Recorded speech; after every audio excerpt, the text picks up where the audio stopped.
Chapter 1. A collision with a salted fish's head. For a resident of Shengjing, the entire month of October is undeniably the most arduous of the year, not due to any external calamity, but simply due to the perplexities of attire. At noon, although summer has retreated, the lingering heat has yet to dissipate, rendering short sleeves, t-shirts, and sun umbrellas the prevailing attire. However, as evening descends, one finds themselves in an entirely different realm. Long sleeves become insufficient to ward off the chill, with some individuals already donning down jackets. For the somewhat lackadaisical Xian, the necessity of carrying an extra garment becomes an unbearable burden. To navigate this sartorial conundrum, Xian adheres to a routine of sitting before the television at precisely 6:30 each evening, diligently watching the weather forecast, to obtain first-hand information on climatic conditions. With the assistance of the charming weather presenter, Xian managed to enjoy a few days of relative ease. Yet, forecasts are merely projections. The heavens have their mischievous whims. Today, as Xian stepped out of the office building, a wave of heat enveloped him, and his immediate thought was that the coat he held was no longer appealing. Left with no choice, he slung the coat over his shoulder and hurried homeward. With the advent of the National Day holiday, the frenetic pace of life had finally been dialed down, and pedestrians appeared significantly more relaxed to Xian. The flow of traffic seemed to slow as well. Influenced by the surrounding environment, Xian also moderated his pace, strolling and savoring the scenery along the roadside. As he ambled along, a basketball unexpectedly rolled to his feet. Picking it up, he glanced towards a nearby court, where a group of young ladies were beckoning him, calling out, "Hey, tall and handsome fellow, could you toss the ball over to us?" While the term handsome elicited a scoff from Xian, he couldn't help but feel they were referring to him, given his height. Standing at an impressive 195 centimeters, with thick brows and bright eyes, sporting a neatly cropped hairstyle, Xian exuded a clean and spirited demeanor. 6 months prior, during a recruitment process for a clerical position, Xian had left a lasting impression on the interviewers with his appearance and capability, ultimately securing a role as an auxiliary police officer. Lifting the ball in one hand, he gave it a playful shake towards the group of ladies. Upon seeing their enthusiastic gestures in response, he took 2 steps back, preparing to run and make a throw. However, during his run-up, his coat slipped from his shoulder, fortuitously entangling one sleeve around his ankle. Amid the gasps of onlookers, Xian's head collided with a decorative stone shaped like a carp, rendering him unconscious. When Xian regained consciousness, he found himself in a hospital. The doctor reassured him that there was nothing serious, merely requiring a few days of rest. Grateful to the doctor and the kind-hearted bystanders, Xian lay back on his beloved bed, only to notice that it was already 10 o'clock. Such utter misfortune, he lamented. Reflecting on the day's bizarre events, he mused that even a novelist might struggle to concoct such a tale. Suddenly, a voice, stern and haughty, echoed in his mind. "What is there to be upset about? You should consider yourself fortunate." "Fortunate? My foot?" In a moment of idle thought, Xian replied instinctively, his eyes widening as he sprang from the bed like a coiled spring. He surveyed the surroundings and shouted, "Who is speaking? Show yourself! Calm down, calm down. There's no need for alarm." "It is I, your system, who is speaking," came the reply.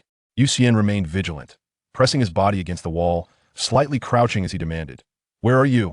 Show yourself, or I shall not be polite. I am your system. Are you not thrilled? Surprised?" Xian remained unyielding.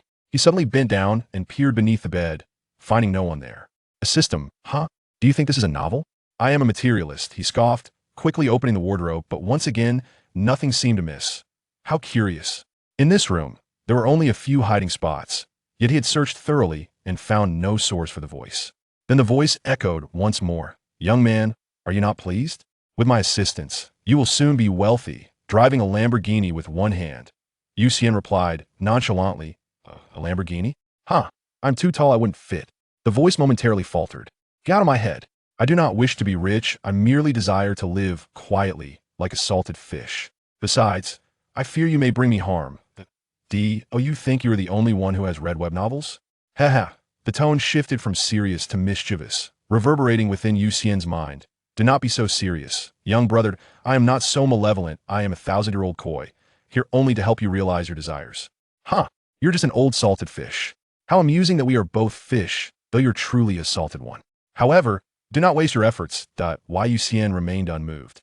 Suddenly, he recalled something and said, "Old salted fish, I have heard that beings like you, gods and oddities in the realm of cultivation, are very strict with your oaths. Make a vow to follow my commands, and I shall believe you. Vow?" "I swear to your sister," the voice retorted. Do you know the implications of making a vow?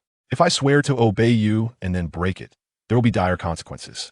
At that moment, a thunderclap echoed from the sky, startling Xian. Suddenly, a scorching sensation ignited on his back, accompanied by an agitated voice in his ear. You little rascal. I have been tricked by you. Do you understand the terrifying consequences I face? I will scorch you. Xian stood up, frantically patting his back while replying, Old salted fish, I was merely influenced by what I read in novels. How was I to know it was real? All right. I will defer to you from now on. Just don't burn me. If you do, we shall both perish together.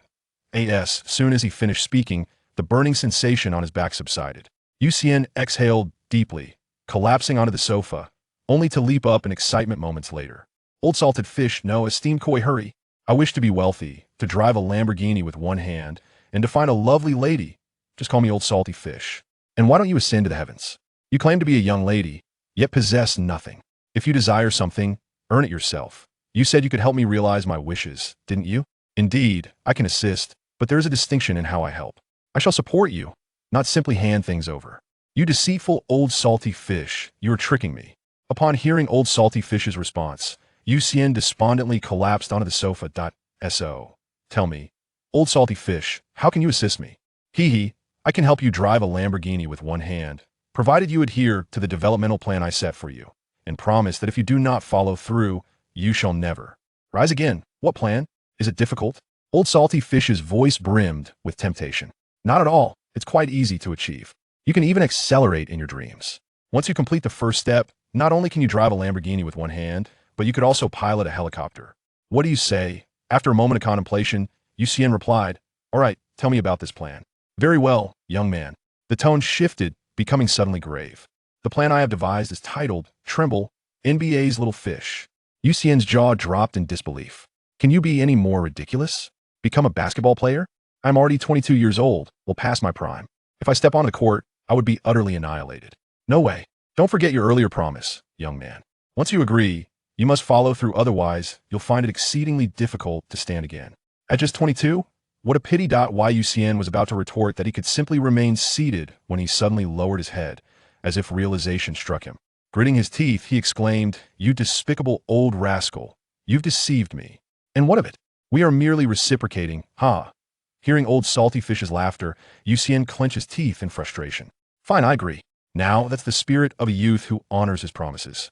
This declaration echoed throughout the living room, and Xian instantly became alert. Old rascal, you're lying to me. Didn't you say this was all in my mind? Why can I hear you now? Where are you? All right, the promise has been made, so let's be candid. Go to the bathroom and check your back. Xian walked to the bathroom, removed his short-sleeved shirt, and faced the mirror. Upon turning back, he nearly dropped his jaw in astonishment. In the center of his back was a blue-black mark. Rather than resembling a fish, it appeared more like a lump about the length of a finger and half its width, with faint patterns resembling scales, utterly incongruous and lacking. An aesthetic appeal, is this you? Indeed, it is I. At that moment, one end of the mark suddenly revealed a gap, which began to open and close incessantly. What do you think? Are you not astonished by my appearance? Allow me to demonstrate a fish leap, showcasing my splendid form. As he spoke, a peculiar mark on Xian's back wriggled incessantly. Rather than resembling a fish leaping, it appeared more akin to maggots burrowing through refuse, which filled Xian with a profound sense of despair. What could this creature possibly accomplish? What was most disconcerting was the creature's unabashed pride. What do you think? Are you not awestruck by my magnificent form? Had I not been lacking in energy, I would have surely dazzled you with a leap and a flourish of my tail. Xian hastily interjected. No, you are quite impressive as is. Let's instead deliberate on how to execute our plan. Indeed, we must put our plan into action, it replied, bursting into song. Running with the wind, freedom is the direction pursuing the might of thunder and lightning. Xian quickly interrupted. Stop. I've heard that before, just tell me directly. Well, since you're familiar, the first step of the plan is to run, young one, and chase the lightning ahead of you. You old rascal, do you wish for my demise so you can find a new host? Xian erupted. Chasing lightning, are you mad, or am I? Calm down, young one. I wouldn't send you to your death. We are symbiotic. Should you perish, I too shall vanish. Seeing that Xian had calmed down after hearing this, the old fish continued. Though novels are often fanciful, there exists a kernel of truth within them. To attain immortality, one must endure the baptism of lightning. I have just awakened and require energy, to unlock the training space. Trust me. After absorbing this information, Xian questioned, is this truly no deception? Indeed, no deception. Gritting his teeth, Xian resolved, I shall take the plunge. A bicycle shall transform into a Lamborghini. I am all in. Approaching the balcony and gazing at the star-studded sky, Xian inquired, when will there be lightning? The old fish replied excitedly, the day after tomorrow. Very well, then we shall meet on the rooftop the day after tomorrow. Chapter 2. A close encounter with thunder. How can one withstand a lightning strike and survive? I await your guidance urgently. The more daunting the task, the more one must seek the wisdom of the vast online community, for one can never fathom the depths of their imagination and the peculiarities of their responses. Xian had always adhered to this principle, and thus a post bearing the aforementioned title emerged on a forum. To ensure maximum visibility, he even purchased a membership and pinned the post. After submitting his query, he rubbed his hands together in anticipation of the responses from netizens. Before long, the notifications chimed incessantly, clearly indicating that the omniscient online community was eager to share their insights. Xian promptly grasped his mouse and scrolled through the responses. The first comment read, I, a humble Taoist, have calculated that your tribulation is imminent. Add QQ588237100 or call 138 for enlightenment. After reading this, Xian silently replied, Dear brother, I await you on the second floor of Honglinmen. The second comment stated, Handsome, add QQ588237100 for a delightful surprise. In a moment of leisure, Xian revealed a lewd smile, but upon contemplating the tasks awaiting him. The next day, he shook his head, his expression turning solemn.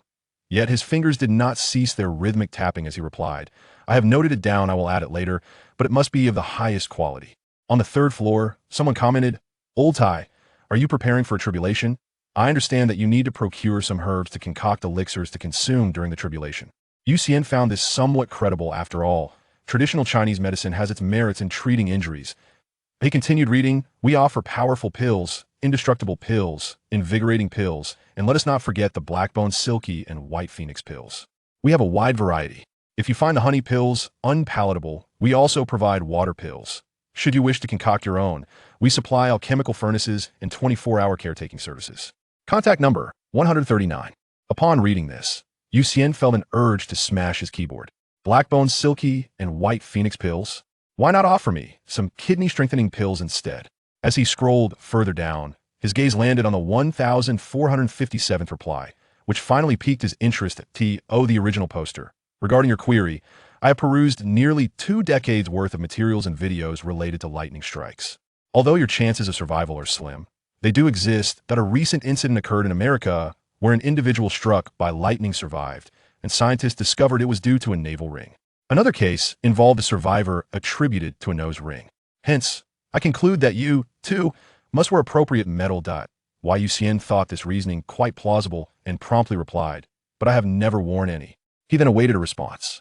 To his surprise, he received an immediate reply. There are patterns to these occurrences. You could wear an earring instead. Also, I would like to inquire where you intend to undergo your tribulation. How many times do you plan to be struck?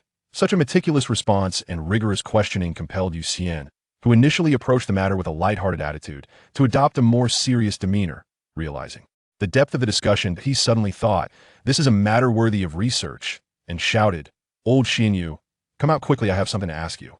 What's the matter? Came the voice of old Xian from behind, followed by a yawn. What are you sleeping for? I am on the verge of being struck by lightning. I am accumulating energy in my sleep to better protect you tomorrow. Xian retorted. Really? You are so kind. Of course, we are one and the same. Moreover, we merely absorb energy. Enduring one baptism is sufficient. Do not heed the nonsensical chatter of others. Now, I must return to my slumber to continue gathering energy. Upon hearing this response, Xian chose to ignore old Xian further. However, his focus on the computer caused him to overlook the hint of cunning in old Xian's tone. The protagonist should prepare a large iron barrel to encase themselves. Scientists assert that seeking refuge within a vehicle can shield one from lightning strikes, as the metal exterior forms what is known as a Faraday cage, a protective barrier that prevents lightning from penetrating, directing it safely into the ground. Additionally, one should adorn themselves with a pair of earrings for an added layer of security. Furthermore, it is advisable for the protagonist to affix a lengthy conductor to the barrel, thus facilitating the attraction of lightning. It is prudent to choose a sparsely populated area to avoid attracting attention.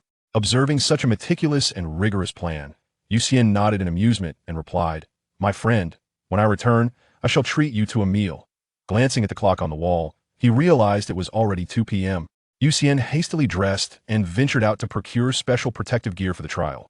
For after all, life is precious. By the time all items were gathered, the streetlights had already illuminated the surroundings. Upon returning home, Xian, having spent the entire afternoon in a flurry of activity, finally laid down in quietude on his bed. Reflecting on the absurdity of the past 2 days, Xian felt a sense of surrealism. As if possessed by a whimsical spirit, he found himself engaging in folly, contemplating the acceptance of a baptism by lightning, a perilous endeavor indeed. In the past, it would have been utterly inconceivable for me to undertake such a venture. Yet, for reasons unbeknownst to me, this time I felt no trace of apprehension or hesitation. I was simply compelled to put my thoughts into action. Perhaps this old, stagnant fish has bewitched me, I mused. Suddenly, I sat upright in bed and made my way to my desk, resolved to jot down certain matters concerning myself. After all, if I were to truly falter, it would be vital for someone to be aware of my plight. Thus, Xian meticulously documented all the locations where he concealed his savings, including the passwords for his bankbook and Alipay, among others. In the end, Xian pondered for a moment and inscribed a heartfelt message. "Mom and Dad, I love you." He then closed the notebook, turned off the light, and fell asleep. The following day, as Xian drew back the curtains, he found the sky shrouded in dense clouds, with rain beginning to fall, though there was no thunder. After preparing all his gear, he drove towards the countryside. Upon reaching his destination, Xian surveyed his surroundings and beheld an expanse of farmland, where the crops had been harvested, leaving only stacks of straw. The nearby structures were sparse, with just a few scattered houses twinkling with faint lights. It was indeed a perfect location. Xian paused the car, gazing at the rain-soaked sky devoid of any glimmer, and furrowed her brow. She adorned herself with the pure steel earrings she had purchased the previous day, then took a deep breath to calm her nerves. Turning off the engine, she exited the vehicle with a resounding thud as she closed the door. Raising her head to the heavens, she spoke, "Old salted fish, come forth." "What is the matter? Did you not claim there would be thunder today? Where is it? Are you deceiving me? Rest assured, it will absolutely come. Step into the open space." Unfazed, Xian heeded the instructions of the old salted fish, treading upon the soft earth until he reached the central area. "Is this all there is to it? Just a moment, I'll fetch something. No need to move anything, it will be ready shortly." At this juncture, the old salted fish unabashedly revealed his intentions, his tone laced with mockery. Xian's heart sank, and he immediately sprinted towards the car, cursing, "Old salted fish." I swear, before he could complete his expletive, the clouds above seemed to obey a strange command, gathering ominously. The sky darkened to an unsettling sheen, as if harboring something ominous. In an instant, a bolt of lightning erupted from the clouds, resembling a silver dragon leaping forth, striking directly at Xian. Poor Xian had barely taken a step when the lightning struck him, his clothes disintegrating instantly, even his hair vanishing without a trace. Overwhelmed by the intensity of the lightning, his mind was consumed by pain, as if his very insides were being torn apart. "Hello, dear friends, good morning." Zhang Xiao began his usual live stream on Douyu. "Old Zhang, you become even more handsome." He chuckled, responding to a torrent of identical comments. "I've always been handsome. No need to keep emphasizing it." Glancing casually out the window, he addressed his audience. "Dear brothers and sisters, it's raining today, so it seems yesterday's task cannot be completed." Oblivious to the unfolding scene outside, Zhang Xiao continued speaking, but his phone screen erupted with frantic messages. "Old Zhang, look outside. Old Zhang, someone is undergoing tribulation. Old Zhang, the sky is mom, it's terrifying." Startled by the flood of messages, Zhang Xiao turned to gaze out the window and beheld a brilliant flash of lightning connecting heaven and earth, with a figure dancing wildly amidst the storm. At that moment, the searing pain that had once consumed Xian had dulled, yet the discomfort remained. Struggling to control his movements, he could only slowly open his mouth, unleashing a torrent of curses. "Old salted fish, I curse you. Are you here?" 1,000 words were omitted. "And old salted fish, couldn't you have mentioned this sooner? It's been nearly 5 minutes. Could you please stop?" Having passed through the initial throes of agony, Xian's speech gradually quickened to normalcy, and the pain in his body began to ebb. As the sensation of pain faded entirely, the silver dragon of lightning vanished without a trace, the dark clouds dispersed, and the long-lost sun re-emerged in the east. Surveying his surroundings, Xian felt as though he had traversed a century, though he remained in the same place. A gentle breeze stirred, infused with the earthy aroma of freshly turned soil. As he savored the crisp air, an unexpected chill enveloped him, and upon glancing down, he discovered to his astonishment that he was completely unclothed. Xian hurriedly clasped his hands together in a gesture reminiscent of Wudong martial arts, his bare feet racing towards the automobile. At this moment, he remained blissfully unaware of the remarkable increase in his speed. Not far away, within the confines of a nearby house, the streamer Zhang Xiao bore witness to the extraordinary scene that had just unfolded. The events he had just witnessed were somewhat incredulous. Yet the sight of a man in his natural state sprinting towards a vehicle was a stark reality. Could it truly be a trial of transcendence? Contemplating these thoughts, Zhang Xiao swiftly retrieved his mobile device and inquired, "Dear friends, did anyone manage to record video clips or capture screenshots?" The response came swiftly, "Old Zhang. You were so engrossed in watching that you forgot to turn your phone the right way. I didn't see anything." Zhang Xiao let out a sigh. Chapter 3. The commencement of overtaking on a curve, arriving beside the car in a state of undress, one hand shielding his vital areas. Xian swiftly yanked the car door open. As the door swung wide, he exhaled a deep sigh of relief, contemplating how fortunate he was to have left the car key in the ignition. Had it been on his person, he would have been left lamenting the vehicle's allure. A wave of anxiety washed over Xian as he hurriedly slipped into his car and started the engine to head back. Upon reaching the entrance of the community, he suddenly realized that his keys had vanished along with his clothes, leaving him utterly exposed and unable to exit the vehicle. Fortunately, fearing the loss of his keys, Xian had previously entrusted a spare to his childhood friend, Wu Bo. He swiftly grasped his phone and dialed Wu Bo's number. "Beep beep. Hello, Lao Yu. What's the matter?" "Bo Ge, I'll be there shortly. Let us meet at the parking lot beneath your building. And could you please bring my keys? Why can't you just come up and fetch them yourself? You're so lazy." "Bo Ge, it's a special circumstance. Please hurry." "All right, I'll be right down." Just as Xian was about to hang up the phone, he suddenly recalled something and quickly added, "Bo Ge, please bring me a set of your clothes. I have something to attend to." "All right, I understand." As Xian set aside his mobile phone, he swiftly turned the car around, heading towards Mao Ji's residence. Meanwhile, Wu Bo, yawning leisurely, ambled towards the parking lot. Upon reaching the lot, he noticed Xian's vehicle parked in the first row. Approaching the car, he found the windows tinted, obscuring the interior. When he rapped on the window, a terrifying scene unfolded before him. As the window slowly descended, a figure emerged, clad in black as if of African descent, bald-headed, revealing a set of pearly white teeth and a smile. Instinctively, Wu Bo flung the clothing he held towards the bald figure, exclaiming "Monster!" before turning on his heel to flee. After covering some distance, Wu Bo reconsidered. If it were truly a monster, where had his brother gone? No, he must return. Cautiously, he approached Xian's car once more, stopping 10 meters away, which he deemed a safe distance. Shouting towards the vehicle, he called out, "That black monk, where have you taken Lao Yu? Tell me, and I won't call the police." At that moment, Xian had just managed to put on his trousers, his shirt still unfastened, when he heard Wu Bo's voice behind him. Upon grasping the context, Xian felt a sense of exasperation and quickly turned around, responding, "Mao Ge, stop shouting. It's me." Hearing Xian's voice eased Wu Bo's fears significantly. As he took a closer look at Xian's appearance, he burst into laughter, exclaiming, "Lao Yu, what happened to you? Are you cosplaying? Which character is this? I've never seen it before. The Black Monk? Ha ha." Feeling a sense of helplessness, Xian swiftly approached Wu Bo, wrapping one arm around his neck while pressing a hand over his mouth, whispering, "Lower your voice, stop laughing." At that very moment, an elderly gentleman strolling nearby passed by the parking lot. Observing the two embracing from behind, and noticing that Xian had not yet donned his outerwear, the old man shook his head in disapproval, sighing, "The standards of society are on the decline, and to think he's with a foreigner, alas." Yet his tone was laced with a palpable curiosity. Upon overhearing the conversation between Xian and Wu Bo, the elderly gentleman quickly intervened, turning around to offer an explanation. However, upon recognizing one of the individuals as Wu Bo, his expression transformed dramatically, first revealing shock, then disappointment, followed by heartfelt concern. He pointed at Wu Bo and exclaimed, "Xiao Bo, I never imagined you to be this kind of person."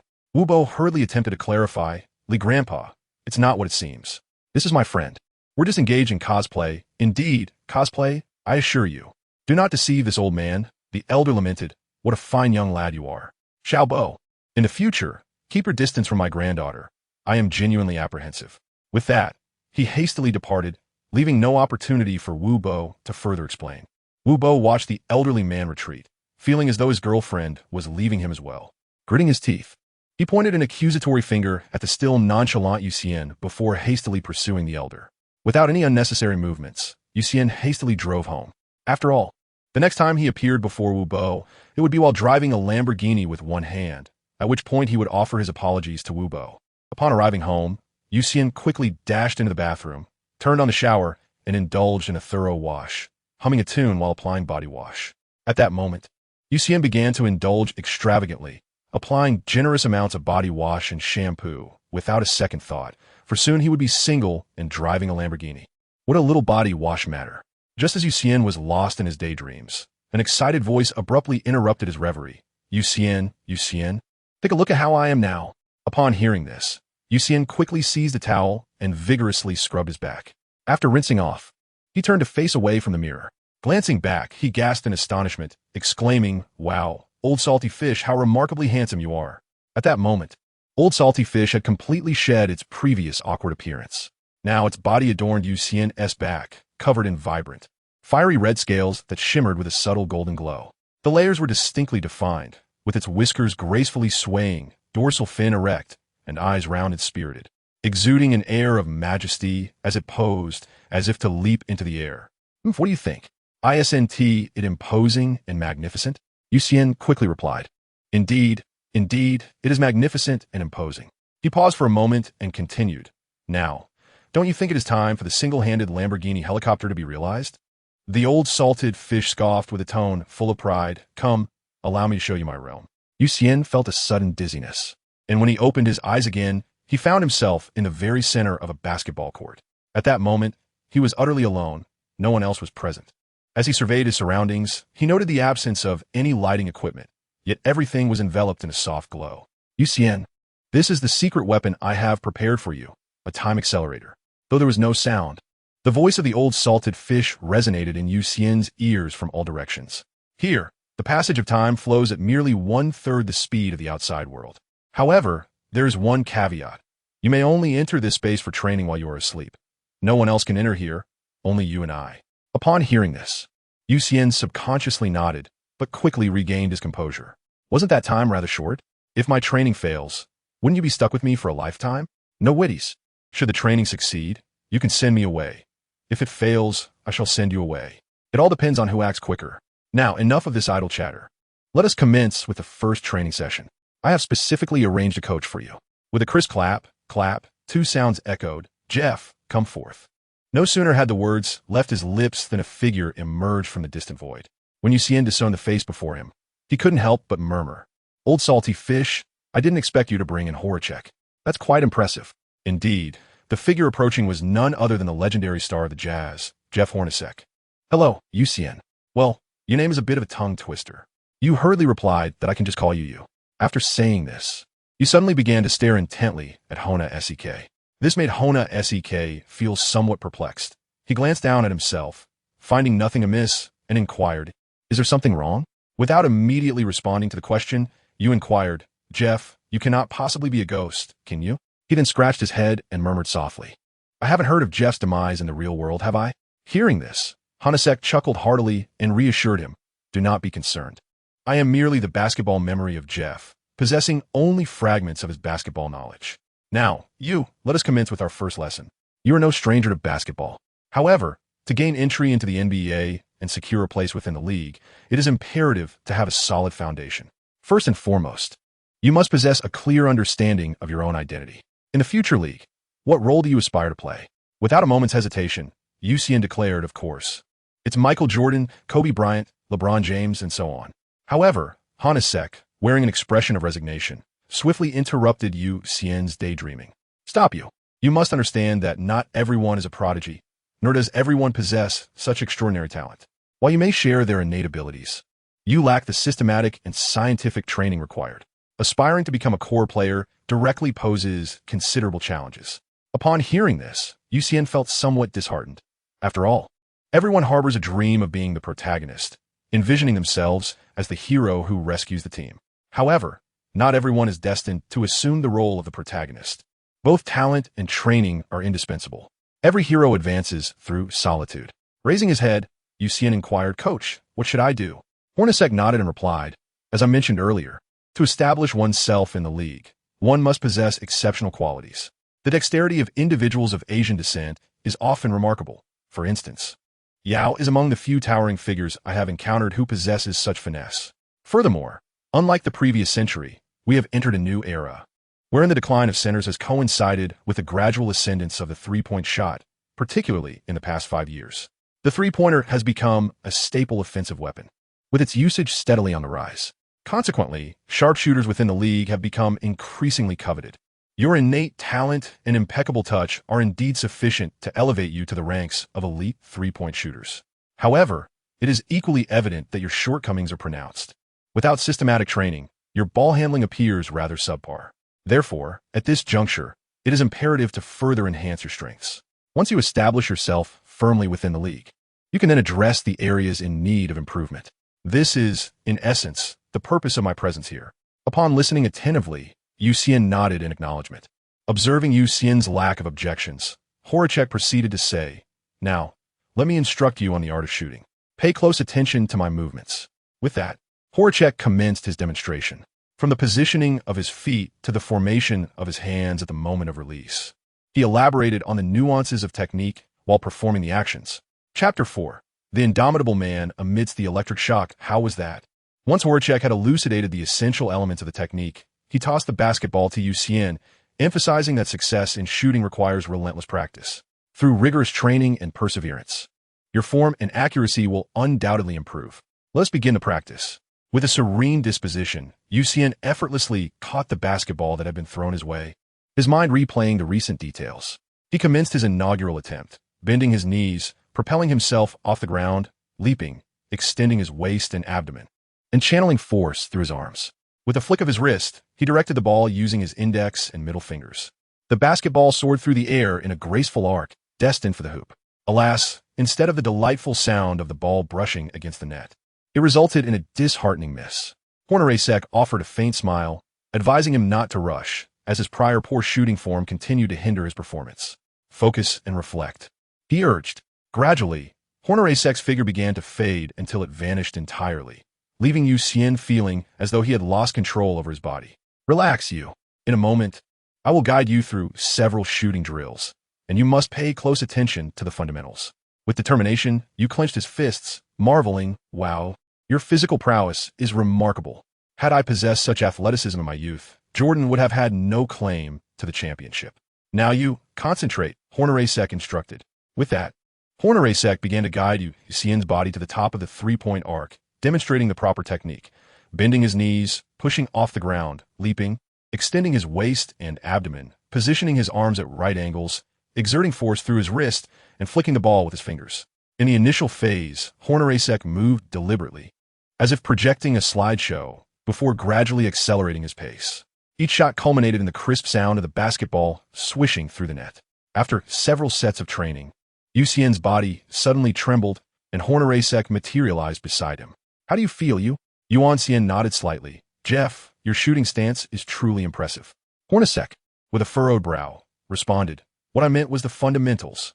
After careful contemplation, Xian concluded that stability, decisiveness, and swiftness were paramount. Horacek nodded, affirming, "Indeed, you. Remember this crucial point.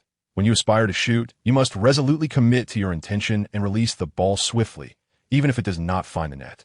Upon uttering these words, Horacek vanished, and before Xian could pose a question, the voice of the old fish echoed, "All right, the objective is 1,000 standard shots. Let it be known that any deviation from proper form or failure to complete the task will result in a complimentary electric shock therapy courtesy of Professor Xian. Begin." No sooner had the words fallen than a basketball appeared in midair, hurtling towards Xian, who instinctively caught it with both hands. Recalling the recent memory and commencing his training. On the first attempt, as the ball left his fingertips, Xian felt a jolt of pain coursing through his body, as if his heart had contracted to its smallest size, followed by involuntary spasms. The sound of crackling filled his ears. The moment this sensation subsided, Xian gasped for air. Once he regained his breath, he muttered under his breath, "Old fish, you bastard." Just as he finished speaking, another jolt of electricity surged through him. Without delay, he resumed his practice. On the second attempt, crackle. Your abdomen lacks force. On the third, crackle. The angle of your elbow is incorrect. On the fourth, crackle. Apply pressure with your fingers. Have you not eaten? Crackle, crackle. Finally, with a swish, he saw the ball go through the hoop and collapsed onto the floor, laughing as sweat dripped steadily onto the ground, his jersey clinging to him as if it were glued. Well done. The first training session is complete, the old fish declared. Let us exit. With that, Xian felt a dizzying spin and was returned to reality. At this moment, he found himself in the bathroom, having been abruptly transported by the old fish. Drooling while clutching the toilet, as he regained his senses and surveyed the scene, he couldn't help but express his grievances towards the old fish once more. Exiting the bathroom, he noticed the perpetual calendar on the wall indicating it was still 4 a.m., prompting him to dash towards his cherished bed. With a leap akin to that of a fish, he dove onto the bed, relishing its softness, and murmured to himself, "This is where I truly belong." Before he could finish his thought, another crackle interrupted him, and, as he sat up hastily, his greeting to the old fish remained unvoiced. Just as he heard the old fish inquire, "Have you ever witnessed the sun in Los Angeles at 4 o'clock? In a moment of idle thought, I unconsciously replied, "No." Kobe has seen it. Just as Xian was about to respond with what relevance it had to him, the old salted fish remarked, "Do you wish to witness the sun at 4 o'clock in Shenyang?" Xian shook his head. The voice of the old salted fish suddenly rose in pitch. "Stop dawdling and get up for your training. Aim for a 10-kilometer jog." As he spoke, sparks seemed to ignite around Xian. Gritting his teeth, he silently urged himself onward, yet his movements showed no sign of hesitation. He swiftly donned his clothing, his hands fumbling as he hurried out the door. By the time Xian returned home, he felt as though his body, save for his head, was entirely foreign to him. Leaning against the door, his left hand trembled as it reached into his pocket to retrieve the key. However, due to his shaking, he struggled for an eternity to insert it into the keyhole. Eventually, he managed to steady his left hand with his right, allowing him to unlock the door with great difficulty. After a meal and a change of clothes, Xian hurried to catch the bus, for driving was out of the question, especially with his trembling hands. On the bus, he experienced the unusual occurrence of being offered a seat, courtesy of an elderly gentleman who mistakenly assumed he was afflicted with Parkinson's disease. Feeling a mix of embarrassment and helplessness under the old man's sympathetic gaze, Xian's cheeks flushed. Upon entering the administrative hall, every colleague's eyes turned toward him.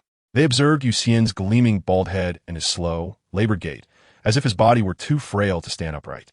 Their faces bore playful smirks. Xian had lost count of how many times she had blushed. Eager to retreat to the changing room, she found that the more anxious she became, the more mistakes she made.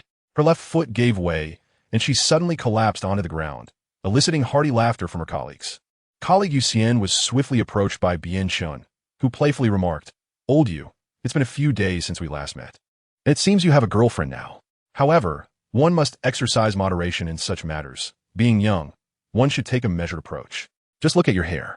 With that, he affectionately patted Xian's bald head. It is worth noting that in the immigration office, apart from Xian, all others were already married, making him the youngest and the frequent target of teasing.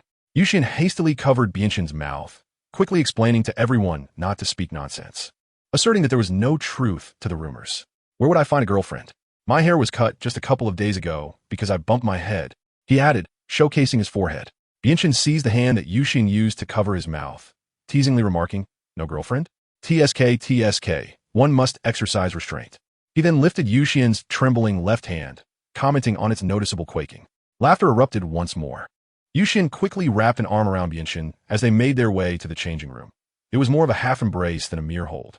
Standing at 180 centimeters, Bianchun was already quite tall, yet he paled in comparison to Xian's towering 195 centimeters, making Bianchun resemble a mere crutch for Xian. For 8 hours, Xian endured the relentless teasing from his colleagues, especially as most of them were married and unabashedly indulged in ribald humor. In the absence of anyone applying for a marriage certificate, Xian often found himself blushing, futilely attempting explanations that only tangled the situation further, leading him to ultimately abandon any attempts at clarification. At long last, the workday drew to a close, and each departing colleague offered Xian a parting quip, "Young man, exercise restraint." With a face bearing the weight of despair, Xian was met with continuous laughter. Upon returning home and finishing dinner, he drifted into slumber. As he entered the realm of dreams, a basketball suddenly hurtled towards him. Instinctively, Xian embraced it and began his training. With the first shot, there was a cacophony of sounds. The second, A symphony of swishes echoed through the air. Each shot found its target with precision, and the enchanting sound of the ball brushing against the net filled the atmosphere. No longer was Xian surrounded by sparks. That's enough, Xian. Upon landing the final shot, Hornacek reappeared at his side. Breathing slightly heavier, Xian greeted, "Jeff, we meet again." "Indeed," Hornacek replied. "Xian, your stamina is improving remarkably. This is essential for enduring longer in intense competitions. Remember, your time on the court is contingent upon your physical endurance." Upon hearing this, you nodded earnestly. Your shooting technique has already reached perfection. With continuous practice, you will only improve further.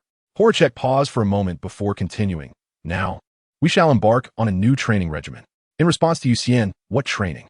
"Now, you need to take action." In moments of contemplation, one may ponder the essence of movement. Horacek nodded affirmatively. "Indeed, it is about taking action, while stationary shooting forms the foundation. It is an undeniable truth that within the league, not every shot is taken without the presence of a defender.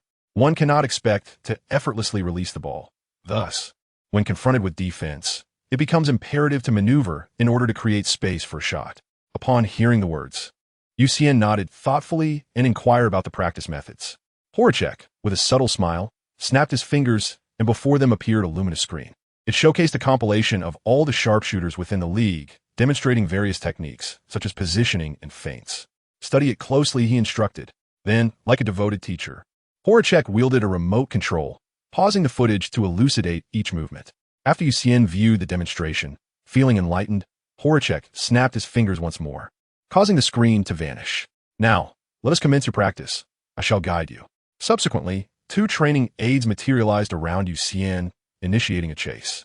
"Maintain a resolute gaze during your feints," Horacek bellowed. "Keep your center of gravity steady. Your feints are intended to disrupt your opponent's balance, not your own. Pay attention to the rhythm. Understand? Rhythm, continuity. Your movements must flow seamlessly, and your positioning must ensnare your opponent. If they cannot be caught, what use is your shot?" Chapter 5. An opportunity descends. Time flies as the swallows return, and once again, spring has graced us.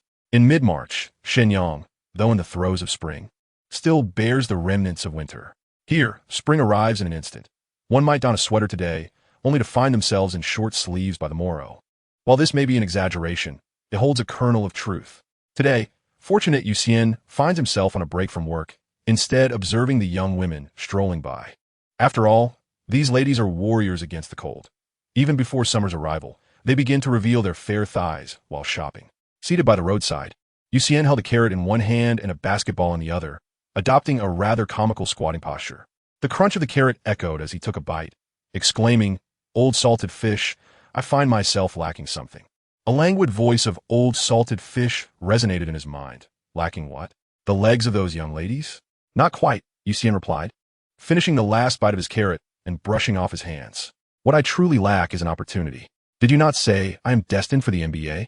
Old salted fish hesitated, conceding, "For now, all I can do is enhance your skills. After all, I am not a deity."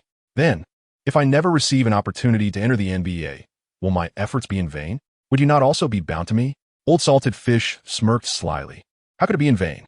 Without my daily guidance and Professor Yang's methods, would you possess such remarkable physical prowess? Besides, am I not fortunate to remain? We can traverse this mortal realm together, carefree." "Enough, enough." Xian interjected hastily. "I merely seek a companion in this earthly existence, not you." With a sigh, Xian resolved to find a way on his own. He would purchase a plane ticket and take a chance in America. "Indeed, we shall traverse this world together, side by side." Before old Xian could finish his thought, Xian's phone rang. Upon picking it up, he saw it was from Wu Bo. "Hello, Bo Go. What is the matter?" "Old you, don't think for a moment that I've forgotten about you. A few days ago, our unit had a basketball competition, and we emerged victorious. The prize is a visit to the Liaoning Team's headquarters, followed by a friendly match. I specifically showed our manager the video of you playing. He granted special approval. So what do you say? Are you in?" Upon hearing Xian's altered tone, he exclaimed, Bo Go, I must go. Take me with you. From now on, your parents shall be my parents, your sister shall be my sister, and your wife, no, rather my wife." Wu Bo swiftly interjected. "I had intended not to bring it up, but I nearly forgot. You, my dear friend, do you realize that I spent an entire week explaining the last incident? Thankfully, my wife recognized you, which allowed Grandpa Li to permit me to meet her. Hee hee, A blunder, a blunder. Xian quickly acknowledged his mistake. Bolge, when do we depart? Tomorrow morning at 7. Come find me. All right, see you tomorrow. Upon hanging up the phone, Xian clapped his hands with enthusiasm. It would be splendid to have the opportunity to visit the CBA or even remain within it. The next day, Xian arrived early at Wu Bo's residence, bringing along a breakfast he affectionately labeled as heartfelt, which nearly made Wu Bo retch before he had even taken a bite. Upon reaching the sports arena, Wu Bo met up with his colleagues and introduced Xian to several of them, after which they were guided into the arena by the staff. While touring the venue, Xian was akin to Lu Lao Lao entering the Grand View Garden, gazing in awe at every corner. Particularly captivated when they reached the fitness testing area. He paused to observe intently. The staff, smiling, inquired if he was interested, offering him the chance to partake in the measurements, assuring him they would keep a record. Xian displayed a charmingly naive demeanor and inquired, "Is that truly possible?" The staff member nodded in affirmation and called out to another individual, Xiaoyang, who was tending to the equipment. "Come here and record this young man's data." After speaking, he led several others towards a training room. Xiaoyang approached, notebook in hand, and looked up at Xian, asking, "How tall are you, my friend?" Upon returning, Xiaoyang shook his head, expressing doubt. "It doesn't seem right. Come, let's measure." After the measurement, Xiaoyang nodded in affirmation. "It appears I was not mistaken. You stand at 198 centimeters. He made a note in his book and then inquired, "Should we warm up?" Xian shook his head and said, "Let us begin by measuring the wingspan, arm length, vertical leap, and shuttle run." Once all the data had been collected, Xiaoyang stood in astonishment, his mouth agape, continually lifting and lowering his gaze, his eyes darting back and forth over Xian's form. Xian chuckled softly, fully aware of his physical assessment results. The reason for this measurement was to showcase his prowess, hoping the coach might take notice. If the head coach happened to see him, it would not be in vain for Xian to display his charm here. Having contemplated this, Xian donned his clothing and headed to meet Wu Bo. This season had been exceedingly unfair for the Liaoning team. Yet there was no remedy. The outcome was already determined and unchangeable. All they could do was strive harder next year. The finals had revealed significant issues in the front line. They were neither offensive nor defensive, requiring urgent reinforcement. Meanwhile, Hudson was preparing to return to the NBA for tryouts, and if successful in securing a position as Hudson's domestic agent, he needed to plan accordingly. The thought of these matters caused the Chancellor to feel quite overwhelmed. Suddenly, a series of thuds emanated from the training room. Upon hearing the sounds, the Chancellor recognized that someone was training. He stepped out of his office and intercepted a staff member, inquiring, "Who is training today?" The staff member replied, "Manager, it's employees from our Xinyang company. They are hosting a basketball competition and have sponsored our team, so the winner will play a friendly match against us. I reported this to you a few days ago." The Chancellor tapped his head, realizing that he had indeed forgotten amidst the busyness of the finals and Hudson's affairs. "Look at my forgetful mind," he chuckled. "All right, you may return to your duties." After the staff member left, the Chancellor was about to head back to his office but, for reasons unknown, locked the door and made his way to the training room. At that moment, Xiaoyang, still scrutinizing Xian's data, marveled. "This might be the best physical assessment data I've ever seen. It rivals that of my own department." Just then, he felt a hand patting him, causing him to jump and nearly drop the data notebook. Turning around, he saw the Chancellor and quickly replied, "I was just reviewing a young man's physical assessment data." "Show it to me." The Chancellor insisted, and Xiaoyang promptly handed over the notebook. As the rows of data came into view, even the Chancellor, having seen much in his time, could not help but exclaim in astonishment at the talent displayed. A height of 198 centimeters, a weight of 97 kilograms, a wingspan of 256 centimeters, a vertical leap of 94 centimeters, and a shuttle run time of 10.38 seconds, with a 34-meter sprint clocked at 3.26 seconds. After regaining his composure, the Chancellor fixed his gaze intently on Xiaoyang and asked, "Where is he?" Xiaoyang pointed toward the training room. "You must take me to him at once." As she spoke, she hurriedly pulled Xiaoyang toward the training room. At that moment, Xian found herself somewhat distracted, uncertain whether her attempts to be endearing would yield any results. Meanwhile, Wu Bo, who was warming up nearby, noticed Xian's demeanor and approached her, gently patting her shoulder. "What are you thinking about? Are you wondering if you'll get to play tonight?" Xian remained silent, merely shaking his head. At that moment, the Prime Minister arrived with Xiaoyang at the training room and inquired, "Which one is it?" Xiaoyang, struggling as he walked, pointed at Xian, indicating, "The tallest one." The Prime Minister released his grip on Xiaoyang's hand. instructing him to attend to his tasks. Afterward, he turned his attention to Xian with keen interest. Xiaoyang shrugged helplessly and turned back towards the fitness assessment room. After completing their visit to the Liaoning team's training base, Wu Bo and his companions decided to depart. As the friendly match was scheduled for the evening and it was still daytime, they planned to explore the area. Before long, it was 5 in the afternoon. The group arrived at the gymnasium for warm-ups, where some individuals had already gathered, some from Wu Bo's company and others were avid fans. However, the players from the Liaoning team had yet to arrive. To be frank, this match was of little significance to the Liaoning team, as it was merely an exhibition game. Nevertheless, due to sponsorship and ticket sales, the team found it difficult to decline participation. Hence, although it was a match, the Liaoning players did not arrive too early. It was not until 6:30 that the Liaoning players entered for warm-ups, prompting an immediate eruption of cheers from the fans in attendance. Upon seeing their nephew and the other Liaoning players, Wu Bo and his companions grew animated, pulling out pre-prepared notebooks to collectively seek autographs. After a lively exchange, Wu Bo and the others were gathered together as the coach began to strategize. With Xian being the tallest newcomer, he was designated as the center for Wu Bo's team, tasked with contesting the jump ball at center court. Since this was a friendly match, key players like Han Dajuan were not on the court, leaving only the nephew to participate. As the game commenced, Xian took his position at center court, where Lian Ming stood opposite him. Crouching slightly, Xian focused intently on the ball. When the referee tossed the ball into the air, Xian sprang into action, deftly directing the ball behind him. Lian Ming, caught off guard by Xian's speed, failed to jump, and the others were equally astonished by the rapidity and height of his leap. As Wu Bo received the ball just past the mid-court logo, the nephew initiated a defensive charge. Although Wu Bo was a skilled basketball enthusiast, he was merely an amateur, and his physical capabilities paled in comparison to those of a professional.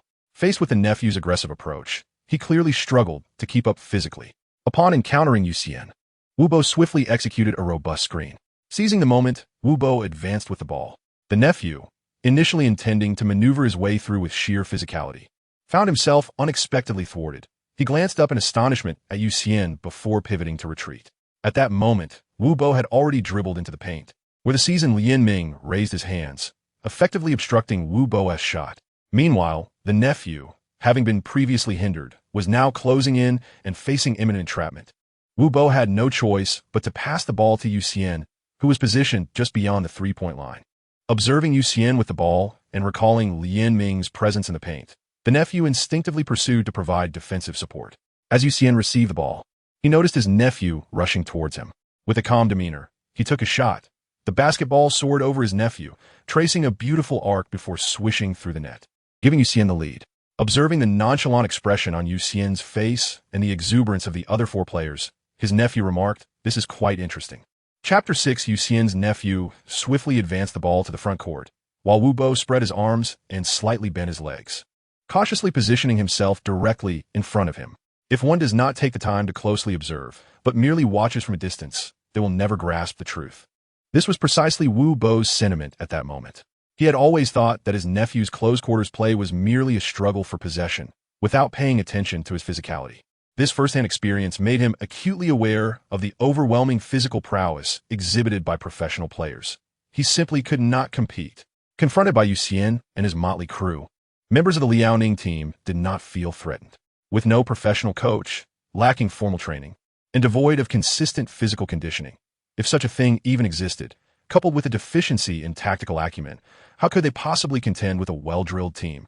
Holding the ball in his right hand, Xian's nephew faced Wu Bo's defense. With a powerful slap of his right hand, he deftly broke to the right. Wu Bo quickly shifted to his left, only to find that his nephew had unexpectedly pulled the ball back with his right hand, effortlessly gliding past Wu Bo's right side. For Xian, making his debut as a center, he felt entirely out of his depth in the paint. Had it not been for a teammate's timely reminder about the 3-second violation, he would have been completely oblivious. Just as the 3 seconds expired, he was preparing to block a shot and snatch a rebound, thinking of the statistics and the opportunity to impress the opposing coach. However, his aspirations were swiftly thwarted as he found himself easily outmaneuvered by Lian Ming, who had positioned himself behind him. Xian was initially a novice, untrained in this project, and found himself hindered by the more seasoned Lian Ming. Thus, he could only rely on sheer physical strength to push forward.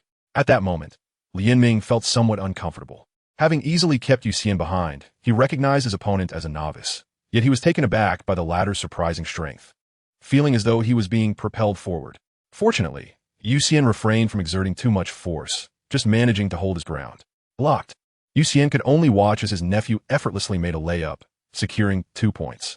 Returning to this end of the court, unencumbered by his nephew's defense, Wu Bo advanced the ball across half-court with ease.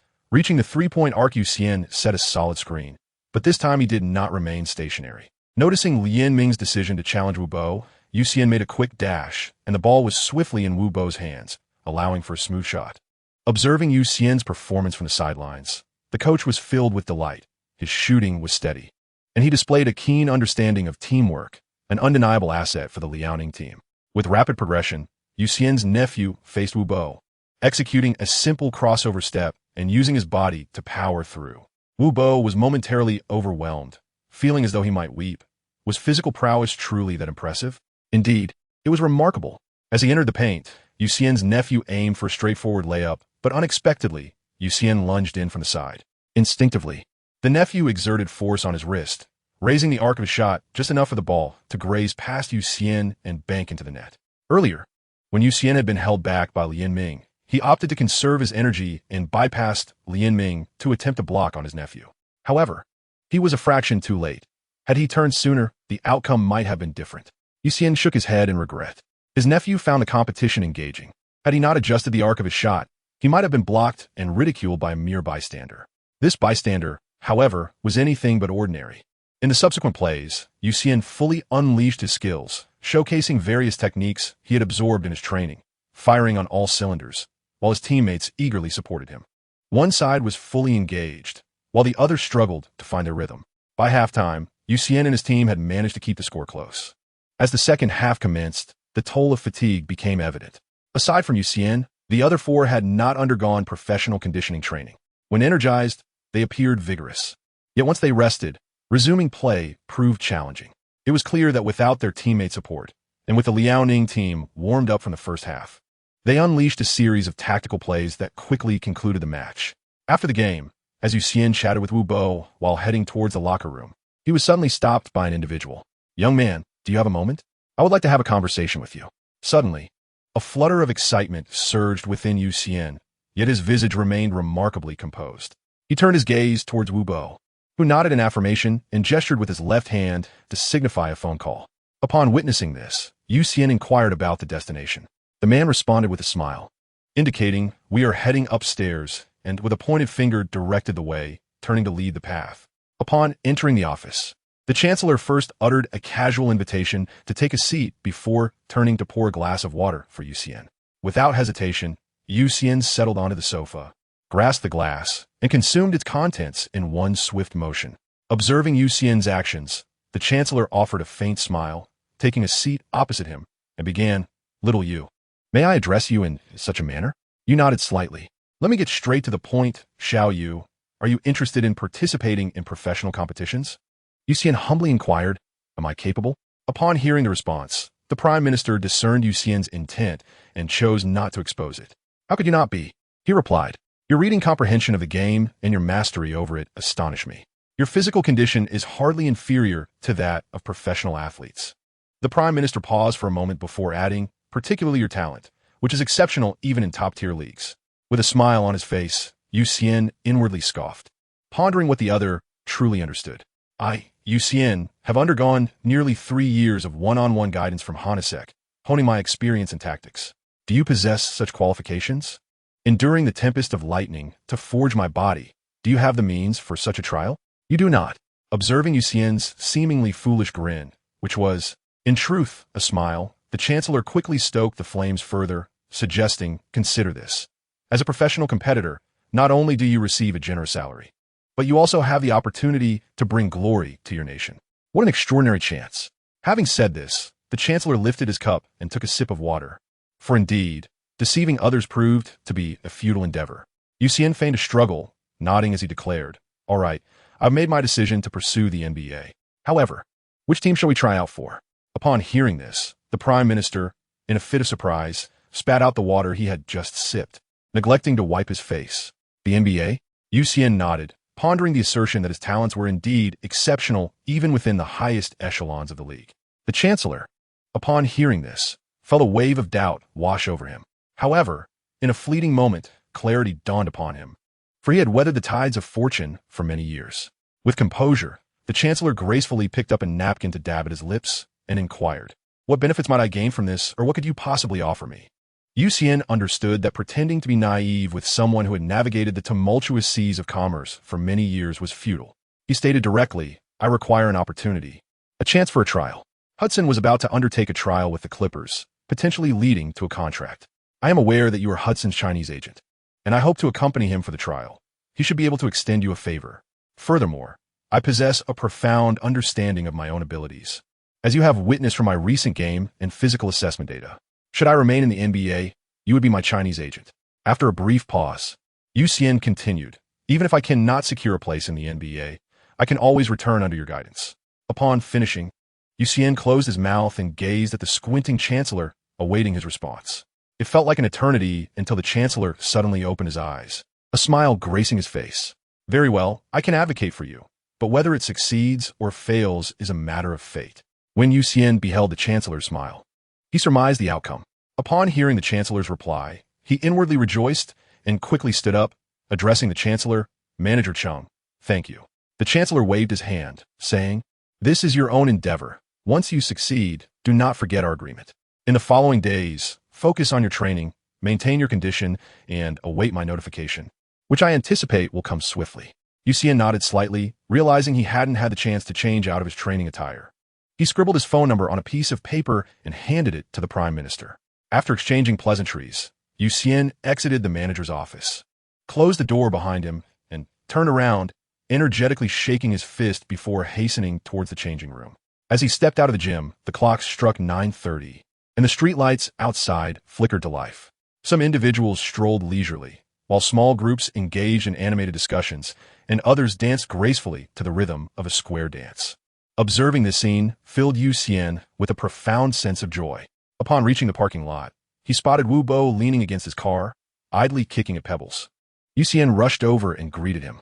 At the sight of Xian's beaming smile, Wu Bo's face lit up with laughter. "So, do you think there's a chance?" Xian nodded. Wu Bo promptly said, "Come, my brother, allow me to treat you to a celebratory meal." Xian replied, "I invite you." Wu Bo, reluctant, insisted, "No. Next time when you're earning a fortune in the CBA, you must treat me to a splendid meal. This time, it is my treat." As Xian listened silently, he refrained from voicing any objections, contemplating, "Brother, I am headed to America." However, Xian chose not to articulate his thoughts, mindful that there was still a slight chance of error. Thus, he nodded in agreement with Wu Bo's proposition. Gazing out at the moon and the flickering streetlights, Xian fell into deep reflection. Chapter 7. The blinding light of Rivers' eyes as the 2014 to 2015 season drew to a close. The current predicament left the Clippers in a state of distress. For General Manager Rivers, the situation was particularly vexing, to the point where he felt an urge to pull out his own hair. Throughout the season, the Clippers' statistics had all experienced a decline, in stark contrast to the previous season, where they boasted the highest points per 100 possessions at 109. They now averaged a mere 104. The disparity was glaring. Had he foreseen such an outcome at the season's outset, Rivers would undoubtedly have refrained from making numerous decisions. At the beginning of the season, Rivers reflected on the lessons learned from the past 2 seasons, attributing their failures to a lackluster offense. Consequently, to compensate for the deficiencies in offensive firepower, Rivers embarked on a series of dazzling maneuvers reminiscent of a divine hand, reminiscent of Jordan-esque performances. During the draft, Rivers utilized the 25th pick to acquire C.J. Wilcox for the Clippers. Yet, it was evident that Wilcox had left his talent and capabilities behind in college. Upon entering the NBA, he floundered like a fish out of water, confined to the vicinity of the water cooler. Rivers also made grave errors in player selection. Between Paul Pierce and Spencer Hawes, he placed all his hopes on the latter, signing him to a lucrative contract worth $23 million. Time, however, would prove that this choice was misguided. Beside the water cooler, another player capable of drinking was added. One Hawes was evidently insufficient. Rivers subsequently signed Jordan Farmar, Chris Douglas Roberts, Jared Cunningham, and Ek Budo. However, just a few days prior, Rivers recognized the importance of his own vision, unwilling to risk blinding himself further. and thus opted to release the glaringly unproductive Farmar in Cunningham. After parting ways with 2 players, Rivers found himself short on guards and resorted to a dramatic summons, calling upon his son to join the fray. After all, it was a father-son duo on the battlefield. Yet, reality remained unforgiving. Although his son had arrived, the roster still lacked viable players. The search for talent continued. Dante Jones and Jordan Hamilton were brought on board. The truth is often more eloquent than words. When one is wrong, they are wrong. No matter how many players he shuffled in, reality imparted a lesson. Only 2 players proved effective: the seasoned Davis and the ball-hogging Crawford. There was no alternative. Having initiated this endeavor, Rivers had to see it through, tears and all. The search for players persisted, and perhaps, in a moment of fervor, he would find his fortune in the East. But that was a tale for another time. While Rivers tirelessly sought offensive reinforcements, he overlooked a crucial aspect: defense. Despite possessing 2 of the league's premier big men, the short-handed Finn and the ever-struggling Jordan, the team remains unable to secure offensive rebounds, with a dismal efficiency rating plummeting to 18.8, nearly 3 points lower than the second-to-last Hawks. What can be done in the face of such adversity? I can only pretend it does not concern me. Rivers has begun to emphasize the importance of quick transitions to defense. However, therein lies another issue. The Clippers' defensive performance this season has been far from commendable. Thus far, they surrender 105.7 points per 100 possessions, ranking 3rd from the bottom in the league. In terms of roster, Barnes is too aged, his mobility severely hampered, rendering him a liability on defense. Redick, who can only sprint, and Crawford, who is merely a shooter, appear as mere decorations on the defensive end. Once switched, they become vulnerable to exploitation. Consequently, with faltering offense and a deteriorating defense, Rivers finds himself thoroughly trapped. Nevertheless, the only option is to bravely forge ahead, choosing to persist in attacking. Coincidentally, Hudson, who has been dominating the CBA playoffs, has come into view. Indeed, it is him. Thus, Rivers, with a decisive gesture, calls him forth. I have also heard he brings someone along for a tryout. Rivers declares he will welcome as many as he can take. Meanwhile, just off the plane, Xian takes a deep breath to alleviate the discomfort from landing. Behind him, Hudson, noticing Xian's actions, smiles and inquires, how does it feel to stand on American soil? When an individual is dedicated to a cause, they will make countless sacrifices, as Xian has done. On the flight, he completely abandoned his usual lethargic demeanor, engaging in conversation with Hudson. The outcome, as one might imagine, was quite evident. Xian shook his head and said, "Lester, no place in my heart compares to my home." Hudson, upon hearing this, merely shrugged. After passing through security and enduring a lengthy journey, the group finally arrived at the entrance of the Clippers training facility. When Rivers learned that the long-awaited individuals had arrived, he promptly instructed the staff to take them for a physical examination. This was followed by a series of blood tests and an electrocardiogram. When the team doctor handed the results to Rivers, nodding in affirmation, Rivers instantly grasped the implication. With a grand gesture, he initiated the physical assessment. Xian felt no trepidation regarding the physical tests, as he had a clear understanding of his capabilities. For him, the results might dazzle Rivers, yet his ball-handling skills could equally astonish. As soon as the physical results were released, the elder Rivers eagerly seized them. After glancing at Hudson's results and nodding in approval, he was satisfied with the condition. However, upon viewing Xian's numbers, Rivers' mouth fell agape, and he looked up in astonishment at the staff, pointing at the data sheet in disbelief. "Are you serious?" The first page recorded a height of 198 centimeters, a weight of 97 kilograms, a wingspan of 216.56 centimeters, a vertical leap of 94 centimeters, a baseline sprint of 10.38 seconds, and a 34-meter dash in 3.26 seconds. The staff nodded in acknowledgement, sharing the same expression of incredulity upon first seeing the data. Yet, it was indeed accurate. Rivers hurriedly rubbed his eyes and scrutinized the results once more, ultimately confirming the truth. His expression transformed from shock to elation. Could it be that my prayers from yesterday have been heard? Thank you, Jordan. Thank you, basketball gods. I have finally summoned a divine talent. Just as Rivers was lost in his joy, the staff, unable to bear the anticipation any longer, interrupted his reverie. "Doug, I suggest you take a look at the second page. Is there more surprise?" Rivers retorted. The staff intended to offer a hint, but Rivers' hand was quicker, flipping to the second page. Upon seeing the data, he was taken aback. Oh, the dribbling skills. He quickly covered his eyes. After a moment to compose himself, Rivers reopened the document and confirmed the unfortunate truth. He had indeed acquired a limping prodigy. The dribbling speed was embarrassingly subpar. He felt he could outpace Xian even while donning a jersey. Rivers leaned back in his chair, contemplating for a long while before finally stating, "Purely based on these physical metrics, one cannot discern everything." Thus, he organized a scrimmage for the afternoon, ensuring that all but the starting players would participate, to assess the two individuals' performance in a practical setting. The staff nodded in agreement and set about making arrangements. Alone in his office chair, Rivers mused, "Oh, limping prodigy, you must deliver. I have a wealth of encouragement to share." During his first visit to the Clippers cafeteria, when tasting the nutritional meal, Xian simply remarked, "It pales in comparison to what I can prepare myself." Raising his gaze to survey the unfriendly eyes surrounding him, Xian contemplated the imminent victory before him, and then lowered his head to indulge in a fervent feast. Under the astonished stares of the onlookers, he requested another serving. Before long, it was time for the confrontation. The Prime Minister patted Xian on the shoulder, encouraging him to perform normally before exiting the training room. During the team selection, one side was designated as the white team and the other as the blue team. Perhaps it was Rivers' intentional arrangement, but Xian found himself assigned to the blue team alongside Little Rivers. Observing the hostile gazes of Deng, Tai Jones, and Yudo across from him, Xian shrugged slightly. As the match commenced, Little Rivers advanced past the half-court line, with Hudson providing tight defense. Noticing Little Rivers entangled at the arc, Xian promptly set a solid screen. Little Rivers maneuvered around the pick and surged toward the basket, while Xian, witnessing the crowd converge, opted not to roll toward the hoop, but instead halted at the perimeter, choosing a favorable angle for Little Rivers to pass the ball, awaiting a slender chance. Indeed, the opportunity proved elusive as Little Rivers opted to pass to Wilcox on the outside, resulting in a missed three-pointer. Nevertheless, Xian's screen and positioning caught the attention of Paul, who was observing from the sidelines with a hint of surprise. Next, it was the white team's turn to attack, with Hudson dribbling across the half-court. In their first offensive play, Hudson did not rush to showcase his skills. After two unsuccessful drives, he opted to pass the ball to Deng Tai Jones, who was matched up against Xian.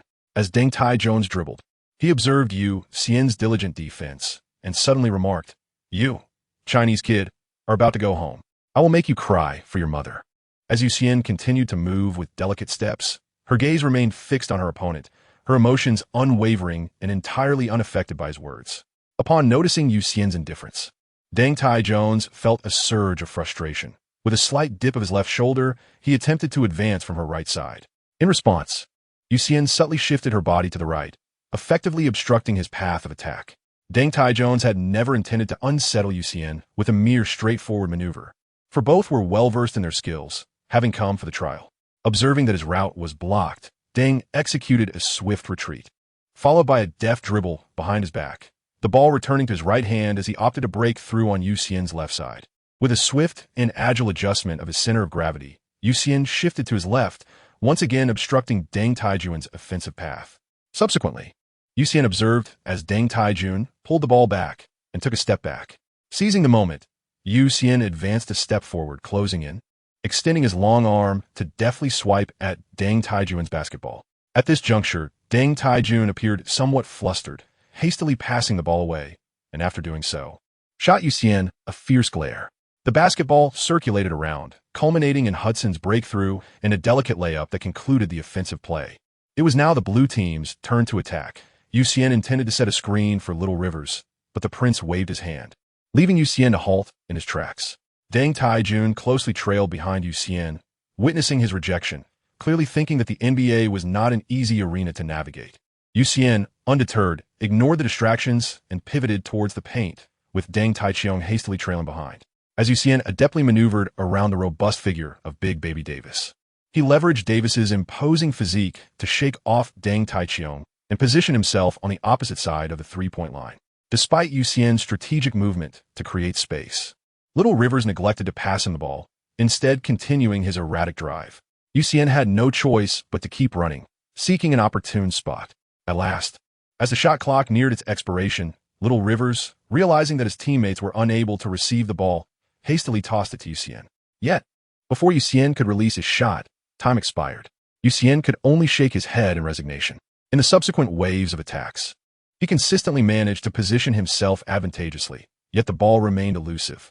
On the sidelines, Rivers furrowed his brow. Although Xian had made a lasting impression with his defensive prowess, the lack of offensive play was disheartening. "Son, can you spare your old man some peace of mind?" With no other choice, the elder Rivers called for a timeout. After a brief intermission, he instructed Xian to swap jerseys with Deng Tai Jones.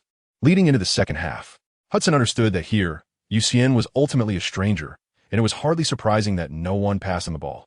However, as his agent, having shared pleasant conversations on the flight, he felt he might lend a hand. As Hudson dribbled past half-court, he signaled to Xian, who positioned himself at a 45-degree angle from the left three-point line, providing Hudson with a solid screen that effectively blocked Junior Rivers. The younger Rivers felt as if he had collided with a wall. Upon looking up, he saw Xian, grimaced, and hurriedly maneuvered around him to pursue Hudson. Seeing that Junior Rivers was obstructed, Deng Tai Jones had no choice but to defend Hudson, preventing any direct assault on the interior. After setting the screen, Xian opted not to follow through, as opportunities in the paint were scarce. Instead, he retreated beyond the three-point line to await the next play. Hudson, faced with Jones in front and Junior Rivers behind, found no openings at the corner or inside and executed a bounce pass to Xian beyond the arc. Upon receiving the basketball, Xian was almost overcome with emotion. After running for nearly 15 minutes, he finally had the ball in his hands. With instinct honed through countless hours of training, he reacted almost reflexively. Upon catching the ball, he rose and shot. Swish, the basketball found its mark. It was but a single basket, he thought to himself, lacking any celebratory gesture, merely exchanging a high five with Hudson before transitioning back on defense. At that moment, Deng Tai Jones felt a surge of anxiety. This player could shoot threes, far surpassing his own capabilities. What to do? Time was running short, and he needed to make an impression quickly. "Pass the ball to me," facing Xian directly. After a few attempts at finesse, it was time to rely on physicality. In Deng Tai Jones's eyes, the athletic prowess of Asian athletes had always been somewhat average, even including the likes of Yao Ming. Yao's physical attributes were hardly elite by NBA standards. His remarkable achievements stemmed from his refined skills. He presumed that this young man was no different. Alas, he underestimated Xian. He is a man who stands tall even after being struck by lightning, enduring electric shocks with mere grit. Deng Tai Jones attempted to drive the ball forward, seeking to overtake Xian on the right side, only to collide with an impenetrable wall. In the instant he was halted, Xian extended his long arm to deftly tip the ball away. Aware of his limitations in ball handling, he refrained from dribbling. His eyes darted to the fast-breaking Hudson, and without hesitation, he executed a perfectly timed long-range pass, which Hudson received impeccably, culminating in a graceful layup that concluded the offensive play. This exchange of offense and defense astonished the veterans on the bench. Rivers and Paul shared a brief conversation, opting to allow the game to continue without interruption. When it was the blue team's turn to attack, Deng Tai Jones chose not to pursue the offense further, instead opting for a prudent positioning strategy. Unable to break through, he focused on his movement. Ultimately, it was the formidable Davis, leveraging his size, who executed a hook shot to score within the paint. As the white team began their offensive, Xian set a screen for Hudson. This time, he did not retreat to the three-point line, but rather chose to cut towards the basket. As he advanced, Xian received Hudson's pass, only to glance up and see Davis closing in. Faced with this situation, the veterans on the bench suddenly felt a surge of anticipation. In this moment of leisure, there was no sense of panic. It was merely a trivial affair. Within the realm of consciousness, I could effortlessly shoot even against a five-person defense. Yet, this is reality. With a single dribble, Xian passed the ball to the open Yudwa. Yudwa soared for a thunderous dunk, and upon landing, his gaze towards Xian finally exuded harmony, culminating in a joyful high five. Turning back, Xian executed another steal, this time collaborating defensively in the paint, forcibly taking the ball from CJ, holding it firmly with both hands, and unleashing his elbows. After intimidating Rivers and others, he advanced the ball to Hudson. Upon returning to this side, Hudson, noticing Rivers' excessive clinginess, passed the ball to Xian, intending to transition. Observing that Xian was positioned too far from the three-point line, the others ceased their pursuit, retreating instead to the arc. Perhaps Xian's disguise was too masterful. No one discerned his vulnerability. As Xian observed everyone retreating defensively, he took a shot from just outside the three-point line. Hudson, who turned to await the pass, was utterly astonished by the spectacle. "Oh, that's incredibly audacious. More audacious than my own style. I would only dare to do this in the CBA," he mused. noting the shorter three-point line in that league compared to the NBA. This is the NBA, after all. Although Curry has set a precedent with his remarkable boldness, you're merely a novice. To you, Xian, this may have been an ordinary shot, yet for the veterans seated on the bench, it was nothing short of exhilarating.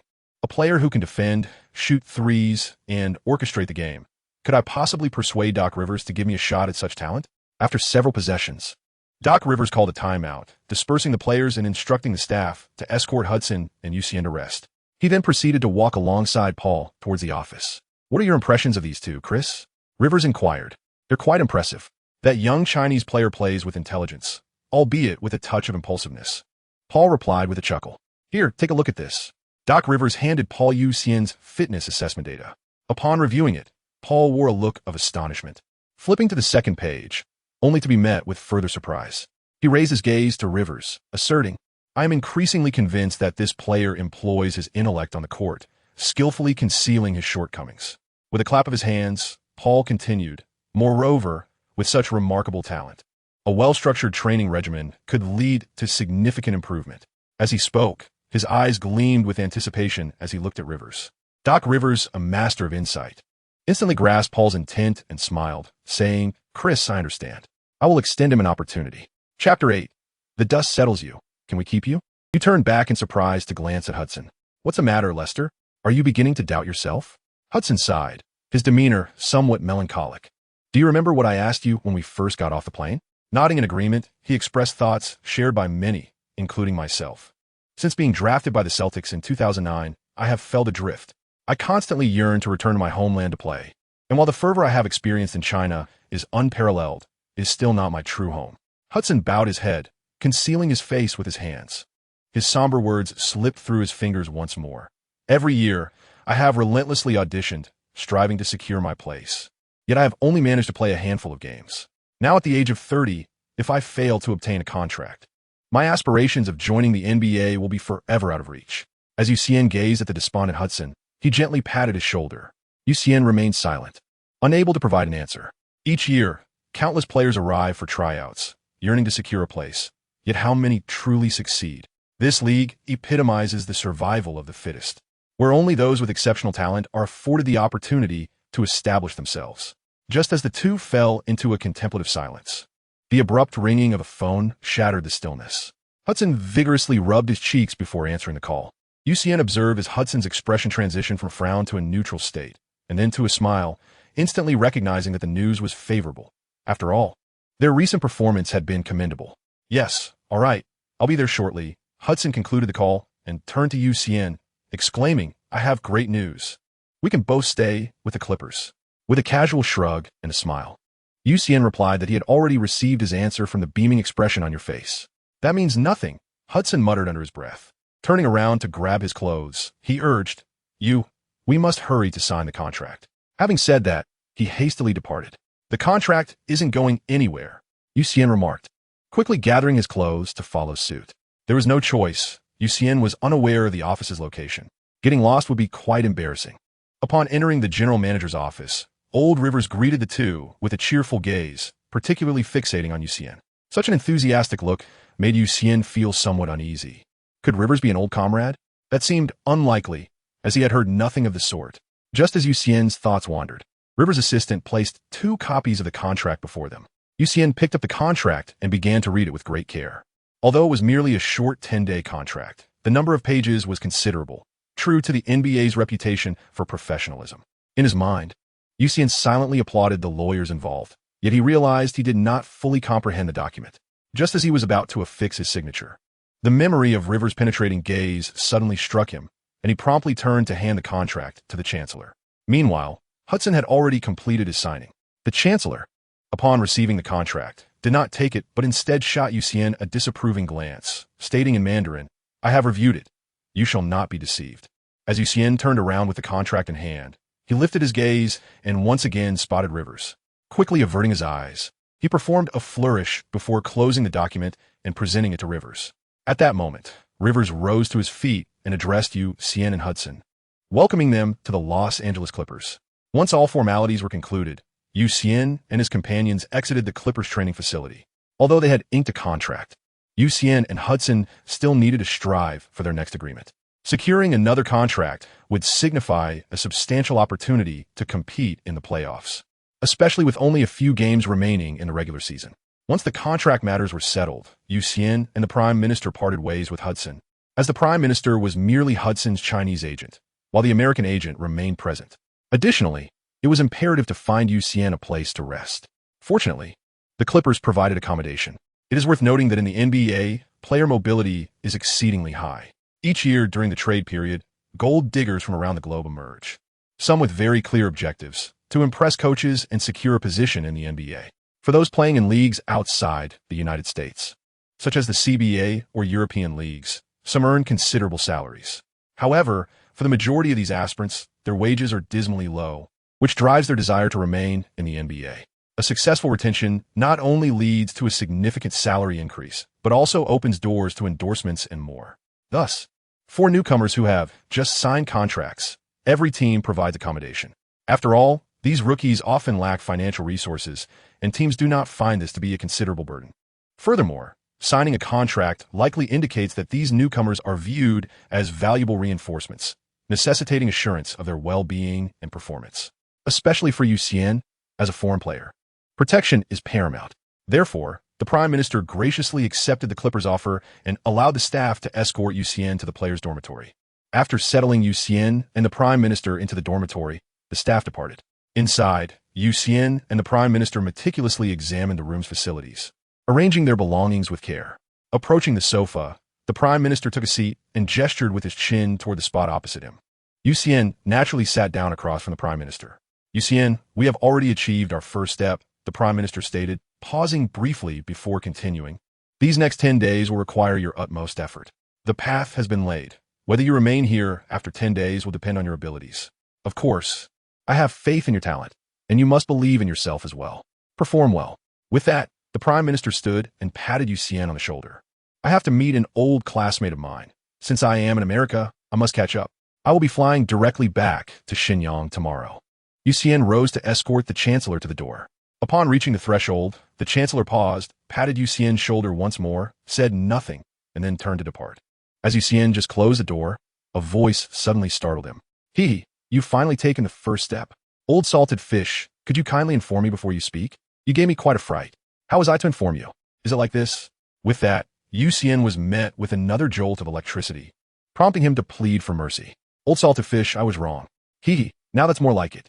However, little salted fish, you are quite impressive. In response to Xian's aloof yet endearing remark, he mused, in that case, I can absorb strength much earlier and return more swiftly. What strength? Xian inquired. His curiosity piqued. The fervor that people possess for basketball. I require an abundance of it. Therefore, Xian, you must remain in the NBA. Xian felt quite unaccustomed to the formal tone of the old salted fish, so he promptly responded, all right. You don't believe me? Do you not believe in yourself either? Indeed, it made sense. Finally, he had returned to his usual manner of speaking. With a dismissive sound, Xian began his morning routine. Upon re-entering the space, and once again encountering the smiling Horacek, Xian couldn't help but reflect on how, after nearly 3 years, he had finally made it to the NBA. Congratulations, you. You have taken the first step towards your dream, Horacek said with a smile. Thank you, Jeff. It is all thanks to you. Without your guidance, I would have found it exceedingly difficult to achieve this. Well, although I am reluctant to admit it, hearing your response fills me with a sense of accomplishment. Today, I have nothing more to impart to you. I must say, the learning capacity of the Asian race is indeed extraordinary. You have absorbed all my skills. You casually shrugged and expressed gratitude to Jeff for his compliment. Hi, would you be interested in hearing about my basketball experiences? He asked eagerly. As he settled down on the ground, he turned his gaze towards Hornacek. Hornacek also took a seat on the floor and began to recount his basketball journey. When discussing teamwork, Hornacek reminded you that until his ball handling skills reached perfection, it was imperative to pay attention to tactical coordination and to understand the point guard's mindset. Since you are not yet in a position to take full control of the offense, you must rely on the point guard to deliver the opportunities. Assess the situation wisely. If your teammates have a chance, feed them the ball. At this stage, you still require the support and assistance of your teammates. You nodded thoughtfully. As he concluded, Hornacek remarked, once you enter the league, you will discover that it is akin to a vast melting pot, rife with temptations such as drugs and vice. You must remain steadfast in your principles, resisting the external influences that could potentially lead you astray. After a brief pause, Hornacek emphasized, remember, your talent bestows upon you the potential to become a superstar. Yet mere talent is insufficient. It demands relentless dedication and hard work. Only through such efforts can you etch your own mark in the annals of NBA history. Xian remained silent, fixated intently on Horacek, her gaze revealing unwavering determination. Horacek chuckled, remarking that with age comes an inclination to ramble. Rising to his feet, he commenced the training session, executing 1,000 shots. Xian rose from his seat, engaging in his usual routine of catching, shooting, and moving, a continuous cycle. At 4 a.m, the familiar sound of dribbling echoed, rousing him from slumber. As he brushed his fingers through his electrically charged hair, he pondered the necessity of a haircut. Ever since the arrival of the old, salted fish, the cost of haircuts had surged. After freshening up, he approached the expansive floor-to-ceiling window, capturing a photograph to share on Weibo. Once it was 4 a.m. in Shenyang. Now it was 4 a.m. in Los Angeles.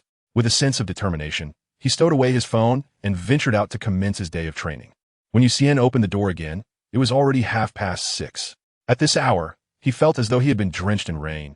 His body was damp, and the once erect strands of hair now lay limply atop his head, sweat dripping down.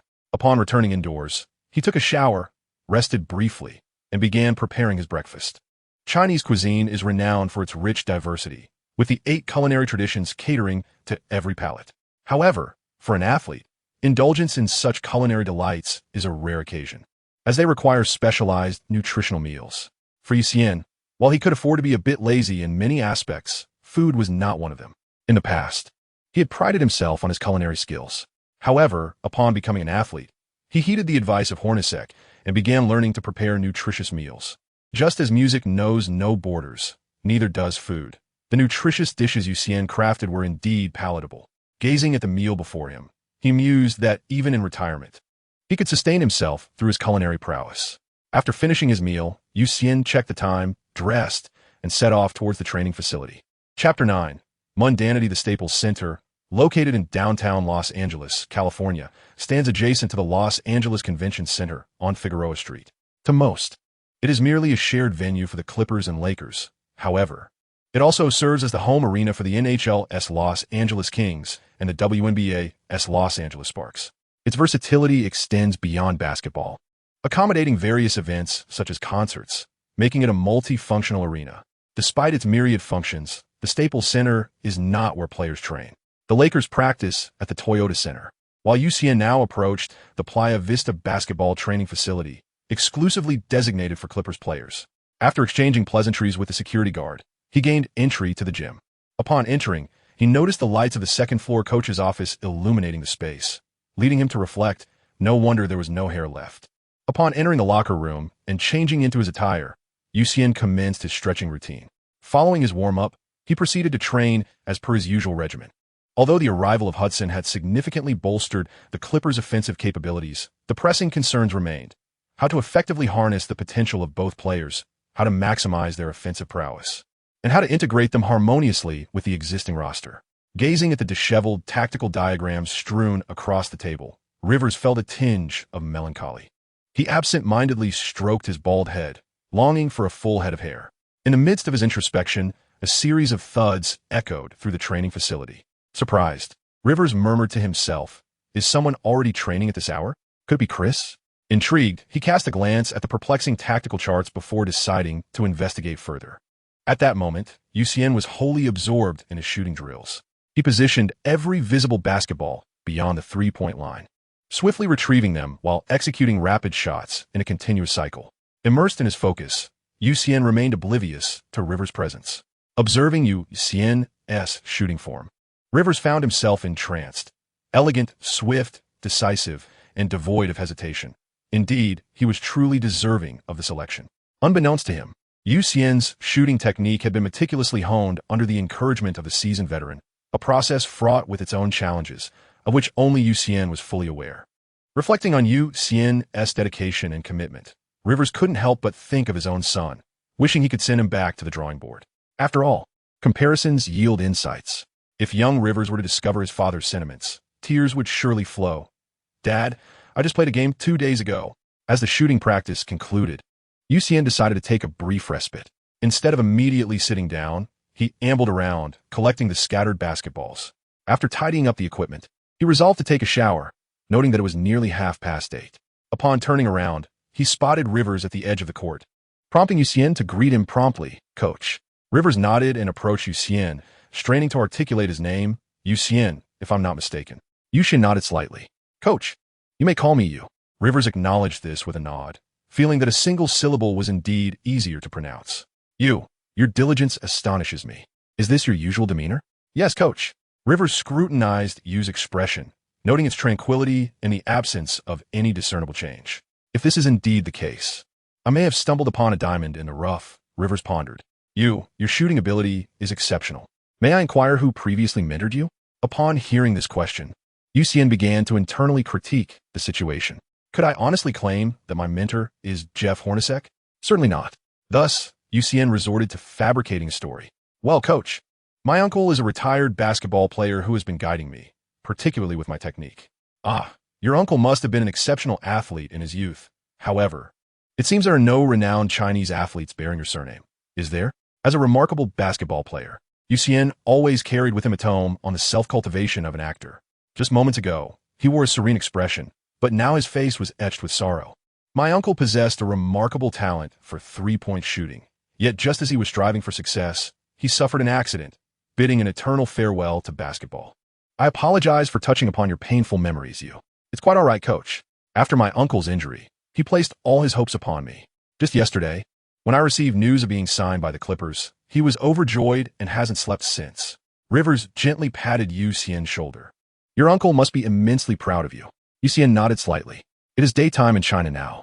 So, your remarkable condition is largely due to your uncle's influence, is it not?" No. It is my father's merit in this regard. Allow me to introduce Xian's father.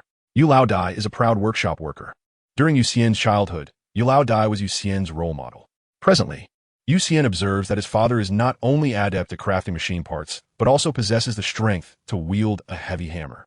He is truly a man of many talents. Machining requires great skill, while wielding a heavy hammer demands significant strength.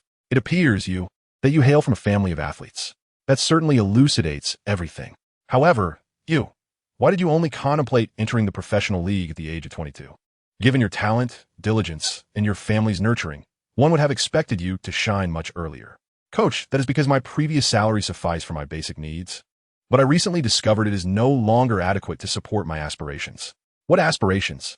My aspirations are as vast as the stars and the sea. Rivers responded, "All right, you should take a moment to rest. We will gather shortly." With that, Rivers hurriedly departed. By 8:30, the players arrived at the court one after another. Rivers, holding a tactical board, clapped his hands to assemble everyone together. He introduced two new teammates, pointing at Xian and Hudson, saying, "This is you, and this is Lester. Now, young men, please introduce yourselves." Xian glanced at Hudson and, noticing his lack of response, took the initiative to introduce himself. "I am Xian, but you may call me you. I hope to receive your kind support in the future." Xian, anticipating that few would respond, was taken aback when the team's star player, Chris Paul, was the first to applaud him. Observing the leader's enthusiasm, the others felt compelled to join in, as failing to respond would be a sign of disrespect to their esteemed captain. Thus, the room resonated with applause. Xian was somewhat taken aback. Upon reflection, he realized he had never crossed paths with Paul. Similarly, after Hudson introduced himself, Rivers instructed the staff to assist Xian in selecting jersey numbers alongside Hudson, as a locker room also contained some athletic gear. When one thinks of the Los Angeles Clippers, the first image that comes to mind is the recently ousted owner, followed closely by the barren ceiling.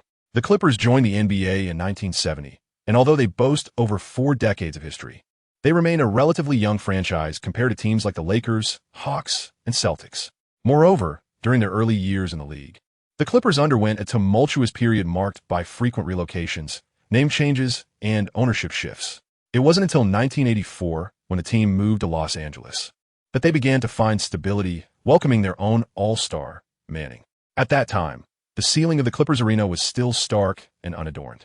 In 1999, the team drafted Brand, initiating a rebuilding phase focused on nurturing young talent. It wasn't until 2011, with the arrival of Chris Paul, that the Clippers became regular contenders in the playoffs. The prior instability, combined with a profligate owner, left the Clippers with scant opportunities to claim honors and virtually no legendary figures within the franchise. This meant that Xian faced little challenge in selecting his jersey number. As long as he avoided the numbers of the other 14 players, any choice was available to him. This was indeed an advantage. Had he been with the Celtics, he would have had to carefully observe the ceiling, overwhelmed by the abundance of retired jerseys. Ultimately, Xian opted for the oversized number 55. Regarding Xian's training focus, the venerable Rivers ultimately decided to have him maintain his current state, refraining from diversifying his training. After all, with merely 5 games remaining before the playoffs, overextending could jeopardize Xian's three-point shooting, and Rivers would find himself lamenting in a corner. As for the strategies, Rivers prepared a comprehensive playbook for Xian. Upon returning to the court, Xian was brought before Rivers, who placed the thick tactical manual in Xian's hands, stating, "This is our team's playbook. Study it diligently to integrate swiftly into the team." With that, he departed. Xian glanced at the thick tome in his hands, feeling little astonishment. After all, within the confines of the training facility, Hornacek frequently guided him on the application of tactics. For any team, the fundamental strategies are limited in number, seldom exceeding a handful. In the absence of significant alterations to the overarching tactical framework, only minor adjustments are made to accommodate the characteristics of newly added players. Such modifications are merely slight refinements. A team rarely alters its major structure when its core players remain unchanged. An overabundance of tactics can also prove burdensome to the players. While others were immersed in their training, Xian sat leisurely in a chair, perusing the tactical manual. Suddenly, he was aware of a series of slightly hurried breaths nearby. As Xian raised his head and stood up, he offered the water beside him to Chris. "Is it all right to call you that?" Paul accepted the water and took a sip, replying, "Of course." Noticing the tactical notebook in Xian's hands, Paul couldn't help but smile. After all, no one could remember all of this. Observing Xian's intense focus on the notebook, Paul chose not to interrupt and continued with his training. After the lunch break, Rivers began to gather everyone to explain the tactics. Once the explanation concluded, he proceeded to arrange a tactical practice. Throughout this process, Xian exuded an air of competence, executing every detail outlined by Rivers with precision. This left the veteran Rivers marveling at the significance of innate talent. Casting a glance at his own son, he lamented his lackluster performance. "Austin, pay attention to distributing the ball. Observe your surroundings, do you understand? CJ, ensure you're providing coverage for the opponent. You're doing well." Chapter 10.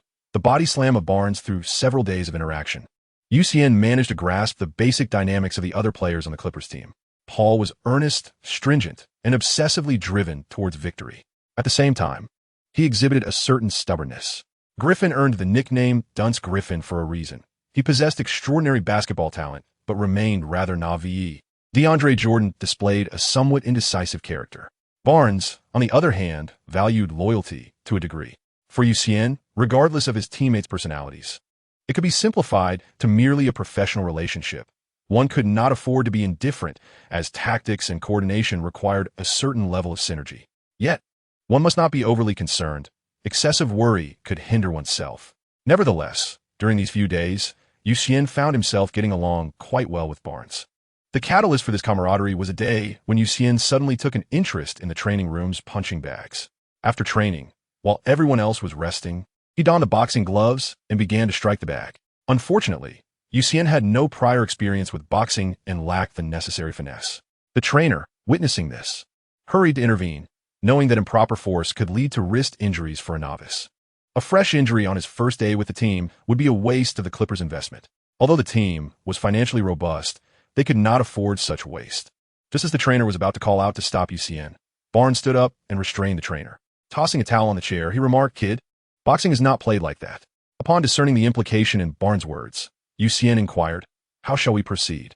Xian removed the boxing gloves and handed them to Barnes, asking, "Will you teach me?"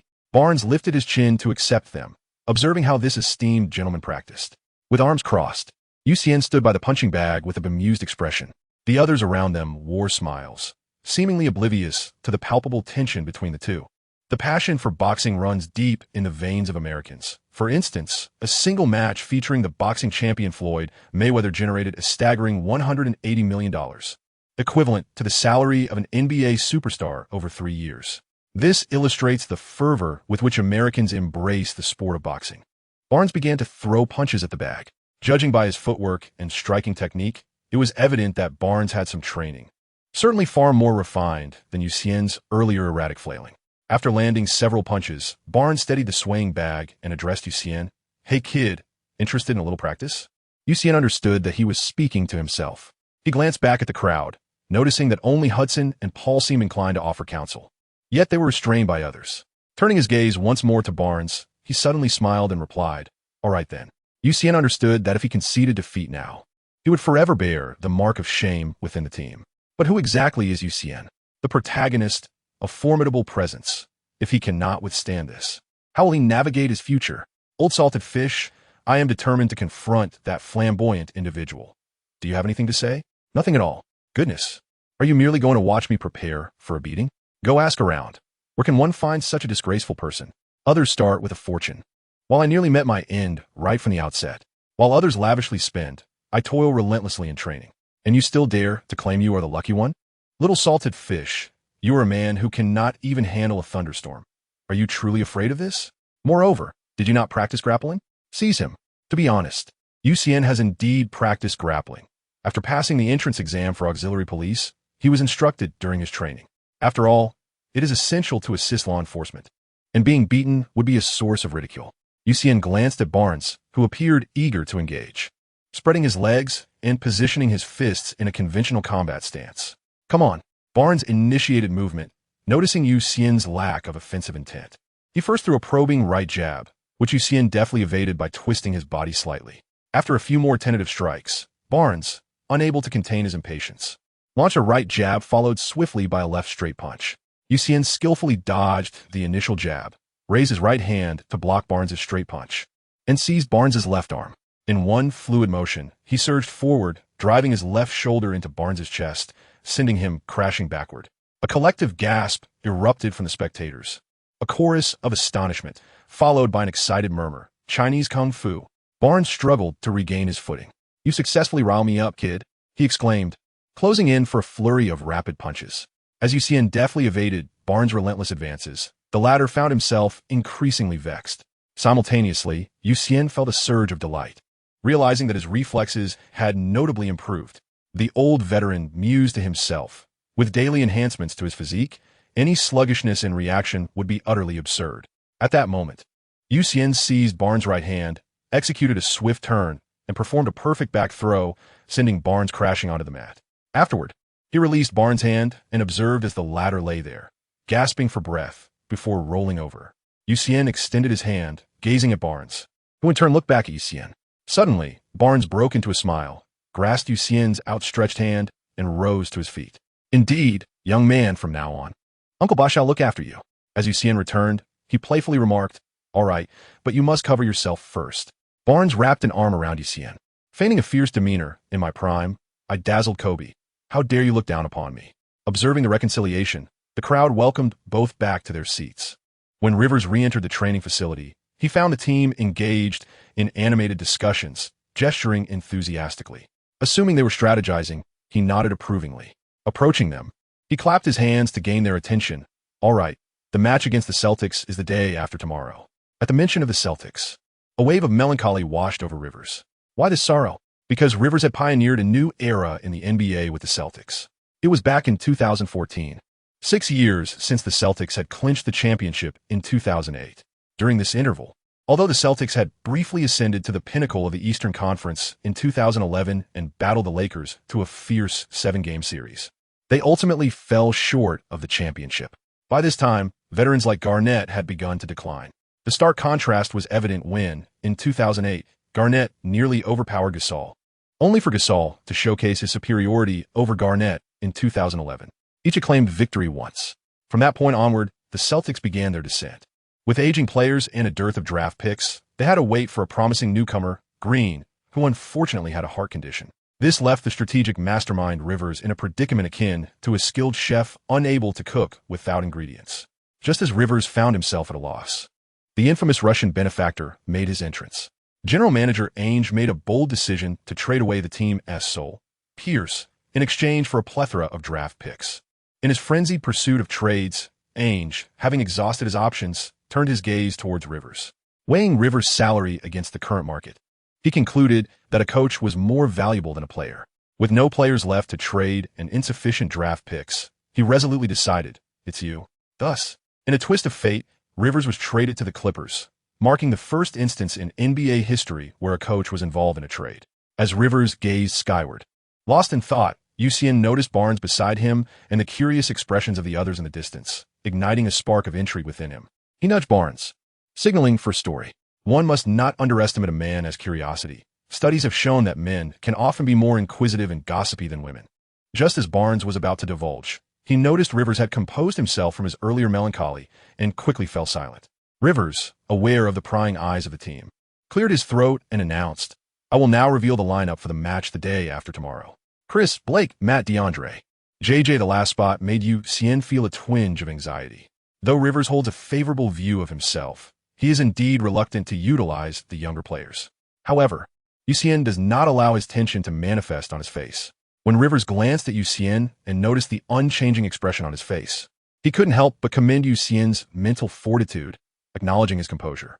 Upon hearing his name, Xian silently pumped his fist in triumph. He would finally take to the court. After reading through the roster, Rivers clasped his hand behind his back and stated, "We depart at 9 tomorrow. Do not be late." "That will be all. Everyone may leave." Observing the still calm Xian, Rivers felt a renewed appreciation for him. His tranquility was commendable. Turning to leave, he remarked, "Kid, you can head back now. Do you need a ride?" Barnes, already changed, addressed the still-dazed Xian. "No need. I live nearby." "Matt, you go ahead," Xian replied. Barnes nodded and turned to depart. Subsequently, Xian bid farewell to everyone in succession, scanning the room, and upon finding it empty, let out a jubilant howl, wandering aimlessly. He would soon step onto the court. In his office, Rivers heard Xian's exuberant howl and chuckled to himself, reveling in the youthfulness of it all. Chapter 11. Arrival in Boston the next day. The sun rose at 4 in the morning once again, and Xian rose early to train. After his training session, he prepared himself a breakfast. In recent days, his culinary skills had significantly improved, making his nutritious meals increasingly delectable. Xian mused that if this continued, he could consider a part-time position with the Clippers. Alas, my talents seem to have no suitable outlet. For every newcomer, the veterans of the team often have numerous pranks up their sleeves. Once assembled, Xian noticed Barnes draping his luggage over a seemingly aggrieved C.J. Wilcox, followed by DeAndre Jordan's luggage as well. After boarding the plane, Xian settled into a seat at the back. Barnes pulled out his tablet to watch videos, while DeAndre donned his headphones, and Paul retrieved a tactical board also resembling a tablet. Just as Xian contemplated a brief nap, he noticed C.J. Wilcox cautiously taking a seat beside him. After warily scanning the surroundings and confirming that everyone was preoccupied, he leaned in and whispered, "Could I ask you for a favor?" Xian was somewhat perplexed, observing as Wilcox surveyed the surroundings once more. "Xian, could you teach me some martial arts? I yearn to learn." He punctuated his plea with a gesture toward his luggage, appearing quite aggrieved. Reflecting on the earlier events, Xian chuckled softly, "CJ, everyone is simply looking out for you. Besides, I am not skilled in martial arts myself." Upon hearing this, Wilcox appeared slightly anxious, subsequently resorting to a series of gestures, conveying the notion of his fall yesterday involving Barnes. Xian managed to soothe him, recalling that his grappling techniques were rather rudimentary at that time. Suddenly, an idea struck Xian. If he were to learn some martial arts, combining his reflexes with the techniques could prove to be remarkable. However, Wilcox remained somewhat skeptical. As Xian observed the puzzled expression on Wilcox's face this year, he remarked, "When we have a day off, let's venture to the martial arts school in Chinatown to learn."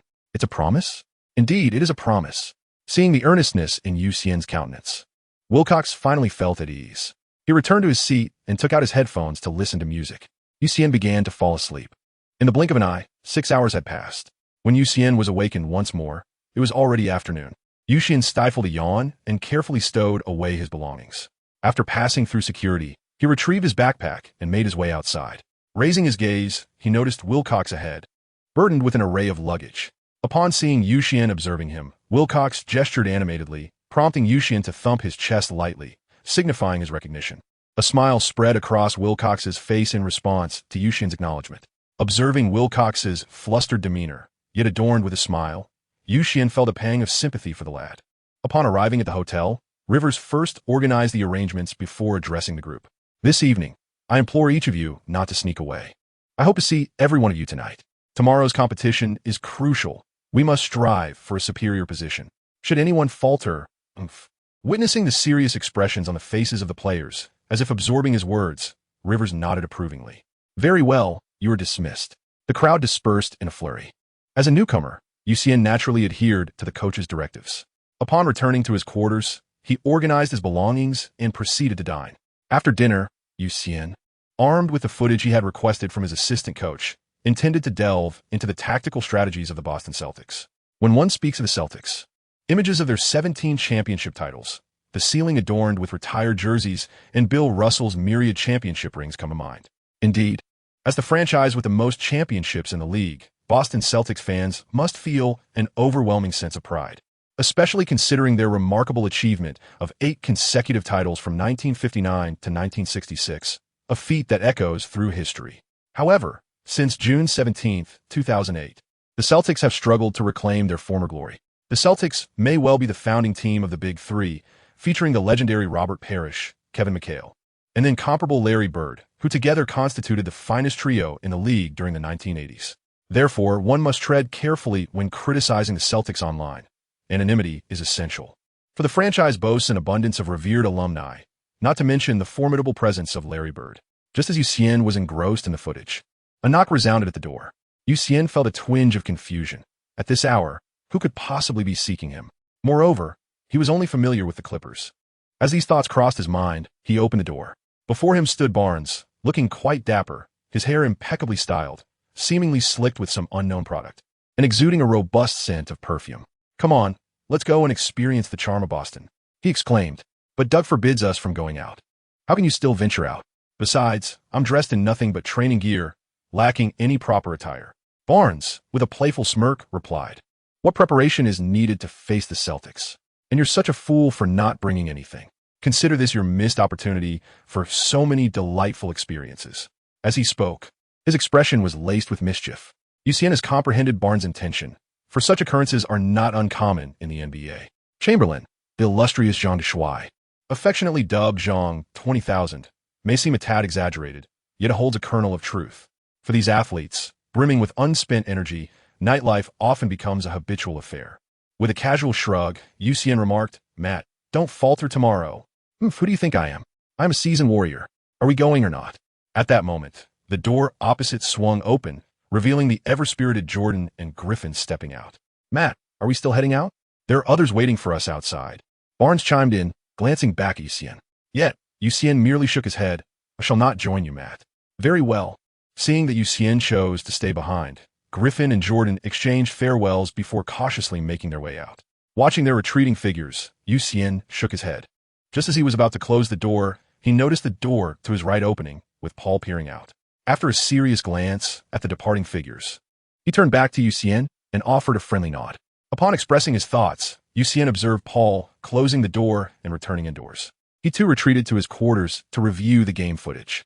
As he watched the recordings of the Celtics season, Xian was struck by the prowess of their head coach, Stevens. Although the Celtics were still striving for a playoff berth this season, their current standing suggested they had nearly secured their place. In comparison to the era of the Big Three, the present Celtics appeared somewhat lackluster. Among the remnants of that illustrious period, Bradley, once a backup point guard, had now ascended to a starting position. While Bradley's defensive skills were commendable, he also contributed offensively. However, examining the others, Smart, the primary guard, excelled defensively yet struggled offensively. The starting small forward, Evan Turner, possessed a versatile skill set but lacked mastery in any particular area. Brandon Bass, the veteran power forward, relied on his 2-meter stature. In the starting center, Tyler Zeller, standing at 2.13 meters, showcased talent but paled in comparison to DeAndre Jordan. On the bench, the standout was the diminutive Thomas, standing at 1.75 meters. The rest were less noteworthy. With this roster, Stevens managed to guide the Celtics to the precipice of the playoffs in his second season.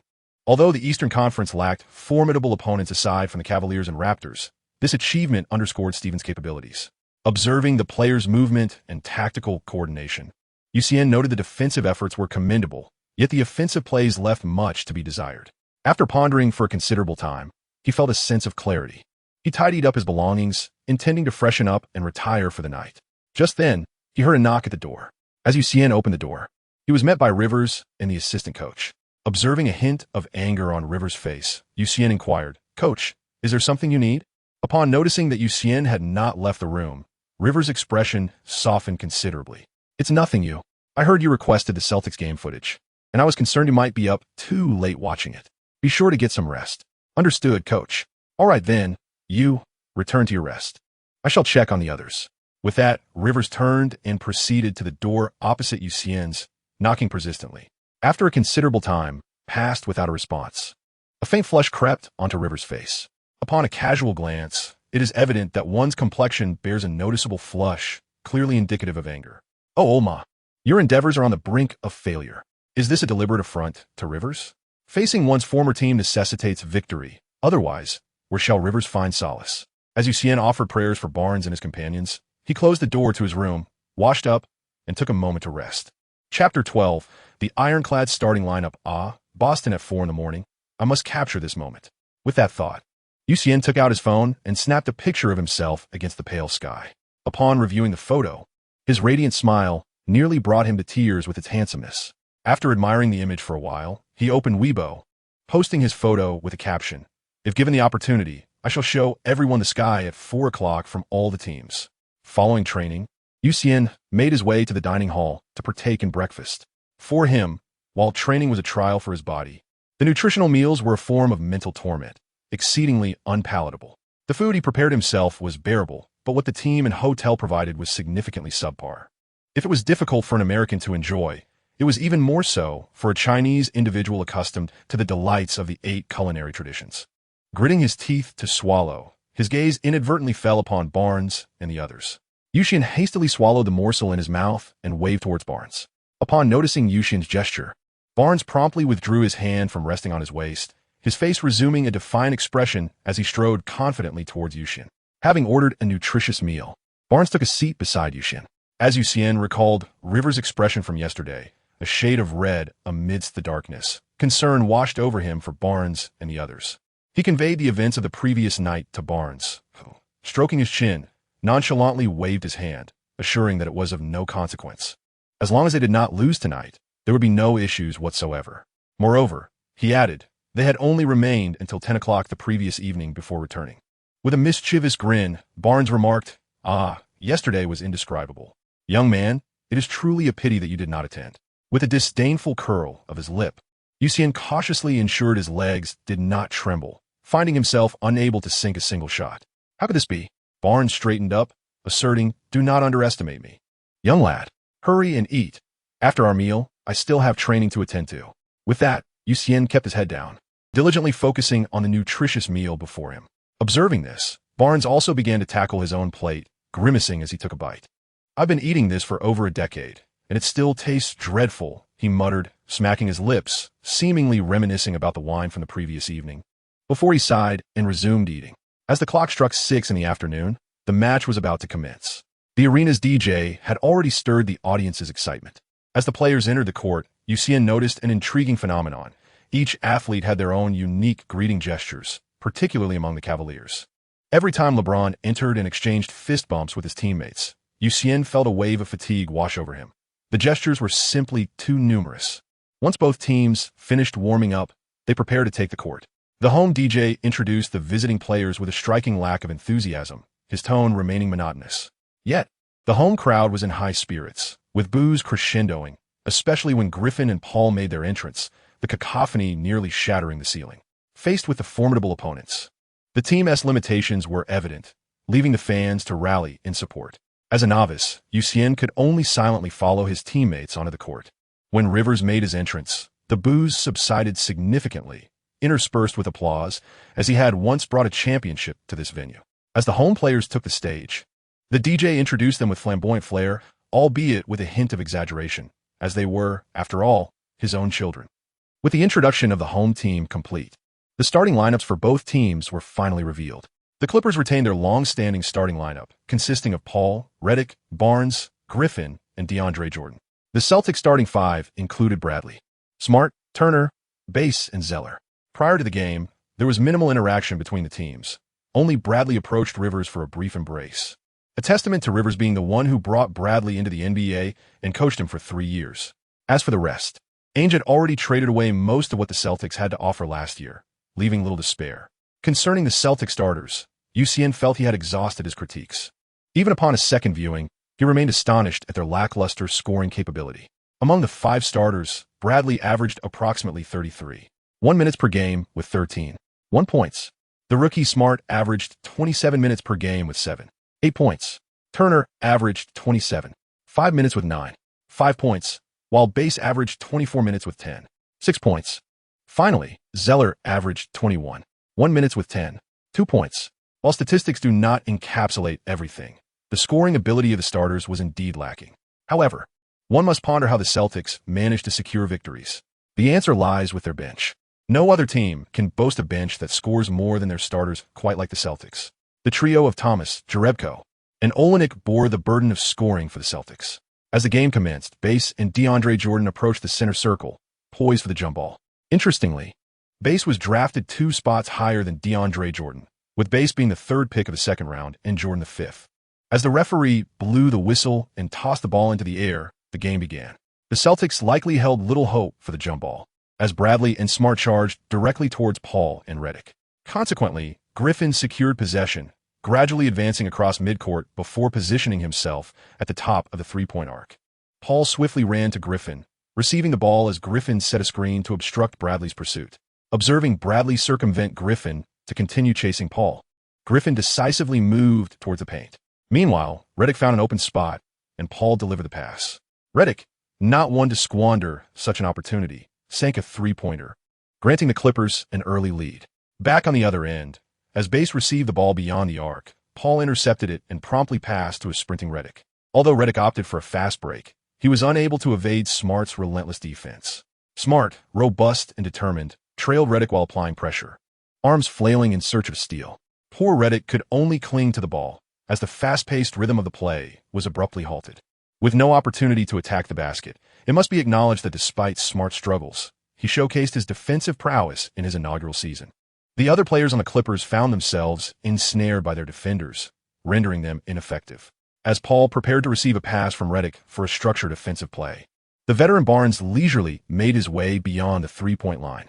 Due to Turner's entanglement with Griffin during the recent fast break, his defensive retreat was overly deep, thus affording Barnes a prime opportunity.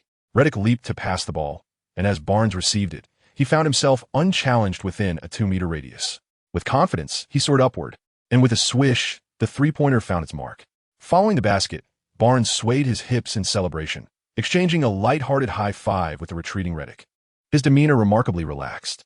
As the Celtics faced a barrage of three-pointers, they remained composed and did not rush to retaliate. Bradley received the ball and gradually brought it across half-court, intending to control the tempo. At the top of the arc, Bradley gestured, seemingly signaling the execution of a specific strategy, prompting the other 4 players to spread out. Upon witnessing the scene, Xian straightened in astonishment. Could it be the legendary 1 against 4? Before long, Bradley executed a bounce pass to Turner, positioned at the wing, and began to maneuver alongside Paul, creating space for Turner. With the ball in hand, Turner confronted Barnes, attempting several feints to penetrate the defense. Yet each effort was thwarted by Barnes' resolute stance. Forced to retreat, Turner appeared to yield, but it was merely a ruse. With a swift pivot and a left-footed step, he evaded Barnes, who, caught in forward motion, could no longer shift laterally to obstruct him, allowing Turner to surge along the baseline. Observing Barnes being outmaneuvered, Rivers on the sidelines felt a twinge of helplessness, aware that the Clippers' front line was already a notable weakness. Barnes was the most capable player on the team, and the bench offered little in terms of viable alternatives. However, when Rivers glanced back, he noticed Xian intently watching and subtly nodded in acknowledgement, as if contemplating a strategy. As Turner drove towards the basket along the baseline, Jordan hastily abandoned Zeller to intercept him. Faced with congestion from both sides, Turner remained composed, gathering the ball, and with a flick of his wrist, sent a pass to the unmarked Tyler in the paint. Such a pass was effortlessly simple for Turner, and Zeller received it with ease. With Tyler just freed from Jordan's defense, Griffin hurriedly positioned himself for a block, but it was too late. Tyler leaped and executed a bank shot, scoring with a single-handed effort. Following the score, the Celtics swiftly transitioned back on defense, denying the Clippers any opportunity for a fast break. As Paul concluded his play, Bradley initiated pressure from half-court. This time, the Celtics' defense left no openings for the Clippers. Redick's attempts to create space went in vain. As the shot clock dwindled, the ball remained in Jordan's hands. For someone struggling with free throws and mid-range shots, Jordan found himself in a predicament. Standing in that position felt no different from being under his own basket, as scoring seemed implausible. With no viable path for a dribble drive and a three-step layup being too distant, Jordan found himself in a quandary. As the clock ticked down, he had no choice but to hurl the ball toward the basket, and indeed, it was a mere toss. After releasing the ball, he did not even glance up, immediately retreating on defense. The spectators erupted in laughter, while Rivers face-bombed before springing to his feet, shouting towards the court, "Get inside. Focus on the paint. Don't drift out." Chapter 13, a moment of delight for Xian, unable to directly take the court and seated beside the water cooler. He too had a role to fulfill. What was his task? To keep a vigilant watch over the water cooler. Not only did he need to oversee it, but during the primary player's moments of glory, he was to vigorously wave his towel and cheer loudly, if endowed with a flair for performance. Adding some flair to his gestures would be splendid indeed. However, the most crucial aspect lies in the meticulous observation of the match. Seated on the bench, the position closest to the court, one can scrutinize the game with greater clarity, thereby analyzing the tactics deployed by the opposing coach and discerning their intentions. This preparation allows for a more targeted approach to both offense and defense when it is one's turn to take the court. It is imperative, however, to possess a certain level of skill. Aimless activity is of no use. After an extensive period of observation, I finally discerned that, in terms of offense, each member of the Clippers' starting lineup, when considered individually, surpasses their Celtics counterparts. Yet, when it comes to discipline, particularly regarding defensive tenacity, the Clippers fall short, notably with Redick, who is often a liability. The Clippers' defensive strategy is evidently to tighten the interior while loosening the perimeter, allowing for three-point attempts from the Celtics, as Rivers does not believe they would be overwhelmed by such shots unless possessed by Bird himself. In the paint, the focus is on strengthening defense, denying the opponent opportunities. Offensively, when Jordan and Griffin are on the floor, the attack on the interior is formidable. In terms of both height and capability, the Clippers significantly outmatch the Celtics. Coupled with Paul, the maestro of court control, and Redick lurking for three-point opportunities, it appeared that this game was firmly within their grasp. However, Rivers was unaware of the presence of three veteran players with a penchant for nightlife. Since Rivers called for a focus on interior play, the team has already gone 1.5 minutes without scoring. Jordan and Griffin are relentlessly pushing towards the paint, while Bass and Zeller are fiercely contesting their advance. And the rapid rotations and help defense from the remaining three Celtics players have stymied the Clippers' interior offense. Yet, with the presence of Smart, the score remains unchanged. Finally, Jordan drew a foul in the paint, earning 2 free throws, but unfortunately, his execution was lacking, and Smart secured the defensive rebound. Observing Smart on the court, I turned to see C.J. Wilcox, who seemed lost in thought, and I shook my head. There is quite a disparity. Since the game had become rather dull, I poked Wilcox with my hand. He jolted awake, looking at me. "Do you have a question?" Xian gestured toward Smart, who was fiercely competing against Griffin on the court, and inquired, "Are you envious?"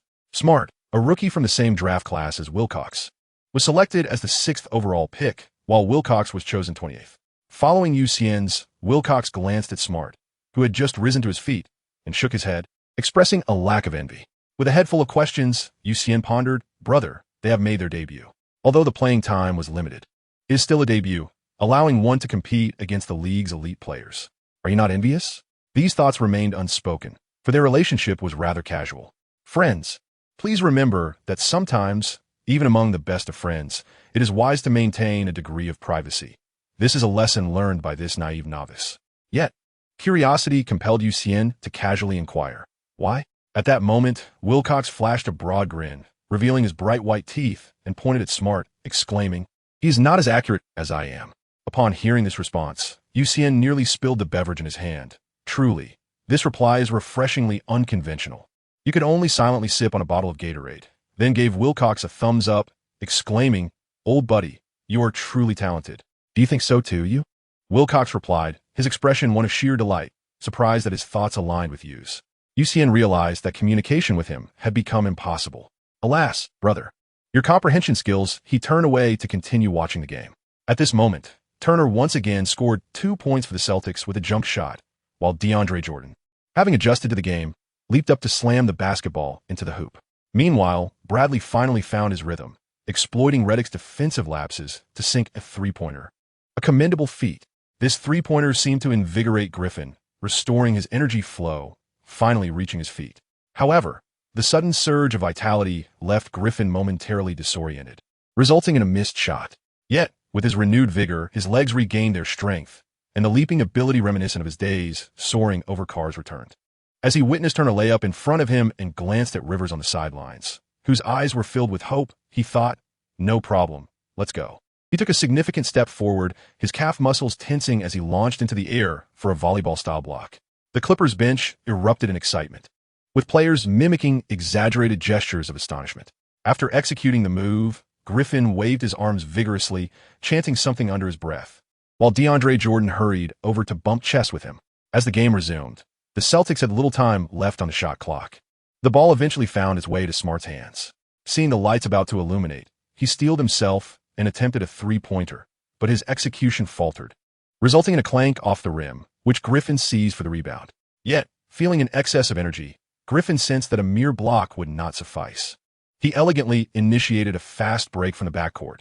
Advancing to the three-point arc, noticing the Celtics defenders had yet to fully position themselves, he executed a swift crossover, creating space and driving straight into the paint. With a powerful leap, he aimed to dunk over base. However, mid-air, Griffin encountered an obstacle. Base's defense curtailed his flight path. He quickly extended his arm, only to realize it fell short. He managed a desperate layup. As Griffin landed, he looked up to see the ball circling the rim before finally dropping in. The referee's whistle blew, signaling a foul, gesturing for 2-1.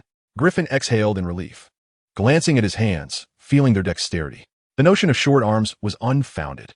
During the free throw, Stevens, unable to remain seated, swiftly substituted out Smitty and Base for Thomas, aiming to bolster the backcourt offense while bringing in Crowder for added agility. Observing Smart's dejected descent, Stevens quickly patted his shoulder in consolation. Upon Thomas's entry, the Celtics' backcourt offense improved, yet their defense faltered. Thomas's height proved a disadvantage, leaving Redick with less pressure. The teams exchanged blows, but for the Celtics, it became a struggle to keep up. Although Thomas managed to sink a three-pointer, it was merely a drop in the bucket. Xian finally realized that Rivers was rather petty. Indeed, he was quite small-minded. During a game against the Celtics, he allowed Griffin to play for 10 minutes in the first quarter, had it not been for Griffin's rather severe foot injury. Xian felt that Griffin would have played the entire quarter. When Griffin left the court, the entire bench leaned forward, including Xian. However, when Rivers cast a glance in Xian's direction, he felt a surge of excitement. But unfortunately, Rivers opted to call over Hoiberg and Turkoglu to discuss the upcoming strategy, substituting them for Griffin and Barnes. Although somewhat disappointed, Xian concealed his feelings and fetched a cup of water, which he handed to Barnes seated beside him. Barnes took the water and gulped it down in one go before returning the cup to the staff. Observing Xian's impassive demeanor, Barnes wiped the sweat from his brow and remarked, "Kid, do not rush. You must endure the solitude. You are still a rookie." Upon hearing this, Xian merely curled his lip in response, offering no verbal reply. As for the newcomer, I recall when Lao Yu and I faced 4 opponents in a one-on-one match. We were exceedingly fierce. Although it was limited to shooting, it was still formidable. One could hardly say that Rivers is not a bit petty. Remarkably, Paul played the entire first quarter without respite. In a moment of leisure, it became apparent that Rivers was overtly consumed by jealousy towards Stevens. Otherwise, it was inconceivable that he would engage in such a relentless onslaught during the first quarter. Upon glancing at the scoreboard, one could see that his team already held an 11-point lead, and it was likely to widen further by the end of the quarter. What enmity could have sparked such fervor? Just moments ago, Rivers had donned a beaming smile, exchanging handshakes and embraces with Stevens, only to turn and unleash a barrage of aggression. Suddenly, as he stood by the sidelines, Rivers felt a chill cascade over his head.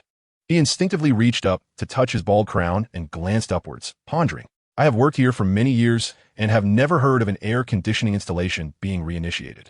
It seemed, just as he turned away, that an air conditioning unit had been installed for Stevens. This was intolerable. A resounding victory was imperative. Unbeknownst to Rivers, it was Xian who had been quietly gossiping about him, leading Rivers to misplace his ire onto Stevens. At that moment, Stevens unexpectedly sneezed and rubbed his nose, wondering who could be speaking ill of him. Chapter 14. At last, I awaited you when everyone dedicates themselves wholeheartedly to a task. Their hearts should brim with pride and a sense of accomplishment. This feeling of achievement, this pride, ought to be shared at the very first opportunity. Yet clearly, Rivers was incapable of such expression. As Xian gazed at Rivers, who wore a smug expression while desperately suppressing a smile, he felt an overwhelming disdain for him. At that moment, Rivers was equally conflicted. Glancing at the score displayed on the large screen filled him with immense satisfaction, and he yearned to share his joy with someone. However, he thought to himself that confiding in the players might expose his character, complicating his ability to maintain an air of calm and poise in the future. Sharing his thoughts with an assistant coach seemed equally perilous, for the coaching circle was quite small. If word were to leak out, where would he hide his face? As Rivers paced restlessly along the sidelines, the second quarter was on the brink of commencing, and strategy was cast aside. With a grand gesture, he called for a 5-for-5 substitution, allowing the players to engage freely. On the court, the Clippers transformed into a lineup of Little Rivers, Davis, and Hoyes, complemented by Turkoglu and the recently rested Redick. In contrast, the Celtics fielded a trio of Little Thomas, Jerebko, and Olenek, bolstered by Tatum and Smart. The ensuing contest saw both teams exchanging blows in a lively manner, as it was an even match, with one side weighing in at half a pound against the other. Nonetheless, Davis's substantial presence in the paint offered a distinct advantage, as Olenek and Jerebko struggled to contain him. Furthermore, the overlapping roles of Olenek and Jerebko, both seeking to extend their range with three-point attempts, allowed Davis to thrive unhindered in the paint. Observing the unfolding scenario, Stevens promptly opted for a substitution, pulling Olenek, who had been less than accurate thus far, and scribbling tactical notes on his clipboard while whispering to Bass, who then re-entered the game. Bass's entrance did yield some effect, albeit minimal, for Davis was simply too formidable. However, Bass brought forth another signal from Stevens, a call to accelerate the tempo and tire Davis out, while Davis could dominate the paint with his weight. One must not forget that excessive mass is a double-edged sword, diminishing both agility and endurance. Evidently, as the pace quickened, Davis's stamina faltered, rendering him unable to maintain his aggressive play in the paint. His footwork grew sluggish, movements became laborious, and his breath quickened. The Davis of today was a far cry from the prodigious talent that clinched the championship in 2008. Back then, he was youthful, spirited, and shy enough to be brought to tears by KG's reprimands. Now, with the passage of time, indulgent eating habits, and declining athleticism, he faced a grim reality. Compounding matters, years of instability, particularly during his tenure with the Magic, had shifted Davis's demeanor to one of volatility. If the cameras captured Davis in isolation, viewers might witness him sprinting with what appeared to be all his might, exuding an impression of speed and dominance. Yet, when the entire roster was viewed collectively, audiences would readily see 9 players effortlessly surpassing Davis, who seemed to ambulate leisurely, akin to a casual stroll. This is the essence of relativity. Given Davis's diminished speed, Little Rivers was compelled to await his positioning. However, being impulsive by nature, Little Rivers swiftly turned and launched a three-pointer, producing a resonant sound. The Celtics seized the rebound and initiated a fast break, leaving the unfortunate Davis, who had just reached half-court, scrambling to return on defense. Old Rivers, witnessing the urgency of the situation, frantically gestured with his tactical board, exclaiming, "Foul! Foul!" In the midst of the game, Hoiberg swiftly embraced the advancing Datum. Rivers, noticing the game had been halted, turned and shot a fierce glare at Little Rivers, pounding the tactical board with his fist. Old Rivers then gestured towards Davis. Although the prince understood, he shrugged, indicating that despite being his son, he could not unjustly accuse him. It was Datum who had lagged behind. After the foul, the Celtics could only set up in a half-court offense. Jerebko positioned himself in the low post, leaning against Davis. Observing Jerebko's stance, which suggested he was preparing for a one-on-one, Davis thought to himself, "Finally, it's my turn. I'll give you one arm." He slightly crouched, raised his right hand, and focused his right arm on Jerebko, asserting that he would indeed give him one arm. Anticipating Jerebko's move, Davis was taken aback when Jerebko suddenly darted away. "Hey, don't run. That's cheating." Davis attempted to grab Jerebko's jersey, but was too slow, allowing Jerebko to retreat beyond the three-point line, where he received the ball and shot it with ease. After releasing the ball, Jerebko struck a pose, casting a smug glance at Davis, as if to say, "Old man, can't keep up, can you? Come catch me." Davis could only glare back in frustration, realizing that his weight was indeed a hindrance. Rivers, observing the outcome, hesitated for a moment before calling a long timeout to allow Davis to recuperate. Upon hearing Old Rivers finally call for a timeout, Davis sighed in relief and turned to Little Rivers, saying, "Brother, we both belong to the S-Clan. Could you grant your older brother a chance? You're blatantly wasting my ample physique." Upon hearing this, Barnes burst out laughing, while Griffin covered his face with a towel, though his shaking shoulders betrayed his amusement. Notably, Little Rivers retorted, "Brother, it's not me wasting it. It's your ample physique that's too slow." Old Rivers, hearing his son's response, facepalmed, lamenting, "How did I ever trade for you?"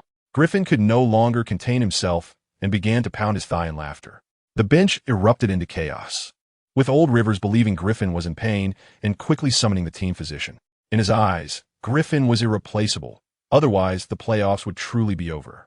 He anxiously awaited the physician's assessment. Upon seeing the physician rise, Old Rivers hastily inquired, "What's the verdict?" The physician shrugged, attributing the muscle tremors to a dramatic shift in emotions. "Speak plainly." After a hearty laugh, the physician reassured him, "It's nothing serious." With that, Rivers felt a wave of relief. As the timeout approached its conclusion, he impatiently awaited his turn to be called back into the game, only to see Rivers wave his hand, indicating that the same players would continue. As the score continued to widen, Xian grew increasingly anxious. It is well known that only with a substantial lead can substitutes truly shine. Thus, the alternation between substitutes and starters continued until merely 1 minute remained on the clock, with the score standing at 64-42, a daunting 22-point gap. At this juncture, Xian had ceased to focus on the game. With the match reaching this point, it had lost its significance, and his thoughts began to drift into the ether. Just then, Hudson nudged Xian and exclaimed, "Doug is calling for you." As Xian regained his senses, he failed to catch what Hudson had said. "What? Lester, what did you say?" he inadvertently exclaimed in a northeastern dialect. This time, Hudson remained silent, merely gesturing towards the elder Rivers. As Xian turned around, he noticed Coach Rivers pent up frustration. He quickly got to his feet and approached him, saying, "My apologies, Coach. I was just contemplating strategy, pondering how to better execute your tactics and maximize their effectiveness to dismantle the Celtics." Perhaps it was the last phrase about dismantling the Celtics that had an impact, for Coach Rivers' anger instantly subsided, and a smile began to grace his face. As Xian pondered, he realized that he was willing to cast aside his pride for the sake of the game. Rivers picked up the tactical board and addressed you, saying, You will take the court and replace JJ. Remember to move more, create space for Blake, and set more screens for Paul. When opportunities arise, do not hesitate to shoot, be decisive." After speaking, he gave you a light pat on the backside. As Xian nodded in contemplation, he thought to himself, "You grant me but a single minute and expect me to accomplish so much. How can I truly showcase my abilities?" Yet once on stage, success is achieved.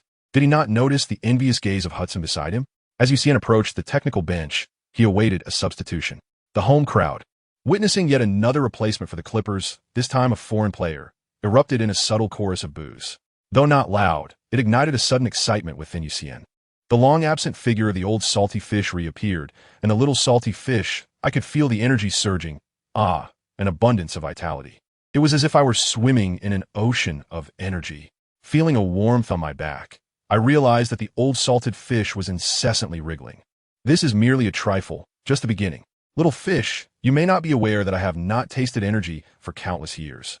I can no longer withstand it. I must take a bite to satiate my cravings. Alas, what is this? It is utterly unpalatable. Although it offers me some benefit, the taste is simply unbearable. Upon hearing this, Xian began to comprehend the situation. It was merely a self-deprecating jest that had led to such an outcome. However, there was no time for further explanation, as Reddick approached and exchanged a high-five with Xian before passing by. Bending down, Xian gently tapped the floor. March 30th, 2015, NBA, Here I Come. Chapter 15, Things Went Awry. Today's game was not broadcasted nationwide in the United States. Due to the early timing and the lack of a marquee matchup, it was only covered through text updates domestically. Introducing the players on the court is a duty that every commentator must fulfill.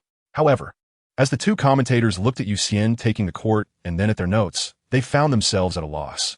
Apart from his name and nationality, they knew nothing else about him, leaving them somewhat bewildered. What was Rivers thinking? As the playoffs approached, he brought in a Chinese player, one with no fame whatsoever. Yet, when they recalled the eccentric moves of the seasoned Rivers this year, it sparked a lively discussion. "Oh, Tim, What is Doug doing, selecting a nobody? Has Doug lost his mind, betting on this lad to lead the Clippers to victory? No, perhaps he is not mad. He just might not be seeing clearly. Upon finishing, the two commentators erupted into laughter. Upon hearing their mockery, Rivers merely smirked, thinking, "Ah, mere mortals, let you revel for 3 minutes. Wait until the genius I have chosen blinds you with his brilliance, and then you shall realize the uniqueness of my vision." However, when Xian took to the court, the situation back home was quite different. The text commentator, upon seeing Xian, expressed astonishment but hesitated to confirm.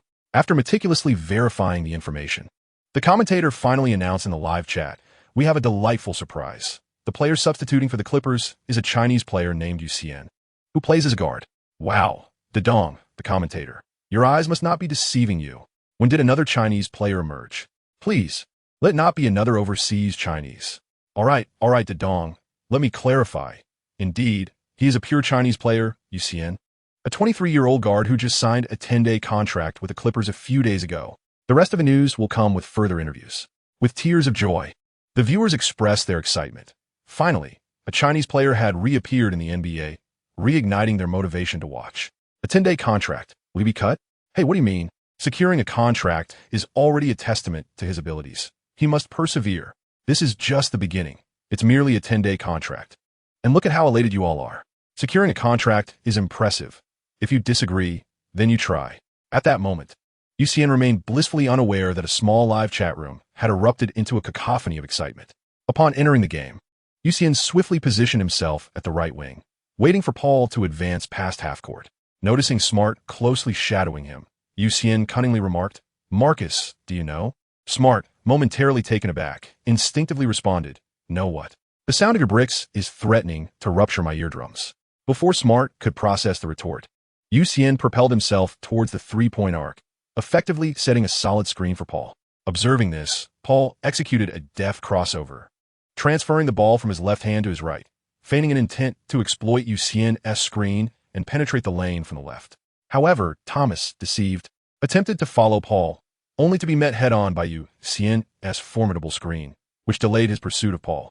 Realizing he had lost the initial advantage, Thomas pivoted to the right, hoping to intercept Paul from behind Xian.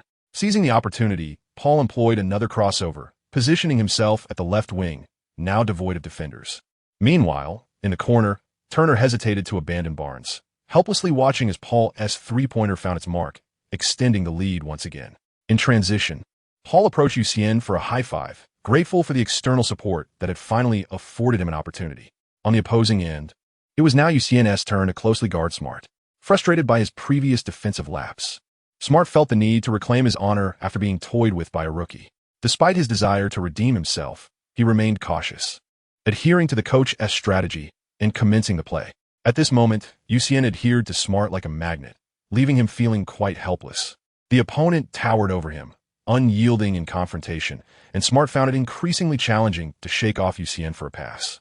Meanwhile, Thomas, initially inclined to facilitate, noticed the clock winding down and, seizing the moment, attacked the lane using base's screen. Jordan, opting not to step up immediately, stationed himself in the paint, preparing to await Thomas for a potential block. Unfortunately, Thomas, with his agility, evaded Jordan's outstretched hand and drew a foul instead, earning 2 free throws. With just 30 seconds remaining in the half, Coach Rivers hastily substituted Jordan for Redick, seeking to capitalize on a three-point opportunity in hopes of transforming their fortunes. As Paul initiated the play, Xian first provided a screen for Redick at the left wing, who then cut inside towards the lane. Griffin, noticing this, offered another screen for Redick. Once again, commendation is due for the Celtics' swift defensive rotations. Although Redick's movement disrupted the matchup, the Celtics' swift defensive rotations prevented him from evading his defender. After DeAndre Jordan exited the game, Zeller was originally tasked with guarding Barnes, as his footwork wasn't notably disadvantageous. And Barnes was particularly sluggish this game. This was well understood.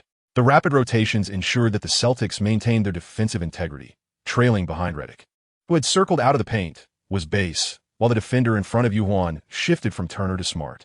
Zeller took on the interior defense against Griffin. Turner resumed his role against Barnes, and Thomas faced off against Paul. Noticing Redick emerge with base in pursuit, Paul seized the opportunity for a smaller versus larger matchup and delivered a bounce pass to Redick. Upon receiving the ball, Redick confronted the well-prepared base. After several quick changes of direction in an attempt to create a shot, he found himself thwarted, leading him to pass the ball back to Paul. With time running low, Paul contemplated taking on Thomas in isolation. He executed a behind-the-back dribble, transferring the ball from his left hand to his right, and then surged to the right. Thomas quickly shifted to his left, aiming to obstruct Paul's path to the basket. Observing this, Paul executed another change of direction, moving the ball from his right hand to his left, finally creating a sliver of space to rise for a shot. However, as he leaped, he was startled to see a figure approaching from his left, intent on blocking his attempt. Upon closer inspection, it was Smart. It became evident that Smart had been inching toward Paul during his initial move. After all, Paul was the team's linchpin, often taking the final shot. By the time Paul leaped after his second change of direction, Smart was resolute in his intentions, jumping to contest the shot. Nevertheless, Paul, a master of ball control, recognized the impossibility of making the shot and swiftly collected the ball, passing it through Smart's armpit to Xian. One cannot help but feel that Paul's action bore the semblance of deflection of responsibility. Xian received the pass with only 3 seconds remaining on the shot clock. "Paul, you're ruthless. Doc Rivers still gives me a minute, and you leave me with 3 seconds." At this moment, there was no time for further contemplation. Xian, as if on reflex, leaped and released the ball. Everyone stood frozen, their eyes fixed intently on the hoop. With a swish, the light illuminated, the ball went in. Xian raised his hands and silently made his way towards the bench. Barnes, who was closest to him, affectionately wrapped his arm around Xian, exclaiming, "Kid, you got my flair." Paul and a few others joined in, playfully tousling Xian's hair. Upon reaching Rivers, Xian embraced him warmly. Rivers chuckled and remarked, "Good lad, you shot decisively. But let us not get too carried away. There is still the second half to consider." The visitors' locker room was filled with laughter and jovial chatter, especially since they were leading by over 20 points. Rivers refrained from interrupting the players' enthusiastic discussions. With 5 minutes remaining before the second half commenced, Rivers called an end to their banter, first commending Paul and the others, including a mention of Xian.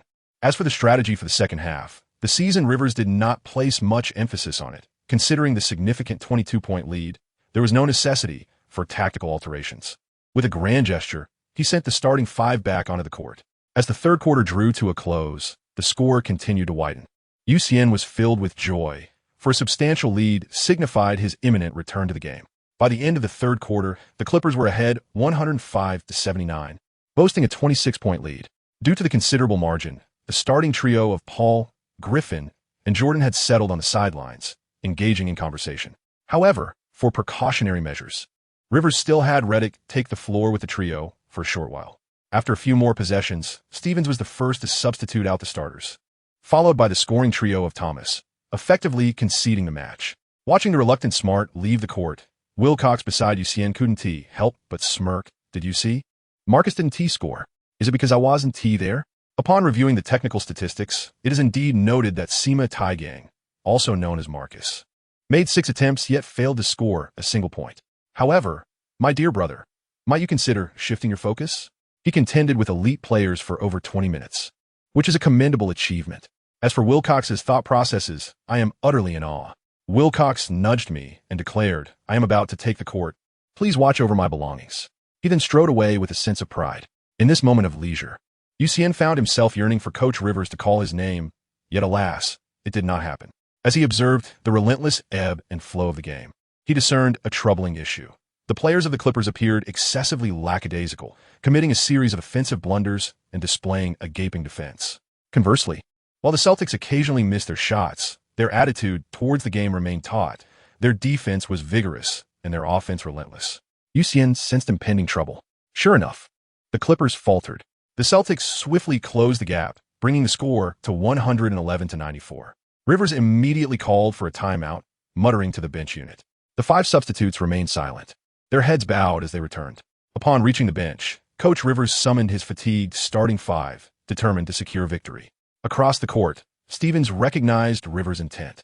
With the starters back on the floor, the probability of reclaiming the game diminished, but he was resolved to retaliate. He gathered the Celtics players for a clandestine strategy session. Rivers felt a chill run down his spine. Chapter 16. Saving the world as DeAndre Jordan prepared to inbound the ball from the baseline. He noticed all the Celtics players positioned in the front court. He paid it no mind, for such pressing tactics were common during a comeback. Jordan passed the ball to Paul, intending to set a screen before advancing, only to find that several opponents were not pursuing Paul, but were instead glaring menacingly at him.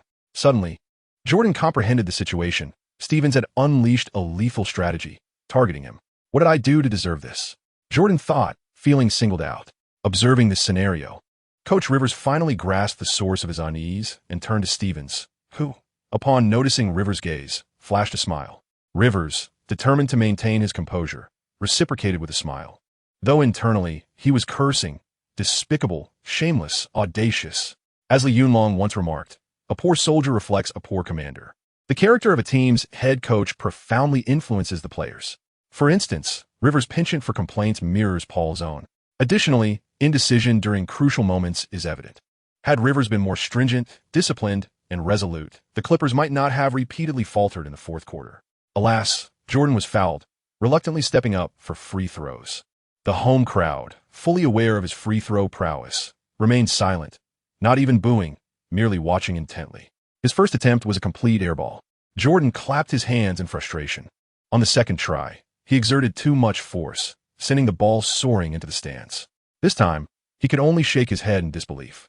Back on the court, before the Clippers could set their defense, Tatum launched a three-pointer, sinking it effortlessly. The Clippers' five-man unit exhibited a complete lack of defensive awareness. Having been inactive for nearly 10 minutes, their rhythm long gone. And once again, Jordan prepared to inbound the ball from the baseline, observing the four opponents encircling him. Young Jordan surrendered to the inevitable, raising his hands high after the serve, anticipating a foul. Paul, receiving the pass, remained motionless, directly relaying the ball to the referee. Unsurprisingly, yet another pair of free throws was missed. With 4 consecutive failed attempts, the Clippers found themselves in a precarious situation, as they were not a team known for their steadiness, leading to a state of panic. Meanwhile, Tatum seized the opportunity mercilessly, sinking another three-pointer and narrowing the score to 111-100. Rivers, suddenly anxious, hastily called for a timeout once more. He understood that devising a strategy at this moment would be futile, as the tension was palpable. Casting a glance at Xian on the sidelines, Rivers gritted his teeth and stamped his foot, calling out, "You come here." You, with a cheerful demeanor, hastened to the forefront. "Remember, you will replace DeAndre on the court shortly. It is imperative that you excel in defense, assisting Blake in securing the rebounds. Seize the opportunity to take decisive three-point shots. Do you comprehend?" Xian nodded slightly. "Go ahead, young man. After 3.5 minutes, it is finally my turn to save the world." A sense of tranquility enveloped Xian's heart. As he observed the score closing in, Stevens couldn't help but nod, realizing that acquiring Jordan was indeed a wise decision. His gaze shifted to the now-seated little Jordan on the sidelines. What a pity. Paul dribbled past the half-court line and reached the top of the arc. With little Jordan off the court, Griffin felt an increased burden in the paint. Instead of passing to Griffin, Paul opted to send the ball to Xian, who stood just beyond the three-point line. After delivering the pass to Xian, Paul circled around him, anticipating a return pass.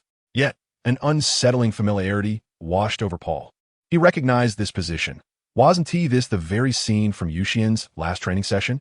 In the midst of a casual catch, Xian initially intended to pass the ball back to Paul.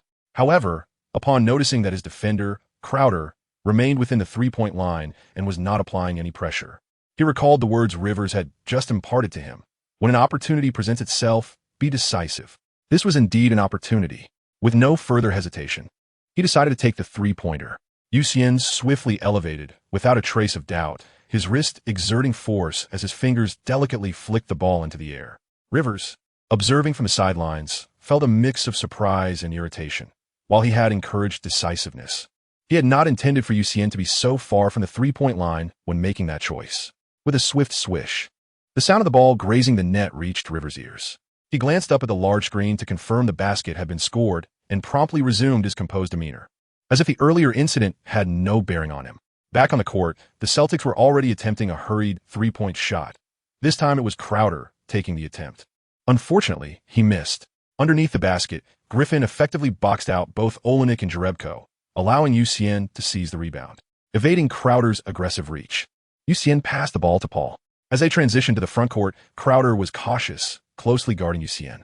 Noticing that the other players were unable to create opportunities, Paul directly passed the ball to Xian, seeking to facilitate a shift in ball control. As Xian received the ball, He chose not to pass it back to Paul. Instead, he utilized his body to create space and turned to face the basket. Given that Crowder was unaware of Xian's capabilities, he hesitated to apply too much pressure, wary of the potential for a breakthrough. As Xian gazed at Claude before him, he first executed a grand circular motion with both hands, then stepped forward with his right foot, feigning an advance. Claude, taken aback by the ruse, swiftly shifted to his left in response. Upon observing Xian, a faint smile graced his lips as he deftly withdrew his right foot, seamlessly executing another jump shot. As Xian ascended into the air, Claude realized his misjudgment, yet it was too late. He could only watch helplessly as Xian released the ball, double kill, and another point secured. This time, Rivers remained remarkably composed, as if everything were firmly within his grasp, resembling a venerable monk in deep meditation upon his chair. In the subsequent rounds, although the Celtics fought valiantly, capitalizing on their height advantage to secure 2 points inside, they were unable to narrow the score gap. In the final minute, Xian delivered a decisive blow, launching another three-pointer that elevated the score to 119-104. Recognizing the inevitable, the Celtics conceded defeat and relinquished their efforts. The composed Rivers called a timeout, executing a grand substitution of 5 players, a display of sheer audacity. As the match concluded, Rivers approached Stevens with enthusiasm, extending his hand from a distance. Stevens, seeing this gesture, could do little but reciprocate. The two embraced in a cordial manner, whispering to one another, yet observing the barely contained joy on Rivers' face. Xian understood that the seasoned coach was relishing the moment. As the game drew to a close, Xian boasted a flawless record of 4 successful three-point attempts and secured a rebound. While statistics tell one story, the essence of the game tells another. In his first appearance, Xian was a delightful addition, yet in his second, he proved to be a beacon of hope, delivering 2 crucial three-pointers at the most pivotal moment, ultimately sealing the victory with a decisive shot. His performance on such a grand stage was nothing short of astonishing. As the game concluded, the text commentary in China erupted with excitement. This young man possesses a heart of steel. Indeed, his shooting was remarkably consistent, each attempt a precise strike, each one a potential game-changer. Truly, this is commendable. I can once again indulge in watching the NBA. Who knows if this is merely a fleeting moment of brilliance? With all this praise being heaped upon him, to those upstairs, be gone. Did no one notice his name? It was that same individual once more. During the post-match interview, Coach Doc Rivers sat alongside Paul, who had just secured a double-double. Meanwhile, Stevens had already begun addressing the inquiries. Regarding today's match, my players performed admirably. They exhibited remarkable tenacity. However, the opposing team boasts top-tier guards and forwards, and their bench features an impressive newcomer with a steely demeanor, Stevens remarked with a shrug. Upon hearing this, Rivers felt a swell of pride. After all, it was he who had unearthed such talent. Is it not a tinge of envy? Although Rivers was elated internally, he maintained an impassive exterior. Observing Rivers' demeanor, Stevens continued, I heard that the newcomer is signed to a mere 10-day contract. Leaving with a meaningful smile as he returned to the locker room. Rivers, upon hearing Stevens' parting words, felt a surge of frustration. Was this a deliberate slight? It was now the Clippers' turn to speak. The staff began responding to the journalists' inquiries. First came the customary mutual flattery, as Rivers nearly likened Stevens to a blooming flower. Then the discussion shifted to the final quarter of the match. Just as Rivers and Paul finished answering questions and prepared to depart, a local Celtics reporter posed a query. Coach Rivers, how do you assess the performance of the Clippers newcomer? You? As Rivers began to respond, the reporter added, Coach Stevens seemed quite intrigued by the newcomer as he departed. What are your thoughts? This only fueled Rivers' ire. Of course, the talent we discovered will be utilized extensively. With that, he stormed off in a huff. The more Rivers reflected on the matter, the more he sensed an underlying threat. Upon returning to the locker room, he summoned his players and hurriedly arranged for their return to Los Angeles that very night. Chapter 17. A little fame yesterday. One could only ponder the peculiar frenzy of Coach Rivers.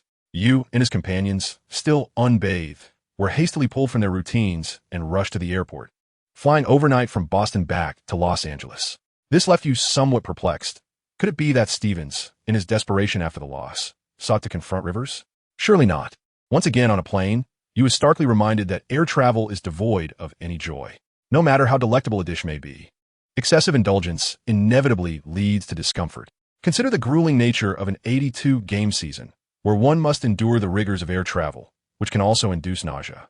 This is but a single season. Imagine the toll of 10 seasons, amounting to a staggering 820 games, My goodness. At this moment, Xian remained blissfully unaware that he was merely on a short-term contract lasting 10 days. Upon returning to the dormitory via bus, Xian hurriedly attended to his personal hygiene before succumbing to slumber. The following day, the Clippers had no training scheduled in the morning, affording the players a well-deserved respite.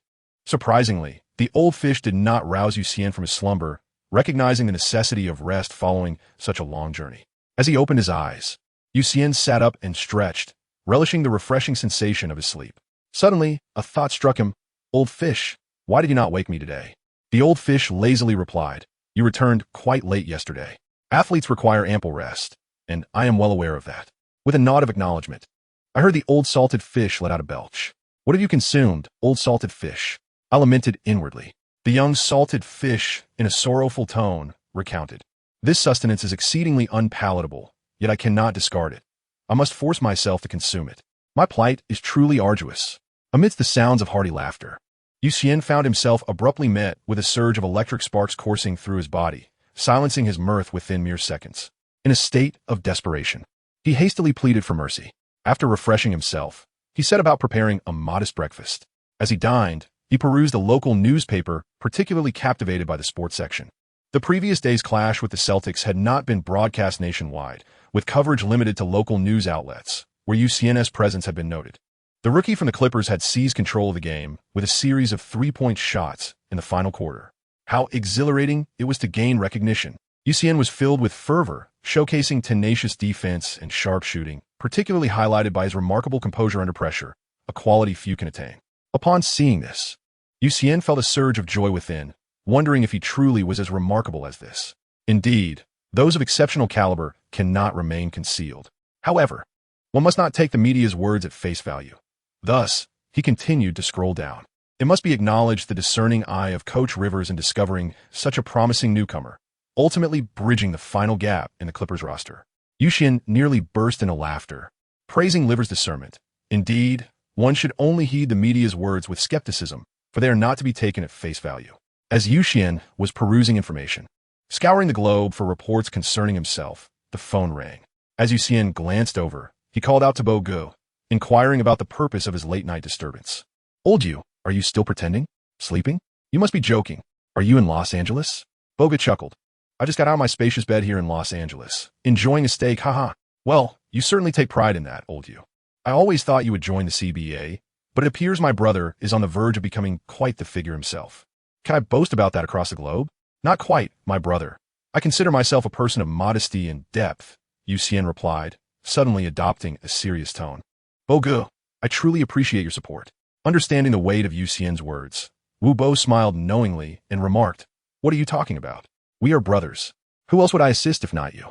By the way, old you, although you may not have a job here, your photographs and introductions are circulating on various forums. Be cautious and avoid giving anyone ammunition against you. Are the photos handsome? It was apparent that Xian's focus had strayed. Bo, upon hearing this, could only respond with a bemused affirmation of very handsome. As their conversation meandered, Xian suddenly interjected, You must come to Los Angeles. I can introduce you to some lovely ladies. While Xian might not be adept at introductions, it was worth noting that the trio of Barnes was quite worldly. Upon hearing this, Bo's voice initially took on a shy tone. Is that appropriate? What is inappropriate about it? Perhaps Xian's words emboldened Bo, as his tone shifted from bashfulness to a more mischievous demeanor. Make sure to introduce me to someone beautiful. What kind of beauty are you referring to? At that moment, Xian heard a melodious voice on the other end of the line. It was Bo's girlfriend, Li Do. In a moment of righteous indignation, Xian promptly declared, Sister Do, I must report that Bo has asked me to introduce him to beautiful foreign ladies. Upon hearing this, Bo found himself with no time to scold Xian and hurriedly turned to Li Do for an explanation. However, the woman's melodious voice swiftly transformed into a roar, interspersed with Bo's lamentations. As Xian hastily ended the call, unable to bear the sound of Bo's pleas, he sighed deeply, Bo, I hope to see you again in the future. Realizing that breakfast was growing cold, he quickly sat down to eat. Meanwhile, in River's office, the coaches engaged in a fervent discussion regarding Xian, primarily focusing on the matter of contract renewal. Xian's performance yesterday was nothing short of spectacular. His debut featured a last-second three-pointer, followed by a remarkable second appearance where he remained composed and steady, effectively saving the day. Furthermore, the coaches had reviewed Xian's physical assessment data, confirming that he was indeed a burgeoning superstar. Mike Woodson held a very favorable impression of Xian, appreciating his eagerness to defend and his commendable defensive skills. For Woodson, who had studied under Larry Brown, defense is paramount for a team's success. This conviction was only strengthened after achieving a championship alongside Brown. However, Woodson, having ventured away from his mentor to lead his own team, seemed to have become somewhat entrenched in his own beliefs. His excessive emphasis on defense occasionally overshadowed the importance of offense. This imbalance led to commendable initial results during his 2 separate tenures, yet both ultimately ended in dismissal, leaving his coaching experiences less than ideal. A well-rounded team, proficient in both offense and defense, is the hallmark of maturity. Kevin Eastman, the Clippers' assistant coach overseeing training, remarked, "To be honest, Doug, I find myself a tad envious of your fortune." "What do you mean?" Doug inquired. "In my view, Xian possesses remarkably solid foundational skills. His movements are devoid of any flamboyance. They're straightforward, pragmatic, and somewhat reminiscent of an old-school athlete. His strict self-discipline is particularly commendable." Lawrence Frank, lost in thought, suddenly became aware of the silence. When he lifted his gaze, he noticed the 3 others staring intently at him. With a shrug and an open palm, he said, "Don't look at me. You 3 are in agreement, so what further opinions could I possibly have?" This elicited laughter from the group. However, Frank continued, "Since we intend to sign you, we should act quickly, as he has gained some recognition." The others chuckled at the mention of his newfound fame. Frank added, "Jokes aside, we truly need to expedite this process. Regardless of the angle from which we view it, you possesses immense potential for development, and his growth trajectory is particularly promising." The others nodded in agreement. Finally, Rivers stated, "All right, Lawrence, this afternoon, reach out to Yu's agent to gauge the situation. As for another matter, we need to strategize for the upcoming game against the Warriors." Upon hearing Rivers mention the Warriors, the other 3 sighed in unison. Nonetheless, they knew that even the toughest challenges must be faced head-on. The 4 began to deliberate on tactics for the impending matchup. Once the initial excitement of reading the newspaper subsided, Xian began to feel increasingly uncomfortable, unable to find a comfortable position while lying down. In his previous state, he could lie in one spot for an entire day without feeling the need to move. Such was his lethargy. Now, however, 5 minutes without shifting felt unbearable. Moreover, this discomfort proves inescapable, akin to a toad resting upon your foot, neither fatal nor severe, yet leaving one with an unsettling sensation. Thus, Xian donned his attire and hurried towards the training hall. Upon arrival, he discovered that it was none other than our steadfast heart, Yu. The gatekeeper, old Larry, exchanged playful banter with Xian. With a casual wave of his hand, Xian replied, "Good afternoon," and stepped into the training facility, greeted by the hearty laughter of Coach Larry. Upon entering, Xian first picked up a basketball, dribbling it as he walked. This served not only to cultivate his dribbling sensitivity, but also to ease his breathing. After 10 minutes, he began his stretching routine. Under the meticulous guidance of Coach Hornacek, Xian's physical conditioning approached perfection. Coupled with his disciplined dietary regimen, he strictly monitored his food intake, allowing him to maintain his fitness with minimal effort. Thus, while athletes may appear glamorous on the surface, the immense dedication behind the scenes is often overlooked. The nutritional meals alone can be daunting for the average person, let alone the monotonous training. First came physical conditioning, followed by aerobic exercises, and then jumping drills. As for dribbling, Xian had resolved to abandon that pursuit this season. Despite his continuous efforts to refine his dribbling skills, achieving a breakthrough in a short time seemed an unrealistic aspiration. Ultimately, Xian commenced his 3-point shooting practice. Following the shooting drills, according to his usual routine, he could have taken a shower and headed home. However, today was different. He retrieved an item from the locker in the changing room and laid on the floor. Indeed, it was a yoga mat. Feeling a sense of embarrassment, as yoga was predominantly practiced by women, this was his first attempt at it in real life. Yet, the previous day in the training space, Coach Hornacek had advised Xian regarding his shooting mechanics during games, emphasizing the importance of maintaining consistent muscle tension throughout the jump shot and protecting his joints. The jump shot, particularly, places considerable strain on the knee joints. Not only that, but the abrupt starts and stops during movement, as well as swift directional changes, pose significant risks to knee health. Therefore, relying solely on muscular protection was insufficient. One must also enhance the strength and resilience of the joints themselves. Following Coach Hornacek's recommendation, Xian began experimenting with yoga. Under the watchful eye of all the monitoring equipment in the training space, he attempted several simple yoga poses and found them quite beneficial. Consequently, he decided to incorporate yoga into his training regimen in reality. As he executed the graceful movements, he pondered that indeed, those who excel often seek to mask their brilliance with an air of humility. Alas, I am precisely the kind of person. Chapter 18. The warriors approach once again. The clock struck 4 a.m. Having established a biological rhythm, Xian awoke before the professor's jolting electric wake-up call. This left the professor a tad disappointed, leading him to wistfully remark that he may never again relish the experience of his grand electric awakening techniques. Ah, little fish, you've grown up. I feel a void in my heart. Huh, old fish, don't get too comfortable. Just wait. I'll make you eat some dreadful energy bars until you're sick. Having uttered these words, Xian set out for a run, unfazed by the incessant calls of old Xian Yu. By the time Xian re-entered the training facility, it was already 8 in the morning. As he stepped through the door, before he could discern the identities of those present, a mischievous voice rang out. Oh, ISNT, this our crucial rookie who scored 4 out of 4 in the debut match. What brings you here on foot? Upon a casual glance, it was Barnes, who rolled his eyes in exasperation. Of course, that presupposes I actually possess a vehicle. Barnes brandished the keys before him, playfully swaying them while feigning a sigh, lamenting, alas. I do indeed have a car. Observing the smug demeanor of Barnes, I raised my right hand, extending my fist towards him. Barnes instinctively recoiled in surprise, pondering what? Do you intend to snatch my keys? Without a response, Xian disdainfully extended his middle finger. Just then, Paul entered, observing Barnes with his phone in hand, clutching the car keys, and Xian's hand still outstretched. Paul appeared contemplative. As he changed his attire, he remarked, it seems you have a fondness for cars. How about I gift you one? The proposition of gifting a car startled Xian. He pondered the extravagant cost. Previously, he had managed on a meager budget of $3,000 a month, barely scraping by, and his own vehicle had been a gift from his uncle. However, Xian had forgotten that he was now in America, a country where automobiles were relatively affordable. To Paul, whose annual income was in the millions, the cost of a car was but a trifling matter. In China, such lavish gifts were reserved for those with closer connections, adhering to the principle of not accepting rewards without merit.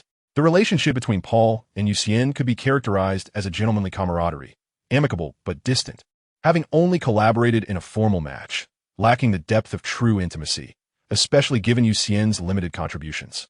For Xian, a car was of considerable value. Yet for Paul, it held little significance. What mattered to Paul was Xian himself, a player of the Clippers. As Barnes approached the twilight of his career, his physical prowess sharply declined. Particularly this season, despite an increase in scoring and shooting accuracy, his defensive efficiency waned. The accelerated pace of the game highlighted Barnes' sluggish movements, making him susceptible to younger adversaries until Xian emerged. Logically, Paul should not have been overly concerned, as there were numerous elite defenders in the league. Yet, the Clippers faced salary cap issues. This season, under the guidance of the venerable Doc Rivers, they were bound to match DeAndre Jordan's lucrative contract, alongside the beloved Griffin and himself, effectively saturating their salary cap. Moreover, the bench included a player earning $23 million, which brought Paul to the brink of despair. Oh, the vision of Doc Rivers, reflecting on which other team possessed such a costly and unreliable offensive bench, was a daunting task. Ironically, this unreliable offensive player was the most dependable among the Clippers' reserves. What to be done? Furthermore, Paul recognized Xian's talent. Some individuals are brimming with potential yet fail to realize it, while others squander their abilities without restraint. In contrast, Xian was gifted, diligent, and prudent, a quintessential good boy. Most importantly, Xian was affordable. Even if he were assigned an extension, it would not demand a significant contract, thanks to the rookie wage scale. His re-signing would offer a value far superior to that of Hoyce. However, Paul harbored fears of Xian being lured away by other teams. Thus, he devised a strategy to strengthen their bond through the gift of a car, knowing well that friendship held great significance in Chinese culture. Regrettably, Paul overestimated the value of the car while underestimating Xian's character. Xian merely smiled, offering no response. Once he had changed his attire, he noticed Paul gazing at him with fervent intensity. "Chris, do you truly wish to gift me a car?" Paul inquired earnestly. "Indeed," he replied affirmatively. "Then wait for the moment we secure the championship. You must present me with a splendid one." Upon hearing Xian mention the championship, a spark ignited in Paul's eyes. "Really?" he asked, to which Xian confirmed, "Absolutely. Very well, it's a promise. With Xian's assurance, Paul joyfully proceeded to warm up. Meanwhile, Xian suddenly heard a clap of thunder and promptly seated himself. Oh no, you little rascal, why must you be so chatty? Xian felt rather perplexed. Why had he become so talkative? You are not any less loquacious. Did you not hear the thunder just now? Indeed, I did. Then how is it that you do not recall the circumstances of our first meeting? Xian nodded slightly, an expression that seemed to convey, just as I thought, indeed. It bears a resemblance, albeit a rather insignificant one. I have previously mentioned that the promises we made to each other must be fulfilled. Does this not imply that I must assist Paul in securing a championship title? Xian inquired tentatively. What do you think? If the Clippers fail to clinch the championship, and he wishes to change teams, you must follow him to whichever team he chooses. Alas, you are such a simpleton. As Xian contemplated while stroking his chin, he mused that perhaps following Paul wouldn't be such a bad idea. After all, indulging in pastries was quite delightful. He attempted to dispel the notion swirling in his mind, feeling a twinge of frustration. I am a unique koi fish. You must be the one who stands out. He exclaimed. What logic is this? What connection do we share? Xian replied with exasperation. Regardless of any connection, you must become a superstar. Came the insistence. All right, I agree, he acquiesced. Another rumble of thunder echoed, and Xian felt that today was quite extraordinary. Nevertheless, he resolved to prioritize training. After finishing his stretches, he commenced strength training. Midway through his session, he abruptly rose from the equipment. This isn't right, he thought, observing others paired off. Oh wait, it's not the same.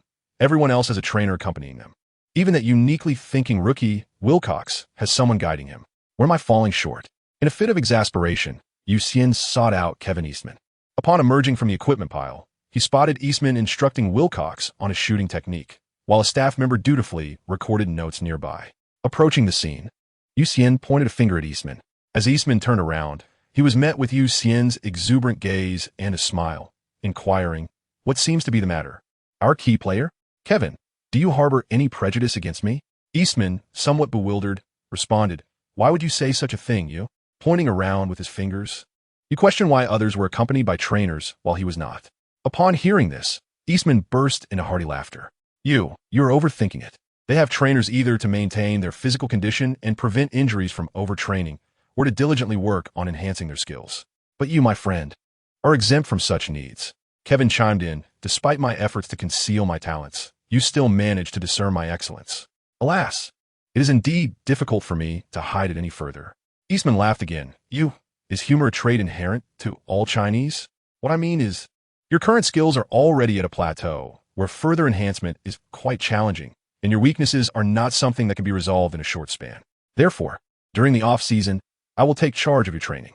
It seems I still hold a certain status within the Clippers. By the way, do make haste to contact your agent Chung and have him come over to address your contract issues.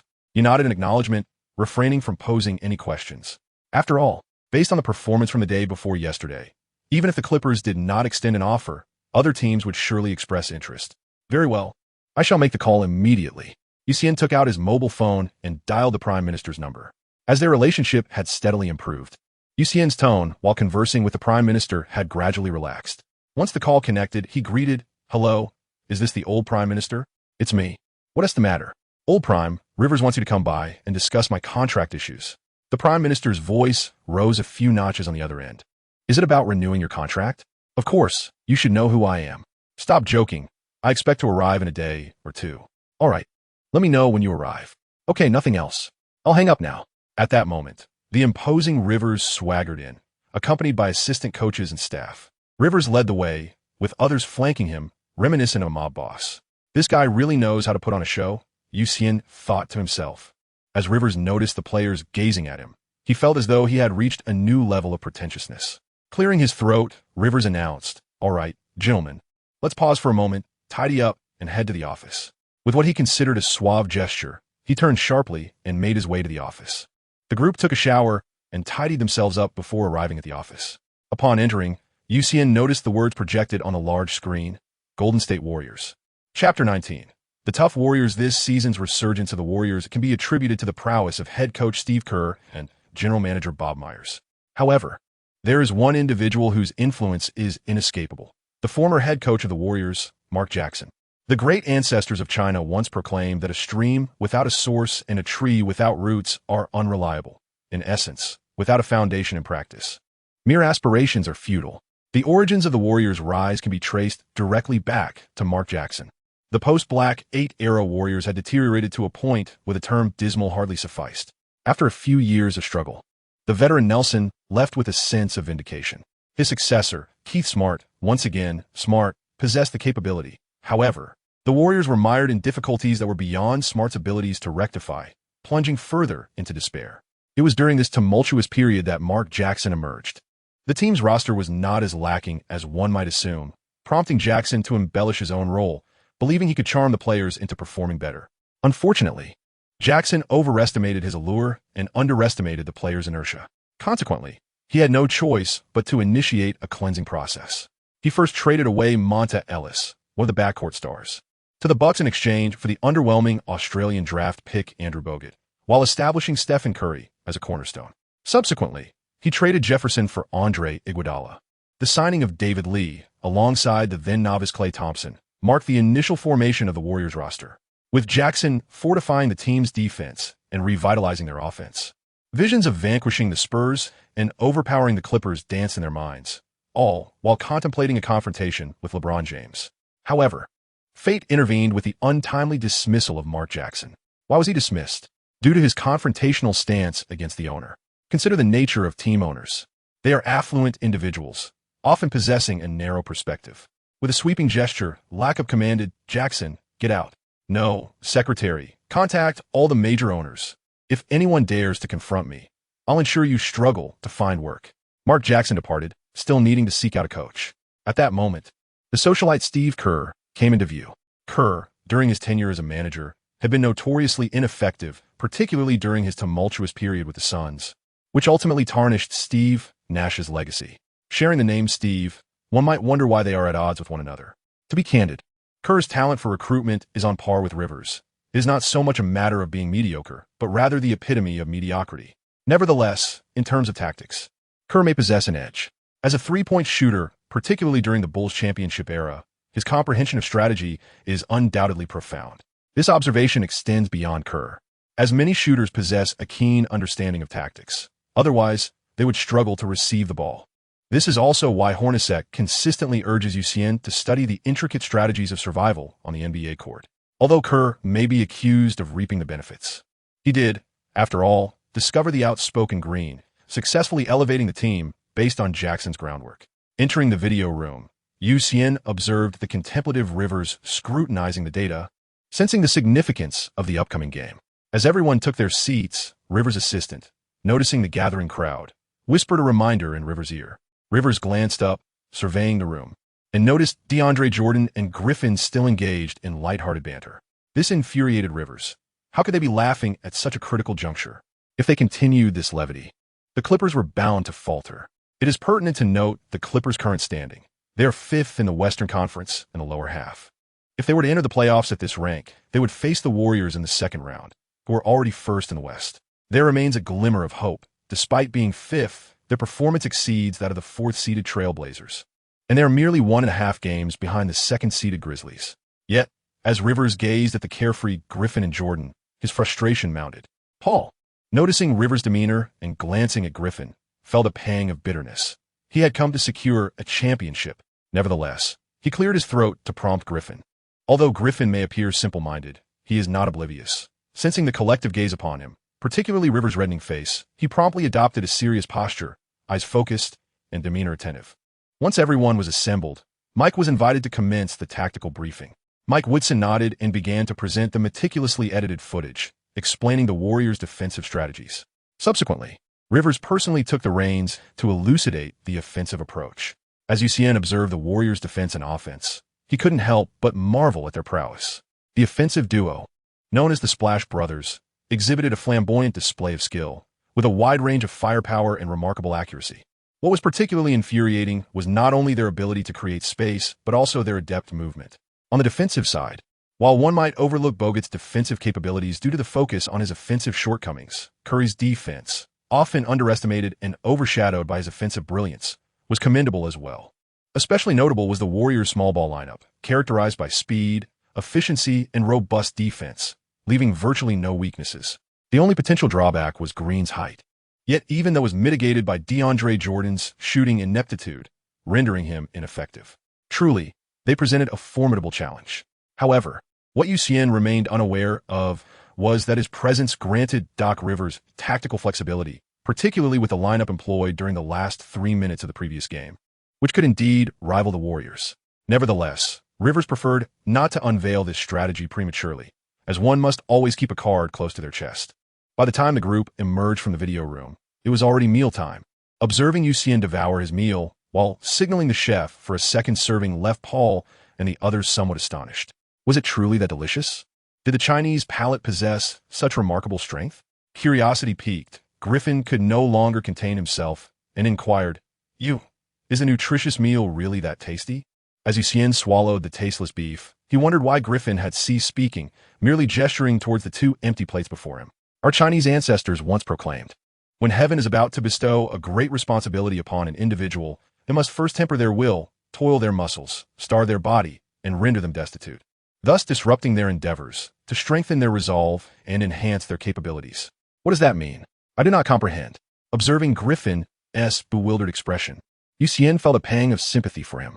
Nevertheless, he decided to elucidate, explaining that if the heavens intend for someone to shoulder significant responsibilities, they will inevitably hone their willpower, strengthen their physique, and augment their talents. Presently, I find myself undergoing such trials. Griffin nodded repeatedly, seemingly understanding. Yet the confusion in his eyes revealed that Xian's efforts were in vain. Well then, let us focus on our meal. Xian turned his attention to the 3rd steak before him. After a brief respite until 1 in the afternoon, Xian and his companions engaged in some light training. Mindful of the upcoming match, overexertion could lead to fatigue and be counterproductive. Since the game was to be held at the Clippers' home court, Xian was spared the burden of air travel. It was time to announce the starting lineup, and Coach Rivers approached the group with a notebook in hand. The starting 5 were certain to remain unchanged, barring any injuries. Following him was Little Rivers, who enjoyed the privilege of connections, especially with his father as the head coach. A familial advantage indeed. Alongside the trio from the 3S combination were the formidable bench players, Hoist and the beloved Davis. Finally, there was Xian. Considering Draymond Green's height, Coach Rivers included Yudo in the lineup, hoping to provide him with an opportunity to shine. After all, one must take chances. Once Coach Rivers concluded the announcement and departed, Wilcox hurried over to Xian. Today, I cannot have you watch my clothes. I cannot go. Upon seeing Wilcox, Xian felt an overwhelming weariness. Yet, as teammates, he felt compelled to offer some encouragement. CJ, think about it. If you don't go today, you won't have to carry luggage for Matt and the others. How much easier that is. The expression on Wilcox's face shifted from gloom to brightness. You Chinese are indeed wise. I sense that, as your ancestors said, God is tempering me for greatness. I must go train now. With that, he strode off with determination. Seeking out Eastman, as Xian witnessed the departure of Wilcox, he hurriedly packed his belongings. Boarding the bus, the Clippers set off towards the Staples Center, a venue that was not their home ground. Upon arrival at Staples, Xian disembarked and surveyed his surroundings, finally spotting familiar faces, including Chinese journalists. I am about to gain fame, he thought to himself, striving to maintain composure and avoid revealing his excitement. As he walked forward, a female journalist approached, and Xian felt a swell of pride, thinking, she has come to interview me. Unfortunately, he was mistaken. The journalist glided past him, heading straight for Paul. In a moment of anguish, Xian turned away, seeking refuge from the pain. Upon entering the Staples Center, he beheld that man. Yes, it was him. Chapter 20, Interviewing Curry. Indeed, it was Curry, the most audacious figure in the league. If anyone were to alter the course of the NBA today, it would undoubtedly be him. Historically speaking, the dynamics of power in the league have always been cyclical. What has been divided must unite, and what has united must eventually divide. The protagonists of the league were predominantly centers prior to Curry's emergence. A cursory glance at the glorious histories of the two titans, the Celtics and the Lakers, reveals that every championship victory was marked by the presence of a dominant center. From the late 1980s to the 1990s, the league remained a bastion for centers. With an abundance of formidable players, most notably the notorious Bill Laimbeer, who famously challenged the basketball deity, Michael Jordan. In later years, Jordan, in his pursuit of championships, enlisted Laimbeer's protege, Dennis Rodman, as his personal guardian. The era of the four great centers eventually unfolded, with towering figures like Shaquille O'Neal, Yao Ming, and Dwight Howard supporting the league's stature at the dawn of the new millennium. It could be said that from the inception of a league until the early 21st century, it was a realm dominated by centers. However, with the evolution of league rules, particularly those unfriendly to centers, which I suspect were intentionally orchestrated by Silver, the pace of the game accelerated, and, crucially, the emergence of exceptional centers dwindled. These factors, compounded by the rise of the first audacious Curry, hastened the decline of the center position. In today's league, one cannot afford to lack proficiency in three-point shooting. If a center cannot shoot from beyond the arc, they are effectively rendered obsolete. If Curry is likened to a martial arts master, then the three-point shot is his signature technique, transforming the league's focus from the center to the backcourt. As Xian donned a tailored suit and entered the arena, the attending reporters mistook him for a member of the Clippers staff. Given that the inaugural game was not broadcast nationwide, only local journalists were familiar with Xian, along with various domestic forums. Since he was not a player, the content of any potential interview held little value, leading to his inadvertent neglect by the press. However, upon spotting Curry within the arena, Xian conceived a clever plan. Xian first greeted his teammates and borrowed a voice recorder from the staff, adjusting his collar before heading straight towards Curry. The training ground was now teeming with people, as it was interview time, and a multitude of reporters surrounded each star player. Notably, beside Paul stood his devoted fan, Wei Ping. Paul glanced at Xian and waved, but Xian pretended not to notice, turning his head and continuing towards Curry. Observing Xian approaching Curry with his equipment piqued Paul's curiosity, prompting Wei Ping to call out, "Chris, Chris." Paul quickly turned back, apologizing. "My apologies. It's nothing." "Very well. Let's conclude for today," he replied. After a moment's hesitation, Paul added, "Tonight, Zhang, there may be a surprise in store for you." "A surprise? I am quite looking forward to it." Meanwhile, Xian feigned nonchalance as he approached Curry. The star was notably warm towards Asian faces, especially those from China. Each visit to China left him with fond memories of the hospitality, the delectable cuisine, and the charming local women. "Hello, Stephen, may I interview you?" Xian inquired, holding the recorder up to the towering figure of Curry. "Of course. May I ask, are you Chinese? You are quite tall." "Indeed, I am Chinese," he responded. In a moment of pause, the master of performance emerged. "Stephen, do you know? I was once a basketball player myself. I idolize you." "No, rather, you're my idol. And I aspire to run on the court just as you do." In a moment of pretense, I wiped away tears that were not there. "However, I cannot deny the truth. The doctor informed me that I have heart disease and advised me to abandon basketball. Yet, even if I were to relinquish the sport, I could never bring myself to part ways with it. Thus, I chose the path of a basketball journalist, determined to pursue my dreams." Upon hearing this, Curry exclaimed, "Wow, how inspirational and touching." As Xian gazed idly at Curry, he couldn't help but feel that his acting skills were truly exceptional. It seemed that Curry had significantly lowered his guard. Nevertheless, Xian remained composed and began with a customary inquiry. "Stephen, what are your thoughts on today's matchup against the Clippers?" In their usual exchange of flattery, Curry first praised the entire Clippers team before declaring his commitment to giving his all in pursuit of a better outcome. Observing Curry's gradual relaxation, Xian thought to himself, "The moment of revelation has arrived." As the conversation shifted, Xian inquired, "Stephen, what are your thoughts on Doug? Is he not rather petty, lacking in foresight, and prone to complaints?" Upon hearing this, Curry merely nodded in agreement without further contemplation. "And what of Paul? Is he not combative and rather diminutive in stature?" Xian continued, "What about Griffin? Is he not rather foolish and naive?" Curry affirmed without hesitation. At that moment, the Clippers staff could no longer tolerate the discourse, and, noticing Xian was about to speak again, swiftly intervened. "If this continues, a conflict will surely ensue. The interview must come to a close," one staff member urged, gently pulling Xian back. As Xian resisted, he remarked, "I haven't inquired about Stephen's tactics for today. Doug is calling for you." "Oh, very well."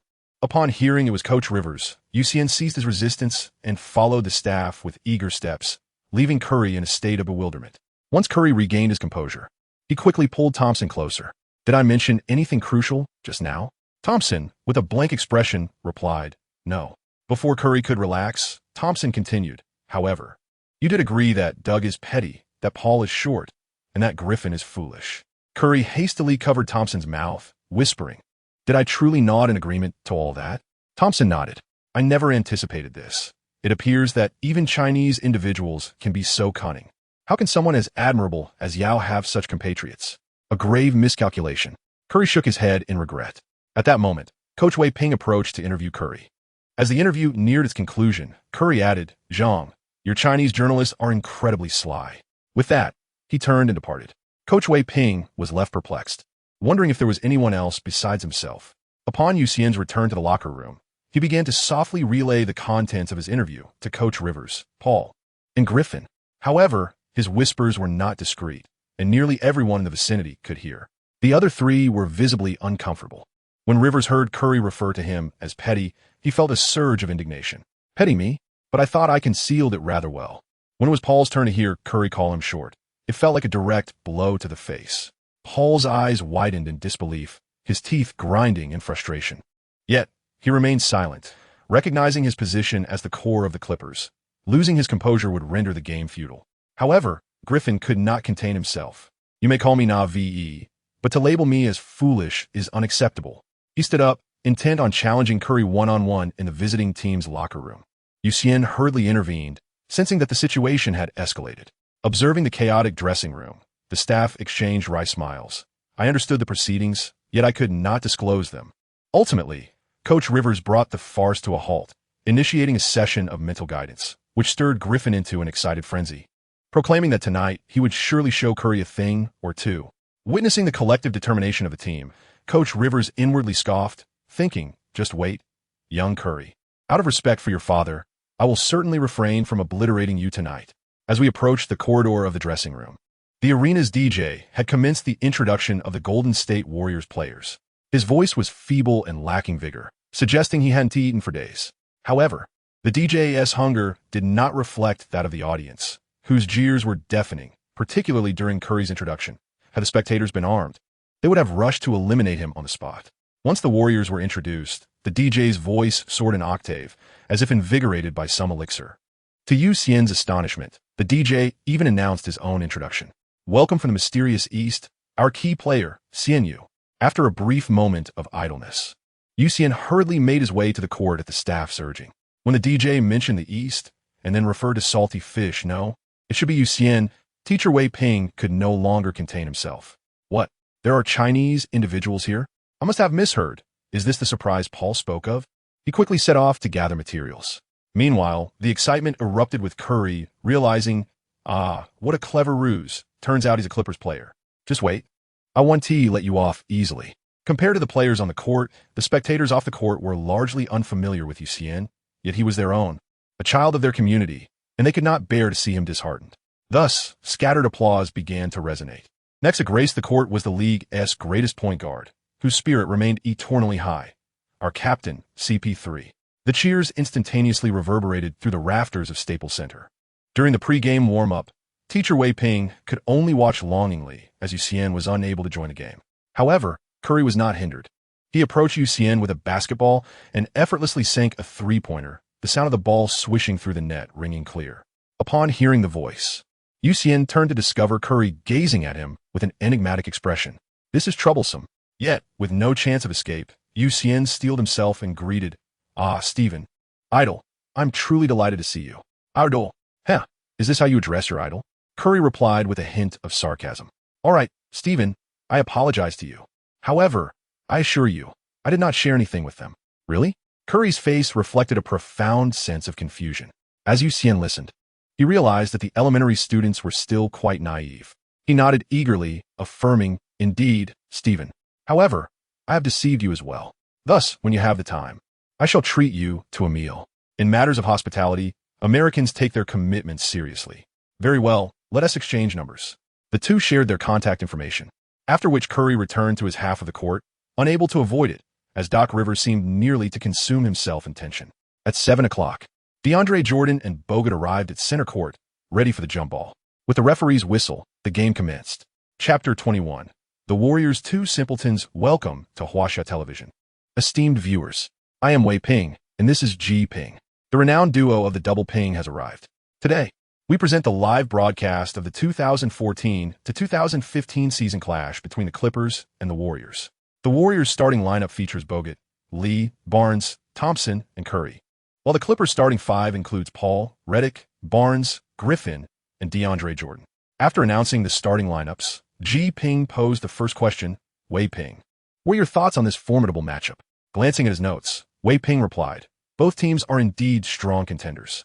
Recently, the Warriors boast a 9-game winning streak, while the Clippers are on a 7-game streak. However, the Warriors' motivation is in question as they currently sit comfortably atop the Western Conference, lacking urgency. In contrast, the Clippers face precarious standings, suggesting their drive may be stronger. Just as Ji Ping was about to respond, Wei Ping continued, nonetheless. The absence of Crawford due to injury could pose a scoring dilemma for the Clippers. Noticing that the match was about to begin, Ji Ping interjected, today, will the Warriors seize this opportunity to overcome the Clippers, or will the Clippers bring an end to the Warriors' 9-game streak? We shall see. Let the game begin. Back on the court, DeAndre Jordan lost the jump ball. He was unable to surpass Bogut, who seemed to leap only as high as a matchbox. On the sidelines, Doc Rivers, witnessing Jordan's defeat in the jump, smacked his forehead, realizing that the mental strategies were perhaps too potent today. The height of the Clippers' backcourt was indeed a concern. Redick and Paul stood at a maximum of 191 centimeters, while Thompson and Curry were slightly shorter at 193 centimeters, leaving Paul particularly disadvantaged in matchups. Upon receiving the ball, Harrison Barnes turned his back to the basket, while Redick exerted all his strength to push against him. However, Barnes towered over Redick, allowing him to shoot without any interference. Unfortunately, his shot did not find the mark, falling short. Paul dribbled the ball past half-court. Today, an invigorated Griffin exhibited remarkable energy. Upon observing Redick maneuvering beyond the three-point arc, Griffin swiftly executed a robust screen, allowing Redick to slip past. As Redick found himself open, Paul promptly delivered the ball to him. After setting the pick, Griffin did not pause but surged directly into the paint. While the Warriors' defense was commendable, their starting lineup harbored a notable flaw: sluggishness in the interior. With David Lee and Bogut, they resembled antiquated vehicles, their pace significantly lacking. As Griffin drew Lee to the perimeter for the screen, Lee attempted to transition to defend, but his speed paled in comparison to Griffin's, who had already made his descent. Redick, upon receiving the ball, seamlessly passed it to the descending Griffin, while Bogut, entangled with DeAndre Jordan, was unable to provide immediate help. Griffin effortlessly scored beneath the basket, marking his first points. The Warriors seemed particularly frenetic today, especially with Curry, Thompson, and Harrison Barnes relentlessly pushing the tempo. Curry swiftly dribbled past half-court and immediately passed to Thompson, who, without hesitation, launched a three-pointer, disregarding the outcome, which resulted in a miss. The offensive sequence concluded rapidly. The two lagging players had barely crossed midcourt before they were forced to retreat, feeling the strain of their interior roles. Observing the self-inflicted chaos, Paul relished the moment and quickly dribbled up the court, not waiting for positioning. Approaching the arc, he initiated a drive, just as Lee and Bogut converged in front of him, ready to stifle his advance. However, this did not deter Paul, spotting a flash of white descending. He executed a bounce pass that threaded through Bogut's legs. Griffin received the ball and effortlessly made another basket. In the previous play, Curry, having accelerated the pace, felt a twinge of sympathy for the winded Lee. Determined to make amends, he leisurely dribbled over half-court, observing Lee stationed outside the three-point line. Curry passed the ball to Lee and began to reposition himself.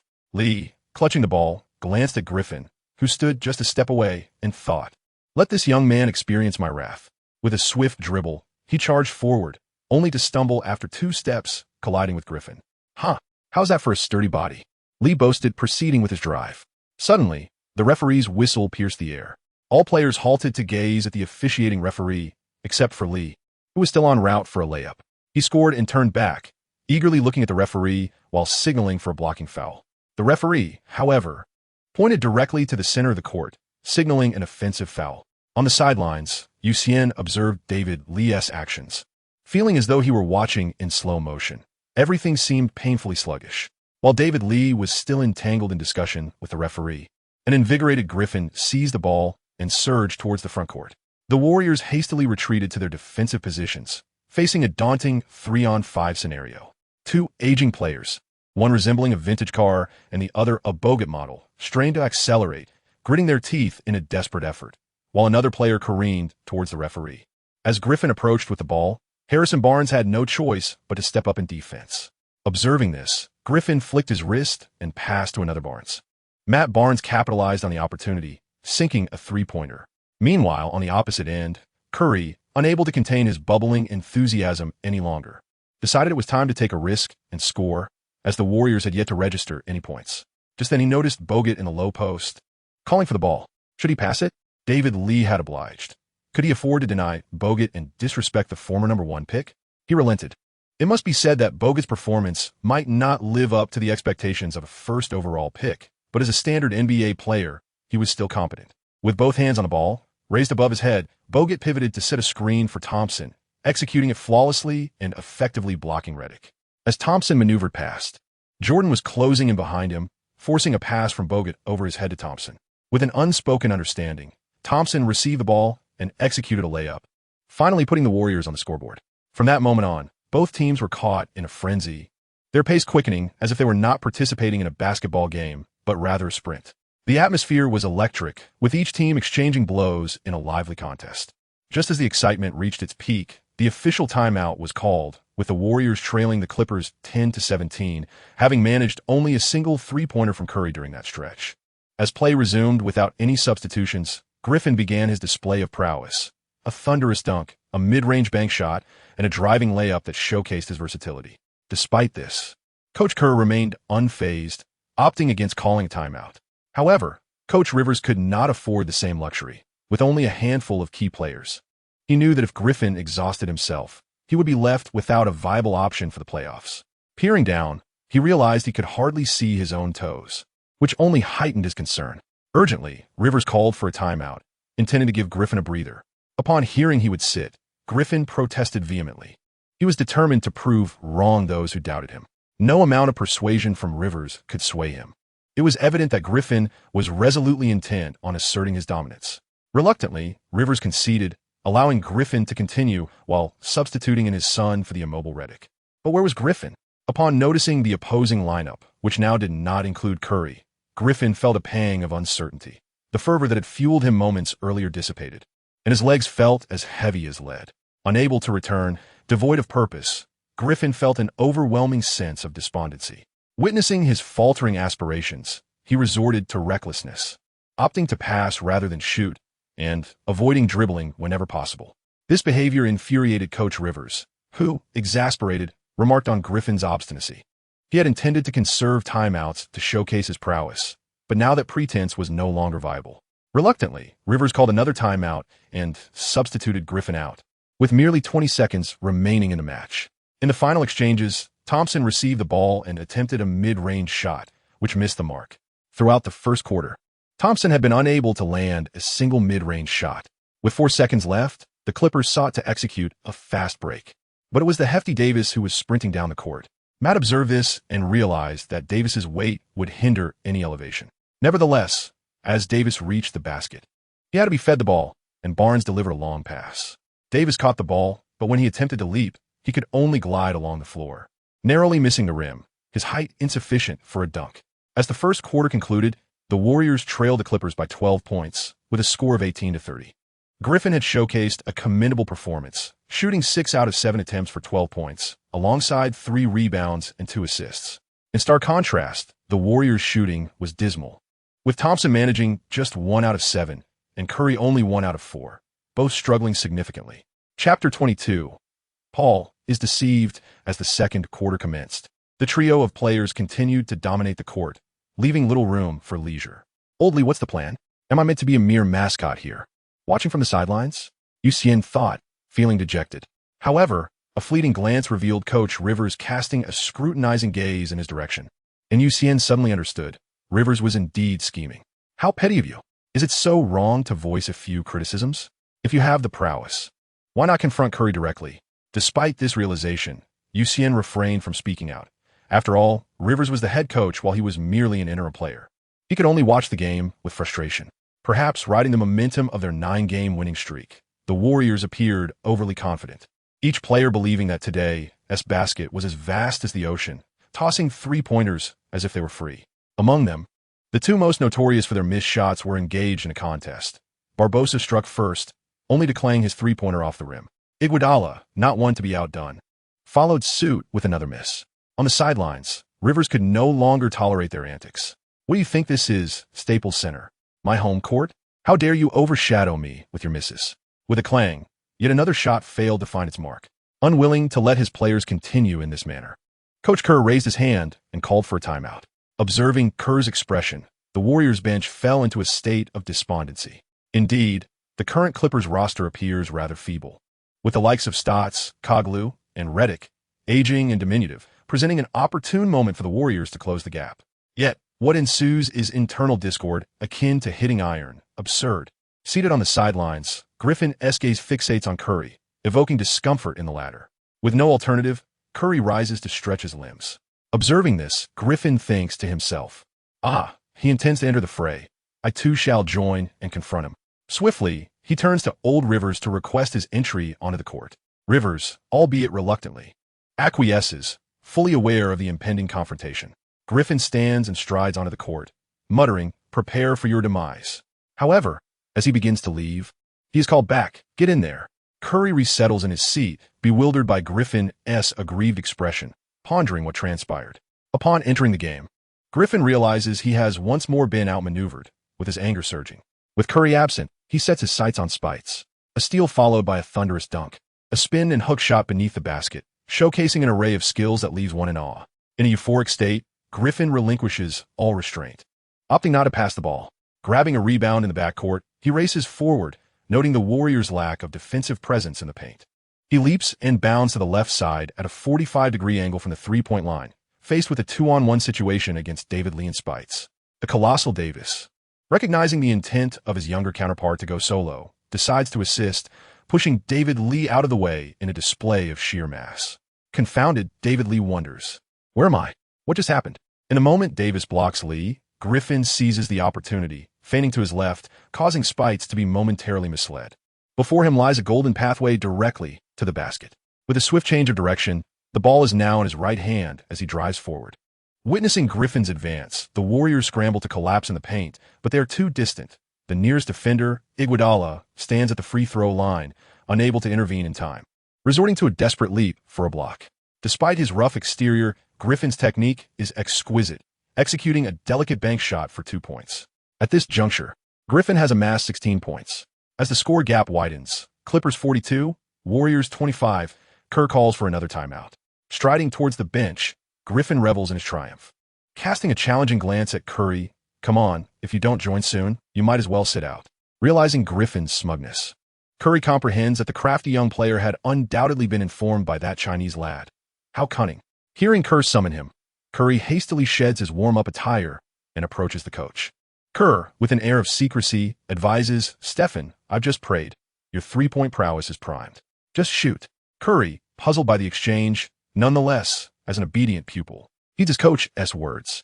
On his first possession, under Barnes' defense, he launches a shot, and lo and behold, it finds its mark.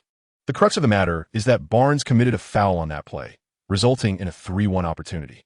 Curry turned in astonishment to gaze at Kerr, who mysteriously nodded in acknowledgement. After successfully converting the free throw, Curry shrugged his shoulders and shook his head as he retreated to play defense. Having just executed the 3-1, it was as if a revelation had dawned upon Curry, allowing him to effortlessly sink three-pointers with a flourish. The deficit finally shrank to single digits, with the Warriors trailing 39-48 against the Clippers. Observing the narrowing score, Curry stuck out his tongue, gradually dribbling past half-court. Upon reaching the arc, Thompson and Iguodala spread out to occupy the corners. Bogut, noticing Curry entangled with Paul, moved to set a screen at the three-point line. Seeing Bogut advance, Curry adeptly maneuvered around him, driving into the paint, while DeAndre Jordan hastily released David Lee to pursue Curry. As Curry approached the basket, he realized that with Jordan trailing closely behind, he lacked a viable angle for a layup and continued to dribble. After Griffin delayed Curry's progress, Paul had caught up, while Griffin retreated to defend the rim.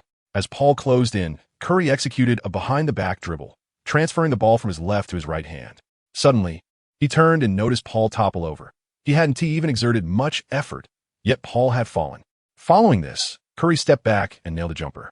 The visiting Warriors fans erupted in jubilation, exclaiming how spectacular it was to have made Paul stumble. Meanwhile, Paul's heart bled.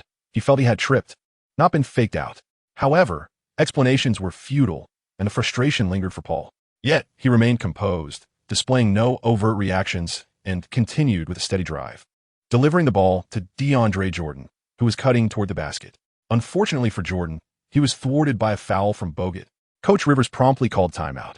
As Paul exited the court, Rivers patted him on the shoulder. While the bench remained subdued, there was little comfort to be offered in this situation. Xian handed Paul a towel. After the timeout, both teams regained their composure, and the game lacked significant highlights, with the Clippers leading 53-46 as they entered halftime. In the first half, Griffin dazzled with 18 points, 6 rebounds, and 5 assists, while Paul contributed 9 points and 7 assists. Jordan, however, had a dismal outing with only 3 points, all from free throws, yet he secured 10 rebounds.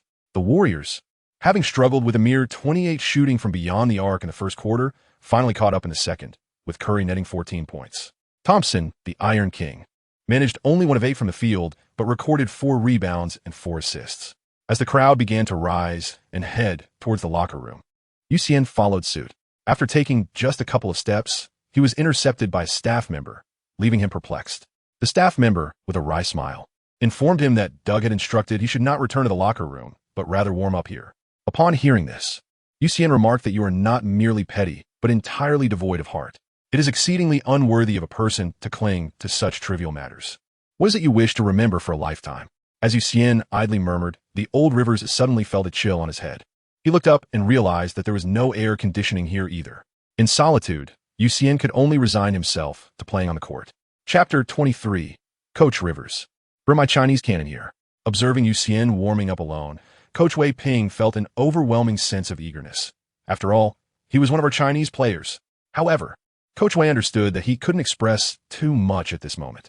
He recognized that Xian was still a fragile sapling, and he feared that if he did not grow into a towering tree, he might wither away and return home in disgrace. He hoped that Xian would remain in the NBA and serve as a role model for the children in China who love basketball, inspiring them to strive towards their aspirations.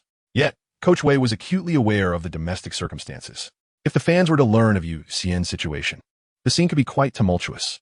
Chinese fans today are characterized by their deep affection intertwined with intense disappointment. After the retirement of veterans like Yao Ming, Yi Jianlian took up the mantle of Chinese basketball, but it has been a daunting task for him to shoulder the burden alone. The younger generation in the CBA faces no competition, yet they fail to shine on the international stage. Coach Wei feared that the fervent enthusiasm of domestic fans might scorch Xian, especially considering he was currently under a 10-day contract. Nevertheless, he knew that in this digital age, Xian would soon become well known among fans back home.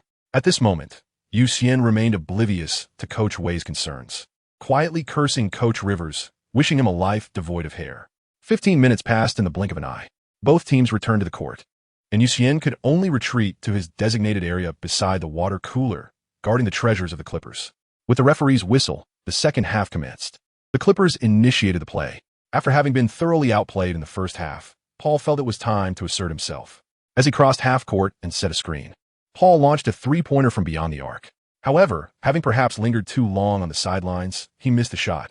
But fear not, for Griffin was there.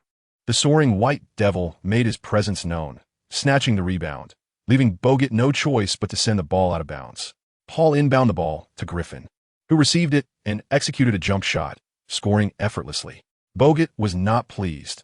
A single blossom does not herald spring, and with Griffin flourishing, it was time for him to step aside. Just then, an opportunity arose. Harrison Barnes attempted a layup but missed. Bogut had already positioned himself well, effectively blocking DeAndre Jordan. With a nimble tip of his fingers, he secured the rebound. Shortly after Bogut's rebound, Thompson also made his move. Thompson seized the rebound left by Redick's miss, dribbling it up the court to challenge Griffin one-on-one. Griffin, feeling the pressure, thought to himself, "Your brother calls me foolish, yet you still wish to take me on? Are you truly intent on this?" Thompson, with a focused demeanor, dribbled swiftly, breaking through on his left side as Griffin leaned in to press him toward the baseline. Wasn't that heading straight out of bounds? Thompson, unwilling to err, executed a sudden stop and a fading jump shot. This left Griffin in a predicament. Unable to retract his momentum, he could only extend his arm in an attempt to disrupt the shot. Yet, he was taken aback to realize that his arm appeared to have grown longer. Suddenly, the baseline referee blew his whistle. Griffin, convinced he had not touched Thompson, hurried to contest the referee's decision, fully aware of his own arm's length. However, he could not boldly assert, "Referee, do you see my arm has unexpectedly developed?" The referee, interpreting Griffin's words as a veiled mockery, recalled the days when even Duncan-esque laughter from the sidelines could provoke a foul call. Faced with such open derision, the referee felt compelled to respond. He raised his whistle to blow the call, but Paul quickly grasped his hand, employing his influence as the union president to quell the referee's ire. Thus, Griffin was deemed to have committed a foul, resulting in a 2-1 opportunity for Thompson, who subsequently sank another free throw. Thompson, now on a scoring spree, unleashed a barrage of three-pointers, bringing the Warriors level at 67-67. Griffin had already amassed 18 points by halftime, while Thompson had tallied 14 in just half a quarter, showcasing his formidable scoring prowess. Old Rivers, sensing the urgency, called for a timeout, pondering whether to deploy his artillery from the bench. Just as he hesitated, Griffin interjected, "Doug, I want to take on all 5. Rivers, observing the breathless Griffin, questioned his ability to handle such a challenge. Yet, as a master strategist, he could not voice his doubts, especially since this was one of his most devoted supporters. Abandoning the notion of using his secret weapon, he devised a strategy for Griffin. "Chris, Blake, you two execute a pick and roll. Chris, create opportunities for Blake to exploit mismatches. JJ and Matt, spread the floor and be ready for 3-point shots." With the timeout concluded, Griffin's energy replenished, and Paul, the maestro of the court, regained his focus. Offensively, Paul orchestrated a play that allowed Griffin to score against Curry, regaining the lead. And on defense, he stifled Thompson's attempts. As the Warriors shifted their defensive focus to Griffin, Paul activated his own scoring mode, continuously adding to the tally. Seeing Paul excel, Curry felt compelled to respond, launching into his own 3-point shots, transforming the game into a duel between 2 elite point guards. By the end of the third quarter, the Clippers maintained their lead at 88-82, ahead by 6 points as they entered the final quarter. Griffin had amassed 34 points, while Paul contributed 19 points and 8 assists. Meanwhile, Curry had scored 25 points, with Thompson adding 16. Teacher Wei Ping observed with disappointment that Xian did not take to the court during the third quarter. As the fourth quarter commenced, the Clippers relied once again on their trio, while the Warriors were led by Iguodala. Old Rivers harbored concerns about this substitute lineup. The offensive shortcomings of the Clippers lineup are glaringly apparent. While Spites on the opposing team can create space, Davis struggles to keep pace, his movement too sluggish to match Spites' agility. In the first half, due to Spites' poor shooting from beyond the arc and Doc Rivers' relentless use of his starters, the Clippers maintained a steady lead. Murphy's Law states that if something can go wrong, it inevitably will, no matter how minor the possibility. In simpler terms, the more one worries, the more likely the feared outcome becomes. True to form, Rivers' concerns materialized as Warriors substitute Spites unleashed a barrage of scoring, propelling his team to a 9-0 run and reclaiming the lead. In a hurry, Rivers called a timeout and substituted the sluggish Davis, feeling a pang of sympathy for the breathless Griffin, yet knowing he had no choice but to put Griffin back on the court. Once Griffin entered, the tide turned dramatically. Matching up against Spites, Griffin unleashed a flurry of offense, regaining the advantage for the Clippers at 91-94, leading by 3 points. Coach Kerr's facade of calmness began to unravel, prompting an urgent timeout. The game was broadcasted live on TNT, with Shaquille O'Neal and Kenny Smith as hosts. As the timeout commenced, O'Neal could hardly contain his enthusiasm, eager to replicate the moment when Paul was left off balance. The only incongruity was that both men were dressed in suits. O'Neal stood up next to Smith, who executed a simple behind-the-back dribble, prompting O'Neal to dramatically recline on the chair behind him, his legs kicking the ground as he slid backward, much to the amusement of the audience. Upon returning to the game, both teams played with heightened caution, the score fluctuating continuously. Finally, with 2 minutes and 58 seconds left in the fourth quarter, a pivotal moment occurred. Bogut was sidelined by a foul from DeAndre Jordan, marking his 6th infraction. Rather than dismay, Kerr smiled, patting Andre Iguodala on the back as he introduced a small ball lineup. At this juncture, Griffin had already tallied 40 points and had logged the most playing time. Paul, having stepped on Curry's foot earlier in the game, had sustained a minor ankle twist. While Redick struggled to move and Jordan was lacking in capability, the Clippers found themselves in a critical situation. Iguodala's entry immediately made an impact, drawing a foul from Barnes with a 3-point shot. If he converted all 3 free throws, the Warriors would take a 4-point lead. Observing Kerr's cheerful demeanor from the opposite sideline, Rivers muttered to himself, "You have your 5 smalls. I have mine." He turned to his assistant Woodson and instructed, "Bring me my Chinese cannon." Woodson was perplexed, wondering if Doc had lost his mind. Where was this so-called cannon, and how was he to bring it? After a moment of silence, Rivers glanced around, noticing Woodson still looking at him. Mike, why aren't you going to call? Woodson, equally awkward, replied, Chinese cannon? Rivers smacked his forehead, quickly correcting himself. Get you over here. Upon hearing his name called, Xian hurriedly ran to the side of Coach Rivers. The venerable Coach Rivers embraced Xian's head, drawing him close, and exclaimed, Young man, you are to take DeAndre's place. Remember, seize the opportunity and shoot. I understand the pressure you must feel, but I have faith in you. The Clippers need you. You can do it. After absorbing Coach Rivers' words, Xian's spirited essence ignited. Truly, he is a master of motivation, and I am eager to heed his call. Meanwhile, outside the court, Coach Wei Ping was taken aback to see Xian summoned to the sidelines. What was happening? Only a minute remained, and Xian was about to enter the game? Was he being scapegoated? Coach Wei Ping began to analyze the situation, but upon noticing DeAndre Jordan heading towards the sidelines, while the other substitutes showed no intention of entering, a wave of surprise washed over Coach Wei Ping. This was not scapegoating. This was a moment of triumph. With this realization, Coach Wei Ping felt that Xian held significant importance for the Clippers, and his enthusiasm surged, prompting his commentary to rise in fervor. Domestic viewers were equally astonished. What was this? Had Coach Rivers undergone a transformation? And who was this young man with yellow skin? They eagerly awaited Coach Wei Ping's insights. For those witnessing this for the first time, the text commentary exploded with reactions. When Xian had not yet taken to the court, viewers collectively mocked Coach Rivers. However, upon hearing that Xian would enter in the final minute, the captions shifted to, Our Xian is here to save the world again. It seems our Clippers are destined to soar with Xian leading the charge. Go, Xian. We believe in you. Take them down. We hear Xian is from our northeast. Come on, buddy.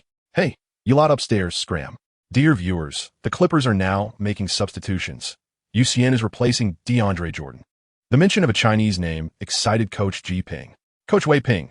This Xian is... Coach Wei Ping looked at Coach Ji Ping with a sense of satisfaction. Affirming, Indeed, my partner, you understand my meaning well. Excellent. Xian, male, 22 years old, plays as a shooting guard, and he is one of our own from China. Upon hearing this, domestic viewers erupted with excitement. Wow, another Chinese player. What a delightful surprise. It was worth skipping class to watch this game. I can't believe it. Ever since Yi Jianlian returned to China, I had lost hope in the NBA. Little did I know, today would bring such joy. Haha, a Chinese player once again graces the NBA. What a thrill. Coach Wei Ping. What does it signify that Coach Rivers chose to bring in Xian at such a critical juncture, substituting him for the rebounding, stalwart DeAndre Jordan? Coach Wei Ping smiled slightly, noting that the Clippers were trailing by 4 points. In the final quarter, the team had made only 1 out of 11 attempts, and DeAndre Jordan's contributions had waned. I believe Xian's entry is intended to address the Clippers' scoring struggles. The game had commenced. Upon entering the court, Xian exchanged high fives with several players before making his way to Griffin's side. The Warriors were somewhat perplexed by Xian's presence, wondering, who is this? They had never heard of Coach Rivers having a relative. Only Curry felt a sense of caution, thinking, this Chinese player is quite cunning. As Paul prepared for an inbound pass, the urgency of the situation was palpable for the Clippers, with only 3 seconds remaining on the shot clock. Griffin, noticing Xian approaching, understood the intended strategy. As the game commenced, the Clippers initiated their movement. Griffin feigned a screen for Redick.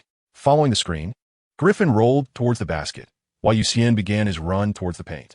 Spotting Xian sprinting towards him, Griffin immediately set a solid screen, effectively blocking Iguodala. Seeing Iguodala impeded, Spites quickly pivoted to pursue Xian. At that moment, Xian reached the right corner beyond the three-point line. Observing this, Paul promptly lofted the ball to Xian. As Xian held the ball, he glanced at the lumbering Spites rushing towards him, a faint smile gracing his lips as he effortlessly launched a three-pointer. The Clippers players fixated on the hoop, anticipating the score. On the sidelines, Rivers clenched his fists tightly, fervently praying. Teachers Wei Ping and Ji Ping also shared in the anticipation, as did the Clippers fans in the arena, along with supporters from across the nation. The atmosphere in the stadium was eerily hushed, everyone gripping their hands tightly in expectation. With a crisp swish, Rivers emphatically waved his arms, and the cheers from the crowd erupted, shattering the tranquility of Staples Center. Wei Ping's voice rose in joy, an exuberance palpable in the air. The live feed from the domestic audience was filled with comments exclaiming, "What a nerve of steel! Why is he called salted fish?" Finally, someone is paying attention to Xian. Yet, for the players on the court, it was not the time for celebration. Xian and his teammates swiftly retreated on defense.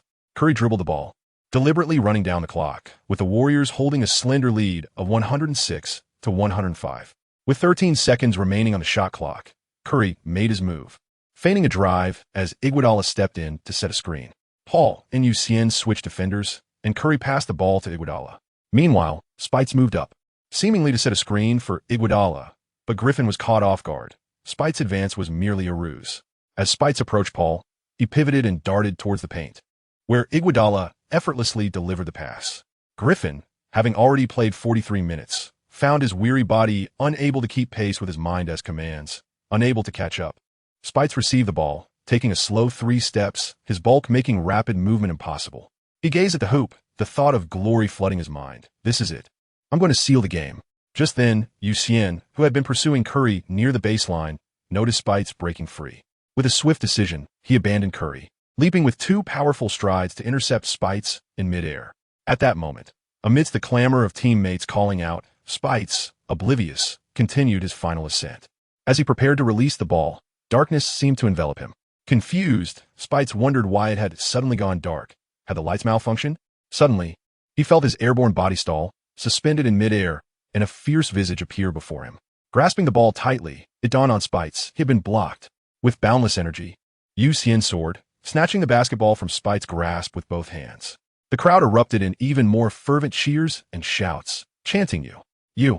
The domestic fans were equally exhilarated, witnessing a display of pure athleticism. Was this even human? With both hands thrust downward into the air, it was utterly brutal. Such physical prowess, I must say, is truly remarkable. With leisure, Xian cradled the ball close to his chest. Observing Iguodala advancing, he prominently displayed his robust elbow, compelling Iguodala to retreat. He then passed the ball to Paul and gradually made his way past the half-court, arriving at the 3-point line in the front court.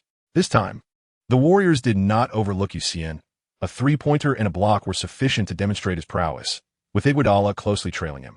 As Xian observed Paul dribbling at the top of the arc, he recognized the familiar strategy in play. He intended to set a screen for Paul, prompting Iguodala to quickly close the gap. A robust pick effectively shielded Paul from Curry, allowing Xian to synchronize his movements with Paul's rhythm. Meanwhile, Curry and Iguodala successfully executed a defensive switch.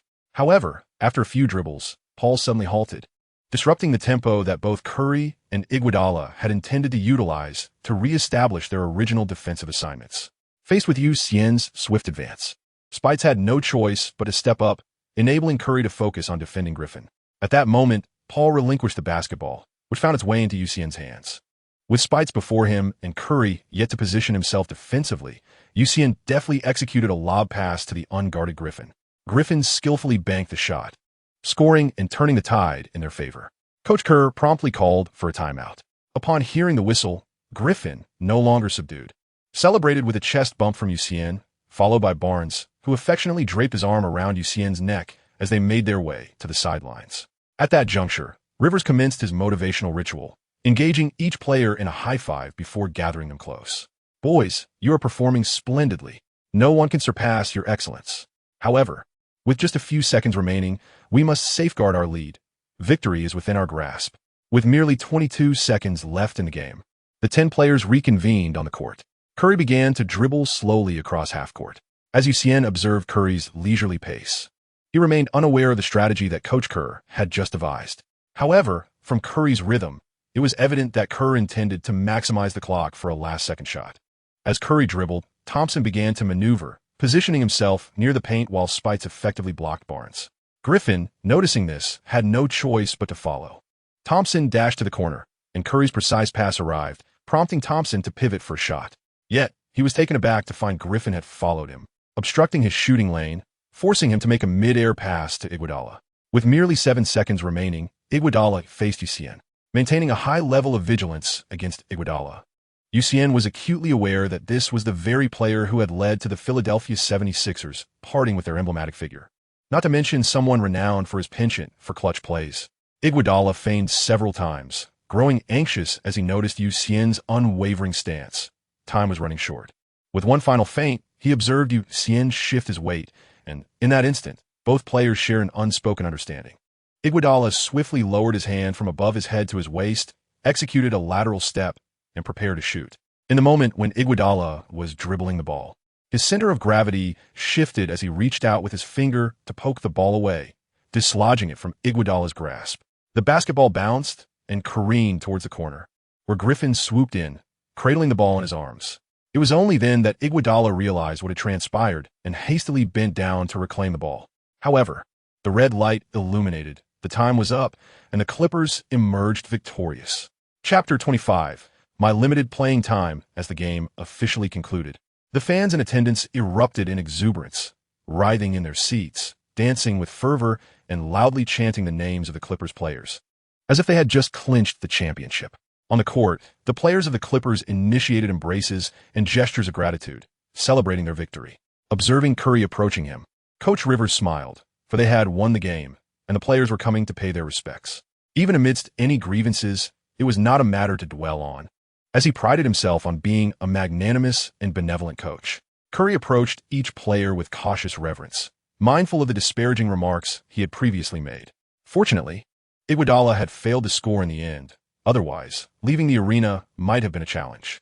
Ultimately, Curry embraced you and whispered in his ear, "You are a trickster." Upon hearing the conversation, Xian immediately deduced that Curry was aware of his betrayal and had spoken of it. Yet he would never admit to such a thing.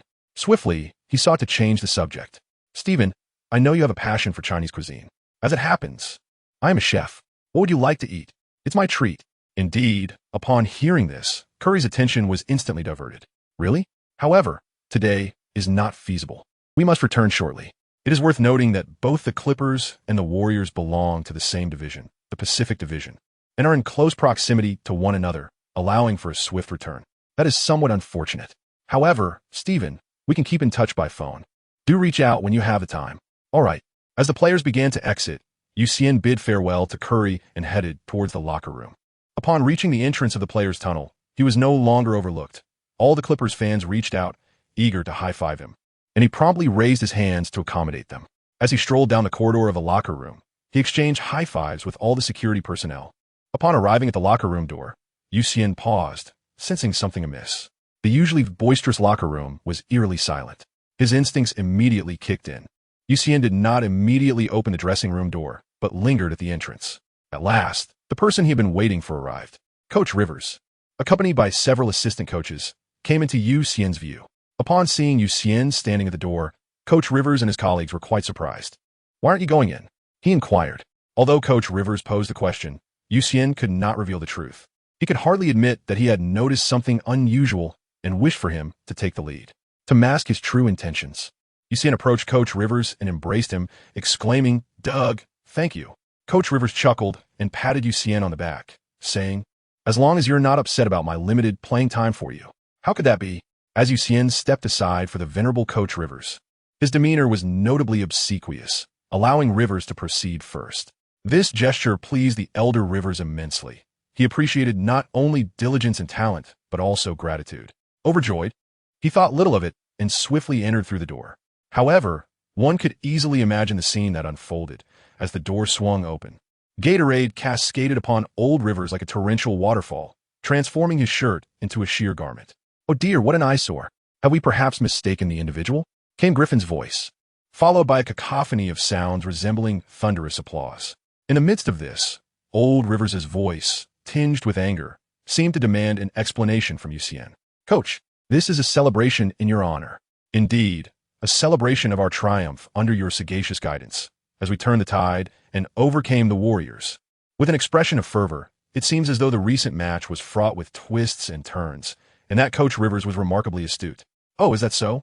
Should we not also celebrate the heroes of our ultimate comeback, gentlemen?" Upon discerning the implications of Rivers' words, Xian turned to flee. Unfortunately, the three assistant coaches positioned behind him swiftly obstructed his escape route. At that moment, Rivers stood ominously at the center of the doorway, a shadowy smile adorning his face. Surrounded by a fervent group of players extending their arms, eager to seize Xian.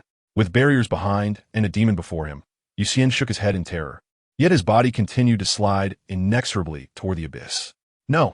Xian fought desperately, gripping the doorframe with all his might, but he could not withstand the demon's pull. With a resounding thud, as the door of hope closed, Xian met his demise. I was wrong, dear brothers." Inside, the scene was drastically different. The entire team of 12 players relentlessly pursued Xian, showering him with a deluge of Gatorade and champagne as if it were of no cost. As the saying goes, a true man can bend and stretch. Xian, while fleeing, pleaded for mercy. In a corner, the elder Rivers observed the raucous players, reflecting, youth is indeed a wondrous thing. After a lively bout, Rivers finally called for a halt, instructing Xian and the others to quickly freshen up, as a press conference and interviews awaited them shortly.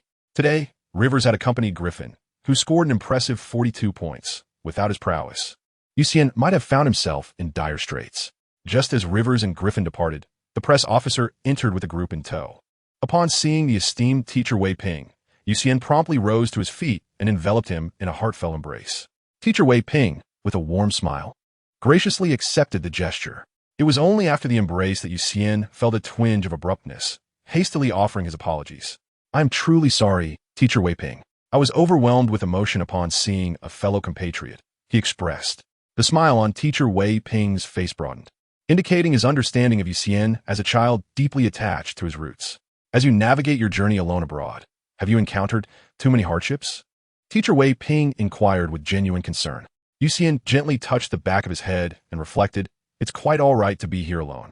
The entire Clippers team has shown me great kindness, yet I can't help but long for home. After all, there's no place like one's own abode. For every dreamer forging ahead, we ought to offer encouragement."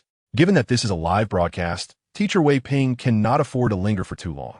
He signaled to the cameraman, and thus began today's interview. "Xian, please greet the fans back home." "Hello to all the fans in the country. I am Xian."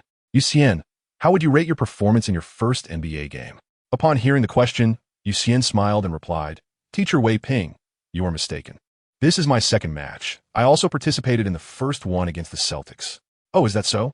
Teacher Wei Ping chuckled. "Then let me rephrase my question. Xian, how would you rate your performance in your inaugural home game?" With a shy smile, I felt a great sense of satisfaction, having successfully executed the established tactics assigned by Coach Rivers. Ultimately, we emerged victorious. I was even concerned that my friends back home might look down upon my limited playing time. Ha ha! Teacher Wei Ping burst into laughter once again, perhaps because Xian's presence today brought him immense joy. "Xian, regarding your sudden appearance in the NBA, many are undoubtedly curious about how you arrived in this prestigious league."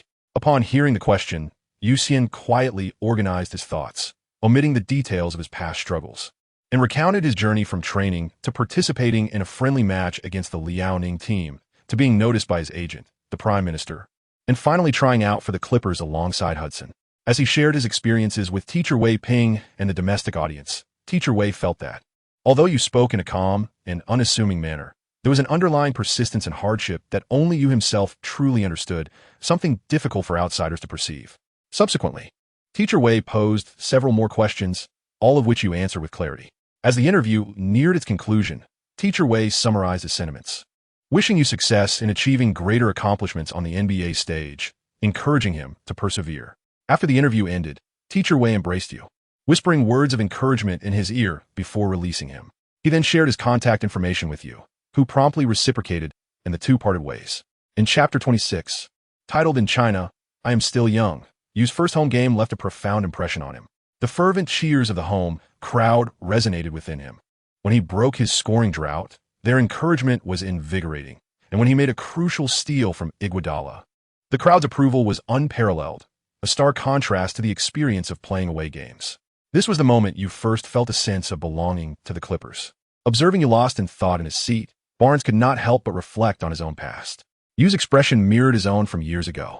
He too had experienced such excitement during his first home game, accompanied by a sense of uncertainty.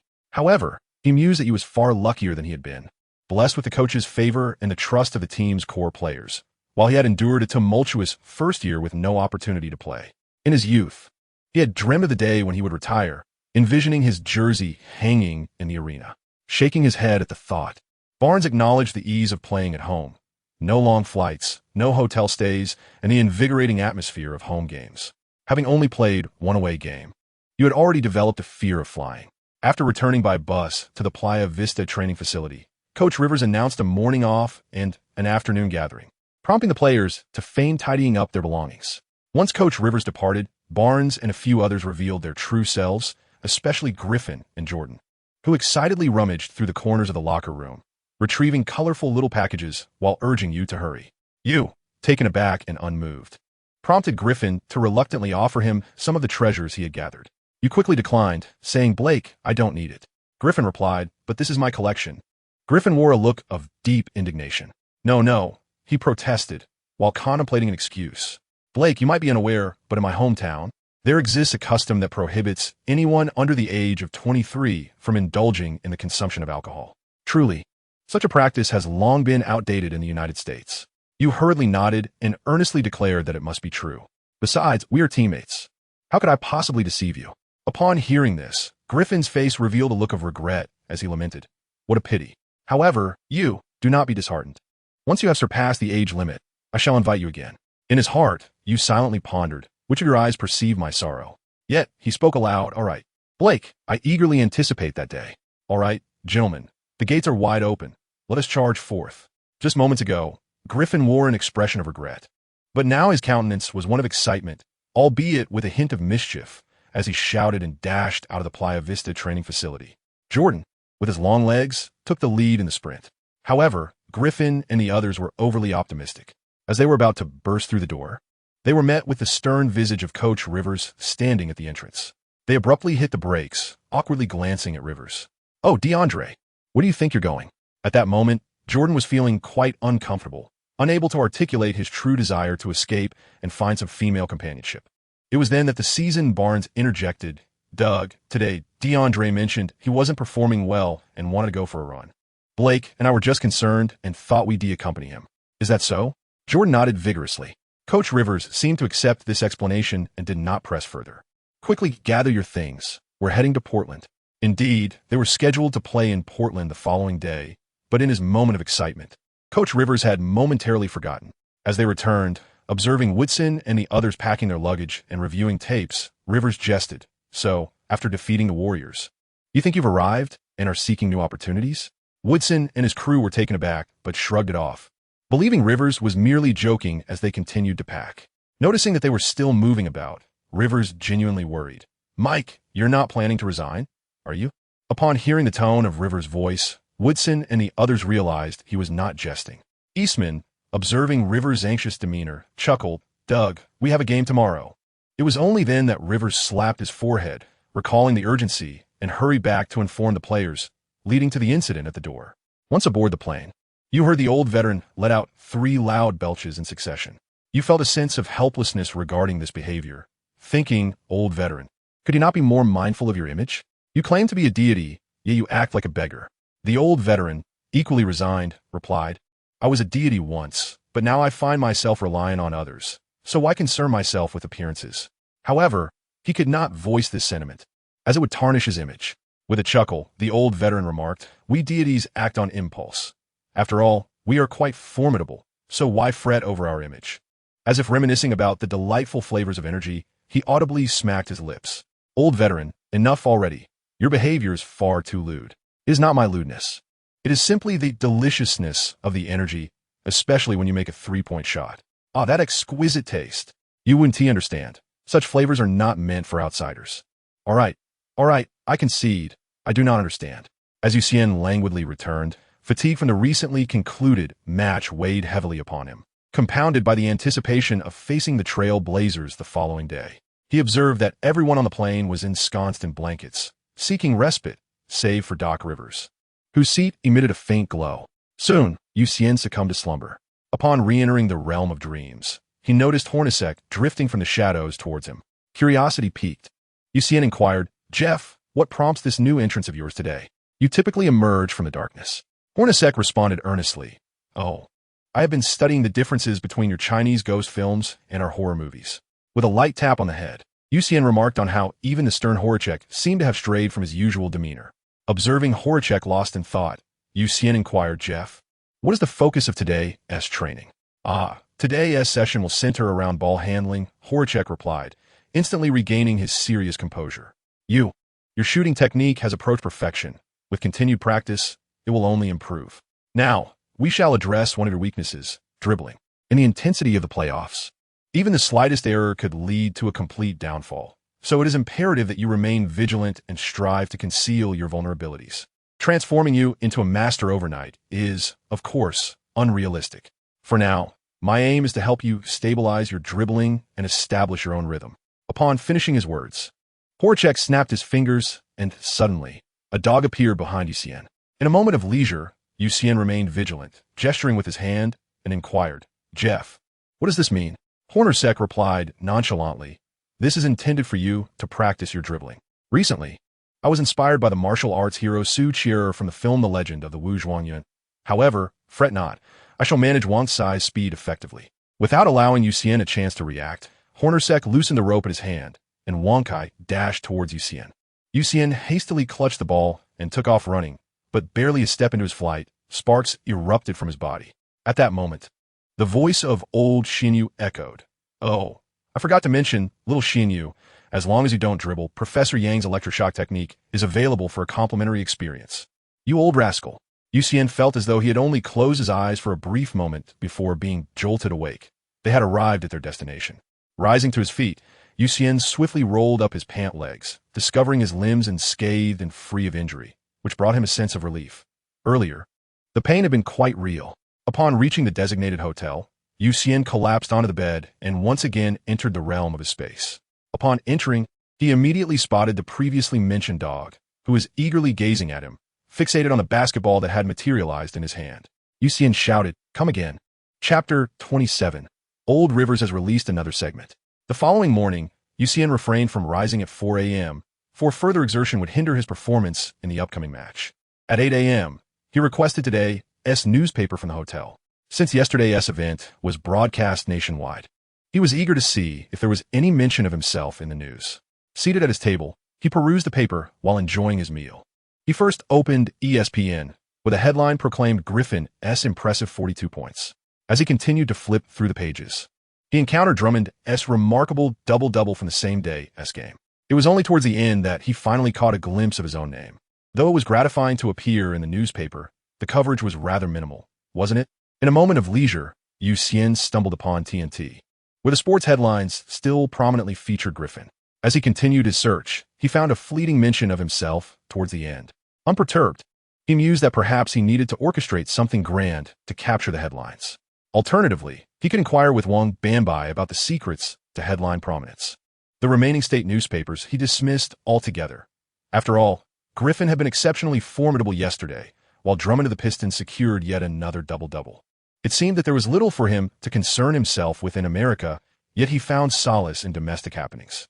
Observing Griffin, who had missed the opportunity to revel in the night, listlessly prodding at his steak with a fork, Xian pushed all the newspapers towards Griffin, watching him feign composure. Internally, Xian scoffed and chuckled. What was it but 42 points? Nevertheless, there was a tinge of envy. Xian took out his phone and opened the trending topics. Lo and behold, it was his family once again, exuding grandeur. The top story was indeed about him. Upon checking another platform, the sports section's headline confirmed it. In just 1 minute, Xian turns the tide against the Warriors. Upon seeing this title, Xian instantly felt that a certain platform was going mad, unabashedly engaging in an act of exaggerated praise. However, the smile on Xian's face was so broad that it seemed to stretch all the way to the back of his head. Xian quickly shook his head, dismissing it as mere folly, yet he silently captured a screenshot to keep for himself. Observing Xian from across the table, who was both smiling and shaking his head while dining, Griffin set aside his newspaper and inquired, "You, what troubles you? Why the laughter and the shakes of your head?" Leaning in closer, he was met with a screen filled with intricate Chinese characters, leaving him bewildered. He could not decipher them, but marveled inwardly at the vastness of the Chinese script.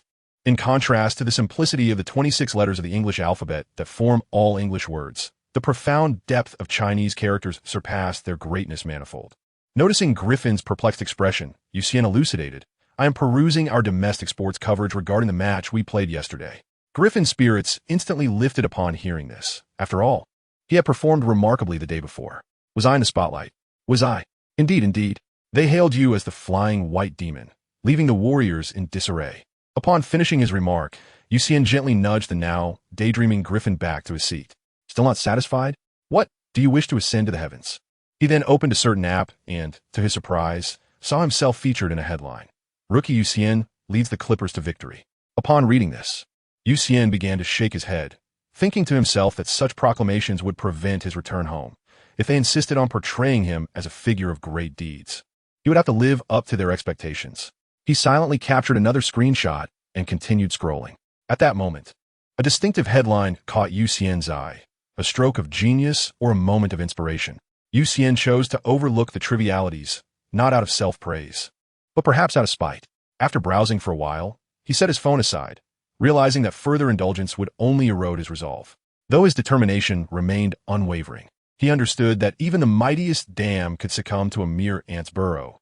Thus, he resolved to nip any potential distractions in the bud. Grasping his wallet, Xian stepped outside, eager to indulge in some retail therapy after receiving a subsidy of $130 the previous day. However, upon exiting, he found himself momentarily disoriented.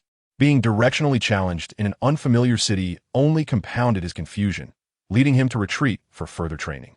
Yet, when he spotted Hudson, a sudden inspiration struck him. He forcibly dragged the reluctant Hudson out onto the streets. Portland, situated in Oregon, is in close proximity to Washington State, making the Portland Trail Blazers the nearest team to Washington. One might wonder about the Wizards, the team representing Washington. Indeed, the Wizards are based in Washington, D.C., which is governed directly by the United States Congress. Washington State, geographically distinct, bears no relation to the Wizards. The two Washingtons are separated by a considerable distance. Washington, D.C., lies on the East Coast, while Washington State is located on the West Coast. There is a tale that if an American courier cannot distinguish between the two Washingtons, their employment may be at stake. Nevertheless, Washington State has its ties to basketball, having once hosted a team that featured the likes of Gary Payton and Ray Allen, the now-defunct Seattle Supersonics, a franchise lost to the annals of NBA history. As they wandered the streets of Portland, Hudson, the somewhat inept guide, initially intended to lead Xian on a shopping spree. For Portland is renowned as Oregon's premier tax-free shopping destination. However, this held little allure for Xian, as he had no money to spend. Consequently, Hudson diverted their course to Washington Park, a celebrated tourist attraction in Portland. Although modest in size, the park was established to commemorate wartime sacrifices and was bustling with visitors. Strolling through the verdant landscape, Xian observed the abundance of greenery, brimming with vitality, and noticed a few trees devoid of leaves, piquing his curiosity. Immersed in the throngs of people, Xian allowed his thoughts to wander, aimlessly drifting along with the crowd, savoring the lively atmosphere that provided a welcome respite from the tension and busyness of recent days. After meandering through the park for a while, Hudson led Xian to the world-renowned International Rose Test Garden. Within its confines, over 500 varieties of roses flourished, boasting more than 10,000 blooming specimens. Regrettably, this visit to the leisure area comes at a time when the flowers have yet to bloom. As I stroll along the pathways of the park, I gaze at the engraved signatures of past rose queens embedded in the tiles beside me, envisioning the moment when the roses will flourish and my heart finds tranquility. Due to the constraints of time, I did not venture to other attractions and hurried back instead. For me today, every place holds its charm, except for the public transport. The transportation in the West is exasperatingly slow. Ever since yesterday's victory over the Warriors, Coach Rivers has developed a penchant for basking in the glory, believing that if it were not for his foresight, yesterday's one would not have been possible. As for my contributions, well, let's not dwell on that. Thus, Coach Rivers resolved to uphold this tradition. Today, yet another game is upon us. Indeed, it is the fabled back-to-back. However, the Clippers' rendition of this back-to-back is somewhat diluted, for yesterday's match was held on their home turf. Seated in a rented conference room, Coach Rivers produced the meticulously edited videotape and handed it to the staff. As the lights dimmed, the screen illuminated the stars of today, the formidable quintet of the Trail Blazers. Following the established order, Woodson commenced with an analysis of the opposing team's defensive strategies, after which Coach Rivers elucidated the tactics prepared for today, targeting the identified weaknesses in their defense. Today, for the back-to-back Clippers, there's a silver lining. The starting guard Matthews is sidelined due to injury. This presents a significant advantage for the Clippers' defense. With one less shooting guard, there is diminished pressure on defense and an increase in proactive opportunities. The current standings for the Clippers are not favorable for the playoffs. Looming ahead are the Grizzlies, and behind them are the Spurs, with the Trail Blazers sandwiched in between, all while contending with the Rockets. If victory eludes them now, the playoff scenario could very well pit them against the Grizzlies and Spurs, particularly the Grizzlies, a matchup the Clippers would prefer to avoid. Thus, This game is of paramount importance for the Clippers. Chapter 28. The man with the most assists in a single quarter following Coach Rivers' tactical session. There ensued a wave of spiritual rejuvenation. Observing DeAndre Jordan and the others captivated by his words, the atmosphere reached a crescendo, particularly for the young prince, Little Rivers, who was undeniably eager to honor Coach Rivers. It is undeniable and indeed admirable that, when it comes to tactical arrangements and in-game command, the venerable Doc Rivers may appear somewhat inferior compared to his counterparts. However, in the realm of motivational speeches, it is doubtful that anyone in the league can rival the delectable concoctions brewed by Rivers, for a master is indeed a master.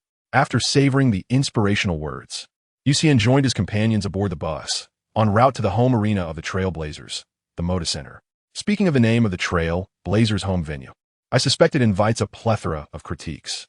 For the team owner, Paul Allen, a name change might yield nearly $1 billion in sponsorship fees. Yet it simultaneously strips away the emotional ties cherished by the older generation of fans and the unique sentiments of the local populace, as it once bore the beautiful name of Rose Garden. Upon arriving at the arena, Xian found himself no longer in the shadows. He was immediately surrounded by reporters from China. Even Hudson attracted attention, eliciting envy from the likes of Prince Rivers and others. For players, exposure translates to fame, endorsements, and salary increases. While Los Angeles is a grand city, it tends to favor the starting players and superstars. Yet even the bench players are not left empty-handed due to the city's stature. On a side note, regarding this year's All-Star voting, I caught a glimpse and was astounded by the peculiarities of the Los Angeles populace. Caruso actually made the list. What a jest. However, in comparison to Xian, Prince Rivers and his peers lag far behind, though such envy is futile. To address the standings, at present, the Trail Blazers lie ahead of the Clippers, albeit with identical records. It is essential to emphasize the peculiar ranking system of the NBA regular season. The top team from each division must be among the top 4. Even if teams from other divisions boast superior records, they may fail to secure a top 4 position. Thus, the Trail Blazers currently find themselves ahead of the Clippers solely by virtue of this eccentric system. That said, the Trail Blazers' performance is commendable. Following their recent victory over the Suns, they have now achieved a 4-game winning streak, and that triumph secured their place in the playoffs. As the main group entered the arena, Xian set aside his belongings and proceeded to the court to warm up. At this moment, only the Clippers players were present, with the Trail Blazers yet to make their appearance. As the clock approached 6 o'clock, the Trail Blazers players finally arrived, and upon meeting, the two teams engaged in friendly banter and greetings. Despite the impending game, this did not hinder the camaraderie among the star players of both teams, as they maintained a healthy separation between personal and professional matters. As time passed, the arena began to fill, with seats that were previously vacant now nearing capacity. Following the customary interviews, which did not concern Xian and his peers, the substitutes were guided back to the locker room by the staff. The game was about to commence, and Doc Rivers gazed at his somewhat lethargic starters with a hint of concern, particularly considering it was a back-to-back game, with Griffin having played the longest minutes the previous day, alongside Redick, who had been pursued by the Warriors for a grueling 40 minutes. Yet with the game imminent, hesitation was not an option. Once again, Coach Rivers served the players a motivational speech, infusing Griffin with an extra dose of enthusiasm. Accompanied by the staff, the Clippers entered the players' tunnel, poised for the game. Listening to the lackluster and feeble introduction from the DJ, Xian found himself increasingly nostalgic for the home court.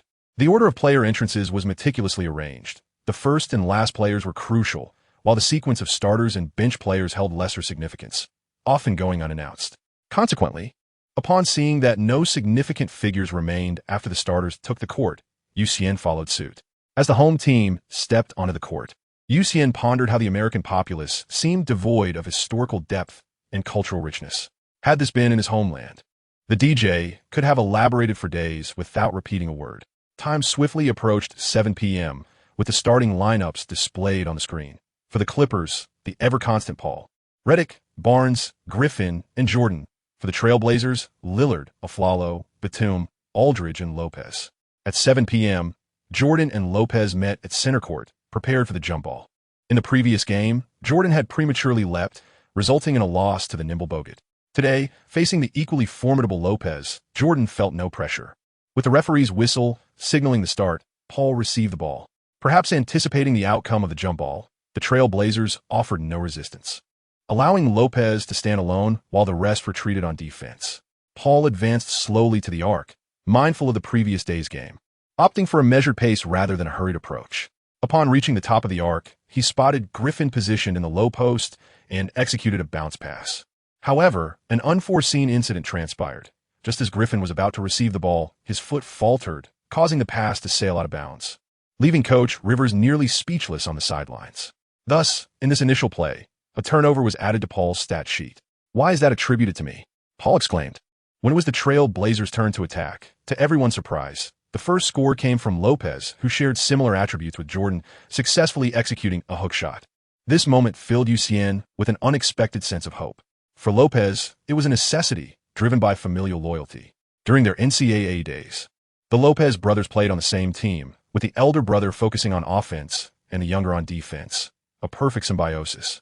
Yet, upon entering the NBA, the younger Lopez realized that a scoring brother garnered more acclaim. Although he felt it was somewhat late to learn offensive techniques, he possessed an innate desire to score. Thus, Lopez began practicing his hook shot, although his accuracy mirrored Jordan's, painfully subpar. Yet today, fortune smiled upon him. Just as Xian reflected on this, Lopez executed another back-to-the-basket move against Jordan and successfully scored with another hook shot. In a moment of idle contemplation, I pondered the possibility that today might be my day of enlightenment. The strategies employed by both teams were remarkably similar, each seeking to penetrate the interior. However, the Clippers utilized Griffin as their pivotal player, with surprisingly effective results. He initially scored to draw defensive attention before assisting Paul and Redick. This, however, placed a bit of pressure on DeAndre Jordan, who found himself struggling to secure rebounds. On the other hand, the Trail Blazers executed a feigned external attack to create opportunities for Aldridge in the paint. With the assistance of Lopez's screens, Aldridge showcased his prowess impressively. In the previous match, Redick, who had been well supported by the Warriors, relied on his skills to draw fouls twice in the early stages of the first quarter, effectively sidelining Aflalo, one of the two defenders in the Blazers' starting five. Yet this confrontation gave rise to a character of formidable stature, whose name continues to resonate within the annals of NBA history. This individual is none other than the man renowned for his single-quarter assists, Steve Blake. Chapter 29, Referees. Some play dirty in the vast array of records within the NBA. Most are held by legends like Jordan. Although the emergence of the record-breaking LeBron James is akin to a relentless pursuit of Jordan's legacy, there remain certain records established by more ordinary players, such as Blake. As Xian observed Blake on the court, he noted that the latter was now in the twilight of his career. In his youth, Blake had not relied solely on physical prowess to excel at basketball. Now, he depended on the wealth of experience he had amassed over the years. Xian believed this was an opportune moment for the Clippers to widen their lead. This sentiment was shared by Doc Rivers and echoed by all present. However, contrary to their hopes, the Trail Blazers flourished both inside and outside the arc inside. LaMarcus Aldridge and Robin Lopez consistently found the net, while on the perimeter, Nicholas Batum and Damian Lillard unleashed a barrage of three-pointers. With the veteran Blake orchestrating the play, the Trail Blazers maintained a steady lead of around 5 points. As the gap widened to 10 points, Doc Rivers could no longer remain seated and promptly called timeout. Observing the weary Griffin, Rivers quickly instructed him to take a breather, recognizing that he was genuinely fatigued, unable to muster even the slightest burst of energy. Meanwhile, Barnes struggled alongside him. Today, the veteran found it challenging to score and was also thwarted defensively by the young French prodigy, illustrating the relentless passage of time. Upon observing Barnes's condition, Xian felt a surge of opportunity arise. He quickly cast a flirtatious glance at Coach Rivers, urging for a chance to be called upon. Although Coach Rivers was not oblivious to Xian's eager gaze, he nonetheless evaded the invitation momentarily. With a sweeping gesture, Rivers summoned Turkoglu, alongside his robust associate and the young prince, Little Rivers, to take the court. Disheartened by the absence of his opportunity, Xian turned away, cradling his cherished artifact, caressing its surface and sipping a drink, lost in contemplation. For Coach Rivers, trust in seasoned veterans prevailed, despite Xian's impressive performance in the previous 2 games. Rivers placed greater faith in experience. Moreover, with his prodigy, DeAndre Jordan, anchoring the paint, Rivers needed Turkoglu to create spacing. A reluctance to develop and utilize younger players appears to be a common affliction among many coaches. The most notorious example being Darko Milicic, the second overall pick of the illustrious 2003 draft class, who was unfortunately stifled under Larry Brown's regime. As a personal aside, I believe that post-retirement, Wade's character has rapidly deteriorated due to his own missteps, often embroiling himself in controversy, this time alongside the re-emerging Anthony. Rarely does one encounter an athlete with emotional intelligence akin to LeBron's. However, DeAndre Jordan is certainly not the scoring juggernaut that Griffin represents. His skills are tailored primarily for dunking. Thus, the onus fell upon Paul to take charge. Transitioning from playmaker to scoring threat, Paul initiated the offense by holding the ball high, observing the struggling DeAndre Jordan in the paint. He engaged Turkoglu for a pick and roll, utilizing Turkoglu's screen to penetrate, and upon noticing Wright's failure to defend, executed a sudden stop-and-pop jump shot, which found its mark. As the Trailblazers took possession, Aldridge positioned himself at the high post and executed a jump shot, which also succeeded. As Xian observed the slightly reclined and elevated shooting position of Aldridge, he glanced at Davis, who was still striving to leap despite his failure to do so, and sighed. The disparity was indeed considerable. Paul maintained possession of the ball at the perimeter, with only 32 seconds remaining in the first half, as he began to decelerate, managing the clock. With merely 7 seconds left on the shot clock, Paul suddenly accelerated, deftly bypassing the sluggish Blake and penetrating the paint. Here, one must commend Davis for his substantial physique, which effectively shielded opponents. Aldridge, gazing longingly at Paul from behind this formidable barrier, was met with indifference as Paul executed a lean-back jumper, once again finding the net. This left the Trailblazers with a mere 8 seconds. Blake swiftly received the ball and crossed half court, only to be met by a foul from Paul, who raised his hand and gradually exited the court. The foul had yet to be called, but Paul had already delayed the Trailblazers' offense, leaving them with 6 seconds. Coach Rivers hurriedly summoned Hudson to the court for a brief respite. However, Paul's efforts proved futile as Aldridge scored again with a decisive move, adding another 2 points. As the first quarter concluded, the Clippers managed to stay within striking distance, trailing 26-33, thanks to Paul's relentless scoring. In this quarter, Aldridge appeared divine, shooting 7 for 11 and accumulating 16 points. Xian, observing Aldridge's composed demeanor, was somewhat astonished. This style of play seemed remarkably energy efficient. Perhaps he should take a page from Aldridge's book and learn the art of back-to-the-basket play, he pondered while stroking his chin. Yet, the young master might have forgotten that he had no opportunity to step onto the court. As the second quarter commenced, both teams substituted in their reserves. For the Clippers, it was a trio of Smith, Turkoglu, and Redick, while the Trailblazers brought in Wright, Blake, Fred, Afflalo, and the Clippers' former center, Come On. Observing Come On's sparse hair juxtaposed with his lush beard created a striking contrast. Xian speculated that Come On himself was bewildered by his appearance. However, one thing Xian was certain of was that if Come On shaved his beard, it would not be to appear younger, but rather to highlight that he still had hair. Though Come On was aged, his skills and bulk remained intact, and he immediately initiated a post-up against Hoiberg. The unfortunate Hoiberg, with his frail frame, could not withstand Come On's assault, as he executed a series of back-to-the-basket moves culminating in a step-back jumper, effortlessly securing 2 points. Little Rivers received the inbounds pass and rapidly accelerated past half-court, taking advantage of the unguarded Trailblazers interior for a direct drive, as Come On and Davis were still racing to catch up. However, Afflalo closely shadowed Little Rivers, occasionally offering an unwelcome touch. Noticing he could not shake Afflalo, Little Rivers pivoted abruptly and passed to Turkoglu, who stood unguarded beyond the arc. Turkoglu took the shot, but clanged off the rim. Afflalo secured the rebound and immediately initiated a fast break. In the first quarter, the game was barely underway when Afflalo, brimming with energy and nowhere to channel it, surged past the three-point line. In an unexpected turn of events, Old Come On managed to outrun Davis, leisurely making his way into the paint. He embraced Little Rivers, who was chasing after Afflalo, and as Afflalo executed a jump shot, it found its mark. With a triumphant retreat, Afflalo relished his moment, dispelling the frustrations of the first quarter. On the sidelines, Old Rivers, observing the impassioned antics of Little Rivers, urgently called out for him to slow down, warning that at this pace, Davis would be exhausted. Regrettably, Little Rivers was oblivious to the advice and continued to push the tempo, dragging Davis along in a frantic sprint. Consequently, Davis found himself bereft of offensive opportunities and frequently targeted defensively by Fred.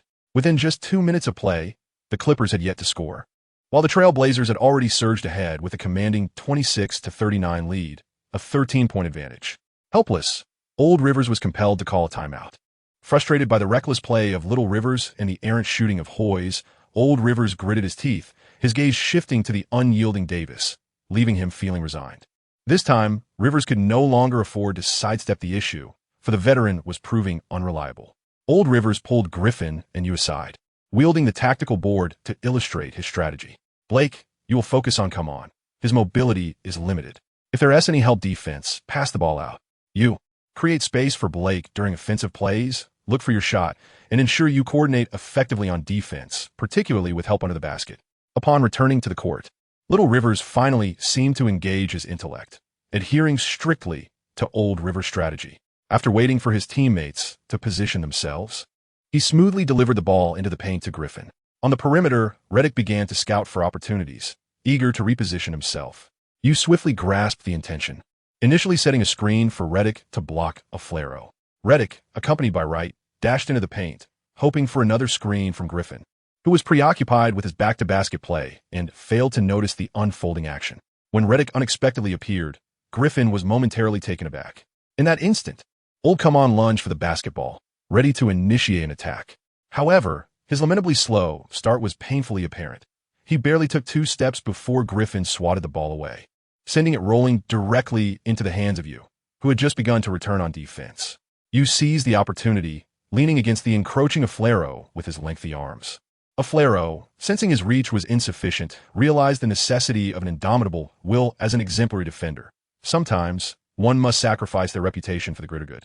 Just as he prepared to assert himself, creating space for a turn, he suddenly felt a hand probing at his abdomen, descending ominously. In a moment of distraction, Xian felt a sudden tension in his lower body, prompting him to leap up and hurl the ball at Aflalo, sending it out of bounds.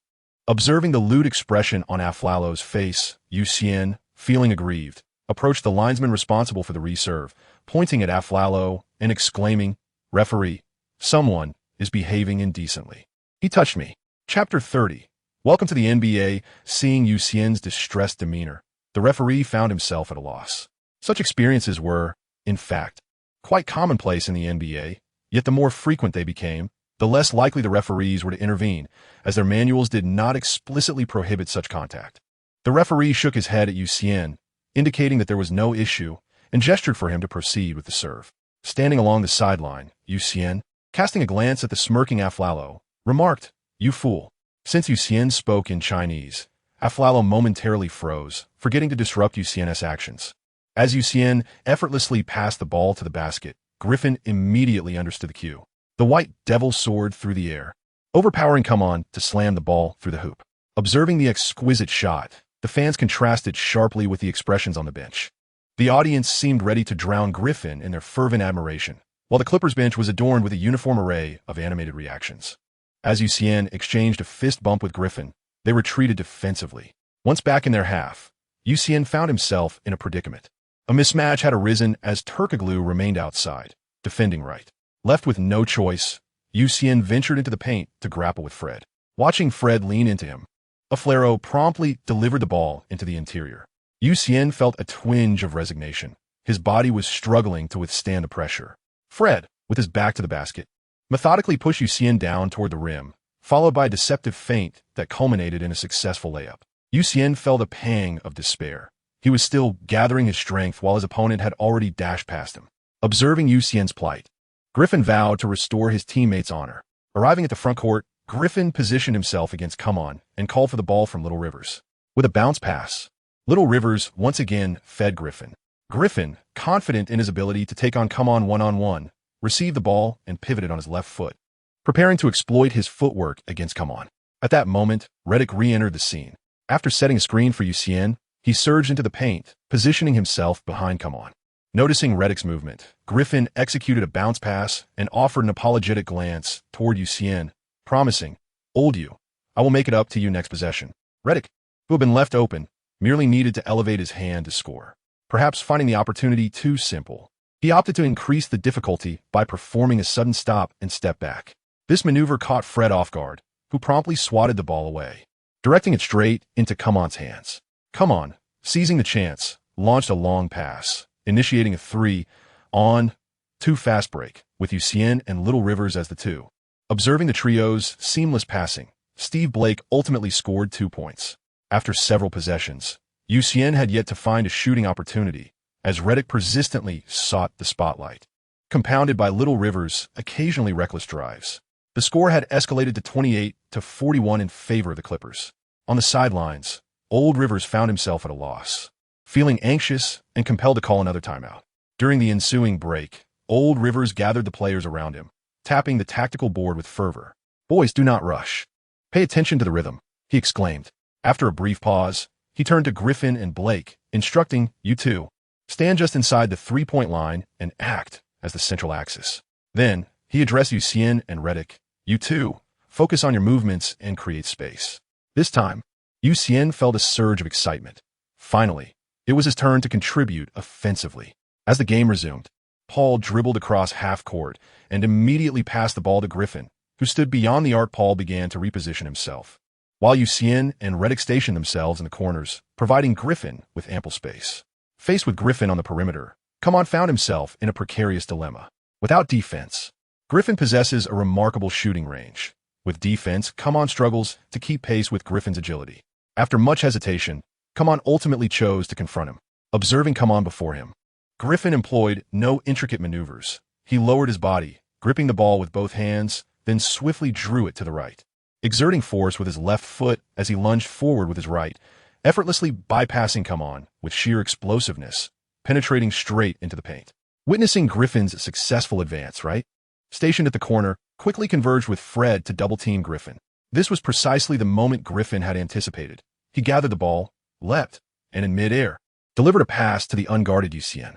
Holding the basketball, Xian was overwhelmed with emotion. Finally, it was his turn. He leapt, facing nothing but air, and confidently released the ball. Swish, he scored and halted the bleeding.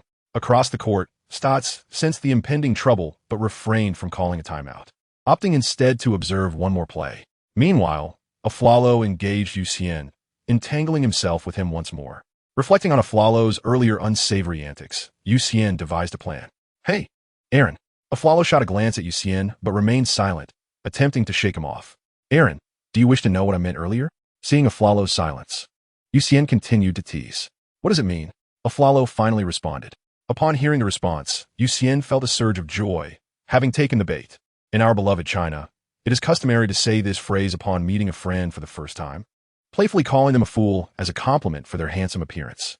Upon hearing Xian praise his looks, Afraluo instantly swelled with pride. However, just as Afraluo basked in his moment of vanity, Blake rushed over, intending to seek a cover from Afraluo. Yet, in that moment, Afraluo seemed to have forgotten the game entirely, remaining motionless. Xian, seizing the opportunity, swiftly intercepted Blake, denying him any chance to maneuver around Afraluo. Blake found himself in a predicament, blocked by Xian ahead. He had no choice but to come to a sudden halt, and then, with his right hand, he attempted to pull back, aiming to transfer the ball to his left hand. As Xian observed Blake attempting to halt abruptly, he swiftly extended his arm to deflect the ball. Paul, who was trailing in defense, seized the opportunity with remarkable speed, sprinting towards the front court in a 1-on-0 situation. Stotts, noticing the unfolding events, promptly called for a timeout. The score had shifted to 33-41, with the Clippers narrowing the gap by 5 points. Coach Doc Rivers expressed his satisfaction with the preceding moments, offering motivational encouragement to his players before they returned to the court. Upon resuming play, the Trail Blazers' starting five re-entered the game. For Lillard, a flawless performance necessitated a worthy adversary, and the Clippers fit that bill perfectly. Fueled by energy, Lillard resolved to confront Paul head-on. He swiftly advanced past the halfway line, recognizing Paul as his defender. With explosive agility, he surged forward, catching Paul off guard, and effortlessly maneuvered past him. Paul quickly pivoted to contest Lillard, applying physical pressure to disrupt his rhythm. Just as Lillard faced mounting pressure, Aflalo executed a screen with Batum, creating a significant opening. Although Xian remained in a defensive stance, Redick found himself out of position, granting Aflalo a wide-open shot. At that moment, Lillard was nearly pushed to the baseline by Paul. Spotting Aflalo's open opportunity, Lillard delivered a precise bounce pass, allowing Aflalo to shoot without hesitation, sinking a three-pointer effortlessly. Paul, known for his competitive spirit, was undeterred. At the arc, he initiated a pick-and-roll with Griffin, driving past his defender. Faced with Aldrich, he executed a sudden stop and jump shot, securing 2 points. Thus began an exchange of scoring between Paul and Lillard. However, this offensive exchange proved advantageous for the Trailblazers. Although Griffin appeared somewhat fatigued, the more pressing issue was Redick being relentlessly targeted by Batum and Aflalo. who took full advantage of their matchups without restraint. Aflalo thrived in this dynamic, frequently pushing Redick into the paint. Eventually, he became overly ambitious, attempting to challenge DeAndre Jordan directly after bypassing Redick. While Jordan's offensive contribution was lacking, his defensive prowess shone through as he recorded 2 consecutive blocks, teaching Aflalo a lesson. Despite Xian's diligent efforts to switch defenses, he found himself overwhelmed. Meanwhile, Coach Rivers on the sidelines was troubled, contemplating substituting Redick with his son, only to find that his son was also struggling. Resigned, he decided to let him endure the challenge. With Paul's consistent distribution and Xian's assistance from the perimeter, the scoring gap remained tenuous, currently resting at 55-65. With 15 seconds left on the clock, the Trailblazers prepared for their final offensive play. Lillard received the ball in the backcourt and advanced past half-court. As Lillard grappled with Paul's tight defense, Batum stepped up to set a screen. With Xian closely trailing behind, switching positions with Paul, resulting in Xian now defending Lillard. With his hands extended, Xian broadened his defensive perimeter, maintaining a distance of approximately 1 step from Lillard, thereby allowing himself a buffer against any potential breakthroughs. As Lillard made his move, he executed a swift change of direction, transferring the ball from his left hand to his right, intending to penetrate Xian's defense from the left. Xian calmly shifted laterally to the left, effectively sealing off Lillard's path to the basket, all while silently calculating the time remaining for the offensive play. Lillard then performed a rapid pullback, reverting the ball to his left hand, and took a substantial step forward with his left foot, continuing his advance. With a swift and direct lateral movement to his right, Xian closed the distance to Lillard, elevating his arms to shield him, thus preventing Lillard from attempting a shot. Aware that the offensive clock was nearing its end, Lillard unexpectedly collided into Xian's embrace. In that moment, a sharp pain surged through Xian's abdomen, followed by a force that propelled him backward. He stumbled and sat down on the floor, finding himself alone as he retracted his left foot. Calmly, Lillard released a shot, swish, adding another 2 points. With a cold expression directed at the seated Xian, he uttered, "Welcome to the NBA." Turning around, he raised his arms high, prompting his fellow Trailblazers to surge toward him in celebration. The audience erupted into cheers, filling the previously silent arena with an uproar as Lillard's shot landed. The large screen in the venue replayed the moment continuously. Xian sat on the floor, enveloped in a haze of confusion. The jubilant cheers of the crowd seemed to fade into oblivion as he fixed his gaze upon the referee. The official, laughing and chatting, hurried towards the scores table. However, when Damian Lillard's words pierced through the din and reached Xian's ears, he sprang to his feet, deftly evading the hands of Griffin and others, and positioned himself directly in front of the referee. "Sir, that was a foul," he asserted, lifting his shirt to reveal the mark left by the elbow that struck him. "He pushed me as well. I implore you to review the replay." Yet, the referee remained indifferent, declaring it a clean play. It was evident that this was a star player's call, taking advantage of Xian's status as a newcomer. At this moment, Xian was genuinely furious. His eyes widened, the intensity of his anger threatening to erupt, as if it could incinerate all in its path. Xian grasped the referee, exclaiming in frustration, "Are you blind? If you are, just tell me, and I shall gladly pay for your visit to the doctor." In a moment of urgency, Xian uttered words in Chinese, incomprehensible to the referee. Yet, the referee might not have understood the language, but he could certainly read the expression on Xian's face. "You dare challenge me, kid? When I was in the NBA, you didn't even know where you were." The head referee promptly issued a technical foul. The Clippers players, witnessing the usually jovial Xian in a fit of anger for the first time, hurriedly guided him back. As Xian seemed poised to unleash further wrath, Griffin, DeAndre Jordan, and Barnes half-lifted him, escorting him back to the locker room, leaving Paul and Coach Rivers to engage in discourse with the officials. Chapter 31. The Art of the Mind. Anger creaking softly, Xian collapsed into the plush chair upon returning to the locker room. He instinctively reached for a towel beside him, draping it over his face as his chest rose and fell with fervent breaths. In the quiet recesses of his mind, Xian found himself grappling with a complex mlang of emotions: resentment, anger, a sense of injustice, and a lingering feeling of grievance. He was acutely aware that he had embarrassed himself today. Regardless of the circumstances, fans only recognized the outcome. The images replayed incessantly in his mind: the referee's bias, the derisive laughter of the crowd, and Lillard's final words. This was a setback for Xian, who had always experienced a smooth journey thus far. A small yet significant blow. Having been somewhat of a slacker since childhood, he had never aspired to compete for anything. He had always adopted a philosophy of letting things unfold naturally. This mindset cultivated within him a belief that what is meant for him will come, and what is not meant for him, he would not covet, a rather Buddhist approach to life. His first 2 games in the NBA had gone swimmingly. Scoring came effortlessly, and steals were within his grasp. Everything was unfolding as he desired. Yet, the occurrence of such an incident might not be without merit. While Xian was still mired in his emotions, he suddenly felt a weight beside him. Someone had taken a seat next to him. "Kid, what are you thinking?" Barnes' voice resonated in Xian's ear. Noticing Xian's silence, Barnes continued, "Do you feel it's unfair? Is the anger inside you seeking an outlet? Do you realize how many active players there are in the league? Do you know how many bench warmers are waiting for their chance to soar? Do you have any idea how many young dreamers come here each year only to leave in disappointment? You have no clue." Barnes paused, letting out a sigh, as if recalling his own days when he had no games to play. Yet, these young aspirants persist every year, ceaselessly charging towards the NBA, undeterred by failure. They face an insurmountable chasm between themselves and the league, yet they remain undaunted, for on the other side lies glory and status. You may argue that their motives are not pure, but you must concede that their inner strength is formidable. You've had it too easy. You don't comprehend the terror of failure. Even prodigies like Kobe faced far harsher circumstances upon entering the league, for the environment back then was considerably more unforgiving. Those who remain are undeniably resilient and strong-willed individuals.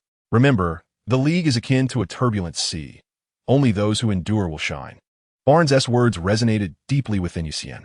He grasped the towel draped over his face tightly, then flung it aside and rose, bowing his head and leaning forward, with his elbows resting on his knees. Observing Xian's revival of spirit, Barnes patted him on the shoulder and encouraged, You possess remarkable talent and potential, but you must cultivate your inner strength. Every standout in the league has faced similar setbacks. As long as you're strong enough, who could possibly underestimate you?"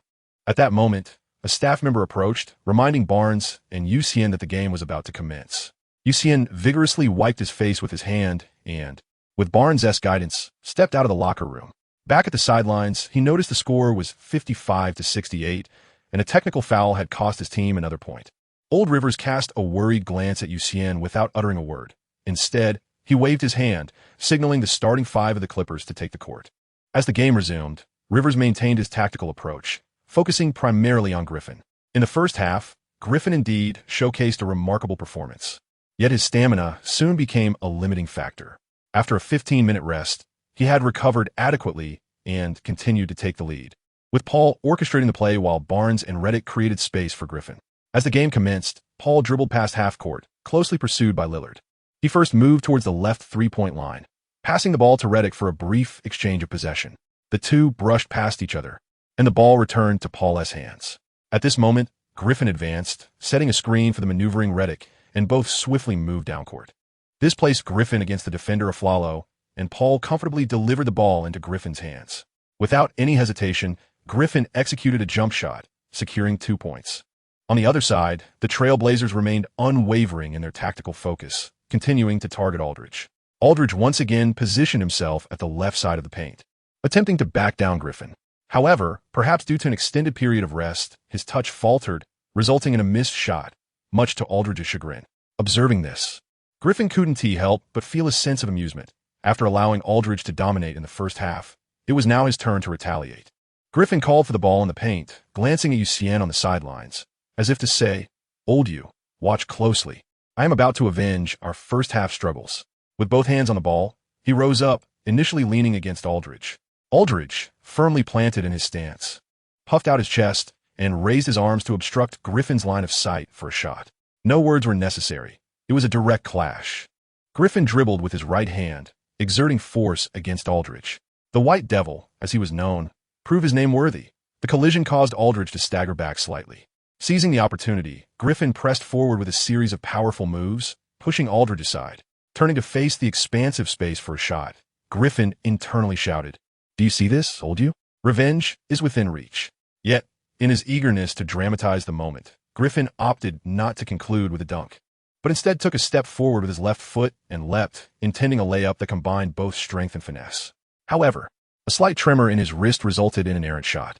The Clippers bench erupted, rising with towels waving in anticipation, only to fall silent, as if a duck had been caught by the throat, unable to make a sound.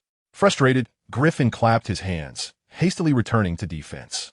His misfire seemed to open the floodgates for missed shots, as both Aldridge and Griffin began a clanging symphony of missed opportunities in subsequent possessions. Unable to contain his frustration, Paul activated his scoring mode once more, firing a three-pointer from the perimeter, then executing a quick stop for 2 points. Most impressively, he outmuscled Aldridge for an offensive rebound, converting it into a second-chance opportunity. With Paul's skillful display, the score shifted to 70-75, narrowing the gap to just 5 points. Stotts could no longer remain composed. Paul's transformation was palpable. In a fervent moment, I must swiftly rally for Lillard. With a gesture towards him, I substituted a follow for McCollum. Stotts cast a glance at the venerable Rivers, acknowledging that while my singular turbo might not dominate the court, I possessed the advantage of numbers, dual turbos accelerating. Let us give it go. Lillard, undeterred by the presence of another defender, surged past half-court, unleashing his prowess. When he found himself without a clear shot, he deftly passed to the other turbo, McCollum. The Trail Blazers plunged into chaotic play. In terms of assists, Lillard may not quite measure up to Paul, particularly in facilitating team dynamics, but in the fray of offensive explosions, Paul may find it challenging to keep pace. Amidst the tumult, the Trail Blazers extended their lead, capitalizing on the three-pointers from Lillard and McCollum. Rivers, witnessing the widening gap on the scoreboard, felt a twinge of anxiety. With Griffin resting, Paul found himself isolated, as the scoring from his teammates barely made an impact, revealing a stark lack of scoring options. Rivers called for a timeout, allowing Paul a moment to recuperate, while summoning Xian, who appeared lost in thought, to his side. Embracing Xian's neck, he pulled the young man closer, speaking softly due to his shorter stature. Clearing his throat, Rivers initiated a moment of enlightenment. Listen, my young friend, remember that anger can strip a person of their rationality, ensnaring them in its grip. Yet, at times, anger can also serve as a formidable weapon, allowing you to triumph against all odds. Do not let anger dictate your actions. Instead, harness it to ignite your fighting spirit, adjust your focus, and show your opponents what you are truly capable of. Go forth, my boy. Chapter 32. The Power of Anger. Upon absorbing Rivers' words, Xian experienced a moment of clarity, his spirit ignited. Since the grievances formed on the basketball court, it is here that I shall sever them. As Xian strode onto the court with renewed determination, Rivers felt immense satisfaction with his state, taking pride in his own guidance. Loosening his tie with his left hand, it seemed as if the very air had transformed. The tactics may require effort, but my profound wisdom in guiding the spirit is unparalleled. With 2 minutes and 25 seconds remaining in the third quarter, Xian replaced the illustrious Davis on the court. The Clippers lineup consisted of Paul, Griffin, Xian, Turkoglu, and Little Rivers, while the Trail Blazers fielded Aldridge, Lillard, McCollum, Come On, and Wright. As the ball was inbound from outside the arc, it was handed over to Paul. Lillard advanced, closely pressuring him and persistently engaging in physical confrontation, attempting to disrupt Paul's rhythm. However, the intensity of the contact was excessive, resulting in Paul drawing a foul from the master of theatrics. Meanwhile, the game continued as the Clippers maintained their tactical approach. Hito Turkoglu, Yuan, and Rivers Jr. positioned themselves to create space for Paul and Griffin to execute their offensive maneuvers. Although Yuan yearned to unleash his pent-up frustration, he remained composed, prioritizing victory over reckless antics. Beyond the three-point line, Paul handled the ball directly against Lillard. With his right hand dribbling, Paul subtly lowered his right shoulder and lifted his right foot, hinting at a drive to his right. Lillard swiftly shifted his weight to the left, anticipating Paul's move, but Paul executed a sharp change of direction. He transitioned the basketball from his right to left hand, penetrating towards the paint. Seeing Paul drive into the lane, Aldridge moved forward to help defend, hoping to buy time for Lillard. Paul's dribbling drew the attention of the dynamic duo.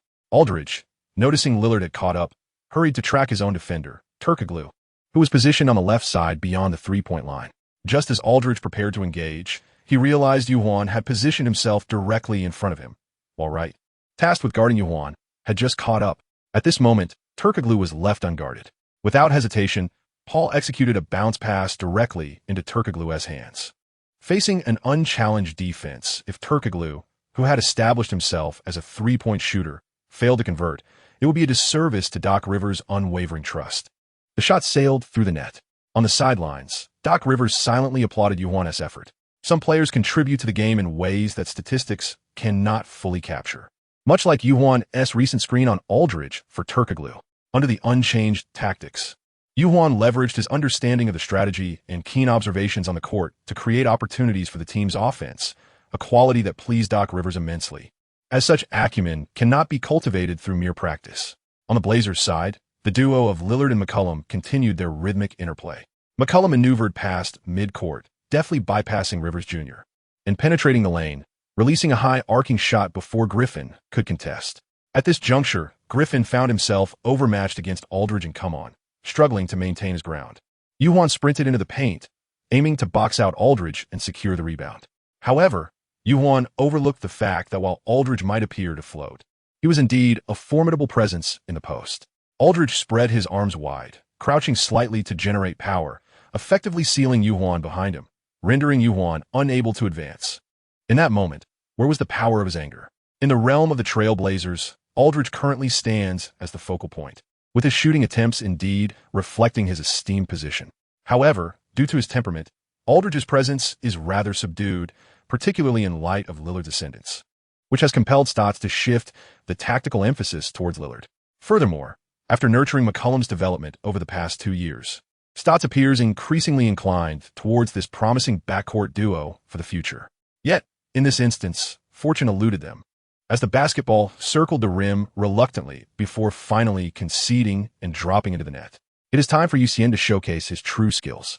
In service of the Clippers' offense, Xian has exerted considerable effort, constantly setting screens for others while relegating himself to the final scoring option. This time, as he swiftly traversed half the court, Paul recognized the moment and hastened his dribble. With this sudden acceleration, Come-On lagged behind the team.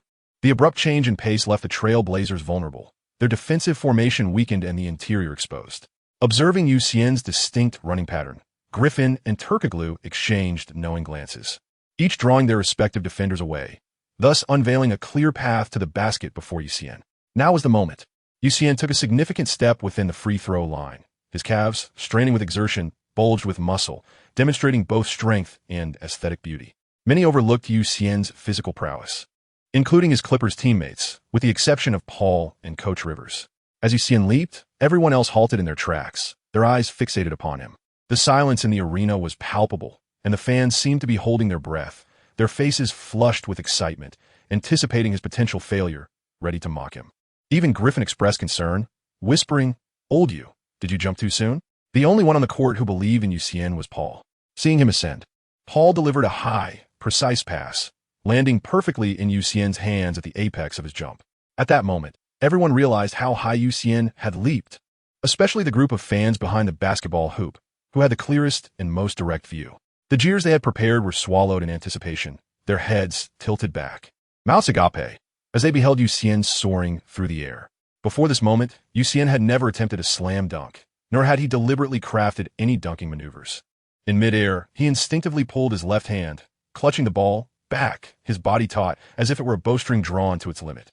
Upon spotting the hoop within reach, Xian arched his left hand, contracting his abdomen, and the pent-up energy erupted in an instant. The basketball rim emitted a sound that seemed to echo its pain under the force of his prowess. The arena fell into a hushed silence, with fans and players alike, including the Clippers bench, gaping in astonishment, their expressions of disbelief starkly contrasting with the ecstatic joy radiating from Doc Rivers on the sidelines. Time appeared to stretch. Moments felt like an eternity. The once quiet court was ignited by Xian's electrifying display, the roar of the crowd soaring to the heavens, while the Clippers bench erupted in a myriad of astonished reactions. As Xian released his grip from the rim, he gracefully descended to the ground. Observing the cacophony of boos from the crowd and the frenzied fans, Xian exerted his strength, directing a fierce roar towards the audience. Behind him, Griffin leapt up, wrapping his arms around Xian's neck, and raised his fists in defiance towards the spectators. With only 12 seconds remaining in the game, the Trailblazers appeared to have lost their spirit, seemingly deflated by the breathtaking dunk. Lillard brought the ball past half-court and passed it to Wright, who hurriedly attempted a long-range three-pointer, only to miss, hastily concluding the final offensive effort. The score now stood at 85-92, with the Clippers trailing by 7 points. Chapter 33. The three-point comeback. As the players exited the court, the expressions of the two teams were starkly contrasting.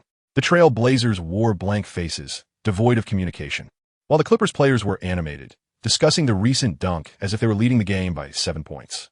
Coach Rivers stood at the sidelines, welcoming his athletes back like a general celebrating a victorious return, exchanging high fives with each player.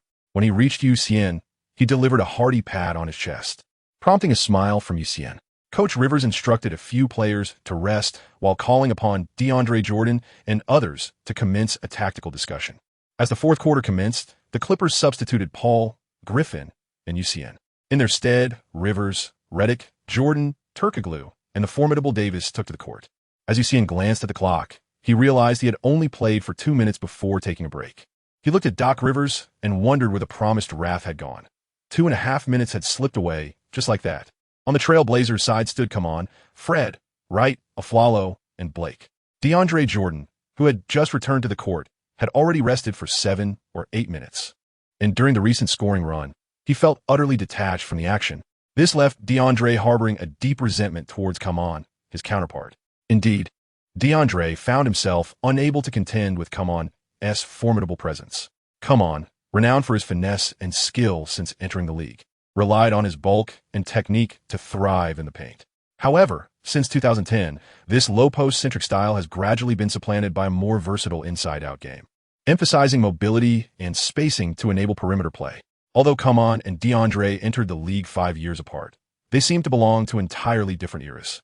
In close-quarters battles beneath the basket, DeAndre simply could not match Kaman's prowess. In terms of speed and pick-and-roll execution, DeAndre far surpassed him. Having played for over 20 minutes without adapting his strategy, DeAndre remained unaware of his shortcomings, but Xian was fully cognizant of them. Therefore, before DeAndre returned to the game, Xian discreetly pulled him aside for a brief yet intense discussion. As DeAndre prepared to re-enter the game, he rubbed his hands together, excitement glimmering in his eyes as he eyed Kaman with a grin. The intense gaze seemed to send a shiver down Kaman's spine. Upon turning to see DeAndre leering at him, he felt a chilling wave wash over him. He was in trouble. With Xian's guidance, DeAndre indeed transformed into a rebounding force, utilizing his agile footwork and swift movements to secure offensive boards. Equipped with the assist prowess bestowed upon him by Paul, DeAndre began to generate an endless stream of assists to the perimeter shooters. Coupled with the disarray in the Trailblazers' defense, the Clippers swiftly closed the gap, trailing by only 1 point at 97-98. Upon hearing the timeout call, DeAndre exuberantly rushed off the court and forcefully pulled Xian from his seat, giving him a celebratory chest bump. This time, Coach Rivers opted for a complete lineup change, sending Paul back on the court along with Xian, Griffin, Turkoglu, and Barnes. The Trailblazers countered with their starters, reintroducing the duo of Aldridge and DeAndre, alongside Lopez, Batum, and Aflalo. As Lillard brought the ball past half-court, Paul swiftly approached, and the two engaged in a tense standoff at the logo. Perhaps due to an extended rest, Lillard appeared slightly disoriented, rejecting Batum's attempt to set a screen. Lillard took a step forward with his left foot, attempting to bulldoze past Paul, but Paul was no ordinary opponent. He was a dynamo. Paul quickly shifted laterally to his right, effectively thwarting Lillard's advance. With no other option, Lillard retreated, executing a behind-the-back dribble to switch the ball from his left hand to his right. At that precise moment, the ever-observant Xian seized the opportunity, abandoning his defensive assignment. With a swift stride, he positioned himself on Lillard's right side, leaning in to disrupt him. Caught off balance, Lillard was promptly stripped of the ball by Xian, who executed a perfect steal. Paul observed the ball rolling towards the front court and, with a leap, seized it. At that moment, Xian extricated himself from Lillard's grasp and swiftly advanced towards the front court. Lillard appeared somewhat bewildered, trailing after Xian and insisting to the referee that a foul had just occurred. The referee, exasperated, thought to himself that Lillard was more persistent than even Doc Rivers, finding his complaints tiresome. However, as a star player, Lillard refrained from any extreme actions, prompting the referee to simply shake his head, indicating no foul had been committed. Prostrate on the ground, Paul watched as Xian took the lead. With a rather unorthodox shooting posture, he pushed the ball towards Xian. The moment the ball left his hands, Paul felt a twinge of anxiety as he realized Xian was not adept at dribbling. To Paul's astonishment, Xian deftly caught the basketball with his left hand. Though his movements were slow, his rhythm was commendable, devoid of any franticness. Paul quickly scrambled to his feet and dashed toward the basket. Seeing the referee's lack of support, Lillard had no choice but to pursue Xian once more. As Xian noticed Lillard swiftly closing in on him, he promptly passed the ball to the already advanced Paul, then turned back to exchange a playful gesture with Lillard. Upon seeing this, Lillard felt a surge of frustration but prioritized defense, hastily redirecting his efforts to pursue Paul. Initially, the positioning of the three players was relatively equal. However, due to Lillard's delay in chasing Xian, he fell behind Paul by a step. Observing the renewed entanglement between Paul and Lillard as they approached the basket, the pursuing Trail Blazers defenders closed in from behind. Instead of following into the paint, Xian opted to dart towards the corner. Paul, using his back to shield Lillard, leaped into the air. Just when everyone anticipated that Paul would conclude the offensive play with a layup, he unexpectedly executed a deft maneuver, flicking his wrist to deliver the ball directly to Xian in the corner. Xian was taken aback by Paul's sudden maneuver, yet his hands remained swift. He received the pass, and with no defenders in sight, he feigned a glance at the hoop, took aim, and released the ball.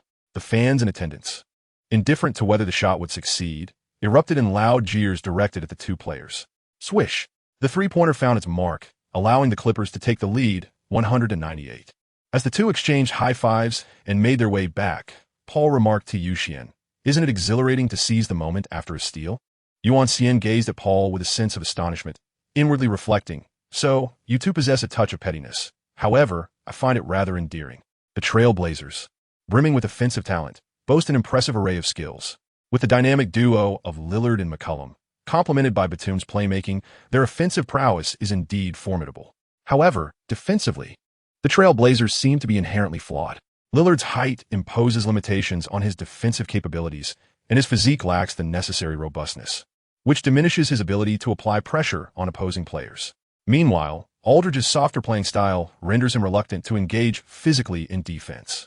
The finesse of the French maestro is matched by his equally evident shortcomings. With the slow-moving Aflalo and Lopez, their defensive efforts seem but a drop in the ocean. The fiery performance of Xian seemed to sound the horn for the Clippers' counterattack, as a deluge of three-pointers extinguished the Trail Blazers, leading to a score of 114-103, with the Clippers surging ahead by 11 points.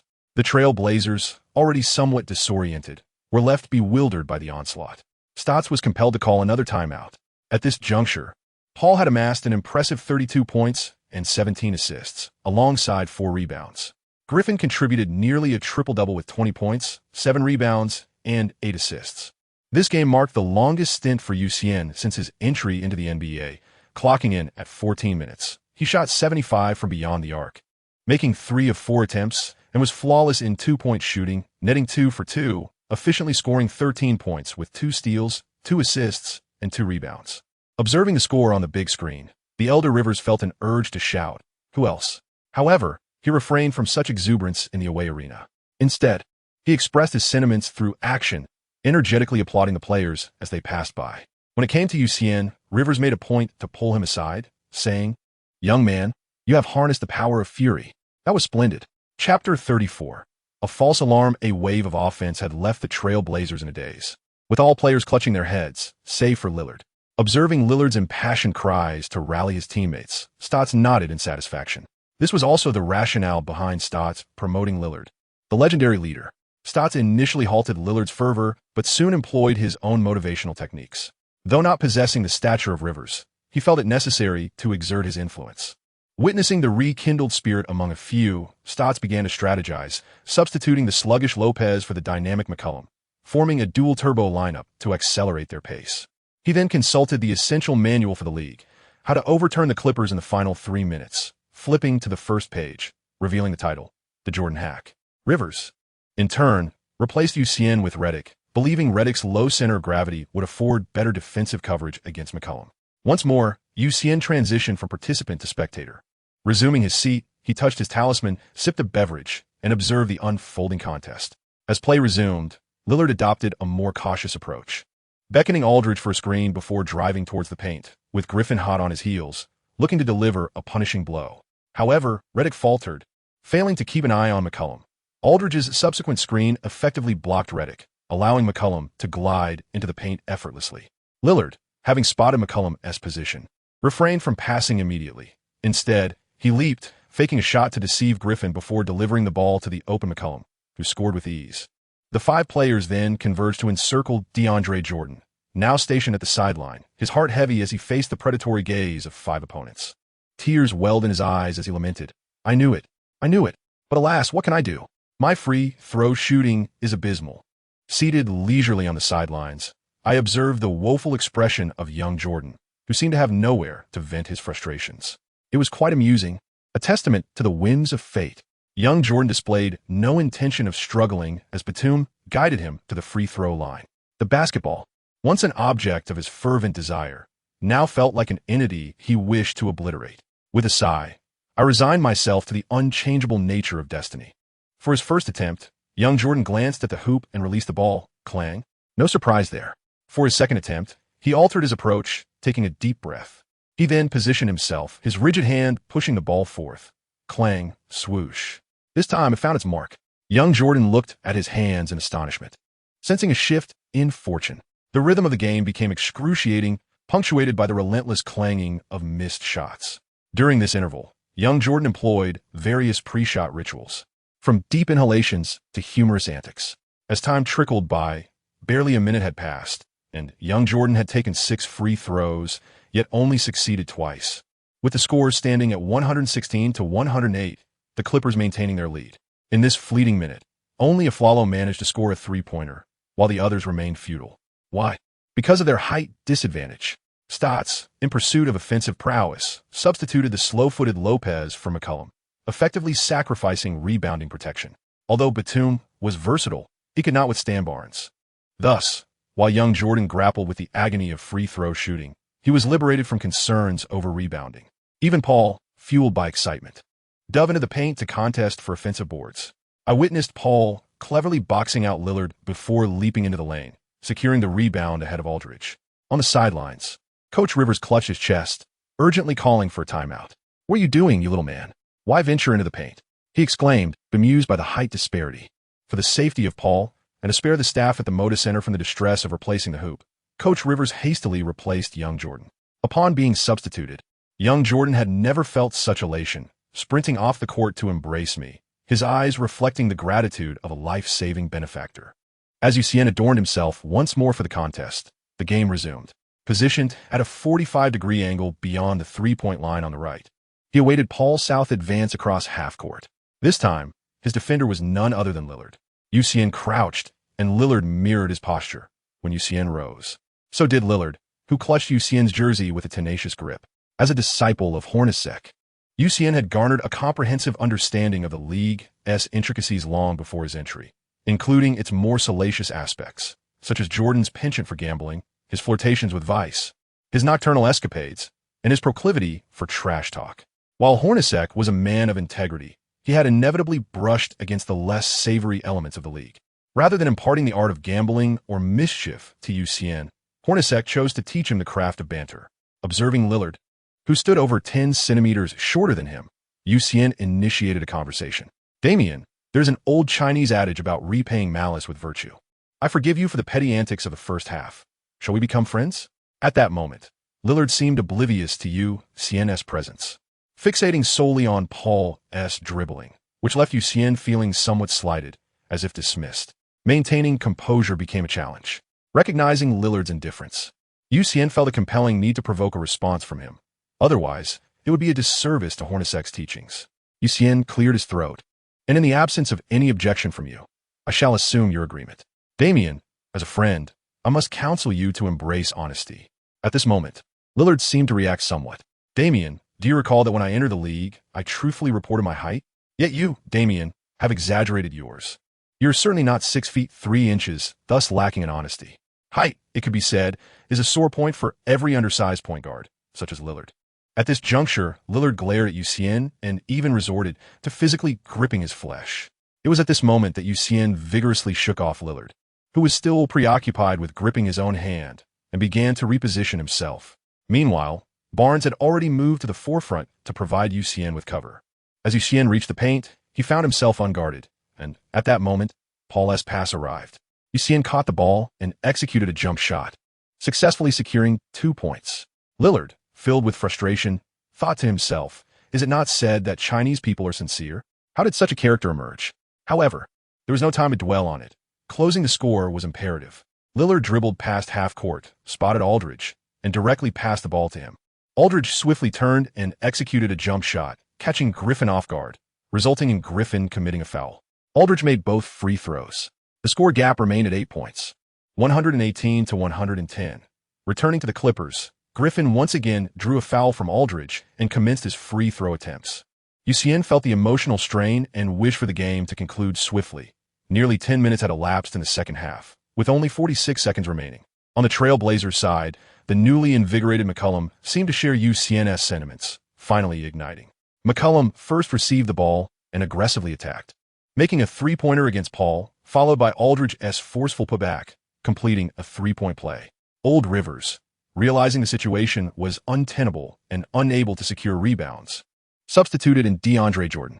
However, as soon as Jordan stepped onto the court, he inadvertently assisted the Trailblazers, committing a foul that led to Aldridge taking free throws. The score suddenly tightened to 122 to 119, a mere three-point difference with 55 seconds remaining. At this point, Old Rivers grew increasingly anxious and replaced Jordan with Xian for the final offensive play. In a moment of solitude, it seems there is no one left. I'm not an elevator. Barnes initiates a sideline throw-in, and this time, the defender is McCollum, still at a disadvantage in height. Meanwhile, Paul begins to maneuver, with Griffin providing a screen for him. All the Trailblazers are focused on Paul, thus presenting an opportunity for Xian. As Xian took a significant step forward to his left, McCollum quickly rushed to defend him. Noticing McCollum's movement, Xian promptly stepped back beyond the three-point line, executing a step-back jumper without the ball. All that was missing was the ball itself. Barnes, positioned along the sideline, felt a sense of urgency as the 5-second mark approached. If no one received the pass, he would have no choice but to take the ball and challenge Afflalo himself. Finally, with keen observation, Barnes noticed Xian's step-back maneuver and sensed something was amiss. What could it be? A quick glance down revealed the missing element, the ball. Without hesitation, he swiftly passed the ball to Xian. McCollum, despite his height and jumping ability, was at a disadvantage, as he was a considerable distance away from Xian and could only attempt to obstruct his view. As Xian leaned back slightly, McCollum's interference went unnoticed by him. When it came to shooting, Xian was already exceedingly well acquainted, effortlessly releasing the ball. Meanwhile, McCollum leaped too hastily, failing to stabilize his own body, and crashed directly into Xian. The crisp sound of the net brushing against the ball coincided with the referee's whistle, signaling a 3-1. As Xian rose from his seat and approached the free throw line, the jeers of the spectators behind the backboard persisted, ceaseless since his successful three-point shot. With an air of calmness, he released the ball, swishing it through the net, narrowing the gap to 7 points. Had McGrady not donned a different jersey to enter the game, a comeback would have been exceedingly improbable. Initially, the ever-anxious Doc Rivers paced restlessly by the sidelines, almost eager to don a jersey himself. However, he composed himself, dusting off non-existent specks from his attire, placing his hands behind his back, and leisurely returning to the bench, casually handing the tactical board to Eastman before settling comfortably into his chair. Yet, the Trailblazers sought to mount a final resistance. Aldridge inbound the ball, and Lillard swiftly advanced into the frontcourt, with Paul closely trailing him. As Lillard approached the three-point line, he abruptly halted, gathering the ball with the intention to shoot. Unbeknownst to him, Paul's cunning right hand reached out, forcefully knocking the ball loose. What ensued was a chaotic scramble, a frenzied pursuit of the basketball by 10 men clad in short sleeves. Ultimately, McCollum seized the ball, maneuvering it beyond the arc, spinning, and releasing a shot that found its mark. However, the clock had expired, and the red lights illuminated. The Clippers had turned the tide to victory. In that fleeting moment of illumination, the 5 players on the court exchanged high fives, reveling in their triumph. The final score stood at 126 to 122, with Xian's pivotal three-point play +1, coupled with Paul's steal, securing the Clippers' comeback against the Trailblazers. In this contest, Xian played for 18 minutes, accumulating 17 points, 2 steals, 3 assists, and 5 rebounds, while Paul delivered an explosive performance, netting 39 points, 17 assists, 5 rebounds, and 4 steals. With a mere single turnover, truly extraordinary. On the opposing side, Aldridge, who had scored 16 points in the first quarter, managed only 13 points over the remaining 3 quarters, displaying a marked decline. Lillard recorded 18 points, 10 assists, and 3 rebounds, while McCollum's 13 points shone brightly, particularly concentrated in the final quarter. Observing the somewhat bashful McCollum, Xian finally grasped why Stotts had favored him, as his shooting was decisive, especially when Lillard faltered. McCollum was able to step up. Yet, Xian shook his head, deeming him another dishonest character. As the game concluded, players from both teams embraced in a show of sportsmanship. For Yu Xian, this interaction held little significance, as he was unfamiliar with them. Teasing Lillard for his height and mocking Aflalo as foolish, he knew that initiating a hug could lead to trouble. Thus, he turned to leave. However, before he could distance himself, Aflalo caught him in a brief embrace. Whispering in his ear, you silly fool. Although the delivery was awkward, Yu Xian clearly heard. He immediately pushed Aflalo away, astonished, and was about to retort, "What the hell, why insult me?" Aflalo chuckled and responded, "Surprised I could learn that." "Huh? I feel I have a knack for language. Teach me another phrase." It was only then that Yu Xian realized that telling Aflalo that remark was meant as a compliment, yet he had inadvertently struck himself with his own words. Nonetheless, Yu Xian felt a sense of resignation. As he observed Lillard conversing with Paul from a distance, a new idea struck him. "Aaron, you must visit China this summer. I will take you to savor the exquisite cuisine. Furthermore, that phrase alone suffices. I wager you have never uttered it to anyone else." Aflalo nodded in response. "No, I haven't. You must extend my regards to Damien. I surmise he will be delighted. Rest assured, I shall convey it to all my teammates." "No, Aaron, you must be the first to tell Damien." Aflalo appeared somewhat perplexed, and Yu Xian discerned the confusion. He continued, "Aaron, Damien has been to China. He has surely heard that phrase before. If you're the first to mention it to him, he will be thrilled." Observing Aflalo deep in thought, Yu Xian silently mourned for him. "Aaron, when we next meet, I shall certainly treat you to a drink." At that moment, Lillard approached Yu Xian with open arms, catching him by surprise. "You are still coming after all the teasing?" Yet Yu Xian reciprocated Lillard's embrace. Lillard leaned in and whispered to Yu Xian, "You are the least na-ve Chinese person I have ever encountered." In Yu's heart, there was a simmering anger. However, upon reflecting on his earlier remarks about someone's height and the impending greetings from Aflalo, he sighed. Enough of this. He patted Lillard on the shoulder, ready to follow the team back to the locker room. Just as he turned, you heard Aflalo exclaim, "Damien, you silly fool." At this, you could no longer contain himself. He turned and saw Lillard looking quizzically at the beaming Aflalo. "Aaron, what did you just say?" Lillard inquired once more. "You silly fool, I was complimenting your good looks." Aflalo declared with pride. "Who taught you this?" Lillard asked with a serious demeanor. For Lillard, who had visited China, such words were certainly not meant as flattery. "You taught me and insisted that I be the first to tell you. Isn't that particularly loyal?" Aflalo continued to praise you, blissfully unaware that you had just sold him out. Upon hearing this, Lillard's temples throbbed with anger, and through gritted teeth, he gazed towards the visiting team's tunnel. Noticing that you had already stepped into the shadows, long before Aflalo mentioned his name, you had hurried towards the locker room. After all, in the opponent's arena, one could enjoy the excitement, but within reason. You understood this well. He looked up at Aflalo and said, "Aaron, please refrain from saying that to others. I've been to China, and that is not a compliment." With that, he turned and walked away. Aflalo, slightly perplexed, scratched the back of his head and muttered, "Then what does that phrase mean?" As he neared the player's tunnel, Aflalo seethed, "China, you tricked me." Meanwhile, you had already immersed himself in a world of glamour. Having completely forgotten Aflalo, the locker room was filled with envious glances from Rivers and the others, and you felt an overwhelming sense of pride. If you had the chance, you could experience the transformation of the CBA and be like me. However, upon hearing the first question, Yu's mood soured, and he felt distinctly displeased. "You, what are your thoughts on being faked out by Lillard during the final play of the first half?" Yu Xian cast a glance at the journalist, noticed her press badge, and replied, "How else could I view it? Sitting on the floor is one perspective, but standing up is hardly practical, and the referee won't assist me."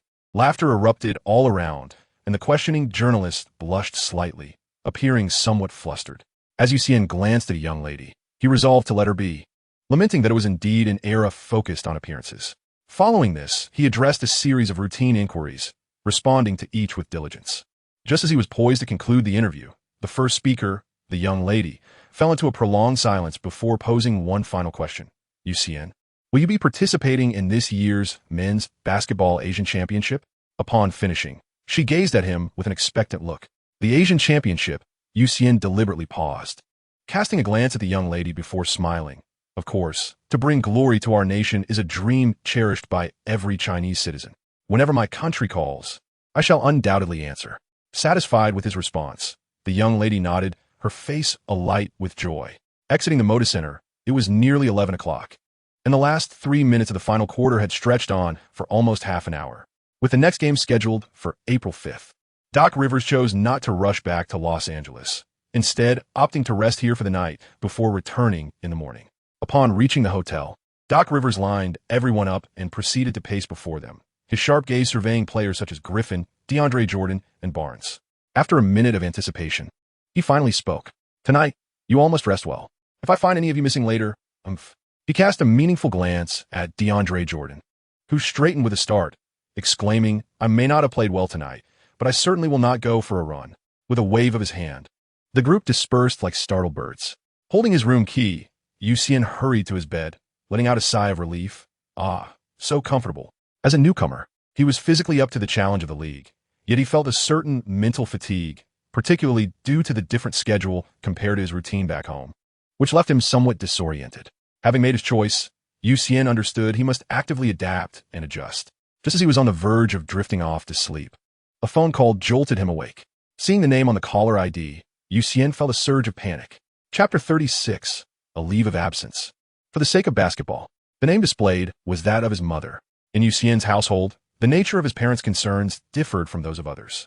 His father typically focused on Xian's daily needs, often calling to remind him to wear warm clothing, eat on schedule, stay safe, and rest early.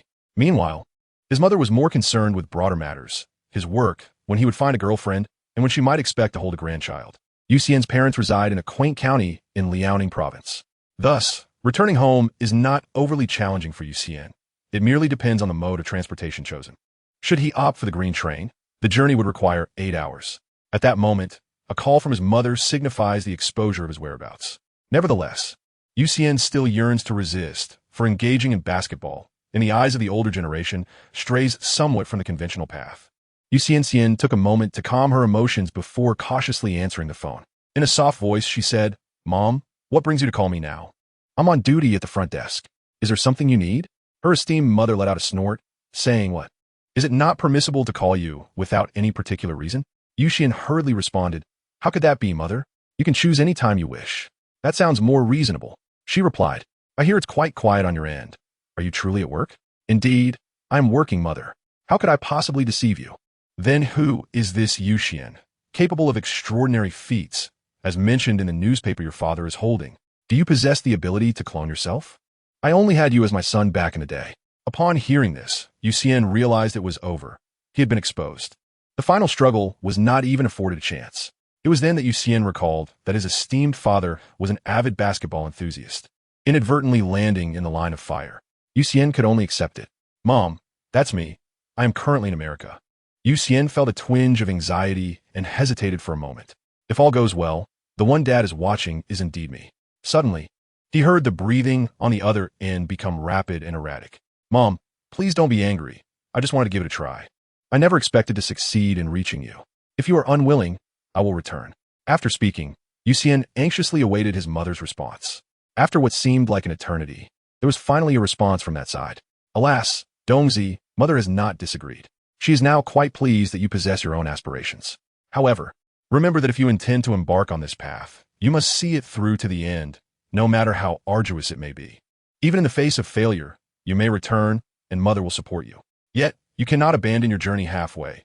Mother disapproves of such actions." Dongzi is the affectionate nickname for Xian, cherished by family and relatives alike. Upon hearing this, Xian fell into a moment of silence, soon overwhelmed by the urge to shed tears. Nevertheless, his mother chose to offer her unwavering support. "Mom, I understand now that I'm further away from you. So please take good care of your health. Why weep? I dislike seeing my son as a bundle of tears," she exclaimed. "Now, your father wishes to say a few words." Dongzi, in a voice imbued with gravity, spoke, "You must prioritize your safety over there. I worry, as the security is poor. Refrain from venturing out at night, for it can be rather chaotic. Ensure you rest well, as your work hours differ greatly from before and will extend late into the night. Take care of your health, and do not overexert yourself in training.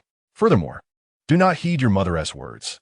If things become challenging, just return home. Your father is still young and can support you for another decade." Upon hearing that his father still had the vigor to support him for another decade, Xian could no longer hold back his tears, which cascaded down his cheeks.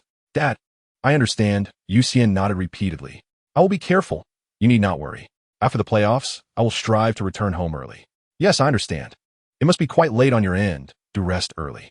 I shall choose a time during the day next time I call you." "That would be good." "All right, Dad. I got it. I will hang up now. After receiving a call from his parents, Xian felt a wave of melancholy wash over him.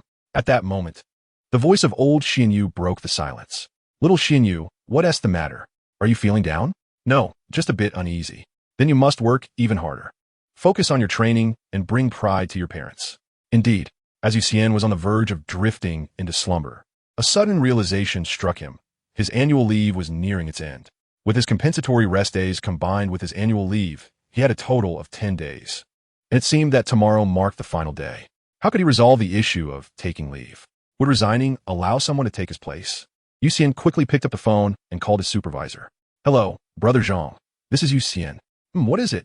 Brother Zhang, my annual leave is about to end, and I would like to request an additional 2 days off, as I am unable to return. On the other end of the line, the conversation was initially quite mundane, but suddenly turned playful. What's this? Taking a leave to play basketball? With a casual response, Xian remarked, Brother Zhang, you're already aware of it. How could you not be? Now that Huaxia 5 is still showcasing your top 5 plays, I must say, that block was impressive. It is only now that I realize there is someone like you among my colleagues. Quite extraordinary indeed. How had I not noticed this before? Had I known you would participate in the last employee basketball competition, it would have been a perfect opportunity for you to single-handedly take on 5 opponents. Sensing the playful teasing from the section chief, Xian was not offended. Instead, he chuckled and replied, Well, that is under your brilliant leadership, Brother Zhang. Enough with the playful banter. Tell me, when do you plan to return and resign? Since arriving in the United States, Xian has never contemplated this issue, as he truly enjoys his profession, albeit as an auxiliary police officer. However, circumstances have compelled him to make the difficult decision to resign. Brother Zhang, I am immensely grateful for your support, your understanding, and your care. Let us not dwell on sorrowful farewells, as if returning is impossible. Since the decision to resign has been made, I will ensure that someone submits your resignation letter on your behalf, considering your inability to return at this moment. When you do come back, remember to complete the necessary formalities. Moreover, do not forget your colleagues here. It is paramount that you return to your homeland soon, as I wish to avoid the frustrations reminiscent of the last Asian Championships. Upon hearing this, Xian couldn't help but chuckle. Received, Section Chief. Enough of the banter. I shall hang up if there's nothing else. Goodbye, Brother Zhang. Having resolved all matters, Xian now felt utterly at ease and reclined back, drifting into slumber. Upon re-entering the realm, Xian discovered that Horacek had adopted yet another method of entrance. Previously, he had floated in. Now, he appeared in a flash. Reminiscent of a scene from Jet Li's cinematic portrayal of Zhang Wuji confronting the formidable exterminating master. Xian couldn't help but think how absurd it was. Who had influenced Horacek in this manner? So what do you think? Have you ever witnessed such an entrance? Horacek boasted with pride. Although Xian had indeed watched it, he chose not to dwell on the matter and responded dismissively, I haven't seen it. Jeff, how are we training today? Upon hearing Xian's inquiry, Hornacek remained silent, snapping his fingers once again. Suddenly, a myriad of obstacles appeared on the basketball court. Today's focus would still be on dribbling, but this time it would involve navigating through the obstacles without making contact. To heighten the challenge, these barriers would shift unpredictably. Then, with another snap of his fingers, the dog that Xian had been pursuing with great difficulty reappeared, its eyes gleaming as it fixated intently on him. In a moment of leisure, Xian jumped behind Horacek, pointing at the dog, and exclaimed, Jeff, could you possibly take it back? Wonkai is quite obedient. As long as you are swift, it will not bite you. At that moment, the odious voice of old salty fish resounded once more. Little salty fish. Should you encounter an obstacle, you might still unwittingly experience Professor Yang's electric shock technique. Following this, old salty fish let out a sigh, expressing a desire to become acquainted with Professor Yang. In his heart, Xian was nearly ready to place the old salted fish and Hornacek upon the electric chair for a good 10 minutes. Unfortunately, as a mere fish on the chopping block, he had no choice but to resign himself to the training ahead. Rhythm, focus on the rhythm. Was I merely speaking nonsense? Just as Hornacek finished his command, a sharp pain shot through Xian's calf, followed by a series of jarring collisions with obstacles. Chapter 37. A new contract. It was yet another morning when Xian rose from his bed, lifting his arms high in a languid stretch.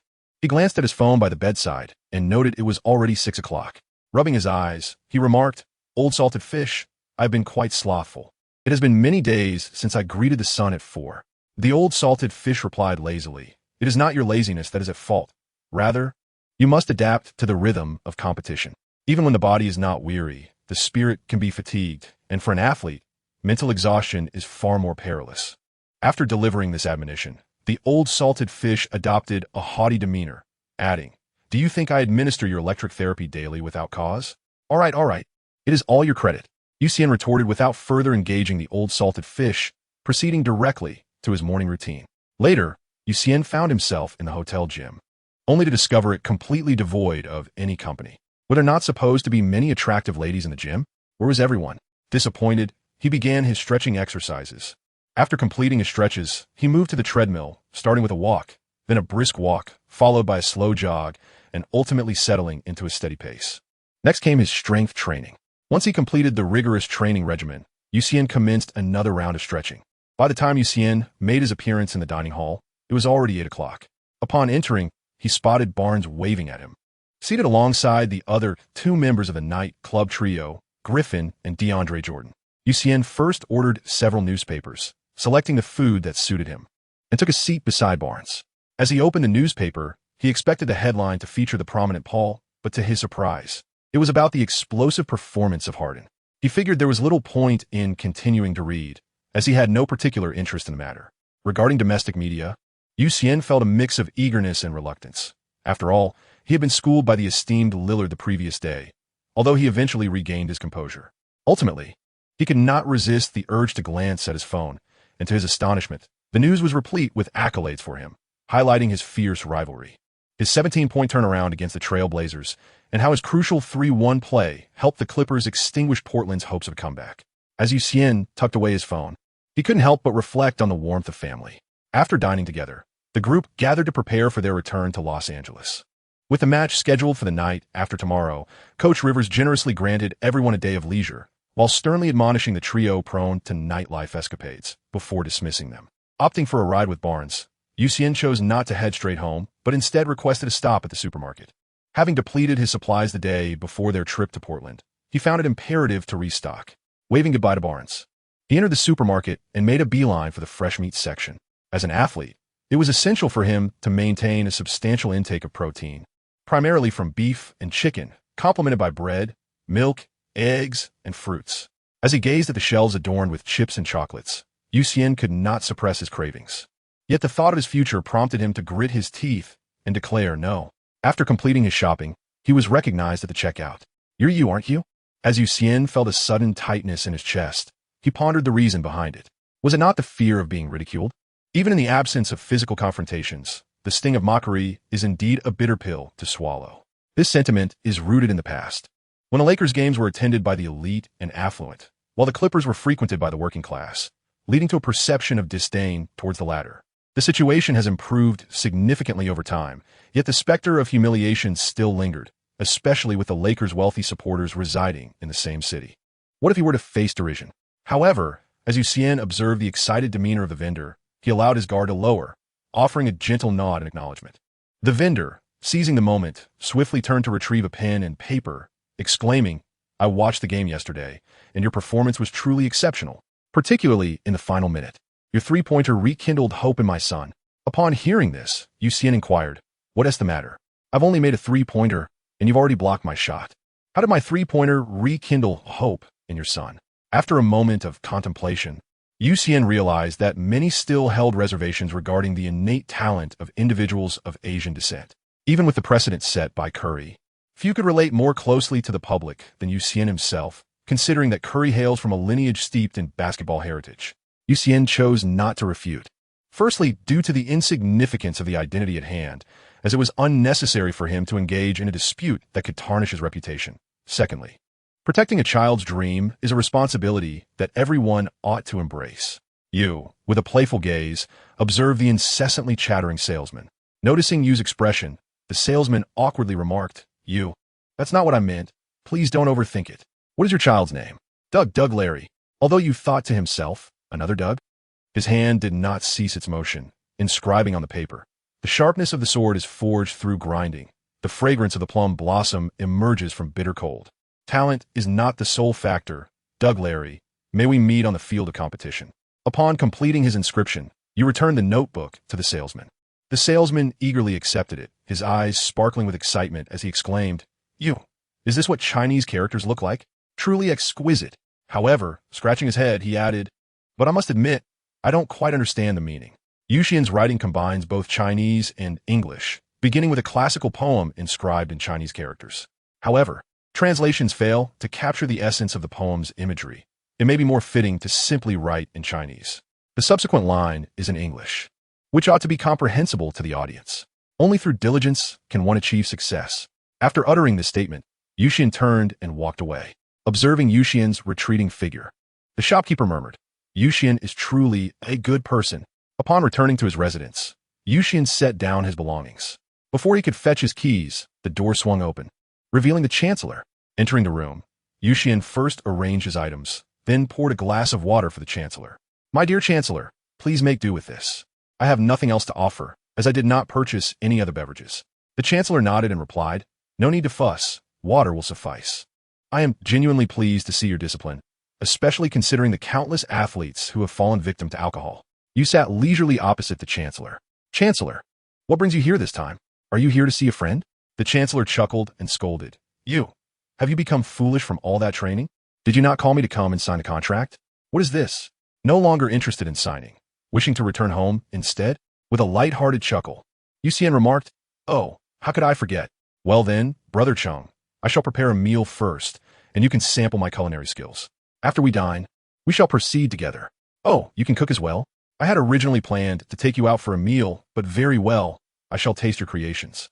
Shortly thereafter, Xian presented the dishes onto the table. Observing the food she had prepared, the Chancellor's eyes sparkled with delight. Not bad at all. It possesses both color and aroma. Now, if only the flavor matches. With a light-hearted smile, he said, Then, my dear friend, do indulge. I shall not hold back, replied the Chancellor, as he sampled each of the 4 dishes laid out before him. His eyes grew ever brighter, and finally, he set down his chopsticks, exclaiming, It appears I was overly concerned. Xian, even if you do not play basketball, your culinary skills alone would suffice to sustain you. Chancellor, this is merely my hobby. Xian replied, taking a seat. Please do eat. Observing Xian, the Chancellor was taken aback. And you? Will you not join me? No need. Xian gestured towards the kitchen. My steak will be ready shortly. He cast another glance at the dishes before him, swallowing hard. Chancellor, you go ahead. These are not suitable for me. The Chancellor regarded Xian with admiration, his respect for Xian's self-discipline ascending to new heights. After their meal, the two set off in a car towards the Clippers training facility in Playa Vista. During the ride, the Chancellor suddenly remarked, Xian, I initially intended to sign a lengthy contract with the Clippers. However, seeing you now, I have decided to limit it to the end of the season. For I have great faith in you, especially in regard to your discipline. In our homeland, aside from Xian, I cannot think of anyone who can compare to you. Upon hearing these words, Xian was not taken aback. He merely nodded in acknowledgement. When he embraced Old Rivers again, it marked Xian's second contract signing, with Hudson standing nearby. This time, the smile on Xian's face was not as radiant as during the first occasion. Rather, it was more subdued, though the corners of his mouth still curled upwards, betraying his joy. The accompanying text read, This time, we truly set sail. Chapter 38. Guidance from the old veteran. With a crackle, electricity instantaneously coursed through Xian's body, causing him to involuntarily tremble. All right, I'm getting up. Like a patient suffering from Parkinson's, Xian struggled considerably to sit up from his bed. You have indeed become somewhat complacent, little salted fish. The old salted fish's tone was particularly grave this time. Yes, I understand. Without offering any excuses, Xian acknowledged his own slight negligence. After dressing and grooming himself, he picked up a basketball and stepped outside. At 8 o'clock, Paul arrived at the gym, as usual. The recent 3 games had brought Paul a sense of ease. The arrival of the rookie Xian had significantly transformed the Clippers. Paul sensed that Xian's understanding of the tactics was rapidly approaching his own, exhibiting a remarkable level of involvement in strategic discussions. Paul even believed that regardless of how he maneuvered, he could always find Xian in the end. Furthermore, Paul felt that Xian's presence had compensated for the Clippers' offensive shortcomings, particularly in crucial scoring moments. Xian was audacious in his shots, never hesitating. On the defensive end, Xian exerted himself to the fullest. Paul had never anticipated such virtues emerging from a rookie. This filled Paul with greater aspirations for the forthcoming playoffs. Upon arriving at the training facility, Paul was certain he would be the first to arrive, as had always been the case. However, since Xian's arrival, that title had been usurped. As expected, upon reaching the entrance, Paul heard the sound of a basketball bouncing on the floor, interspersed with exclamations of awe. Upon entering, Paul observed Xian dribbling the ball with his left hand while holding a pad in his right, his focus unwavering as he watched intently, occasionally exclaiming in admiration.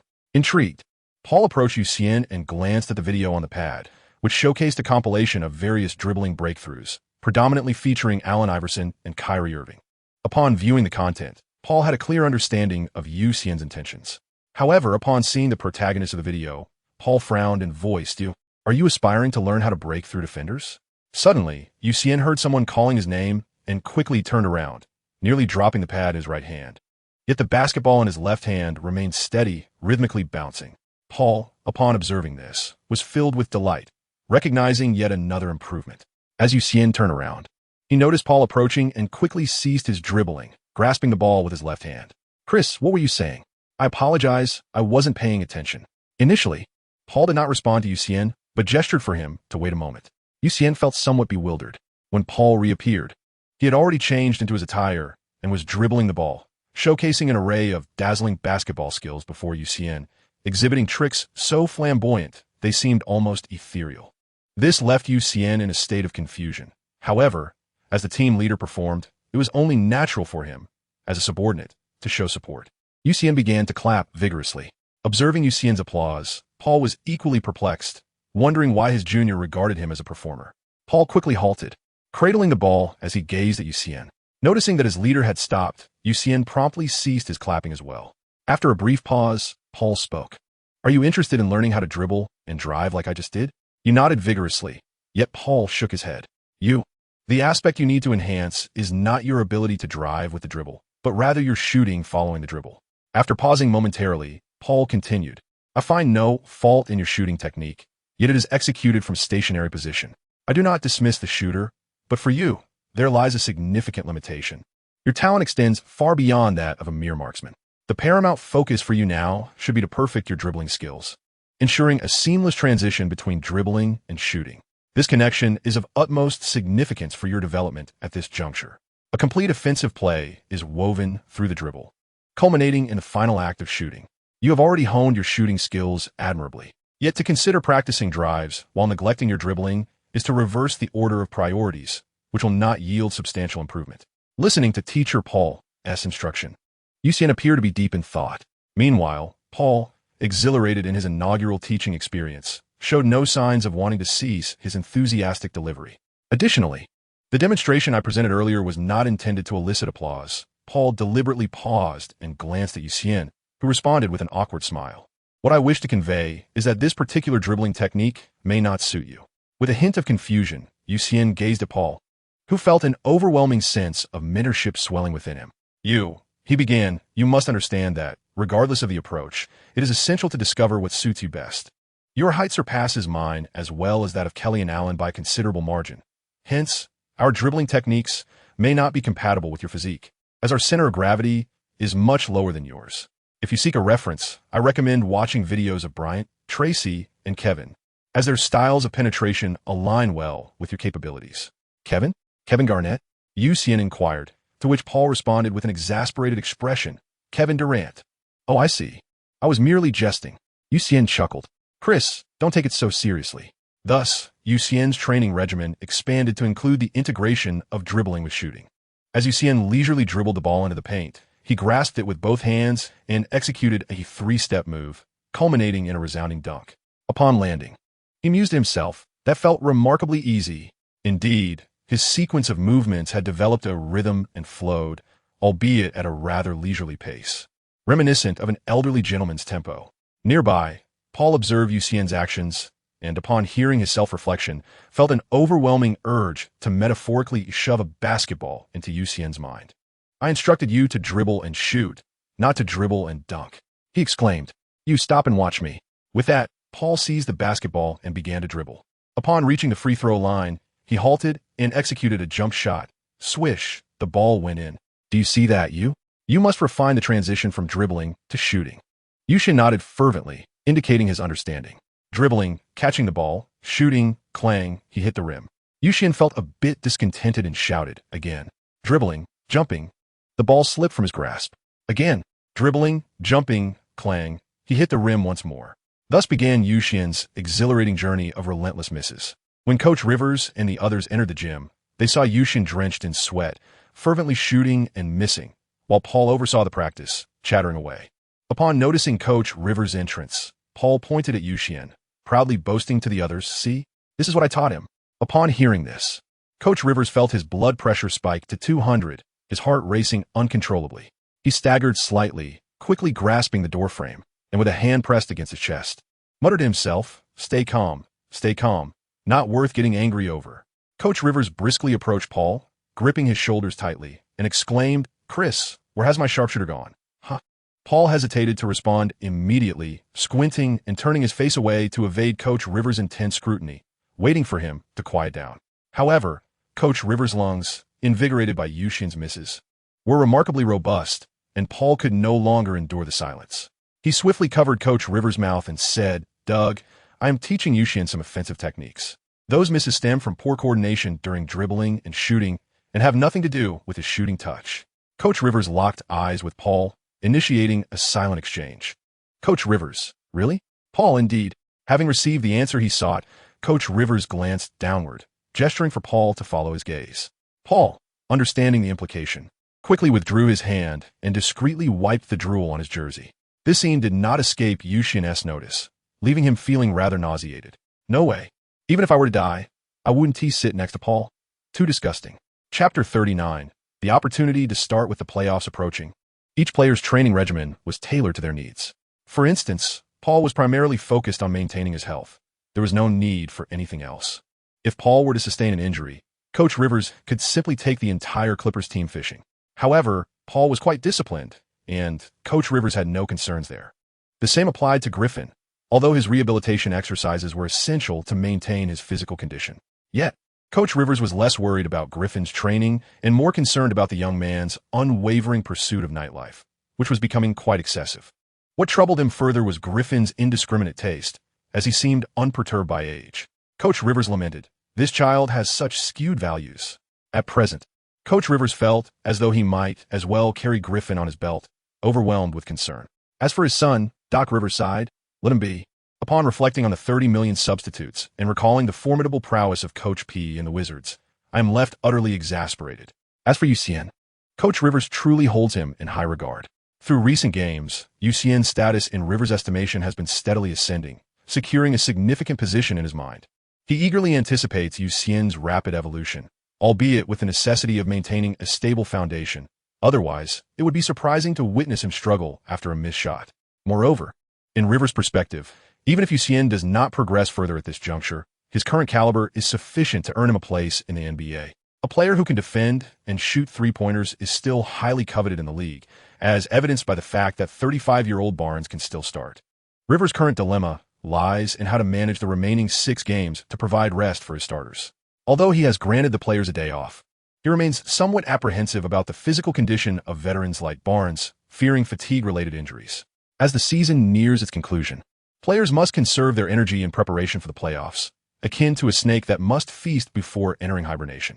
This energy comes from rest, which is why Popovich, even at the risk of fines, opts to rest his aging stars. He cannot fathom the consequences of an injury to any one of them.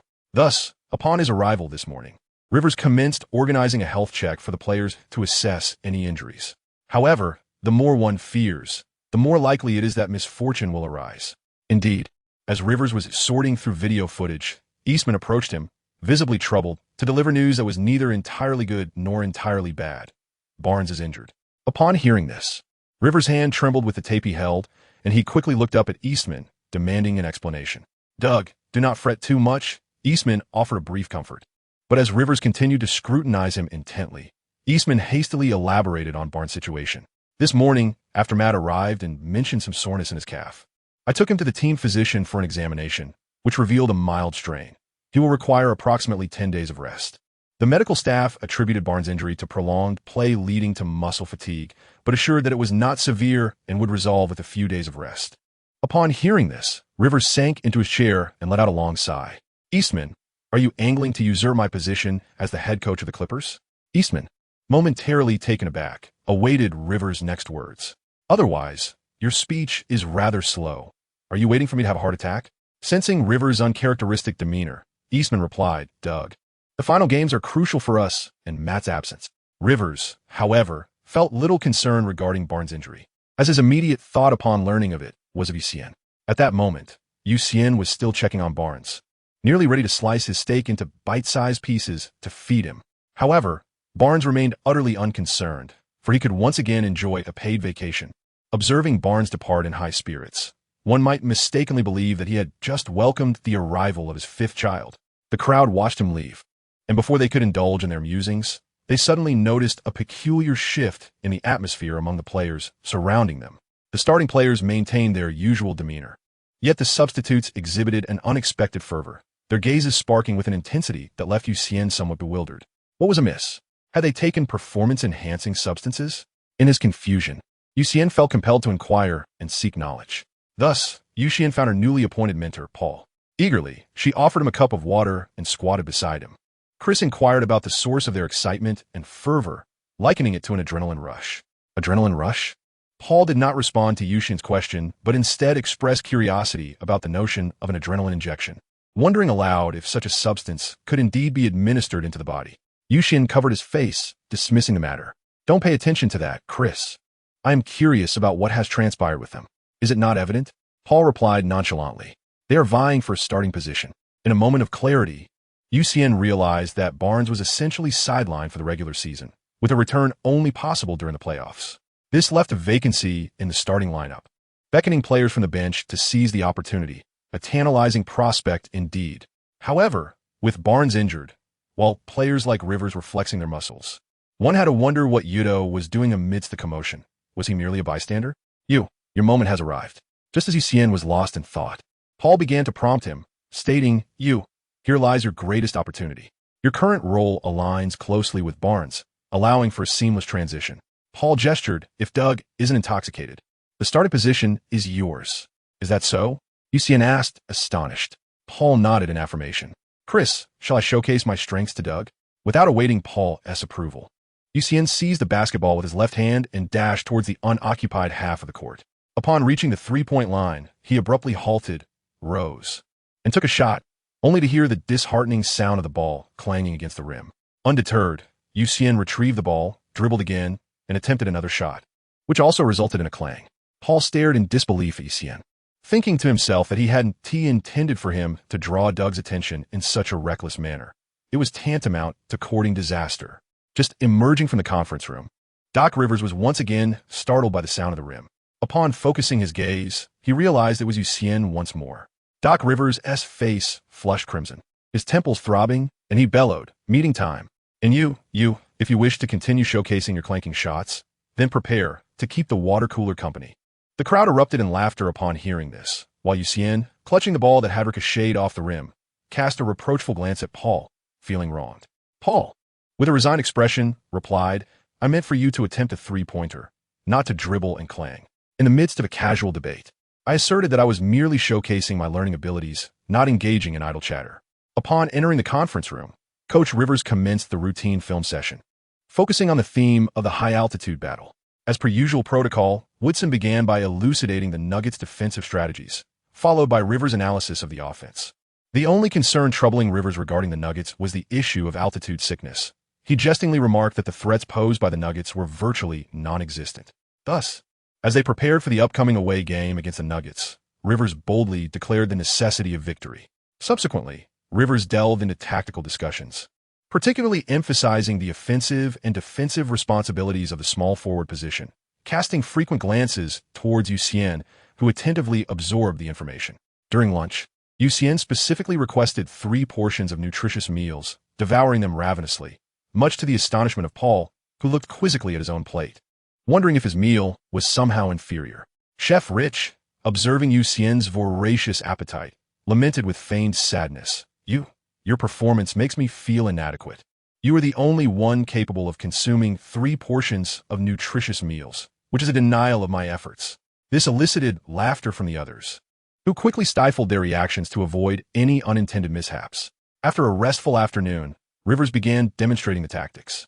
Upon noticing Xian wearing the starting player's jersey, the younger Rivers and others were filled with both envy and admiration. Chapter 40. Mom, I think I'm going to be sick. When one thinks of the Denver Nuggets, the image that springs to mind is the Denver altitude. As for the imposing figures standing on the highlands, Xian confidently asserted that he did not recognize them. Truly, he did not. If one were to mention the notable players of the Nuggets, the first name that would come to Xian's mind would be Carmelo Anthony, followed closely by the dynamic duo of Allen Iverson and Anthony, and finally, the trio comprising Nene, Marcus Camby, and the former Pistons MVP, Chauncey Billups. However, all these players have since moved on, now merely remnants of the Nuggets' storied history. Hence, it can be said that only the altitude remains.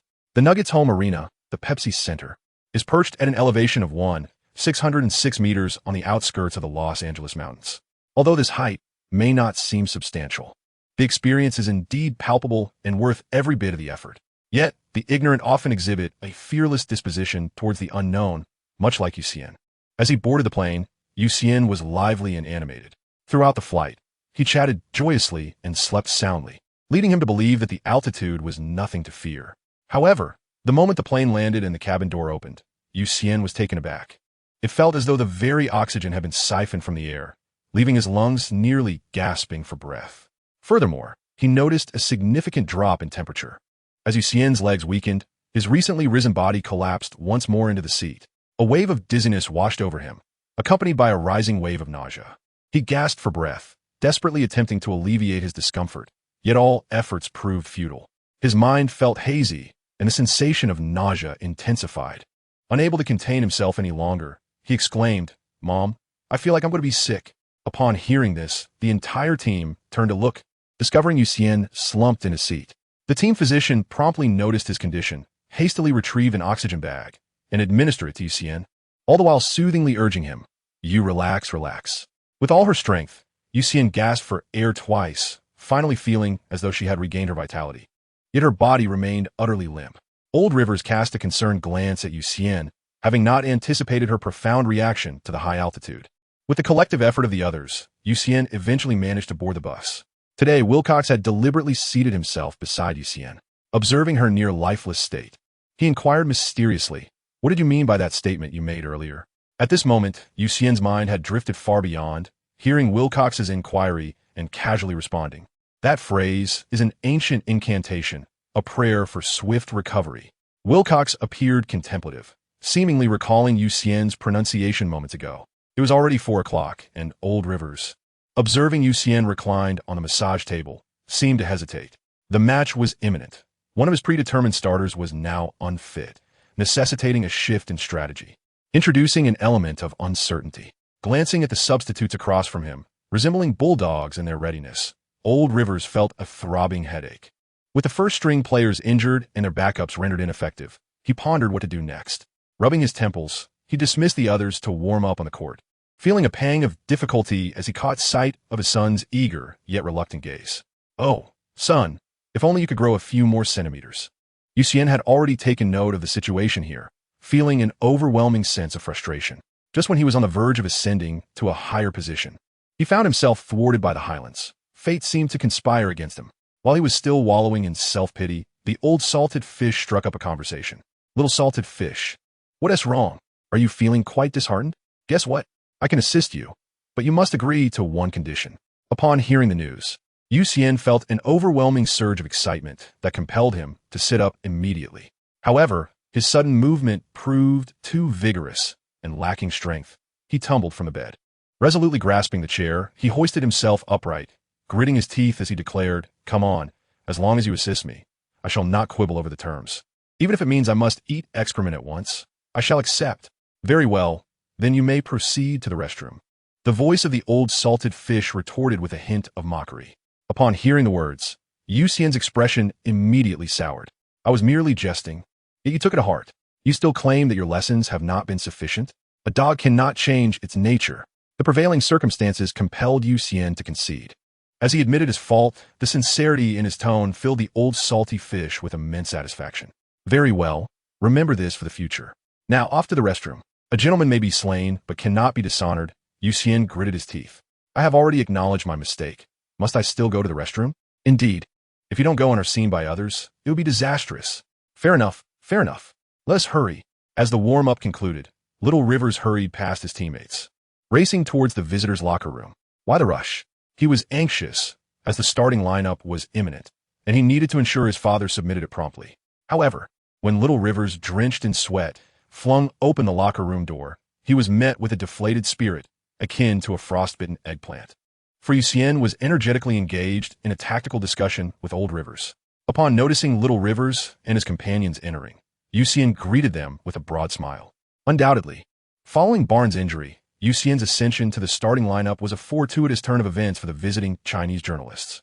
At 6 p.m., the match was about to commence, and both head coaches exchanged embraces as a symbol of goodwill. It is worth noting that the Nuggets had dismissed head coach Brian Shaw due to the team's poor performance. Indeed, the Nuggets had won fewer than 30 games this season, rendering them irrelevant in the Western Conference, with no room for struggle. Although they wished to avoid further turmoil, a head coach was still necessary. As the saying goes, a train runs fast only if led by a powerful locomotive. Currently, the Nuggets were not striving for speed, but rather for a stable arrival. Thus, assistant coach Melvin Hunt was swiftly promoted to serve as the interim head coach. As the game commenced, DeAndre Jordan faced off against the half-beast Farid at center court. Observing Farid, Jordan scoffed, "No great generals in the Highlands." A short one leading the charge. Without further ado, he resolved to seize control. With the referee's whistle signaling the start, Jordan leaped with determination, delivering the ball to Griffin with a significant advantage. Griffin skillfully maneuvered past half-court. Despite it being his first start, Xian chose not to rush to showcase his abilities and instead focused on executing the tactics. Positioned beyond the three-point line on the right side, Xian carefully scrutinized the players' formations. After assessing the situation, he determined that he need not reposition. Beyond the arc, Griffin, with his deft hands and agile footwork, gradually pushed Farid back, while DeAndre Jordan had already established his position, preparing to take on the Nuggets' other undersized player, Hickson, rendering the opponent's interior advantage virtually invisible. If I were Old Rivers, I would concentrate solely on honing the interior game. However, Xian merely contemplated this and continued to adhere to Old River strategies. As Xian began to maneuver, he first positioned himself at the arc summit to set a screen for Griffin. However, this was merely a feint screen. While Griffin pretended to drive, drawing two defenders, Xian darted to the left three-point line, obstructing the pursuit of Paul by the aging Nelson. Griffin, noticing Paul break free from the defense, executed a bounce pass, delivering the ball into Paul's hands. Facing the vast ocean, how could one not feel the warmth of spring? Even upon reaching the Highlands, one must strive to bloom with vigor. With a swift release, Paul launched a three-pointer, and with a swish, he secured the first points for the Clippers. Following their high five, Paul and Xian retreated. To be candid, this match held little intrigue for the Clippers. The Nuggets, already disenchanted, faced further challenges with their Italian sharpshooter Gallinari sidelined for repairs. With their solitary stronghold diminished, the remaining players were either too seasoned or too inexperienced. And the only middle-aged player, Chandler, was unsteady. How could the Nuggets possibly contend against the Clippers? Returning to the other end, the veteran Nelson dribbled across half-court. Just after crossing the line, he aimed to showcase his skills to Paul with a flashy pass, hoping to reaffirm his prowess as a diminutive cannon. Yet his teammate, another diminutive cannon, failed to catch the ball, leading to a direct steal by Redick. As Xian casually observed, he swept Chandler's entangling hand aside with a deft movement of his arm and began to accelerate. Griffin, who was trailing closely behind Xian, matched his pace. The ball handler, Redick, was aware of Xian's slower dribbling and thus sought to pass to Griffin. However, Xian executed a dazzling maneuver, weaving around Griffin and deftly shaking off Chandler, who had been closely following him. Upon witnessing this, Redick launched a precise long pass, sending the ball directly into Xian's hands. As Xian held the ball, he first dribbled once before taking a step back to the three-point line. At that moment, Old Nelson had already caught up, charging towards Xian. However, Nelson's height was indeed a disadvantage. Undeterred by Nelson's interference, Xian rose effortlessly and launched a three-pointer, which swished through the net. In a leisurely moment, the atmosphere is ablaze. Chapter 41. I fear that your ignorance may be contagious. As Xian effortlessly sank a three-pointer, Coach Doc Rivers felt a wave of relief wash over him. Leading up to the game, you had appeared lethargic, a state that had caused Rivers considerable concern. Even though you had suddenly returned to form just before the match, the coach remained apprehensive. However, now his worries were alleviated. He strolled back to the bench, poised and confident. With a newfound sense of joy, Rivers observed as Chandler, matched up against you, displayed a hint of arrogance. As the game progressed into the half, Chandler eagerly sought the ball from Coach Nelson, preparing for a one-on-one against you. Meanwhile, Nelson had already made a round in the paint without finding an opportunity. And seeing Chandler's eagerness, he promptly passed the ball. Chandler received the pass, pivoted to face the basket, and assumed a triple threat stance, his right foot lightly tapping forward in anticipation. Having studied Chandler's offensive style through game footage, you felt well prepared. Knowing that Chandler primarily relied on fast breaks and open shots beyond the arc, you cautiously conceded a step in order to thwart any potential drive. As Chandler faced you, his long arms poised, he focused intently, undeterred by you's presence. In a moment of bravado, he unleashed the universal language of the NBA. Hey kid, I heard Damian made you look foolish. You're really pathetic. Unmoved by the unfolding events, Xian remained fixated on the basketball. Noticing Xian's lack of response, Chandler, somewhat irked, retorted, Hey kid, why so silent? Are you afraid? No need to rush. I'll send you home to your mother shortly. With that, Chandler took a significant step to his right, leaning forward in an attempt to bulldoze Xian. At that moment, Xian also sprang into action, sidestepping to his left and firmly establishing his stance, effectively obstructing Chandler's path of attack. A resounding thud echoed as the two collided with fervor. Xian's solid stance held firm, halting Chandler's advance. However, both being seasoned NBA players, skill was not lacking. As Chandler was forced to retreat, he attempted a jump shot. Yet, before he could complete his motion, the buzzer sounded. Xian had successfully defended against Chandler, leading to a 24-second violation. In frustration, Chandler smacked the ball with both hands and shot Xian a fierce glare. With a playful smile, Xian swiftly seized the basketball from Chandler's grasp. In the fleeting moment of their encounter, Xian lightly uttered the word fool. Upon hearing this, Chandler instinctively felt the urge to retaliate with a punch. However, Xian had already dashed towards the front court, prompting Chandler to hastily pursue him. You little brat, who did you just call that? Chandler pressed closely against Xian, resembling a pair of lovers caught in a passionate embrace. As Xian raised his hands high, he carefully observed his teammates' movements while slowly advancing. Chandler, noticing Xian's silence, taunted, What's the matter, kid? Are you scared? Don't worry. Old man Chandler won't beat you too badly. Watching Griffin gradually extend his position to the three-point line, Xian turned his head and glanced at Chandler, saying, Do you know why I'm not responding to you? Chandler was taken aback by his words. As Xian continued, he remarked, I fear that your foolishness might be contagious. With that, he exerted force and, with a subtle push of his arm, turned and sprinted towards Griffin while Chandler momentarily lost focus. Chandler felt as if he were about to explode. He had resorted to trash talk, yet had failed to outshine a rookie. Where could he possibly save face? He had to deliver a fiery response, allowing the young one to taste the heat of a hot pot. Fueled by anger, Chandler felt as though boosters had been affixed to his feet, propelling him forward with newfound speed. Just as he believed he was closing in on the lad, envisioning a forceful encounter, an unexpected wall loomed before him. At that moment, Chandler was unable to evade, resulting in a direct collision.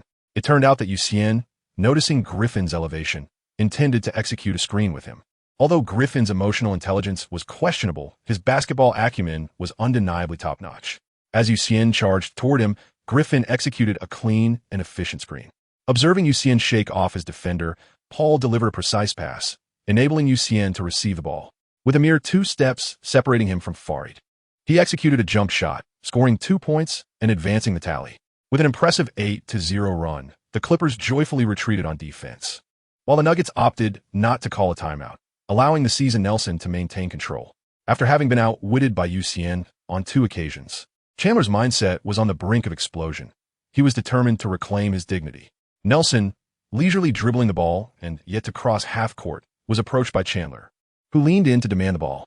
This request brought immense joy to Nelson, who delivered a bounce pass that crossed half the court directly to Chandler. Bent over to receive the ball, Chandler displayed no intentions of turning around. At this moment, provoked by Xian, Chandler's mindset was nearing a breaking point, leading him to resort to an offensive strategy he was ill-equipped for, backing down for a one-on-one confrontation. As Xian observed Chandler receiving the ball without turning, he pressed indirectly, using his upper body strength. Thus far, Xian had yet to encounter anyone who could physically overpower him. Chandler, holding the ball with both hands, first leaned his back against Xian, then shifted backward, employing an unrefined post-up technique with the shoulders swaying. However, Xian remained utterly unfazed, his legs firmly planted as if rooted to the ground. Realizing that skill was futile, Chandler resorted to his strength. With his right hand dribbling, he executed a half-turn and made a forceful charge. To his dismay, after 3 attempts, he had only managed to push Xian back a mere step, while the distance to the basket remained insurmountable. Faced with a dilemma, Chandler found himself at an impasse. Advancing proved ineffective, yet retreating was not an option. As he pondered his next move, his eyes instinctively glanced at the clock, realizing time was running short. Another fleeting glance revealed the looming deadline. Time was indeed of the essence. Chandler retreated a step, tossing the ball to the veteran Nelson. The latter, instinctively catching the ball, cast a bewildered look toward Chandler, who gestured in the direction of the basket. With only 2 seconds remaining, there was no time left for Nelson to berate Chandler. He released the shot in hopes of a miracle. The sound of the ball striking the rim shattered Nelson's aspirations, as Jordan swiftly secured the rebound, handing it off to Paul for a fast break. With Paul sinking another 3-pointer, Nuggets head coach Marvin Hunt was compelled to call a timeout. The score standing at a staggering 13-0, with his team still scoreless. Despite their lack of prowess, this was their home court. They could not allow their opponents to dominate. Hunt felt it was essential to give his players a lesson. However, following the timeout, Hunt quickly realized that his earlier impassioned speech had yielded little effect. Although they had finally scored, the score had ballooned to 24-6, with his team still struggling to reach double digits. How he wished they were on the road. Then, the 24 points would have been theirs. Reluctantly, the Nuggets called another timeout. Meanwhile, Doc Rivers, comfortably settled, rose slowly upon observing the Nuggets timeout. With such a disparity in the score, Rivers calmly began to substitute players. He sent in his own son, then his loyal subordinates, and even the backup he had acquired for $30 million, sighing, why not? With only 1 slot remaining, he noticed the eager Hudson, whose eyes sparkled with anticipation. Considering that Xian was already in the starting lineup, Rivers felt compelled to give Hudson a chance. Failing to do so might tarnish his reputation for favoritism. With a decisive wave of his hand, he called Hudson onto the court. Hudson, thrilled, quickly shed his warm-up gear. Upon seeing Hudson enter the game, Xian felt a surge of happiness for him. They shared an embrace, with Xian whispering words of encouragement in Hudson's ear. Returning to his position, Xian felt a twinge of nostalgia, realizing that this place would no longer belong to him. Just as he settled down, he faintly heard a voice exclaiming, "Mom, I feel nauseous," albeit somewhat awkwardly. Turning to trace the sound, he spotted Wilcox muttering, "Mom, I feel nauseous." Xian felt a hint of confusion. "CJ, what are you doing?" Wilcox opened his eyes, his expression serious. "You, do not disturb me. I am praying with the incantation you taught me." "Which one?" "Mom, I feel nauseous." Chapter 42. Suppress the damnable offensive thoughts in your mind upon hearing this. Xian turned away, choosing not to engage with Wilcox any longer. He had dug his own pit and left Wilcox to jump into it, the crux being that Xian had yet to devise a way to convey this to him. Honestly, it was quite challenging. As the game resumed, the Nuggets began to substitute their players, with Barton and Nurkic entering the court. Barton now began to exhibit a burgeoning sense of independence. During his time with the Trail Blazers, his potential had gone unnoticed by Stotts, who had too many scoring options at his disposal. What could McCollum do with Barton's emerging style? Hence, Barton was traded to the Nuggets. Upon joining the Nuggets, Barton began to flourish amidst the team's turmoil. The previous head coach, Brian Shaw, had been exceptionally lucky during his playing days, winning 3 championship rings alongside O'Neal before retiring in glory. Yet, it seemed he did not bring any of that fortune to the Nuggets. When Shaw took charge, his various attempts to restructure the team proved unsuccessful, ultimately leading to a fallout with the players and his subsequent dismissal. However, the instability within the team presented an opportunity for Barton. With no established style and underperforming key players, he began to soar. While he was indeed a ball-dominant player, his shooting accuracy was commendable, and he excelled in fast breaks. As for Nurkic, Shaw's departure was rather unfortunate for him. The coach had chosen him. Yet before he could cultivate his talent, he was let go, leaving Nurkic's future uncertain with an unknown new coach. Nevertheless, Nurkic possessed considerable skill. As a European big man, he had a solid foundation, excellent low-post techniques, and a commendable passing ability, making his offensive game impeccable. If Nurkic were paired with a power forward capable of stretching the floor, providing him with one-on-one opportunities, the Nuggets' offense could potentially thrive. However, the current roster under coach Marvin Hunt consisted of rugged players, athletic but lacking in technical prowess and mid-range shooting. What could be done? Consequently, Nurkic found himself in a challenging position, utterly fatigued. His naturally slow movement was further hindered by the need to run back and forth, depriving him of opportunities to establish a presence in the low post, leaving him only able to showcase his mid-range shot. In contrast, Barton was enjoying himself immensely, darting around the court with vigor. With Barton's influence, veterans Nelson and Foy began to unleash their potential, narrowing the score gap. By the end of the first quarter, the score stood at 29-15, and the Nuggets had finally breached double digits. For the Clippers, the starters had spent less time on the court than the substitutes. They played for just 5.5 minutes, while the bench players enjoyed the majority of the time, making the substitutes feel as though they had reached the pinnacle of their careers. During the intermission, Old Rivers refrained from discussing tactics, as doing so at this stage would diminish his stature. Looking back, he noticed that the starters had been on the court for 8 minutes, appearing utterly drowsy. It was imperative to make a move, thus once again it was 5 up and 5 down, and Xian returned to the court. As the match commenced, the opposing Nuggets were not about to relent. How shameless, to bully us like this. We are all substitutes, and yet you send out a starter. Do you think we are easy prey? We must retaliate. The Nuggets substitutes entered the arena with great fervor. Their aspirations were noble, yet they simply could not compete. Within a mere 2 minutes, Xian, in collaboration with Paul, through a pick and roll, augmented by Redick's perimeter shooting, shattered the Nuggets substitutes, the score soaring to 45-20, leaving the Nuggets trailing by 25 points. On the court, Xian sensed that the game had lost its thrill, for the opponents could not keep pace. At that moment, he recalled the agreement with the old salted fish.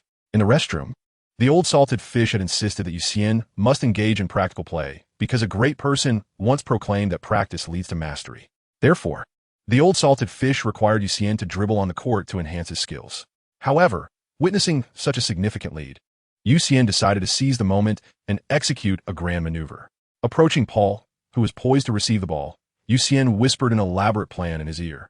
Paul's expression transformed from concern to confusion, and finally to relief. After absorbing Xian's words, Paul nodded and turned back to the front court. Redick, preparing to inbound the ball, was left bewildered. Where had his receiving partner gone?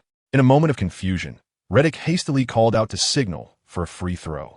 Observing the desolate backcourt with only Xian present, Redick was compelled to pass the ball to him.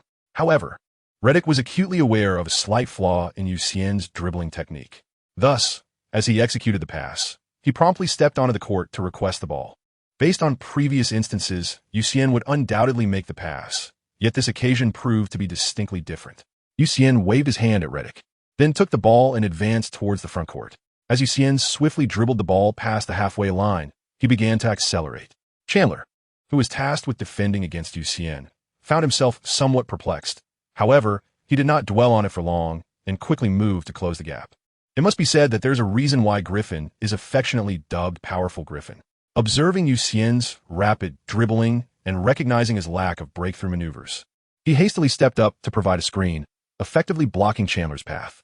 With a simple change of direction, Xian maneuvered around Griffin and positioned himself beyond the three-point line, executing a sudden jump shot. At that moment, Farid was still over a meter away from Xian, who had surprisingly managed to halt his movement, leaving Farid unable to defend in time and merely watching as Xian took a shot. The Nuggets players had already begun to prepare for an inbounds pass, as Xian had been remarkably accurate in the first half, making all 4 of his attempts. However, with a resounding clang, reminiscent of celestial music, the ball did not go in. Hickson promptly secured the rebound. Disheartened, Xian shook his head in disappointment, while Paul and Griffin sought to console him, assuring him that there was still a chance to try again. Meanwhile, Redick was left bewildered, exclaiming in frustration that it was he who couldn't make the shots. Yet they all looked at him with disapproving gazes. Why was it that he was granted another opportunity simply because of his height? Returning to the game, Faye, after a lackluster performance in the first quarter, finally came to life. Receiving a pass, he began to drive forward, expertly leveraging his physical advantages. He ignited with a swift burst of speed, gaining a half-step lead on Redick, and then, with a deft maneuver, he created an additional half-step, effortlessly shaking off Redick. As Xian guarded Chandler, he was captivated by Foy's breakthrough. Realizing this was an impressive maneuver worth emulating, Foy penetrated into the paint, and upon witnessing the missed shot from the perimeter, DeAndre Jordan swiftly moved to provide assistance. Inside, the Nuggets Hickson found an opening, poised to receive the pass for an easy layup. Had it been a seasoned Nelson, a pass would certainly have been made. Alas, it was Foy, who remained steadfast in his purpose as a shooting guard, thinking, expanding my territory is my mission. Passing is the realm of the point guard. With determination, Foy charged towards DeAndre Jordan, only to realize mid-jump that the basket was obscured from his view by Jordan, who had also leapt. With no other recourse, Foy tossed the ball toward the basket, relying solely on instinct, lofting it high. Ultimately, the ball landed in Hickson's hands, who, unguarded, effortlessly completed the play with a bank shot. As the Clippers prepared to inbound from the backcourt, the ball was once again entrusted to Xian. Meanwhile, the ever-composed Doc Rivers remained seated on the sidelines, though a hint of unease stirred within him as he continued to observe the unfolding game. With a swift advance past half-court, Xian continued to employ the same strategy. Griffin provided the screen, Xian maneuvered around him, came to a sudden halt, and took a jump shot. Clank, yet again, it missed the mark. Paul, ever the supportive teammate, patted Xian on the shoulder in a gesture of consolation. Thus began Xian's journey of misfired shots on the Denver Plateau. Once or twice, the Nuggets players remained oblivious. But after the rookie repeated his same failed tactic 5 times, they finally caught on, realizing he was merely jesting with them. Nuggets head coach Marvin Hunt observed from the sidelines, watching the composed Doc Rivers seated on the bench, thinking to himself, what audacity. Doc Rivers was at a loss for words. While Xian's antics could be excused, he had not anticipated that the usually astute Paul would join in the folly. The Nuggets began to substitute, bringing in Nurkic. With Nurkic's entry, DeAndre Jordan found himself increasingly challenged, possessing footwork, skill, and the ability to pass. Nurkic evoked both envy and discomfort in the rugged Jordan, who struggled to keep pace. The Nuggets began to close the gap, narrowing the score to 52-39, still trailing by 13 points. Meanwhile, Paul persisted in passing the ball to Xian. At this point, Doc Rivers could no longer contain himself. He rose and shouted directly at Xian, "You rascal, abandon that damned offensive notion in your head." Chapter 43. I aim to surpass Kobe in missed shots. Observing Doc Rivers' furious outburst from the sidelines, Xian paid little heed. After all, Rivers could neither call a timeout nor enter the game, for orders from the outside held no sway. As Xian extended his index finger and gestured, old Rivers presumed this was the final act. Observing the 13-point deficit, he permitted him to indulge a little longer. However, it was evident that Paul and Griffin interpreted the situation quite differently. In Griffin's view, Xian, exuding an air of arrogance and still holding his finger aloft, was undoubtedly prepared to take on all 5 opponents single-handedly. With this realization, Griffin silently retreated to the vicinity of the paint area, ready to oblige. As Xian dribbled to the arc of the 3-point line, he locked eyes with Chandler, who was equally focused on him. Both shared the same thought. It was time to make a decisive move. While Xian lacked advanced dribbling skills, he possessed remarkable physical prowess. As Xian advanced a step forward, he closed the gap between himself and Chandler. He then took a large step with his left foot, seamlessly breaking through on his left side. This move was executed with such swiftness that Chandler was caught slightly off guard. Thus, Xian's lateral movement preceded Chandler's, effectively obstructing his own path to breakthrough. Following the earlier strategy employed against Redick, Xian initiated contact, blocking Chandler, who was still in motion. With Chandler unable to exert his strength due to his lateral movement, Xian used his momentum to brush past him. From beyond the 3-point line, Paul was filled with astonishment, recognizing the progress made. However, after surpassing Chandler, Xian faced a dilemma. His stylish dribble needed to culminate in a flawless offensive execution. A sudden stop for a jump shot was inaccurate for him, and he had not practiced layups. As he pondered these thoughts, Chandler had already turned around, a fierce expression on his face as he pursued him. Meanwhile, Nurkic in the paint had released DeAndre Jordan to block Xian. When Xian finally regained his focus, he found himself encircled by 2 imposing figures. Any offensive strategy was futile. Just when everyone anticipated that Xian's offensive attempt would end in a blunder, the mischievous little basketball unexpectedly slipped from Chandler's waist and found its way into Griffin's hands. Griffin stared in astonishment at the ball, marveling at how such a tricky pass could be made. Clearly, his position as the point guard was at stake. While Griffin contemplated how to tease Xian, his body had already leaped into action, launching a 2-point shot that swished through the net. After scoring, Griffin rushed to Xian, draping an arm around his neck and exclaiming loudly, "How did you manage that pass?" Paul, observing Xian, wore a grin, pleased that his playful antics were not in vain. In the final minute and a half, the Clippers ramped up their efforts. Xian, recognizing the narrow point gap, ceased his frivolities and focused on defense. Eventually, the first half concluded with the Clippers leading 57-39 against the Nuggets. As the game ended, Xian walked alongside Paul, engaged in lighthearted conversation as they made their way to the locker room. Suddenly, a menacing aura locked onto him. He looked up to find Coach Rivers glaring at him from the sidelines, and Xian sensed trouble brewing. As everyone filed into the locker room, Coach Rivers, who should have been among the first to return, was instead the last to enter. Scanning the room, Rivers confirmed that no one was missing, and then, with a resounding slam, he shut the door behind him. The heavy thud startled Xian, prompting him to hunch down and shrink his neck, attempting to minimize his presence. Unfortunately, his efforts proved futile as Coach Rivers approached him directly, his expression dark and fixed on Xian, yet he remained silent. In a moment of vulnerability, Xian admitted, "Coach, I was wrong." Although Doc Rivers remained silent, his expression softened slightly. However, Xian was oblivious to this, as he was preoccupied with mentally crafting his apology. "Coach, I recognize my errors. I should have adhered strictly to your strategies and followed your guidance. My desire for self-improvement was immense, as I believed that only by enhancing my skills could I prevent the Clippers from faltering." Here, Xian cast a quick glance at Doc Rivers, noticing the latter's demeanor had brightened considerably, prompting him to continue earnestly. "Moreover, Coach, I feel that even if I squander some opportunities with your mentorship, I am confident that we can overcome any adversity." With that, Xian lifted his head, gazing sincerely at Doc Rivers. His words resonated profoundly with everyone present. Doc Rivers pondered, "This child's eyes are so clear, his words so genuine. It seems he truly trusts me. How can I possibly chastise him?" Consequently, Doc Rivers' gaze toward Xian grew increasingly gentle. The others thought, "Wow, what flattery. The way he builds up before delivering praise is brilliant. His intellect and eloquence reflect the sophistication of his upbringing." They resolved to learn from him upon returning, with Doc Rivers concluding the discussion with, "Next time, pay attention and let me know if there's anything." The topic came to a close. The Clippers were left perplexed. Even Austin Rivers wondered if Xian was actually Doc Rivers' biological son. As the halftime break concluded, the Clippers returned to the court. In the locker room, Xian had obtained Doc Rivers' approval to play freely, provided he extended their lead. This endorsement further solidified the belief among the Clippers that Xian was indeed Doc Rivers' son, while Austin Rivers was merely adopted. Once the game resumed, Xian exuded energy, sprinting alongside Chandler, weaving around Griffin and DeAndre Jordan, dismantling the already fragile defense of the Nuggets. Paul and Griffin sought to assist Xian, seizing the opportunity to unleash their full potential.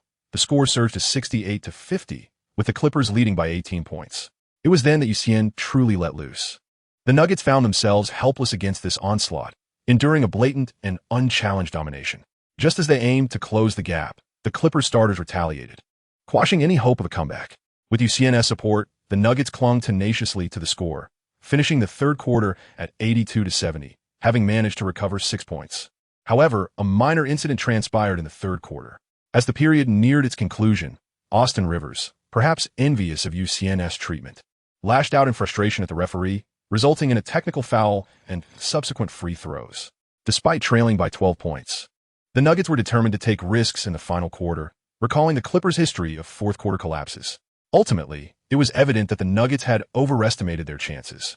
In the third quarter, Xian continuously exerted himself, and in the fourth quarter, he remained lively on the court. However, this time, he refrained from frivolity and instead collaborated with Hudson to extend the lead.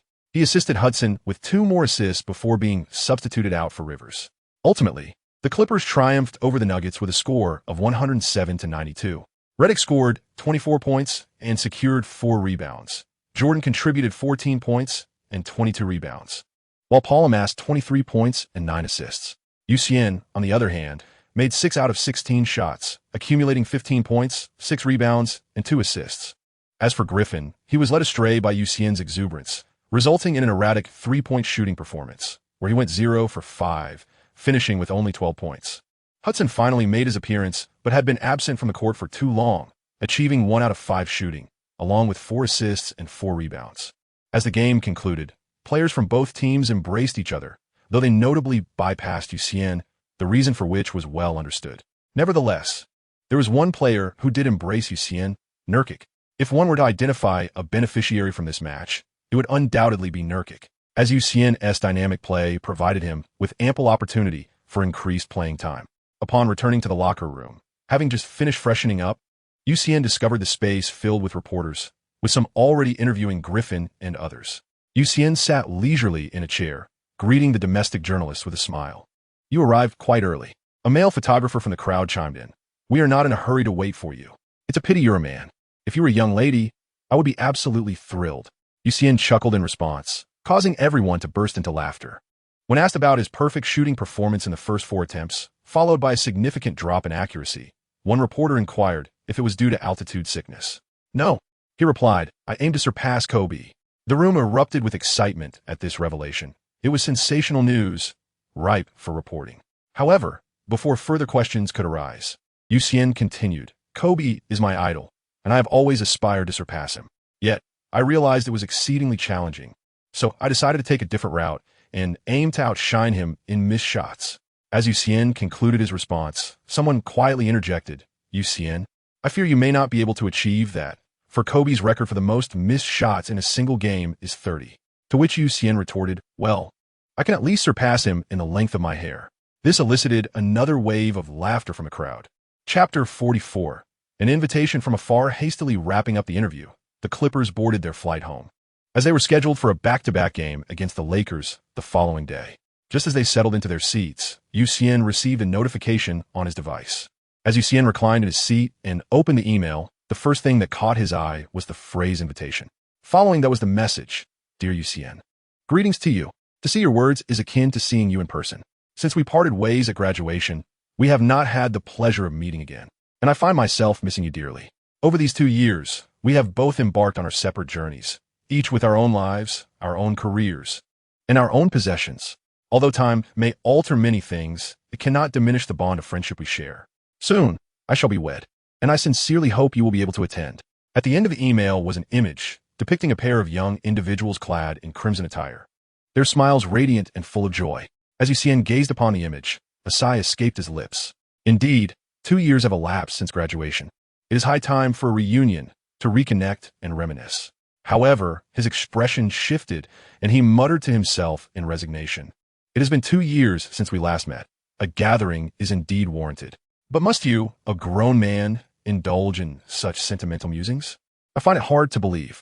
And by the way, when you plan to marry, you could at least provide a date for me to ponder.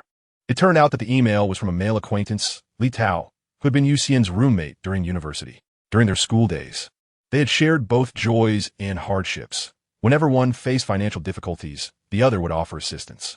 In their most trying times, they subsisted solely on the cheapest rice and pickled vegetables from the cafeteria. Nonetheless, with Li Tao's wedding on the horizon, Xian anticipated that he would be unable to attend, as he was committed to competing in the playoffs. Moreover, he had plans to participate in Kobe's training camp to enhance his offensive skills, along with the Asian Championships.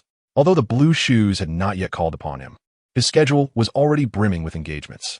Apologies, Xian could only utter a word of regret, promising to visit when time permits. With that, he tossed his phone aside and succumbed to slumber. The scene shifted, and once again, Xian found himself within the realm of his imagination. As he entered this space, still disoriented, a ball came hurtling toward him. Instinctively, he reached out, seized it, and with a fluid motion, rose and launched it. Swoosh, it swished through the net.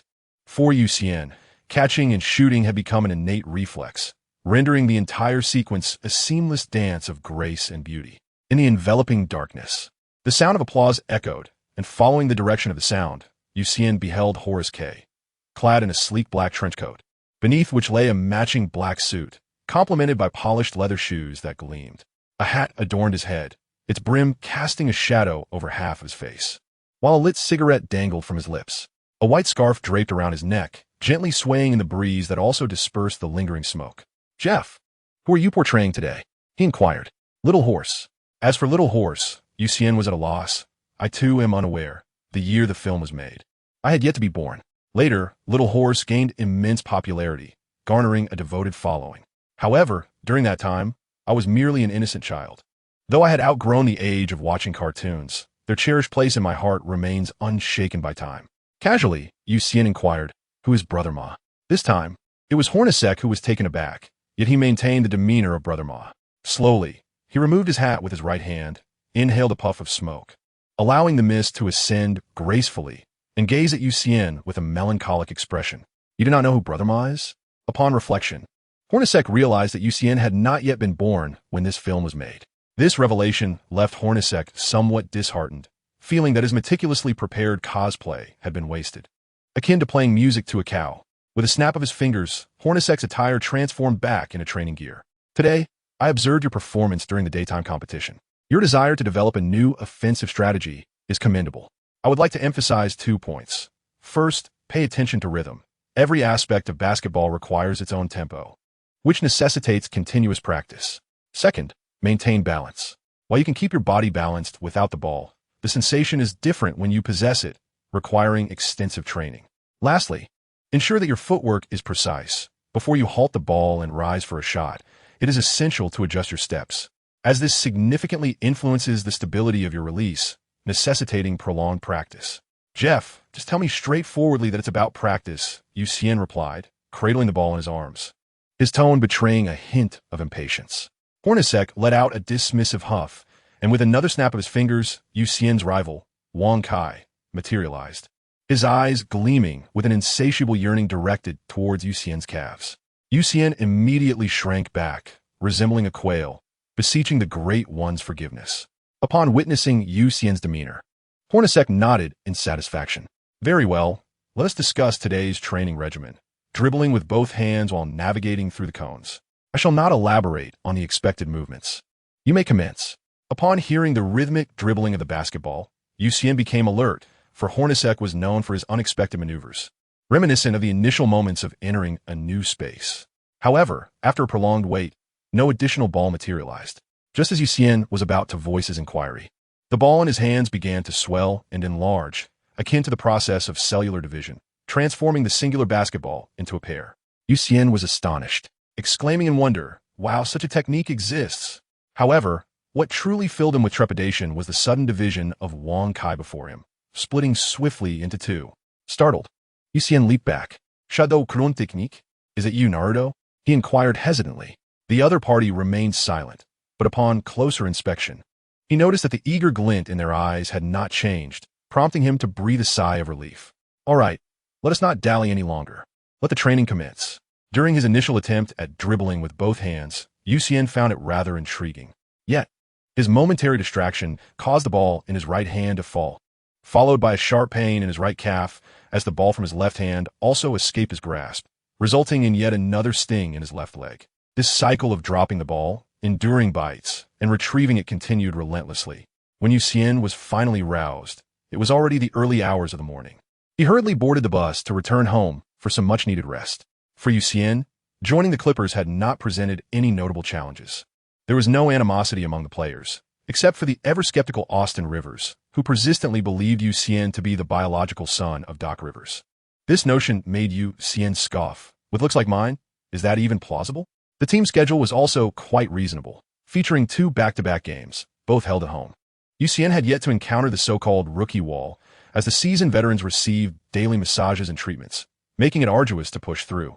The only discomfort Xian experienced was during air travel. He was on the verge of nausea. When they reconvened, it was already noon. Upon his arrival, he spotted Barnes sitting there with an air of confidence. Upon noticing Xian, Barnes quickly greeted him, glancing around mysteriously before gesturing for Xian to lean in closer. As Xian lowered his head, he heard Barnes remark, "Kid, I hear you are Doug's illegitimate son?" Upon casually listening, he exclaimed in astonishment, "What the hell?" And then, with ire, demanded, "Matt, who did you hear this from? I must make him pay." Barnes swiftly reached into his pocket and produced a stack of newspapers, declaring, "Here, this is what they are saying." Xian snatched the newspaper and upon flipping it over, found it filled with trivial news. Barnes leaned back and remarked to Xian, "You know, after watching the match yesterday, I too began to harbor doubts. Doug has never shown such favoritism towards anyone. The game could very well serve as a training ground for skills. TSK. If it weren't for your superior looks compared to Doug S. and the fact that you don't have darker skin, I would genuinely suspect something was amiss. Spare me the sarcasm. What I truly wish to know is how we can resolve this." Xian pressed. "Resolve it? Why bother asking or pondering? Just let it be." Barnes replied nonchalantly. "Very well. Xian is well aware that such a trivial newspaper cannot be resolved through litigation. The opposing party would be more than willing to pay for a lawyer for him, prolonging the matter for a year or more. ultimately leading to the newspaper gaining notoriety while he becomes the one burdened by the situation. Yet, Xian is filled with indignation. What to do? Train. As Xian embarks on the practice of new offensive techniques, the familiar sound of metal striking metal reverberates once more. However, as Xian becomes increasingly adept, the clang of the hammer is interspersed with a swishing sound. This scene catches the attention of the recently arrived Old Rivers, who is taken aback by the rapid progress. Could it be that the competition truly serves as the finest avenue for honing one's skills? Old Rivers feels compelled to increase his son Little Rivers' playing time to observe if he too experiences such transformative changes. Chapter 45. The Wellness of Paul in This World. Day and night coexist in a perpetual cycle. Yet, there exist places where sunlight seldom penetrates. These locales are not devoid of value, as they nurture mushrooms and other flora to satiate human appetites, while also fostering unscrupulous media. After a half-day of fermentation, Xian's jest has been grossly exaggerated and misrepresented by various unscrupulous domestic media, branding him as overambitious and delusional, among other things. Alarmingly, clickbait titles have emerged. On the forums, numerous fans of Xian have begun to voice their grievances, discussing the alleged strained relationship between him and the head coach, reminiscent of yellow journalism. Meanwhile, Xian remains blissfully unaware, napping peacefully. Previously, in the eyes of Los Angeles fans, the Lakers were regarded as the favored child, while the Clippers scarcely registered as distant relatives. Had it not been for the generosity of the late Jerry Buss and the mayor's efforts, the Clippers might have been lost in obscurity. The distinction between the two teams' fan bases is stark. If the Lakers embody the essence of wealth and prestige, the Clippers represent the plight of the average worker. If the period before 2011 marked a history of suffering for the Clippers, post-2011 signifies their journey from prostration to resilience. As they rise to stand tall, the arrival of star players and new fans has allowed the Clippers to gain the upper hand in their city's rivalry for the first time. Particularly in the 2014 to 2015 season, it can be described as the season in which the Clippers sang songs of liberation. In seasons past, although the Clippers boasted Paul, Griffin, and DeAndre Jordan with their aerial acrobatics, the Lakers, led by the indomitable Kobe, remained the darlings of Los Angeles, exuding an air of invincibility. However, this season, constrained by contractual injuries, particularly that of the aging Nash, compounded by the internal strife within the Buss family, the Lakers find themselves in disarray. Upon his appointment, Scott harbored grand ambitions to lead the Lakers into a glorious future, but upon surveying the current roster, devoid of talent save for Kobe, he realized the daunting challenges ahead. Thus, a change of heart occurred, leading to a desire to navigate the remainder of the season with safety and subsequently acquire new talent. Had the venerable Kobe been present to guide this motley crew, Coach Scott might have maintained a semblance of stability, and the Lakers could have retained a modicum of allure. Although the team's performance was dismal, we could still trade on nostalgia. However, fate did not favor us. It is unclear what misalignment in Kobe's psyche prompted him to seek to inspire his lackluster teammates with an audacious dunk, resulting in an unfortunate injury that sidelined him for the season. With an already faltering record, the team's performance plummeted further. Not only was our record disheartening, but the Lakers management found themselves devoid of any sentimental capital to leverage, while the nostalgic appeal of the venerable Kobe was no longer viable. The signing of Jeremy Lin at the season's outset did manage to capture the attention of the Chinese fanbase. Yet, Coach Rivers proved to be quite shrewd. If you acquire a Chinese player, I shall counter with a true descendant of the Han. Consequently, Lakers ticket prices plummeted, once selling for $400, now being offered at a tearful clearance of $119. Meanwhile, neighboring reports from TMZ indicated that the Clippers market was thriving, with ticket prices soaring. Such is the stark reality. As for the highly anticipated city rivalry, Coach Rivers yawned in the conference room, displaying a complete lack of interest. In this match, he opted to forego strategy altogether, focusing instead on the physical condition of his players. He would occasionally advise Chris to play relaxed, then caution Blake to refrain from excessive dunking, and finally turn to you, urging him to keep honing his one-on-one skills. The Clippers roster exchanged bewildered glances, their thoughts echoing disbelief. Young Rivers felt a profound sense of despair, questioning his own place within the team. Regarding the outcome of the game, Coach Rivers simply remarked, "The chances of winning this match are exceedingly slim." Upon boarding the bus, the Clippers arrived at Staples Center. As they disembarked, you became the focal point of attention. Although players like Paul and Griffin had established their stardom, you, being of Chinese descent and recently elevated to the starting lineup, attracted an unparalleled level of fervor. As Xian finally entered the locker room, he walked with a gait that evoked envy among the Clippers players. After changing into his attire, he proceeded to warm up. At 5:30 in the afternoon, Coach Rivers gathered everyone once more, reiterating that, with the exception of Xian, the starting players should take care to play cautiously and avoid injuries. The substitutes, on the other hand, would find their playing time extended today, but they too were urged to be mindful of their physical condition. What was initially a pre-game motivational talk had, under Coach Rivers' guidance, transformed into a wellness seminar focused on preserving energy and ensuring safety. He emphasized these points repeatedly, only pausing when the staff reminded him that it was time to take the court. As he emerged from the player tunnel, he was met with the feeble introduction from the DJ and the fervent cheers of the fans, leaving Xian somewhat perplexed, for it was indeed an away game. In contrast, the home team Lakers entered amid the DJ's flamboyant announcements and the fans' enthusiastic roars. It was then that Xian realized that the majority of fans in the arena were for the Clippers, while the Lakers supporters were, surprisingly, in the minority. After all, who would wish to witness their own team being dominated and ground into the floor? As Xian idly stroked his chin, gazing at the distant Sacramento team, it became evident that the Sacramento's towel-twirling dance had lost its allure for the Lakers fans. The Clippers supporters, however, skillfully capitalized on the situation. Purchasing tickets for the home game to watch the opposing team, they managed to enjoy a game valued at over $300 for merely $119, a remarkable profit. Just then, the large screen illuminated the starting lineups for both teams. The Clippers featured Paul, Redick, Xian, Griffin, and Jordan, while the Lakers showcased Lin, Clarkson, Johnson, Kelly, and Blake. At that moment, Teacher Wei Ping approached with a beaming smile once more. Xian, it's wonderful to see you again. Teacher Wei Ping, you still look so youthful. Haha, Xian, congratulations on becoming a starter. Thank you. In the last game, your initial shots were successful, yet your performance declined in the latter half. You did not resort to your most familiar catch-and-shoot technique. May I inquire why? Xian pondered for a moment before responding, Teacher Wei Ping. That was my new offensive approach. Oh, a gleam of surprise filled Teacher Wei Ping's eyes. After the interview concluded, Xian bid farewell to Teacher Wei Ping and intended to return to the bench to change. Just as he was about to turn, he heard, Hi, Xian. The rather awkward Chinese came from Jeremy Lin. Xian realized that Lin had completely embraced his Chinese heritage, as he could hardly speak the language. As the saying goes, one does not strike a smiling face. Thus, Xian replied with a smile in English, Hi, Jeremy. As Xian observed, when he spoke in English, Jeremy Lin seemed to exhale with relief. The two exchanged polite embraces and engaged in small talk, with Lin's tone imbued with admiration for you. As Coach Rivers exhibited particular trust in this newcomer. This season, Lin found himself in a precarious position, arriving at the Lakers with hope. He aspired to showcase his abilities in a team lacking available players.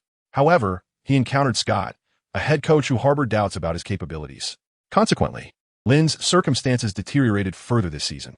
Although Lin is American, his Asian heritage evokes sympathy for his plight. Yet, such empathy proves futile. It is the coach's bias that prevails, and only a change in leadership could alter his fate.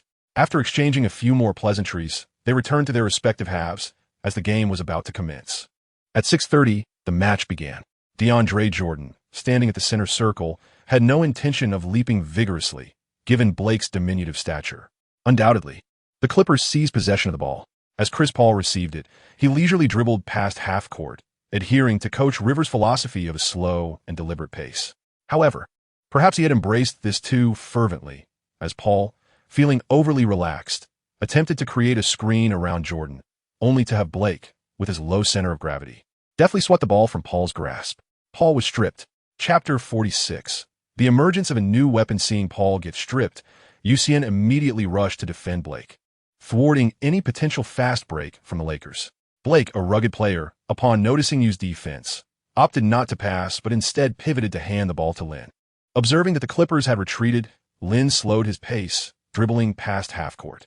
Just after crossing, he passed the ball to Scott's favorite prodigy, Clarkson. Speaking of Clarkson, one cannot overlook the Lakers' second attempt at forming a quartet of superstars.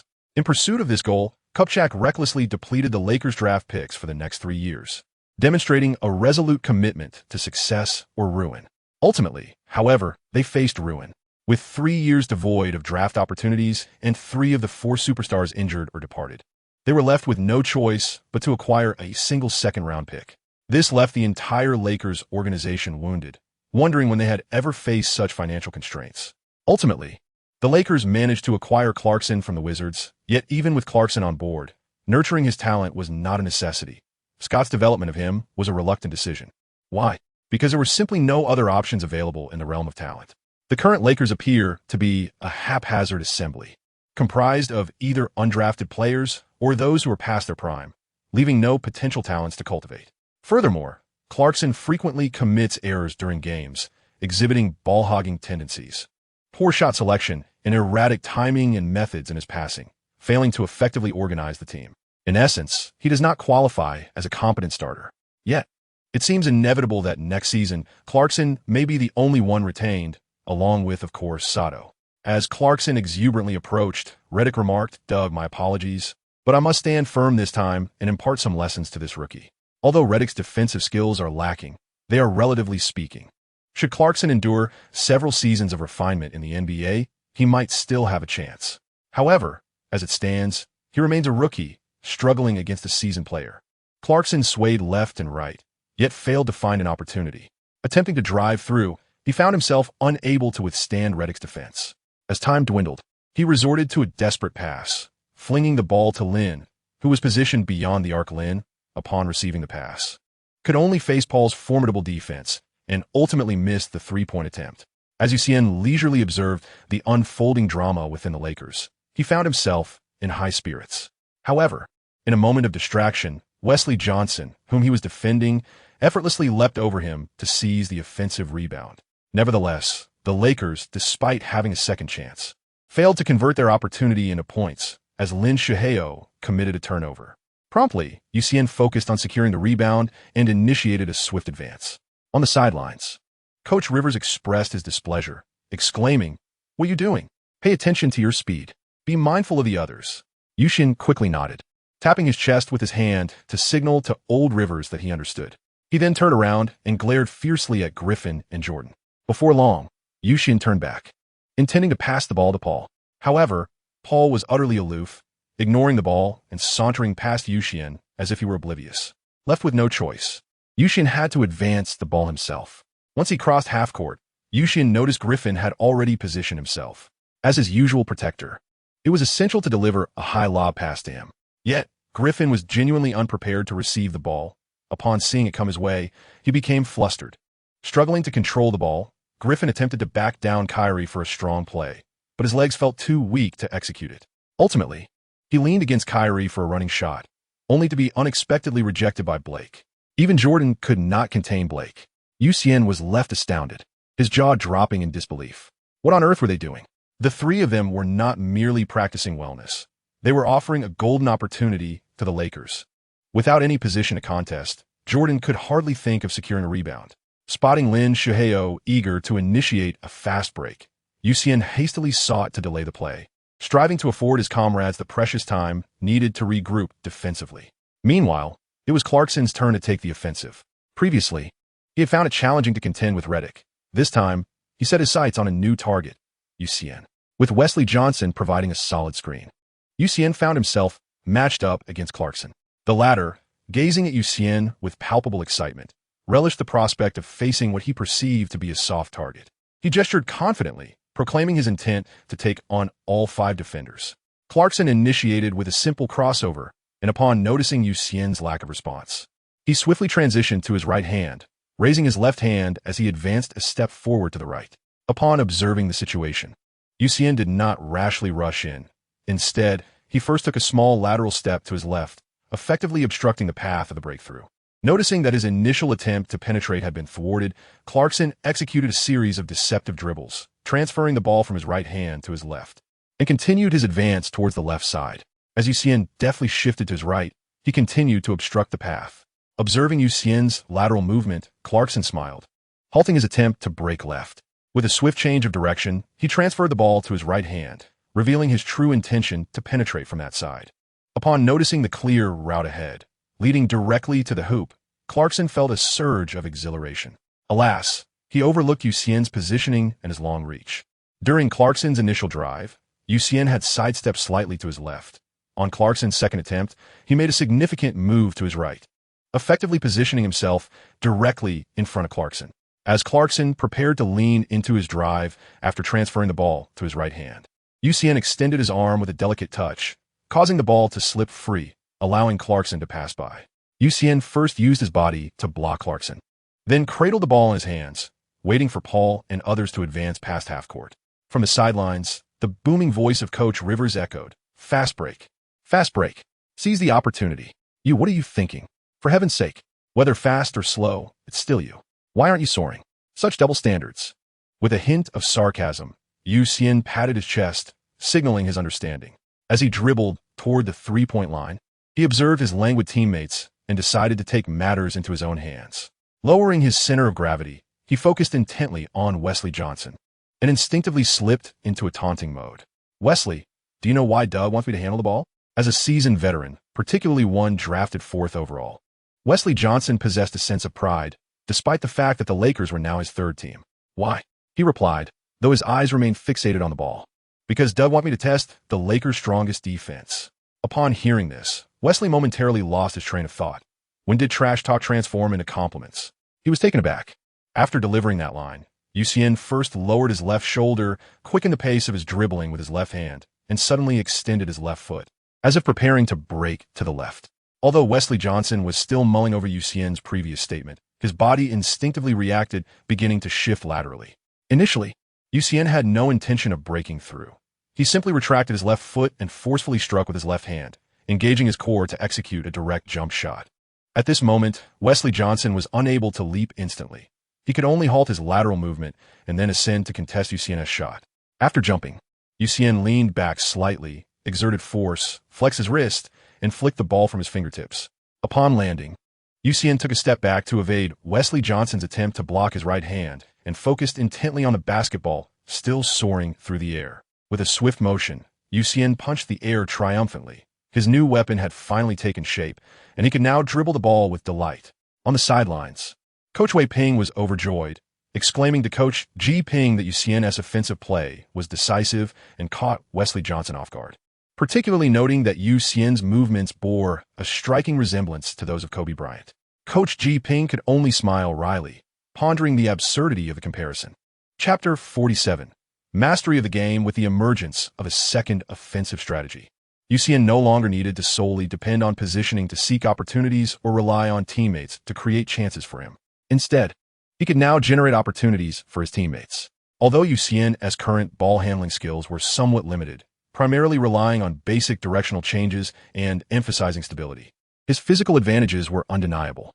Presently, he played the small forward position, where he was nearly equal to his opponents. However, Xian's position at small forward was a necessity. If he were to revert to shooting guard, his advantages would become even more pronounced. In terms of height, wingspan, and explosiveness, he towered above others, clearly showcasing his innate talent. Most importantly, Xian was making progress. Upon joining the Clippers, he had been an opportunist in scoring, a trait that Coach Doc Rivers disapproved of. What drew Rivers and even Chris Paul to Xian were his defensive prowess and basketball IQ. His tactical understanding was exceptional. While Xian was brimming with potential, at the age of 23, Rivers felt that Xian had largely established his playing style, likely evolving into a physically gifted and intelligent 3D player. Yet, in just a matter of days, Xian's improvement in ball handling had surprised Rivers, especially after receiving guidance from Paul, as his shooting ability skyrocketed. If he continued to progress at this rate, the Clippers would soon possess a formidable perimeter scoring machine. Thus, when Xian successfully made a three-point shot, Coach Rivers was elated, as it validated his investment and provided him with an additional tactical option. As a point guard, Jeremy Lin was adept at navigating interpersonal dynamics. Despite sharing a nationality with Xian, their positions were different, especially considering Lin had to establish himself with the Lakers. Upon receiving the ball, Lin gestured to Johnson, inquiring if he wanted to retaliate.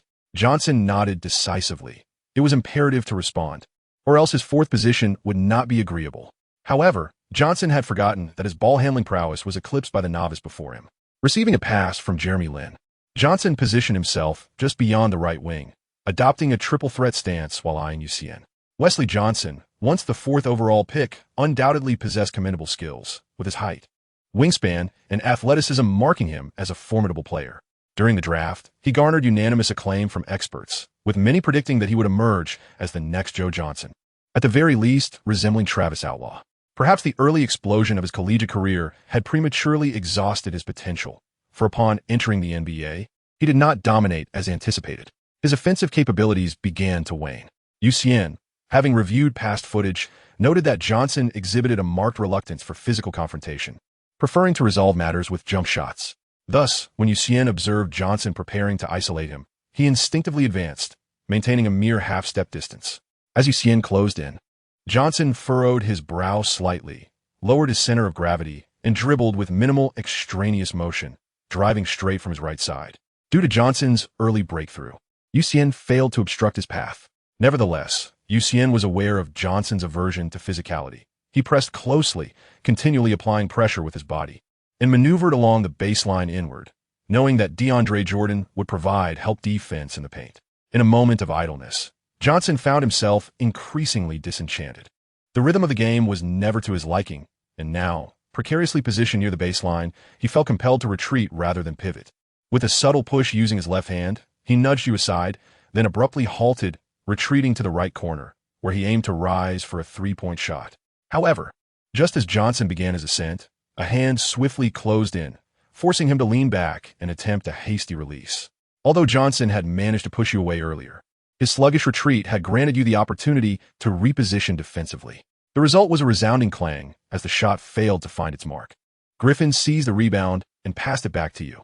At this juncture, Paul had become a mere bystander, aimlessly wandering the court, yet he found amusement in the situation. Truly, it was an extraordinary spectacle.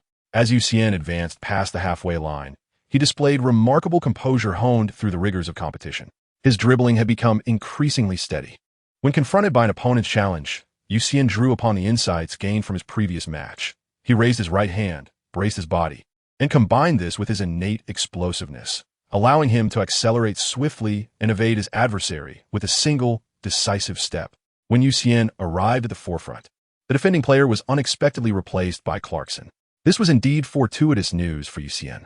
During his initial encounter with Johnson, he had capitalized on an element of surprise, as Johnson had not fully unleashed his defensive prowess. However, facing Clarkson, Xian felt an overwhelming sense of confidence. As he leisurely dribbled the ball closer to Clarkson, just half a step away, he lowered his center of gravity. Suddenly, the rhythm of his left hand dribbling accelerated, and with a swift step to the left, he glided past Clarkson.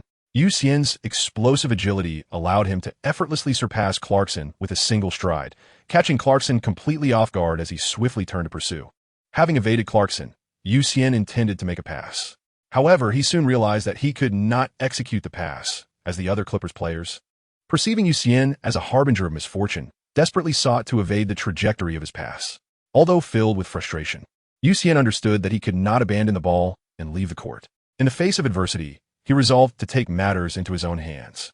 With one foot already in the paint, Xian opted to gather the ball and executed a straightforward three-step layup.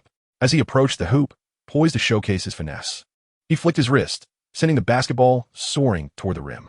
However, the mischievous orange sphere danced tantalizingly around the hoop, refusing to fall through before ultimately descending back down. Positioned beneath the basket, Xian no longer relied on his teammates, such as young Jordan or Griffin, to snatch the rebound. Instead, he leapt with determination, cradling the ball in his left hand, and decisively slammed it back down. After 2 minutes of play, Xian's electrifying dunk finally roused the drowsy crowd, igniting a chorus of cheers. Upon landing gracefully, Xian observed Griffin soaring towards him, intent on a chest bump. Swiftly, Xian sidestepped, allowing Griffin to sail past him. When energy wanes during offense, yet one can leap in celebration, what manner of person is this? He pivoted to defend, presenting Griffin with his back, leaving the latter perplexed. Meanwhile, the Lakers finally found their rhythm. Blake, receiving an assist from Jeremy Lin, gracefully sank a mid-range shot.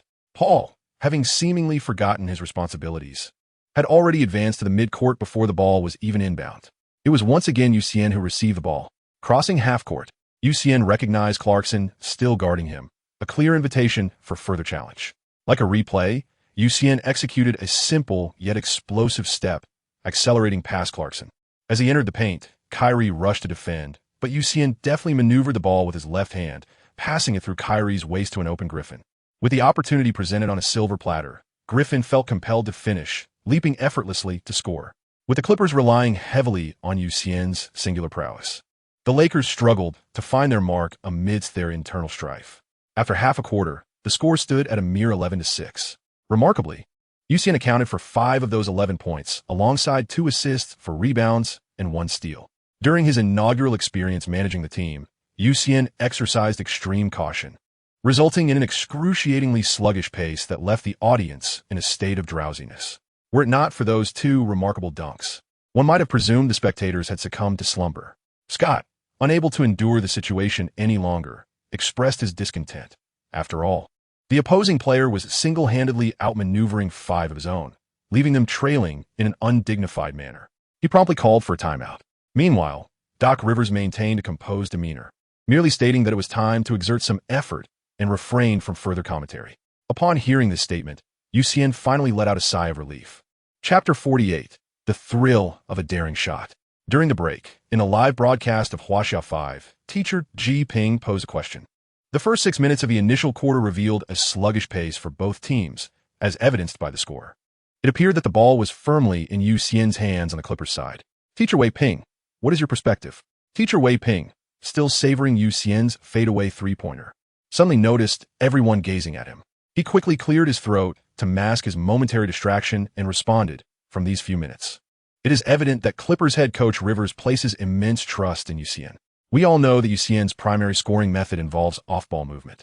During the pre-game interview, Xian mentioned he was developing new offensive strategies. Clearly, the entire Clippers team is dedicated to enhancing Xian's performance. They are truly investing heavily. After realizing he had spoken too much, Teacher Wei Ping cleared his throat again and continued, Teacher Ji Ping, have you noticed that Xian's movements bear a striking resemblance to Kobe's? Upon this remark, not only did Teacher Ji Ping internally scoff, but even the domestic audience shared a collective eye roll. Teacher Wei Ping, let Kobe be, and spare Xian as well. Teacher Ji Ping, aware that Teacher Wei Ping would ramble on when the topic of Kobe arose, hastily redirected the conversation. All right, dear viewers, the timeout has concluded. Let us return to the game. Teacher Wei Ping returned to the commentary as Paul finally seized control of the ball. Crossing half-court, Xian intended to make a move. But just as he was about to initiate, the ball found its way back to him, prompting him to come to an abrupt halt. Gazing at the ball in his hands, Xian was suddenly reminded of League of Legends matches. This was indeed the legendary 4 Protect 1 strategy. Noticing the spark in Griffin's eyes, Xian felt a wave of relaxation wash over him. Now, he was not faced with Clarkson, but rather Johnson. Xian surmised the young player might be feeling a touch dejected. After all, they were both rookies, both part of the 4 Protect 1 strategy. Yet why was Xian so effortlessly captivating? Against Johnson, Xian knew this encounter would not be as straightforward as his previous confrontation with Clarkson.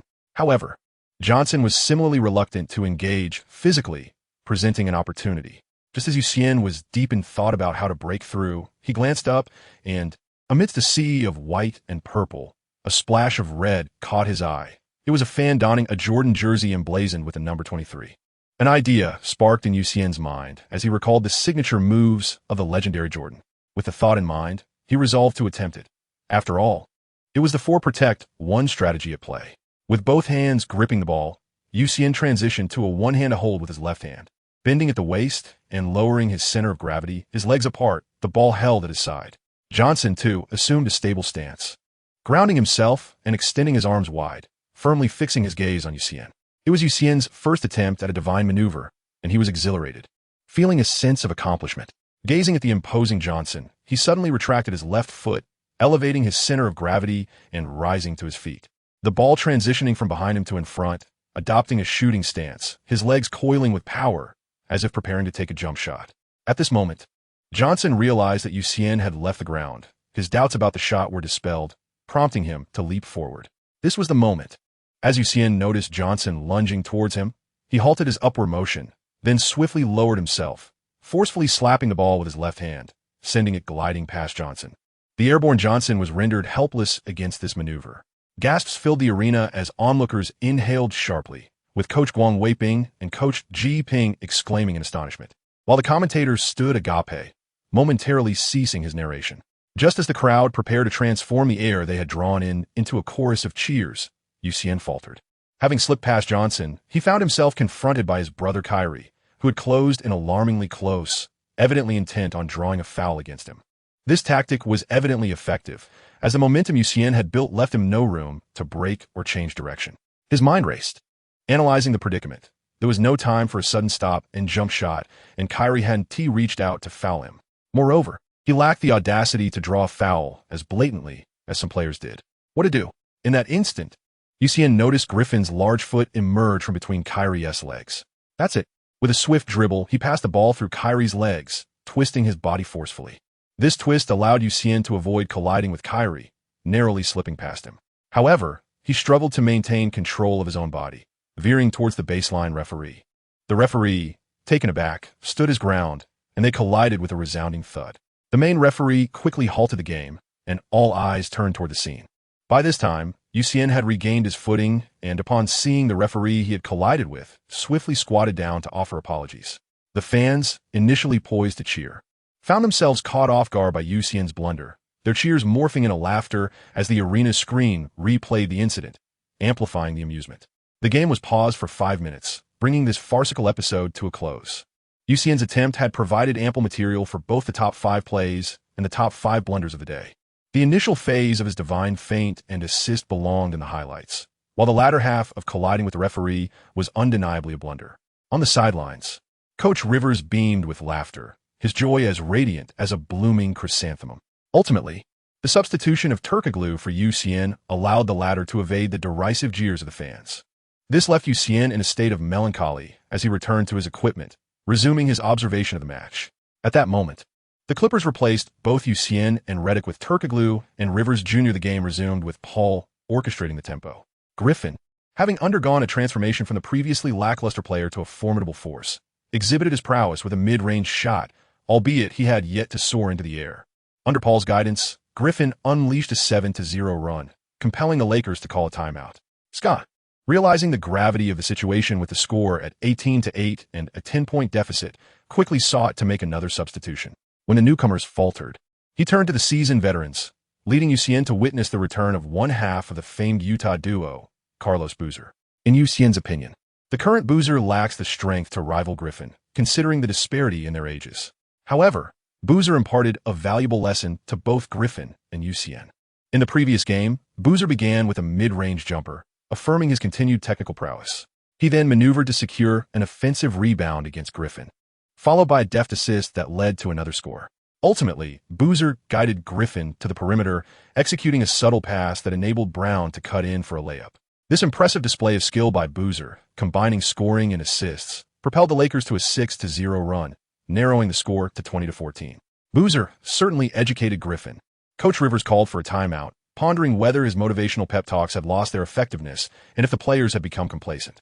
However, recalling their recent high-altitude game, he rationalized that fatigue was to be expected.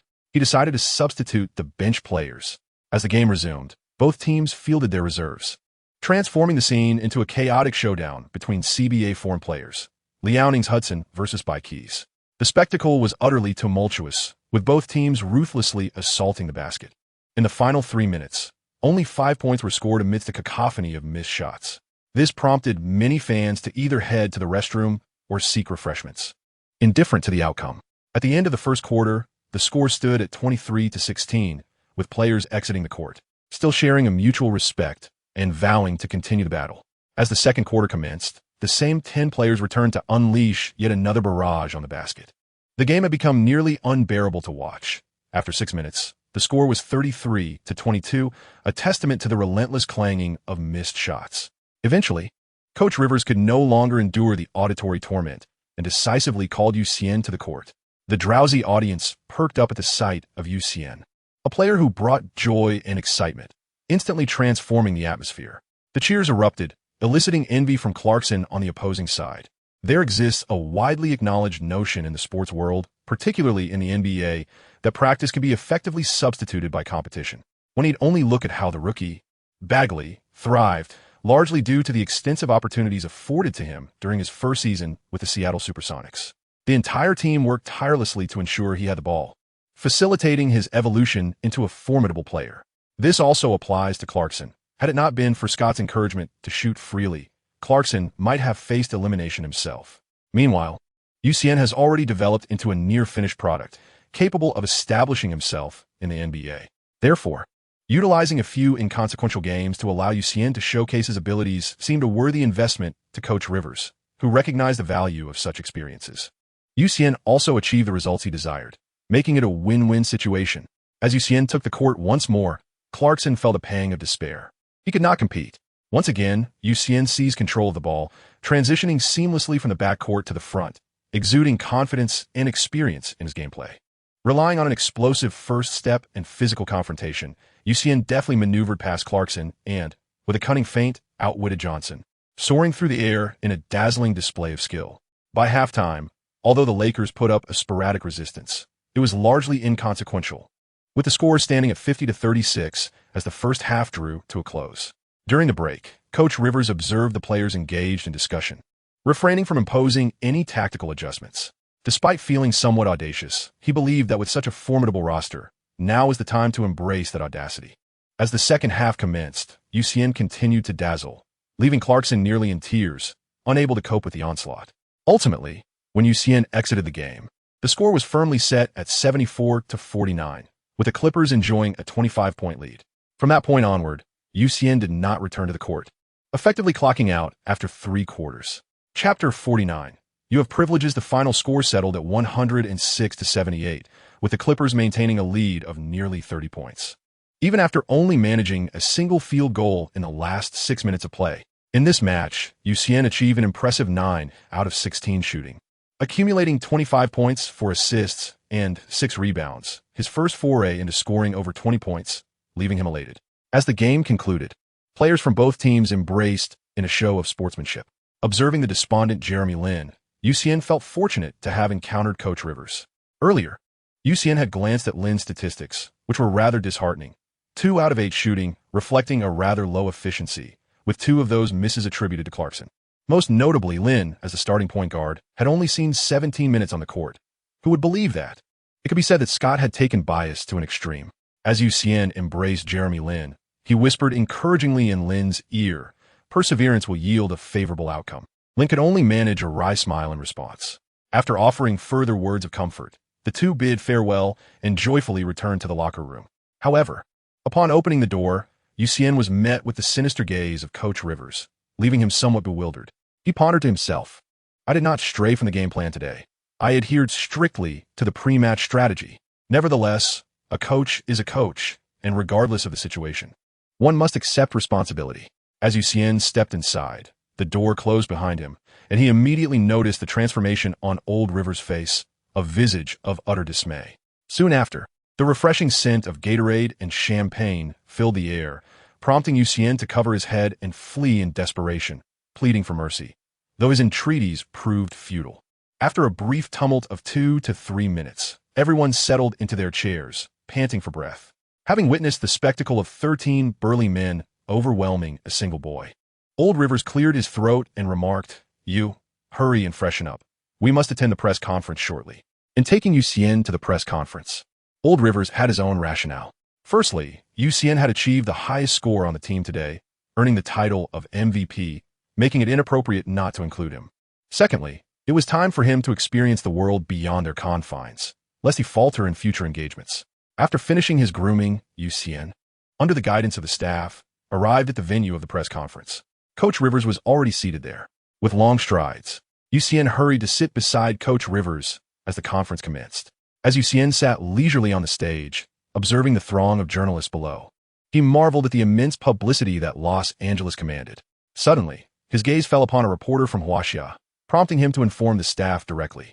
The first to be called upon, the female journalist appeared somewhat taken aback. She stood and swiftly articulated her question in one breath, her expression brimming with anticipation as she looked towards Xian. Perhaps it was her inaugural interview, as her rapid pace of speech left Xian slightly taken aback. With a playful smile, he humorously replied, "My dear lady, having been captivated by your beauty, I failed to catch your question. Could you kindly repeat it?" As Xian paused momentarily, before the lady journalist could respond once more, he remarked, "Furthermore, do not attempt to distance us from our previous rapport. You possess the privilege to speak in Chinese." Upon hearing this, the journalist was visibly excited and even the photographer beside her lifted his head with pride. The journalist took a deep breath to compose herself and began her inquiry. Congratulations, Xian, on your victory in this match and your remarkable score. Thank you. Compared to the previous matches, it seems you have altered your approach in this game. Was this a directive from the coach? Indeed, prior to the game, Coach Rivers devised a strategy for me, encouraging me to take bold shots, for which I am profoundly grateful. Satisfied with his response, the journalist nodded and took her seat. While other reporters expressed discontent over Xian's preferential treatment, they could not contest it, as he was, after all, a compatriot. Once Xian finished addressing the queries from his fellow countrymen, a flurry of hands shot up from the other journalists eager to ask questions. After the press conference concluded, as Xian wiped the sweat from his brow, he turned to Coach Rivers and said, "Coach, next time, please bring Chris along. These folks are quite challenging to deal with." This was Xian's heartfelt sentiment. Those who are not of our kind must have different intentions, as our ancestors wisely noted. These reporters, in their pursuit of sensational news, embedded traps within their questions, compelling Xian to tread carefully with each response lest he inadvertently spark a scandal the following day. Upon hearing Xian's words, Coach Rivers chuckled and replied, You must adapt. You will encounter journalists more frequently in the future." Upon hearing the news, Xian's face fell into a mask of despair. Once again, he attempted to hitch a ride home, but this time he found himself on a bus.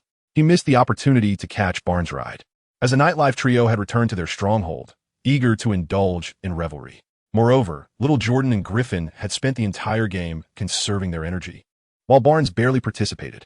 Initially, the trio intended to have Xian treat them, but he was devoid of funds. His salary, a mere $250,000 for the season, paled in comparison to the trifling amounts earned by the nightlife group. Additionally, Xian was unable to join them, as he had previously mentioned that in Huaxia, individuals under 23 are prohibited from consuming alcohol. Consequently, the trio decided to let Xian off the hook this time. Upon arriving home, the old salted fish began belching once more. Upon overhearing, one felt a surge of pride and inquired, "What do you think, dear salted fish? Is today's energy not remarkably delightful?" Indeed, it was. The old salted fish smacked its lips, particularly savoring the moment when a certain individual shared an affectionate embrace with the referee. The flavor of that moment was simply exquisite. Upon hearing, Xian responded with 2 words, "You sister." Once again entering the space, Xian felt a surge of anticipation, his eyes bright with expectation for Horacek's fashion show today. However, to Xian's disappointment, Horacek seemed unusually normal today. To make matters worse, withKoi had emerged early, trailing behind Horacek. "Hey, you, good to see you again today. Jeff, you said the same thing yesterday, and besides, we see each other every day. Is that so? Haha, as one ages, it becomes easy to forget many things." Yuan, you chuckled casually. "When you were scolding me, did you not notice your age? Today, I watched your match. How was it? Were you not particularly dashing and impressive?" Haha, it was passable. In the heart of Yu's mind, he reflected on the remarks made about him. What does not bad even mean? Although today he achieved a commendable score and made noticeable progress, his vulnerabilities remained glaringly evident. It was merely that his opponents were significantly weaker. Horacek's words indeed jolted Yu into a state of clarity. Today, you faced 2 challengers. One was a newcomer, lacking both physical prowess and innate talent in comparison to you, while the other was intimidated by physical confrontations. Nonetheless, I must still commend you. At this juncture, Horacek pointed to his head, indicating that you utilized your intellect. You astutely exploited your advantages to attack your opponent's weaknesses while also reflecting upon your own experiences. This was your greatest takeaway from today. However, your ball handling and penetration skills remain your Achilles heel. Do not allow a momentary achievement to cloud your vision. Thus, your task remains unchanged. Focus on ball handling, but augment your training with techniques for penetration. Begin. Observing the supervisor, withKoi, behind him, you felt a wave of despair, yet he had made a commitment. So he pressed on. As the evening of the match concluded, Coach Rivers granted everyone a day off, for they were to face the Lakers the day after. A relentless schedule. Indeed. However, for you, the following day offered no respite, as old Xian would not permit it. Chapter 50. A few fiery men. The next day, you arrived at the training facility early. The previous day, Eastman had mentioned he would conduct specialized training for you, which filled him with anticipation. Finally, he could once again exploit the team's resources. After all, consuming a few additional servings of nutritious meals felt like a boon to him. Since joining the Clippers, You sensed that his efforts did not equate to his rewards. He had saved the world on multiple occasions, yet still worried about dragging the team down, striving to enhance himself. With this in mind, you felt that a remuneration of 200,000 was far too modest. After greeting the security guard and receiving compliments, you entered the training facility. It was still early, and Eastman had yet to arrive, so you commenced his warm-up routine. Once finished, he unfurled his yoga mat and embarked on his yoga practice. When Eastman finally arrived at the training facility, he was taken aback to find you engaged in yoga. This astonished him and earned his respect. You possessed remarkable talent, exceptional learning capabilities, and diligence. Most importantly, he demonstrated a profound sense of responsibility towards himself and the team, remaining untempted by external distractions, particularly with a nightlife trio within the team. Your steadfastness was indeed commendable. Eastman pondered how a rookie could embody so many admirable qualities. Success seemed inevitable. This was the dedication that an athlete ought to possess. Good morning, you. Upon hearing someone greet him, you looked up to see Eastman and promptly replied, Good morning, Eastman. After that, he quickly rolled up his mat, disregarding it entirely, and tugged at Eastman, eager to rush onto the training court, exclaiming, Eastman, let's begin the specialized training. Eastman, bemused, replied, You don't rush. First, let me explain your training direction. The two individuals entered the conference room, where Eastman assumed the position of the late Rivers and began screening footage. The first episode featured the transformation of the man from number 8 to number 24. Although Xian was aware that Eastman was the foremost connoisseur of Clippers footage, he was taken aback by the editor's unparalleled skill. This compilation of Kobe's signature moves ignited a fervor within Xian, allowing him to experience the Mamba's ferocity and relentless drive. As he absorbed the visuals, Xian couldn't help but marvel at the agility, the breakthroughs, and the dunks, truly exceptional. Eastman pressed the pause button and turned to Xian, inquiring, What are your thoughts? Xian extended his thumb, exclaiming, Eastman, I initially thought you were merely a master of films, yet I am astonished to discover your profound editing skills. It truly ignites my passion, and I am in awe. Eastman's temples throbbed as he retorted, I demand to know the technical characteristics of the actions within the video content. Upon noticing Eastman in a fit of anger, Xian quickly sought to soothe him, saying, There, do not be upset, Eastman. As Xian reminisced about the captivating highlights of Kobe's movements, he remarked that in the video, Bryant's offensive approach predominantly revolved around facing the basket, with a majority of his attempts directed towards the rim, complemented by a few mid-range shots. His core strength was exceptional. At this point, Xian shook his head, noting that this style of play differed significantly from what he had observed in a video just a few days prior. Suddenly struck by a thought, Xian lifted his gaze and inquired, By the way, Eastman, how old was Bryant in this video? I noticed he was still wearing the number 8 jersey. This time, Eastman nodded in acknowledgement, recognizing that while Xian's mind occasionally wandered, his observational skills were indeed commendable. This is a compilation I edited showcasing Kobe Bryant's offensive prowess from 2005 to 2008, Eastman explained. Why not the present day? Xian asked, pleased with Xian's inquiry. Eastman elaborated, Let me first outline the offensive characteristics of Kobe Bryant during that period. Clearing his throat, he continued, from 2005 to 2008. Kobe's offense primarily commenced with the triple threat stance, utilizing probing steps, with most finishes executed through aggressive drives to the basket, supported by mid-range jump shots. His methods of penetration were diverse. For instance, he employed shot fakes to deceive defenders and exploit their balance before driving past them. Reminiscent of the move you executed before embracing the referee yesterday. Xian exclaimed, Damn it, still bringing that up. Eastman continued, Moreover, it is about making a direct breakthrough by leveraging one's weight to overpower the defender and seize a fraction of space. Additionally, the shooting feint that draws a foul can be said to be a hallmark of Kobe during this period, where his technical prowess at the rim reached its zenith. His physical attributes allowed him to bulldoze through defenses with sheer strength, while simultaneously, his agility and airtime enabled him to maneuver past 3 defenders for a layup.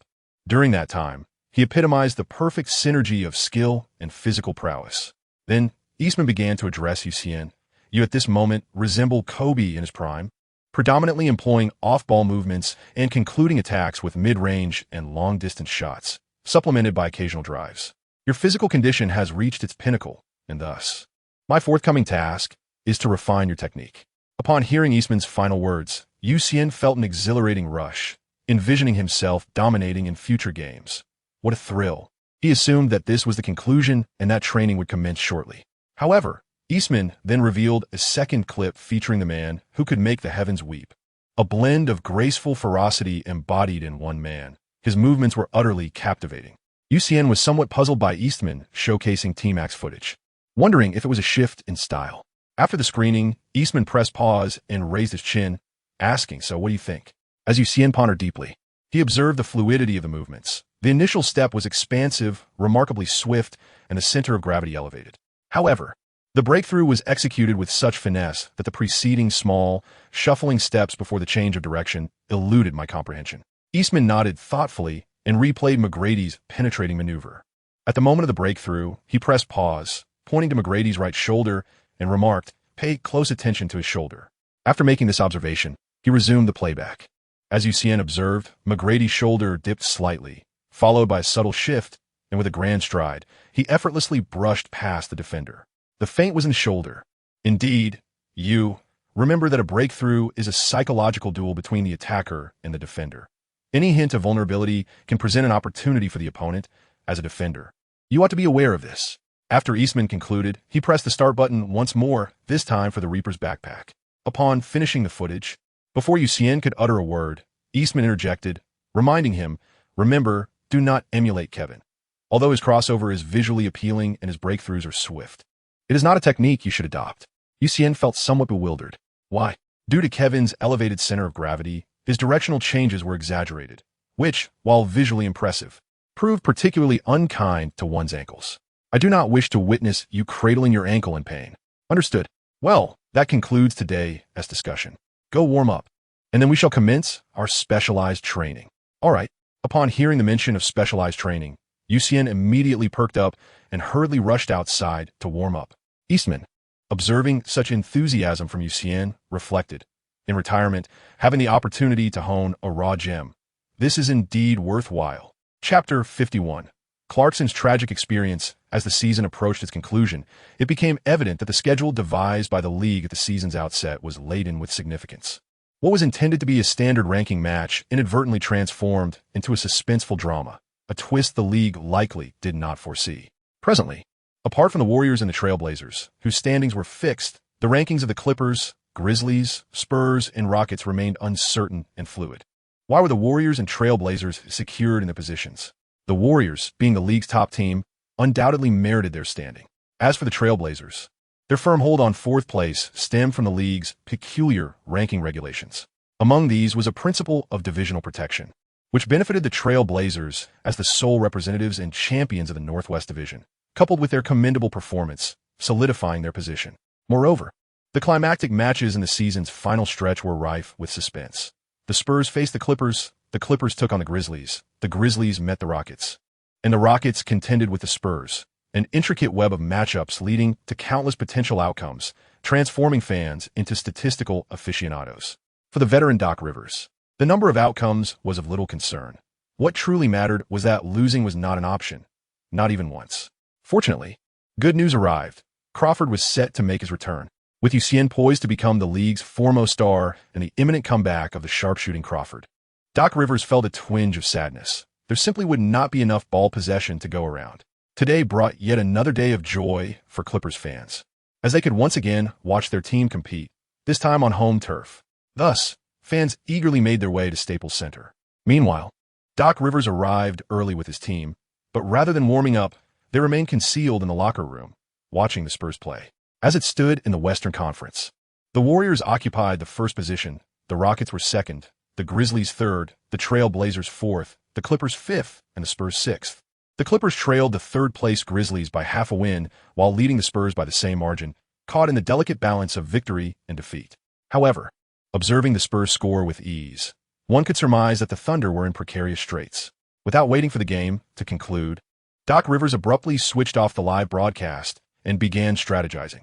Addressing his team, he forewent the tactical board, having forgotten to bring it, and opted to articulate his plans verbally. "Chris, you shall continue with logistics." Upon hearing this, Paul nodded with a smile. You'll focus on the main offensive, enjoying the envious gazes of the substitutes." Xian nodded with delight. "Blake, JJ, you're responsible for the feigned attack. DeAndre, your task is to cover." In an unexpected turn, Coach Rivers orchestrated the basketball game as if it were a siege. Once the roles were assigned, Coach Rivers waved his hand grandly, signaling the team to take the court. As the opening ceremony concluded, the big screen displayed the starting lineups of both teams. The Clippers maintained their familiar quintet: Paul, Redick, Xian, Griffin, and Jordan. Meanwhile, the situation for the Lakers was rather dismal. During the introductions, Xian noticed that only 9 players would take the floor, including the beleaguered Scott, leaving little room for Coach Scott to rotate his lineup. It was truly unfortunate.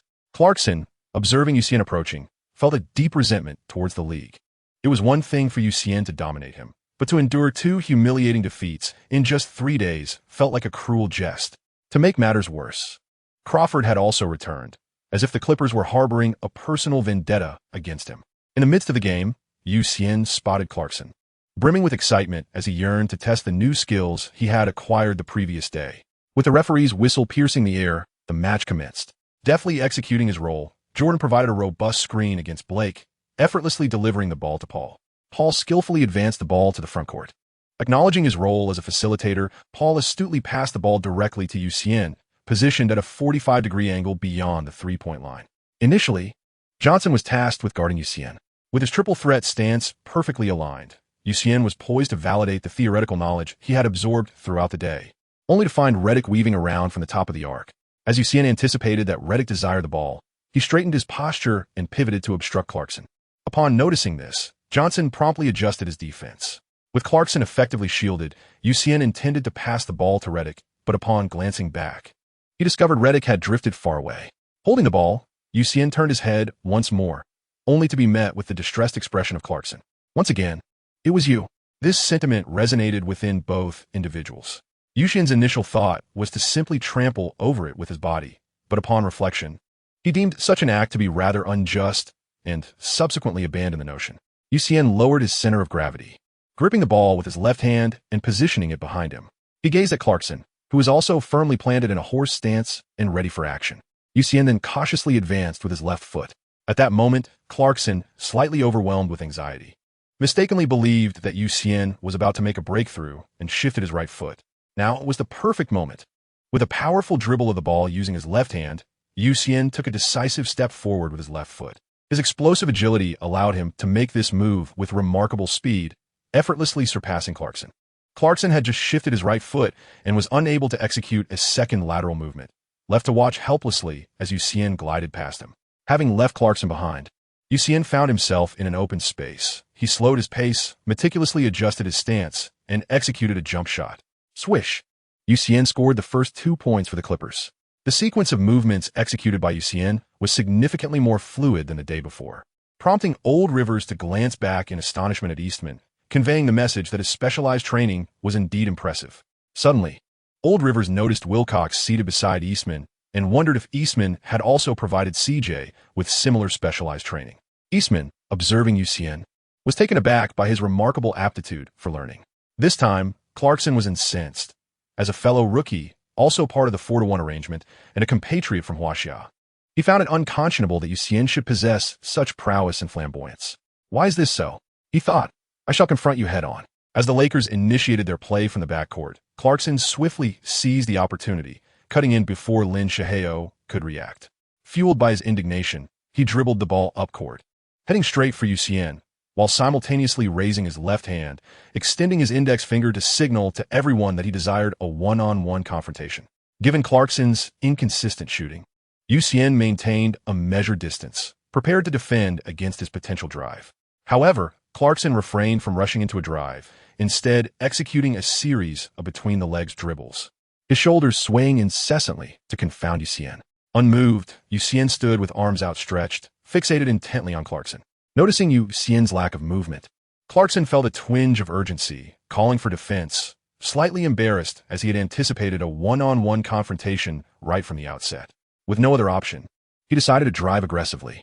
Clarkson first pulled the ball to the left, executing a pronounced crossover that suggested an attempt to break through on that side. At that moment, Xian finally reacted. With a distance of an arm's length between them, he shifted half a step to his right. Observing Xian's movement, Clarkson performed another sweeping crossover to his right, simultaneously advancing forward. Upon observing the situation, Xian swiftly sidestepped to his left, pressing his body against Clarkson to apply pressure while raising his left hand to obstruct Clarkson's line of sight. With Xian's body in close proximity, Clarkson found himself unable to advance, causing his momentum to wane. Realizing that time was slipping away, Clarkson had no choice but to abruptly halt, retreat, and discreetly push Xian aside with his left hand to create space for a jump shot. However, the haste of his actions resulted in a missed opportunity. As the ball clanged off the rim, Griffin seized the rebound. Aware of the feigned offensive play, Griffin, with a sense of self-awareness, bypassed the unresponsive Paul and passed the ball to Xian, who brought it across half-court. This time, Clarkson resolutely chose not to guard Xian, as he felt he could not keep up. Meanwhile, Reddick continued his relentless movement, prompting Clarkson to opt for a more conservative defense against Paul. Unexpectedly, Paul seemed to sense the need for action, suddenly accelerating to join Xian's side, leaving Clarkson no choice but to pursue him. A switch in defense occurred, and once again, it was Xian facing off against Clarkson.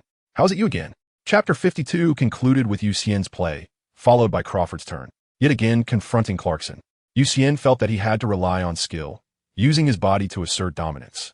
As Xian dribbled the ball, he keenly observed the positioning and defensive strategies of the players on the court, actions he had not exhibited the previous day.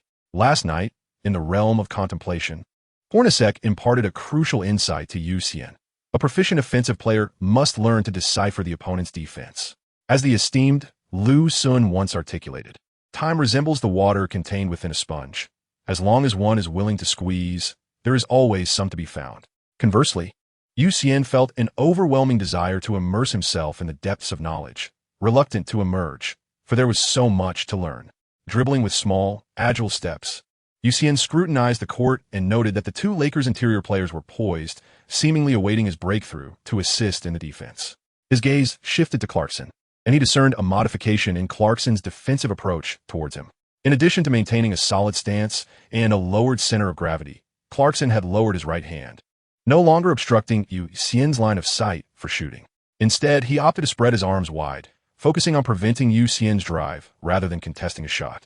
Clarkson's decision to adopt this strategy was entirely justifiable, given that Xian had consistently chosen to drive, from the lack of technique displayed 2 days prior, where he relied solely on his physicality to overpower his opponents, to today's refined three-threat stance accompanied by feints. Even Clarkson marveled at Xian's progress. Was it not said that older rookies had already solidified their styles? How was it possible that such an anomaly emerged? Observing Clarkson's stance, Xian felt a pang of indignation. "Do you dare to underestimate my signature skill?" With his feet positioned apart, the right foot forward and the left foot back, Xian dribbled the ball in front of him. Then, with a slight dip of his right shoulder, he leaned his body forward to the right, feigning an attempt to break through. Finally, the moment had arrived. Thankfully, he had not given up. Clarkson sensed he had finally deciphered Xian's intentions and swiftly moved to his left. However, Xian's subsequent maneuver revealed the harsh realities of competition. Observing Clarkson's lateral shift to the left, Xian did not attempt to break through, but instead propelled himself with his right leg, creating distance from Clarkson and calmly taking a mid-range shot. At this juncture, Clarkson found himself unable to advance for defense, watching helplessly as Xian executed the shot with ease. Swish! Xian scored once more, bringing the score to 0-4. The two recent offensives by Xian have only strengthened Coach Rivers' resolve to provide Eastman with specialized training focused on Wilcox, enhancing his abilities and preserving his reputation. Meanwhile, Eastman remained engrossed in the game when, suddenly, a jolt of realization struck him. The match resumed, and at long last, Jeremy Lin secured possession of the ball. A hard-won achievement.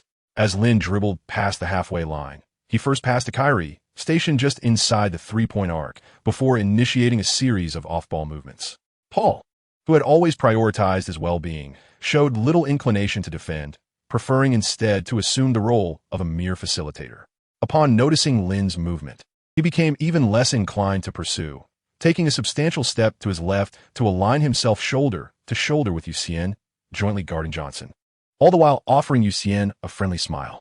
In a moment of helplessness, Xian remarked on the overly health-conscious demeanor of the situation. However, Paul, being his mentor, deserved his attention, prompting Xian to hastily pursue him. Yet, he was still a step too late. Jeremy Lin found himself unguarded, and Kyrie's timely pass reached him just in time. With a swift motion, he released a shot from beyond the arc swish. The three-pointer was successful. Jeremy Lin had ignited the Lakers' momentum, Xian believed that Paul would undoubtedly retaliate, especially since he had faltered in his defensive duties. With enthusiasm, he sprinted to the baseline and passed the ball to Paul.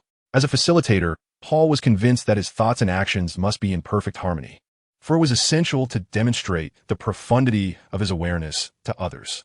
Thus, upon receiving the ball from Xian, Paul merely stood still, waiting for Xian to enter the court before effortlessly passing the ball back and turning away, leaving no trace behind. As Xian gazed at the ball in his hand, he exclaimed in frustration, "What has become of the dignity of a superstar? Shouldn't it be returned to me?" With each successful breakthrough, his confidence grew stronger. Once more, he found himself in the front court, facing Johnson. Just as Xian was assessing the opponent's positioning, Reddick floated past him once again. "Why is it you again?" he pondered. Clarkson felt certain that he must have committed some grave offense against the heavens yesterday. Otherwise, why would he be subjected to such relentless torment? In a moment of leisure, Xian felt that this was undoubtedly a providential opportunity bestowed upon him to put yesterday's theories into practice. These theories, which Xian had yet to test through training, were now being applied directly on the battlefield, a rather audacious undertaking. Observing the painfully awkward Clarkson before him, Xian refrained from unnecessary movements. With a swift scissor step to gather momentum, his explosive power propelled him forward, enabling him to glide past Clarkson effortlessly, leaving the latter in a state of astonishment. Having surpassed Clarkson, Xian opted not to press further, for beneath the basket, two players remained in a daze, and it was entirely possible that Kyrie and Blake could converge upon him for a double team. He decided on a jump shot instead. Alas, with a resounding clang, the rim denied his attempt. Blake, overpowering DeAndre Jordan, secured the rebound. Noting that Clarkson was fast breaking and that he was the sole player in the vicinity, Blake casually launched the ball down court. As Clarkson sprinted towards the landing spot of Blake's long pass, he barely managed to catch it, but fortunately, he was alone at the front court. After receiving the ball, he executed a straightforward layup, culminating the offensive play. The Lakers had taken the lead, 5-4, surpassing the Clippers by a single point. Despite the Lakers' resurgence, no one seemed to pay it any heed as Xian jogged back to the backcourt for the inbound pass. Upon receiving the ball and turning around, he was taken aback to find that apart from the referee, he was entirely alone in the backcourt. "Goodness, Paul, where has your integrity gone?" Xian hastily summoned Paul, urging him to receive the pass, yet Paul appeared distinctly reluctant. Observing Xian once more dribbling past the halfway line, Scott, positioned to the sidelines, could no longer contain his frustration. He shouted loudly towards Clarkson and Johnson, exclaiming, "That rookie is far too arrogant. We must double-team him." As Xian positioned himself at a 45-degree angle beyond the three-point line, Clarkson and Johnson swiftly approached him, causing Xian to leap instinctively and pass the ball to Paul, who was wide open at the top of the arc regardless of whether Paul would make the shot.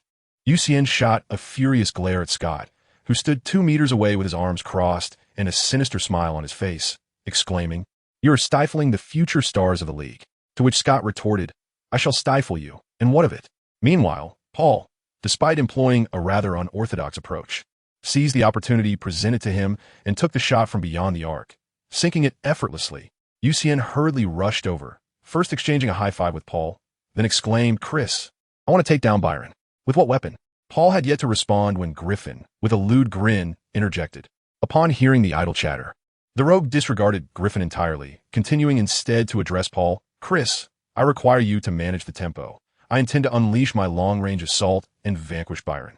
Xian was acutely aware of his exceptional ability to surpass defenders, especially against the Lakers. However, once he maneuvered past them, uncertainty loomed. After all, penetrating the paint meant facing help defense. Although his jump shot exhibited accuracy, interference often led to a decline in precision. Thus, his off-ball movement remained his most reliable asset. Paul, with a knowing smile, nodded appreciatively, clearly a man of discernment, aware of his strengths. Once Paul found his rhythm, the Lakers faced considerable challenges. Xian engaged in a classic pick-and-roll with Paul, further enhanced by Griffin and DeAndre Jordan screens, leading to an explosive 13-0 run that compelled the Lakers to call a timeout. Observing Scott's exasperation brought Xian immense satisfaction. Meanwhile, Doc Rivers felt a sense of comfort as he watched his son's eager gaze, though it tugged at his heartstrings.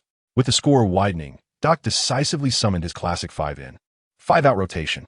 At the same time, he pulled Crawford aside as he passed, whispering a few words of caution, essentially advising him to maintain his composure and not to overindulge. Though Crawford nodded in agreement, the sight of the exuberant Xian stirred a conflicting sentiment within him. He couldn't help but feel that this rookie was encroaching upon his standing in Doc's esteem, as Xian's exuberance seemed to eclipse his own. I must elevate my game, he thought, determined to match the intensity. As Xian returned to the bench, he began to enjoy the game while sipping on a beverage provided by the staff. Crawford wasted no time in demanding the ball, showcasing an impressive display of skills right in front of Clarkson. From the sidelines, Xian watched with envy, captivated by the dribbling, the sudden changes in direction, and the crossover moves that left him yearning for more. Meanwhile, Clarkson found himself engulfed in darkness, wondering who he had offended to face yet another formidable player right after Xian. Chapter 53. The Master of Hatred observing Xian's agile performance on the court. Doc Rivers felt as though he had honed another weapon. He likened himself to an ancient swordsman. Whenever an opponent appeared, he could unleash Xian first and then sacrifice Crawford. The rest, whether they could prevail or not, will be left to fate. However, the dynamics of the game shifted unexpectedly. The Lakers suddenly executed a remarkable play, prompting Rivers to call for a timeout. Crawford, after a long absence from the court, burst onto the scene with exuberance. Yet, the home advantage for the Clippers seemed to provide little boost for him, despite his moves being visually stunning and leaving Clarkson dizzy. He missed 4 consecutive shots at the outset, although the missed attempts did not erase the point gap between the two teams. Riverson soon found himself in a tight spot with 3 unanticipated turnovers, leading to 3 fast breaks for the Lakers. This left the newly entered Davis feeling somewhat awkward. Wasn't there supposed to be a strong bond between them? Here he was, running back and forth, only to witness 3 turnovers as soon as he stepped on the court. As if the outside misses weren't enough, the interior defense crumbled as well, with Davis burdened by his extra weight and the now off-target Hoys. They were overwhelmed by Saker and Blake. Finally, Scott made a commendable decision. He replaced Davis for the struggling Kyrie, who had gone 0 for 6 from beyond the arc, opting instead for the formidable Saker to anchor the paint while Blake pursued Hoys, providing the physicality that Hoys struggled against. Given Hoy's lack of agility compared to Blake, it was evident that Davis, already fatigued from running laps, could not match Saker's strength, especially with Saker's towering height. Coupled with Blake's relentless pursuit of Hoys, the interior defense was in utter disarray. In the chaotic state of both the Clippers' inside and outside game, Crawford found himself unable to create any impactful plays. Scott, feeling triumphant, observed as Rivers called for a timeout, thinking to himself that even with just 9 players, he could still manage to disrupt the other team. Suddenly, Scott looked up and noticed, to his surprise, that the number had dwindled to 6 players. Upon closer inspection, he realized Xian was mischievously leaning on Johnson's shoulder, eavesdropping. What was more intriguing was that Xian, while listening, was gesturing to tactical board, suggesting, "Byron, I think you should implement a zone defense. I predict that Doug will soon bring in DeAndre and the others, considering their outside shooting is off. We must collapse the interior to deny them scoring opportunities." After finishing his thought, Xian raised his head and asked, "Byron, why are you silent? What do you think of my suggestion?" Although Scott found Xian's remarks to be somewhat reasonable, he would never concede this, instead glaring at Xian with evident anger. With a casual smirk, Xian remarked, "Byron, do tell." However, Scott's expression remained unchanged, prompting Xian to turn away and mutter under his breath, "Byron is undoubtedly envious of my talents. He simply cannot conceive of such brilliance."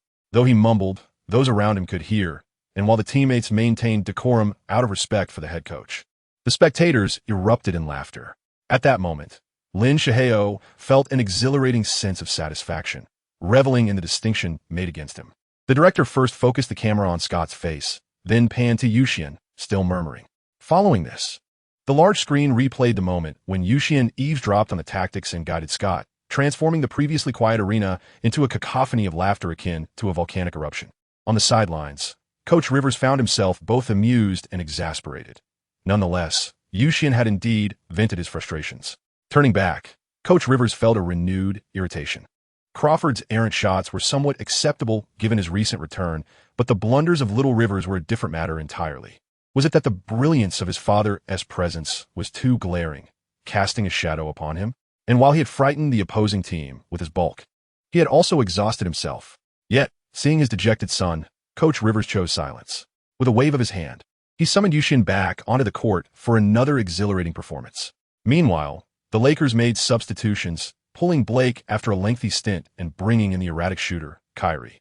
With the score tightening to 45-47, with the Clippers leading by only 2 points, Coach Rivers altered the strategy. Griffin and Redick abandoned their feigned attacks, and Paul stepped away from his supportive role. As for DeAndre Jordan, well, everyone was now a primary scorer. As Paul dribbled past half-court, the Clippers initiated their well-practiced strategy honed over 50 games. Griffin set a screen, and Paul drove towards the basket. After navigating around Griffin, Paul noticed Kyrie had failed to step up his defensive efforts, leaving ample space. With decisiveness, Paul opted for a sudden jump shot, effortlessly securing 2 points. On the other end, Lin Shaheo brought the ball past half-court. Once across, he discerned a marked difference in the Clippers' defense.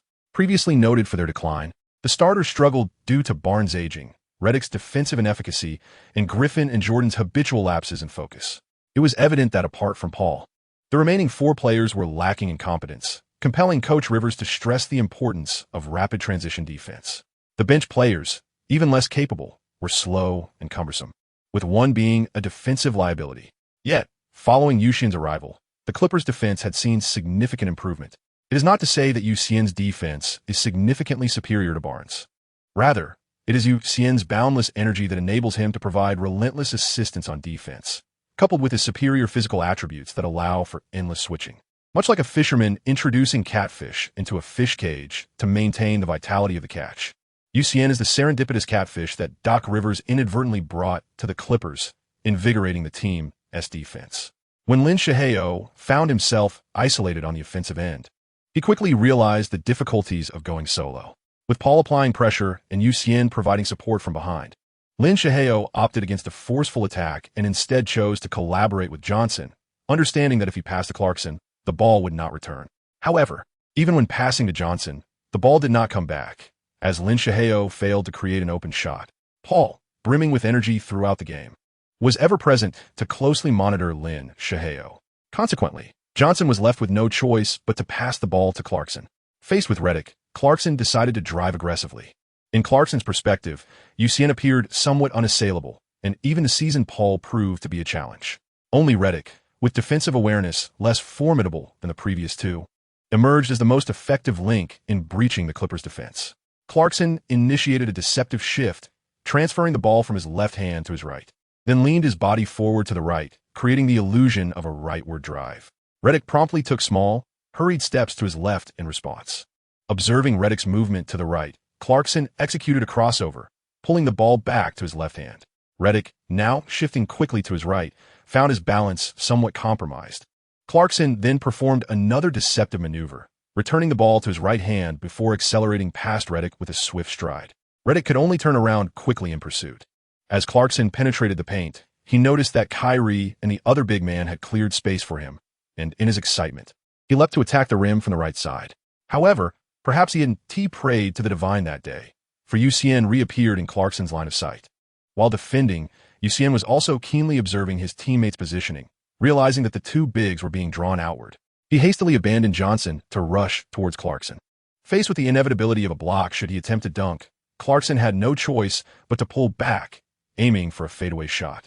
Unfortunately, lacking the formidable core strength of his former leader Kobe, his attempt turned into a mere toss, resulting in a clang off the rim, the ball sailing out of bounds. Subsequently, the Clippers launched their offense, employing the same tactic. However, this time Paul did not stop abruptly. Instead, he swiftly passed to the corner, returning the ball to Xian. At this moment, Johnson was entangled by Griffin's descent, allowing Xian to effortlessly sink a 3-pointer, adding to their score. Back on the opposite end, Clarkson aimed once more to overpower Redick, but Xian's sudden help defense knocked the ball away, leading to a 2-on-1 in the frontcourt. Xian confidently dribbled, noticing Clarkson defending him, then executed a bounce pass to the opposite corner where Redick awaited, who again made a successful 3-point shot. A surge of 0-7 saw the Clippers ignite a small rally before the halftime break. Watching the jubilant Doc Rivers applaud his players, Scott gritted his teeth, anticipating the battle to resume in the second half. During halftime, Doc Rivers refrained from strategizing, instead focusing on providing psychological support to his bench players.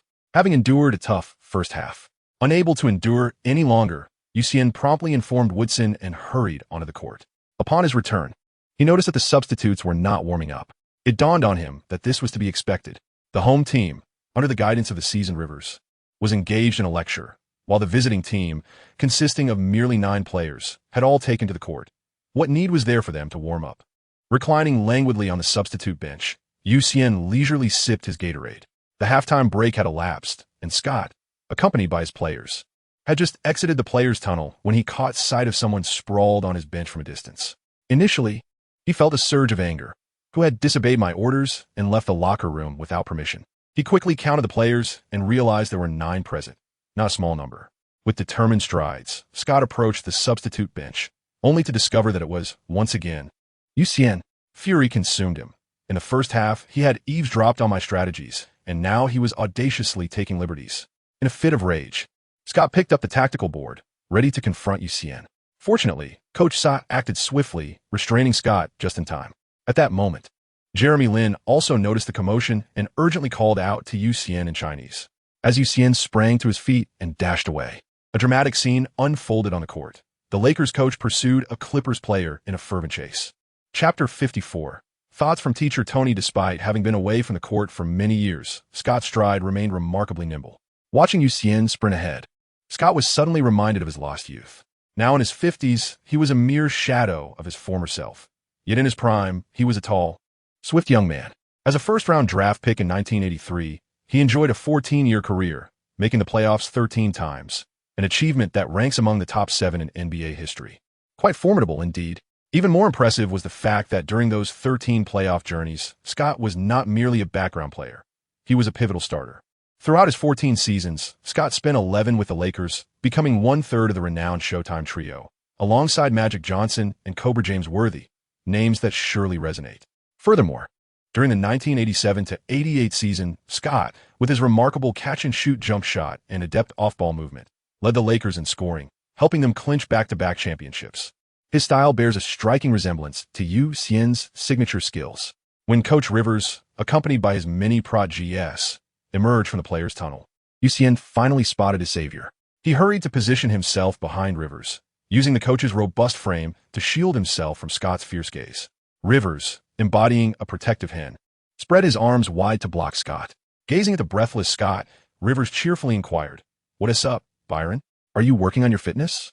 After asking, Rivers slightly turned his body and tilted his head back, signaling, "Look at my little prot GS." He then raised his chin, gesturing to Scott, "And take a look at your little disciples." Upon turning around, Scott noticed that aside from Clarkson, no one remained behind him. The other 8 had retreated to a distance. Laughing and chatting, Scott's irritation grew. That kid dared to provoke him, and his teammates were merely joking around, as if they had no intention of stepping onto the court. Just wait. As a head coach, one must maintain an unflappable demeanor, even when facing adversity. After all, having won a championship in his youth and frequently facing dismissal as a coach, Scott's composure remained steadfast. Clearing his throat to regain his poise, Scott mused on how age often brings forth nostalgia, recalling the glory of his 13 playoff appearances over 14 seasons. With a smug glance at Rivers, he thought, "You old fool." Scott's contempt left Rivers momentarily speechless. In truth, Rivers' playing career could not compare. His accolades were limited to being an all-star and having one additional year in the league without ever securing a championship. Hearing this, Rivers felt a surge of frustration, thinking, "Are you really digging your own grave?" Old Rivers, with a sharp retort, remarked, "Indeed, as one ages, it is easy to reminisce about the past. Yet one should pay more attention to the present. Unlike you, Byron, you need not worry about your record, but I cannot afford such luxury. The competition for the top rankings is exceedingly fierce, and it troubles me." Each had claimed a victory, neither able to outmaneuver the other. After an intense exchange of glances, Scott departed with his solitary companion. He had no choice. Engaging in a scuffle was unwise given the numerical advantage of his adversaries. Old Rivers smiled benignly as he watched Scott leave. Once the opponent had distanced himself, Rivers' expression morphed into one of fierce determination as he declared, "Plans have changed. Everyone, strike hard." The group instantly straightened, responding in unison, "Yes." Training through competition not only hones offensive skills, but also equips players with defensive experience. A proficient offensive player is often an adept defender as well. In the intricate dance of offense and defense, one must anticipate the opponent's intentions and continuously adapt. For instance, on the offensive end, one must observe the defender's movements to exploit openings. Conversely, on defense, one must predict the attacker's strategy and move preemptively. This explains why, throughout the match, one player closely monitored Clarkson, employing practice to validate his tactics.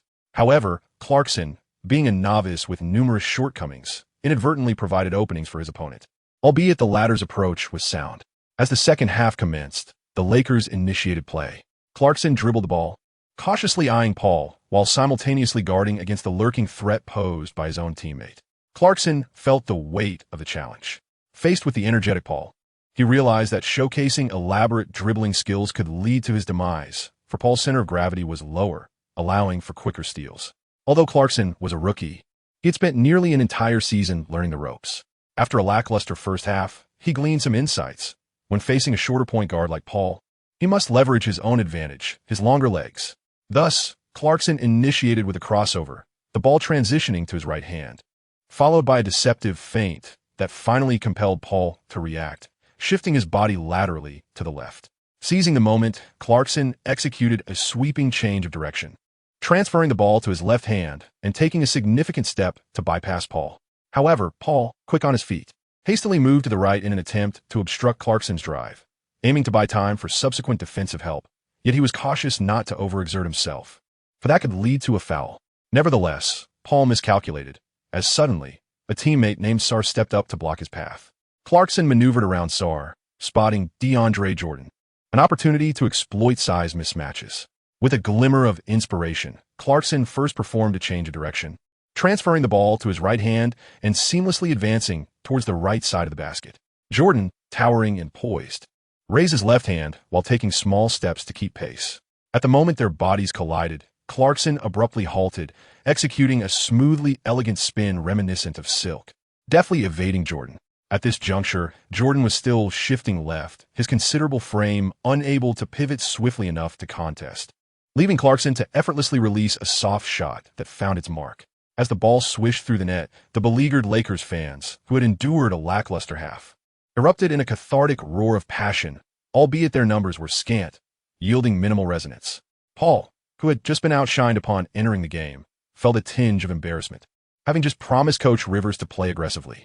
Now, positioned at the baseline, Paul finally acquired the ball. Advancing to the front court, the Clippers adhered to their established strategy, with Paul and Griffin engaging in a dynamic exchange, while others spread out. Meanwhile, J.R. Smith and Redick commenced their movements, attempting to disrupt the Lakers' defense, which was already faltering. Due to matchups, Lin was tasked with guarding Paul, leaving him somewhat disheartened. Upon reaching the arc at the three-point line, Paul navigated around Griffin's screen and spotted Kyrie. In a moment that seemed like a miscue, he flicked the ball with his left hand towards his left front. Kyrie, noticing this, felt a surge of hope, pivoting to the right, stepping back with his right leg, bending down to secure the ball. Observing Kyrie's maneuver, Paul decisively stamped his left foot forward, retracting the ball with his right hand. Following that, he exerted force with his left foot, executing a swift turn to glide past Kyrie's left side. At this point, Kyrie was almost entirely turned away from Paul, rendering him defenseless. Paul surged into the lane, unchallenged, and with a graceful flick, sent the ball soaring through the air, scoring effortlessly. The crowd erupted in exhilaration. Though this was a routine display from Paul, it marked a noteworthy moment in the game. Upon witnessing Paul's impressive breakthrough move, Xian felt an overwhelming urge and hurried over, wrapping his arms around Paul while exclaiming, "Chris, I want to learn that move you just did. Teach me." Paul, with a hint of disdain, pushed Xian away and retorted, "Let us win first." This remark ignited a spark within Xian. First, on the defensive end, he joined forces with Paul to double-team Clarkson, forcefully snatching the ball from his grasp. On offense, Xian unleashed his signature skill, sprinting alongside Johnson, utilizing every screen Paul provided to take a shot. After several plays, he shifted into isolation mode, ruthlessly attacking Clarkson. Clarkson lamented, "Why is it always me who gets hurt?" From the sidelines, Scott observed Xian's arrogance and began shouting, "Double team." Under the pressure of the double team, Xian transitioned into a playmaker role, becoming the hub of ball distribution. In just 6 minutes, they surged ahead with a staggering 20-4 run, prompting a timeout by the Lakers. Scott, scratching his head in frustration, realized he had strategies to share but lacked the right players. The timeout served merely to allow his team a brief respite and offer a motivational pep talk before resuming the fight. As the third quarter concluded, the Clippers had already established a commanding 28-point lead. When the referee halted the game, an enthusiastic Xian rushed over to Paul, exclaiming, "Paul, teach me that move." Paul, maintaining his composure, cast a brief glance and replied, "You're too tall. You can't learn it." In the fourth quarter, Coach Rivers decided to begin experimenting with the lineup. With Barnes currently sidelined due to injury, Rivers found himself uncertain about his choices upon Barnes's return. Barnes is reliable and possesses a seasoned defensive prowess, whereas Xian exhibits remarkable scoring explosiveness, consistent performance, decisiveness, and an unwavering demeanor in critical moments. It is indeed a challenging situation. Rivers sighed contentedly. Nevertheless, in the fourth quarter, Rivers intended to deploy both of his aces to assess their synergy. However, Xian fell victim to Paul's cunning strategy, resulting in a flurry of reckless three-point attempts, abrupt stops for jump shots, and pull-up jumpers, creating a chaotic display. Observing this, Crawford, as a seasoned veteran, felt compelled to join in the fray. Consequently, the fourth quarter witnessed the Clippers engaging in a reckless shooting spree, leading to a barrage of missed shots. The Lakers, seizing the opportunity to close the gap, quickly ramped up their efforts to catch up. Yet, at this moment, Kyrie stepped forward, asserting, "Why should we need your assistance in our quest to narrow the score? Why is your basket askew? I refuse to accept this." Thus, with Kyrie engaging in a fierce contest, the sounds of clanging echoed on both sides. Ultimately, with Kyrie's dismal shooting performance of 3 out of 17 attempts, the Lakers' momentum in closing the gap was abruptly halted. The final score stood at 110-98, with the Clippers triumphing by 12 points. As the game came to a halt, Xian, Crawford, and Kyrie shared a moment of camaraderie, vowing to challenge each other once more in the future. In the Grizzlies' locker room, having recently ascended to the second position in the Western Conference, the team gathered to watch the matchup between the Clippers and the Lakers. Observing Xian's struggles on the court, Tony, affectionately known as Coach, ran his fingers through his short hair, reflecting on the trials of youth. Chapter 55. He envied my beauty and talent. As the game concluded, Xian took the initiative to embrace the Lakers players, particularly Kyrie, a man with whom he could genuinely compete in terms of missed shots. Their prolonged exchange lasted for 12 minutes, a testament to true masculinity. After their embrace, Xian proceeded to greet the others in turn, ultimately arriving before Scott. Upon seeing Xian, Scott remained vigilant, questioning the young man's intentions. In a moment of camaraderie, Xian embraced Scott warmly, whispering in his ear, "Byron, next time, be sure to count the players before devising strategies." Scott, upon hearing this, could only chuckle in amusement. After the game, Coach Rivers held the technical statistics in hand. He first glanced at Xian's performance, noting with approval that he had achieved a new personal best of 28 points. Rivers nodded. "Well done." He observed that Xian had made 5 out of 6 attempts from beyond the arc, along with 3 successful free throws, prompting another nod of approval. However, upon seeing Xian's overall shooting percentage, 9 successful shots out of 23, Rivers winced slightly. Yet, he rationalized that many of those missed attempts occurred in the final quarter, which was understandable. Turning the page to review Crawford's statistics, Rivers quickly shielded his eyes in disbelief, exclaiming, "Goodness, this is excruciating." Crawford had only managed to score 1 out of 11 attempts, a true testament to his struggles. It was utterly brutal. Although he had just returned from injury, he was facing a Lakers team that was languishing at the bottom of the standings, a team that couldn't even field a complete 5-player lineup. With the statistics in hand, Rivers found himself in a quandary. As Xian continued to excel, the dilemma of how to best utilize him became increasingly pressing. Placing Xian in the starting lineup risked exposing the bench's defensive weaknesses and scoring deficiencies. Conversely, relegating him to the bench raised concerns over the distribution of ball control between him and Crawford. While Xian could certainly play off the ball, Rivers harbored doubts about his own son, Lil Rivers, who lacked the requisite prowess and was prone to erratic play.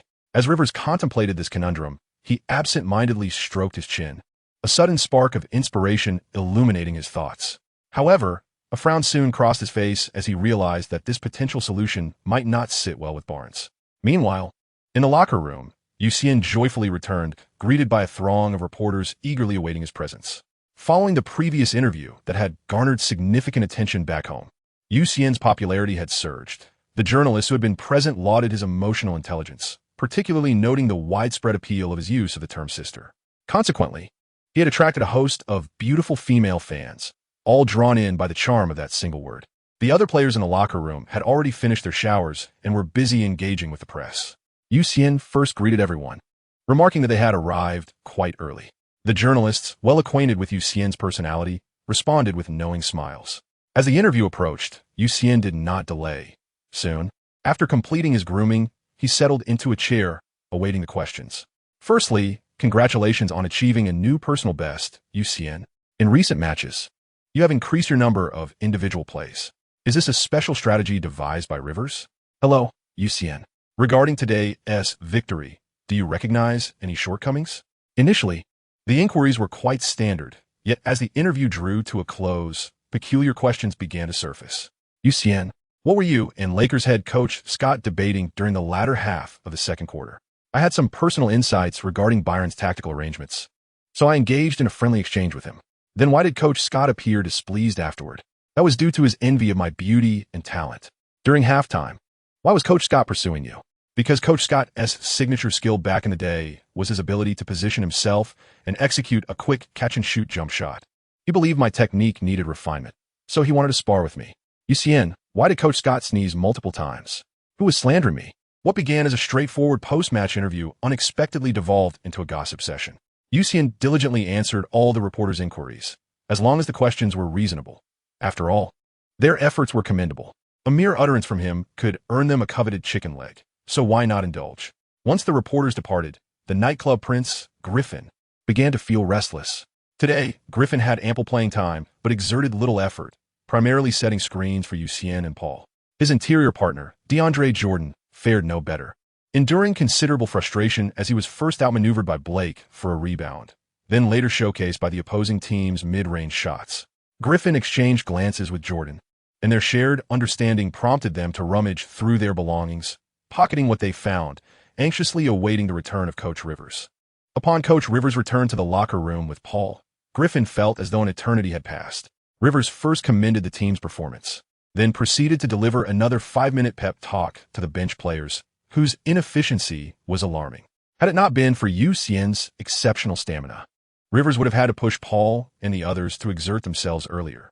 The Clippers were now on the brink of a brief 3-day hiatus before the conclusion of the regular season. Following this game, the Clippers had 3 remaining matches to complete their journey for the 2014 to 2015 season. With a record of 53-26, they stood 5th in the Western Conference, trailing the Warriors, Grizzlies, Rockets, and Trail Blazers, while the Spurs occupied the 6th position.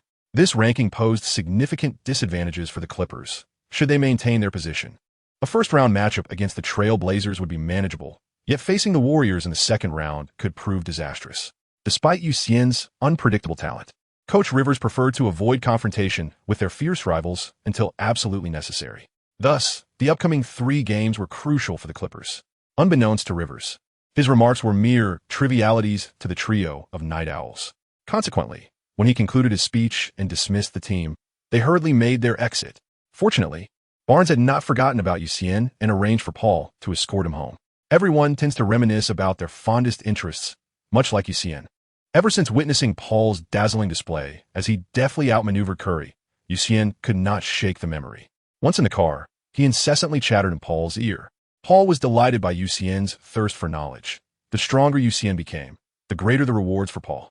At most, he would sacrifice some ball control. But what of it? It was a relief to share the burden during exhausting moments. This also stemmed from the lingering regret of not having successfully teamed up with Kobe in 2011. At that time, Kobe had promised to relinquish some ball control and embrace off-ball play, excelling in that role. However, Stern's intervention, citing the greater good of basketball, ultimately thwarted their collaboration. Now, Xian was beginning to manifest some remarkable qualities. Especially in moments of leisure, Xian exhibits decisiveness and unwavering composure. The more critical the situation, the more stable he becomes. This quality is particularly essential for the Clippers, as they lack such temperament. This is also why Paul is eager to mentor Xian. Listening to Xian's ramblings, Paul chuckled and remarked, "The move I executed today is called the Sam Gold, a remarkably effective technique for bypassing defenders, frequently employed by guards." Upon hearing this, Xian's eyes sparkled with excitement. Observing Xian's expression, Paul continued, "Would you like to learn? I can teach you." Upon hearing the words, Xian felt an overwhelming sense of anticipation. At that moment, Paul's vehicle came to a halt, revealing that they had arrived at their destination. Xian exited the car and addressed Paul, saying, "Chris, you must teach me tomorrow. Let us meet at 8:30 without fail." Paul smiled in response, "Very well. I shall see you then." Chapter 56. A first encounter with Sam Gold. Once again, at the same hour and in the same place, Xian returned home. having just changed his shoes when the familiar sound of old salty fish's hiccups echoed through the air.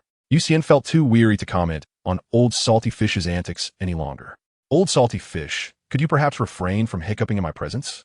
Although I am aware of my own prodigious skills. Little salty fish, do not flatter yourself. Do you realize that during the final session, your shots were so off that they made me retch? Many were cursing you in their hearts. That's absurd. How can you doubt me? The energy from the last session was more unbearable than a foul meal. I endured it, did I not? Upon hearing this, Xian exclaimed in horror, Old salty fish. You have actually tasted it. Old salty fish, realizing the implication, quickly defended himself. I did not. I was unaware. All right, old salty fish, I was merely jesting. I must hurry off to bed. This was the first time Xian felt such eagerness to enter the space, especially after Horacek had mentioned a program change the previous day. As for what the new program entailed, Xian speculated it must be a breakthrough in skills. However, in his excitement, he overlooked a crucial piece of wisdom. Knowing too much could lead to dire consequences. Upon entering the space, Xian found Horacek standing before him. This time, the dog withKoi had not accompanied Horacek, which brought a sigh of relief to Xian, for that dog had a painful bite. Following this relief was a wave of excitement, and Xian quickly addressed Horacek. Jeff, let us begin. What's today's program? Horacek smiled slightly. Today we will commence training on dribbling breakthroughs. However, I have little to teach you in this area, so I have invited someone you are particularly eager to meet. Who is it? Kobe, T-Mac, or Iverson? I will be delighted with any of them. Horacek, upon hearing this, nearly wished to thrust a basketball into Xian's head, thinking, what are you imagining? He cleared his throat to interrupt Xian's daydreams. None of them, I'm afraid. At this moment, I lack the energy to summon those three. Then who is it? Xian inquired with great curiosity. Horacek snapped his fingers, startling Xian, who instinctively recoiled, fearing withKoi would appear again. However, this time Horacek announced, Come forth, Sam Goldwales. Suddenly, a figure emerged beside Horacek. Upon hearing Horacek's call, the elderly man appeared somewhat awkward, but as he was an elder, Xian refrained from any inappropriate response. Instead, he offered an awkward smile and greeted Xian. Hello, Xian. Hello. Xian quickly replied in Chinese, only to realize that the old man was speaking in Chinese as well. Observing the astonished Xian, Sam Gold smiled as he explained, I visited China in the year 2000 and even earned the title of scoring champion in the CBA. Sam Goldaliska, one of the most renowned guards on the streets of New York in the early 1990s, shared the spotlight with three other luminaries, Stephon Marbury, Rafer Alston, and Kareem Reed. These names surely resonate with many. Although Sam Gold may not be widely recognized in the NBA, he is a legendary figure at Rucker Park, renowned for his dribbling prowess, particularly his signature move named after himself, which is celebrated both in the NBA and street ball circles alike. As the two began to grow more familiar with one another, Hornacek addressed them, saying, I'll leave it to you two from here. Xian was engaged in a conversation with Sam Gold, completely oblivious to Horacek, who was dismissed with a mere wave of the hand, indicating for him to leave promptly. Once Horacek departed, Sam Gold commenced his instruction. With a snap of his fingers, a grand screen materialized in the air, showcasing an array of impressive breakthrough plays.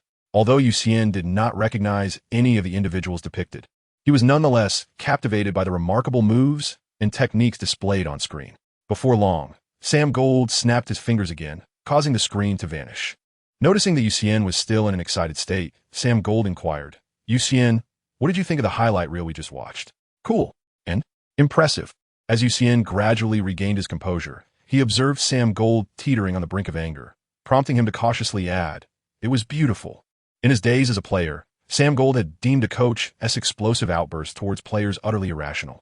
However, upon assuming the role of a coach himself, he came to realize that such outbursts were, in fact, a form of restraint. Had he been armed, he would have certainly struck Xian down. What I truly wish to convey is the complexity involved. After finishing his tirade, Sam Gold finally felt a sense of calm wash over him and continued. The highlights we just viewed were sourced from street ball courts. While the moves may appear aesthetically pleasing, they are intricate and ill-suited for the physically demanding environment of the NBA. Why is that? The complexity of the maneuvers necessitates a greater expenditure of energy during offensive plays, while simultaneously contending with the defensive opponent's interference. Most critically, as a starting player, you spend more time on the court. If you exhaust your energy on elaborate breakthroughs, it will adversely affect your shooting accuracy. This is precisely why you struggled with your shots in the final quarter of yesterday's game. In a moment of sudden realization, my dear friend, Kobe Bryant's evolution in playing style serves as a testament to this notion. Upon entering the league, his movements were flamboyant, and he relished in executing dunks.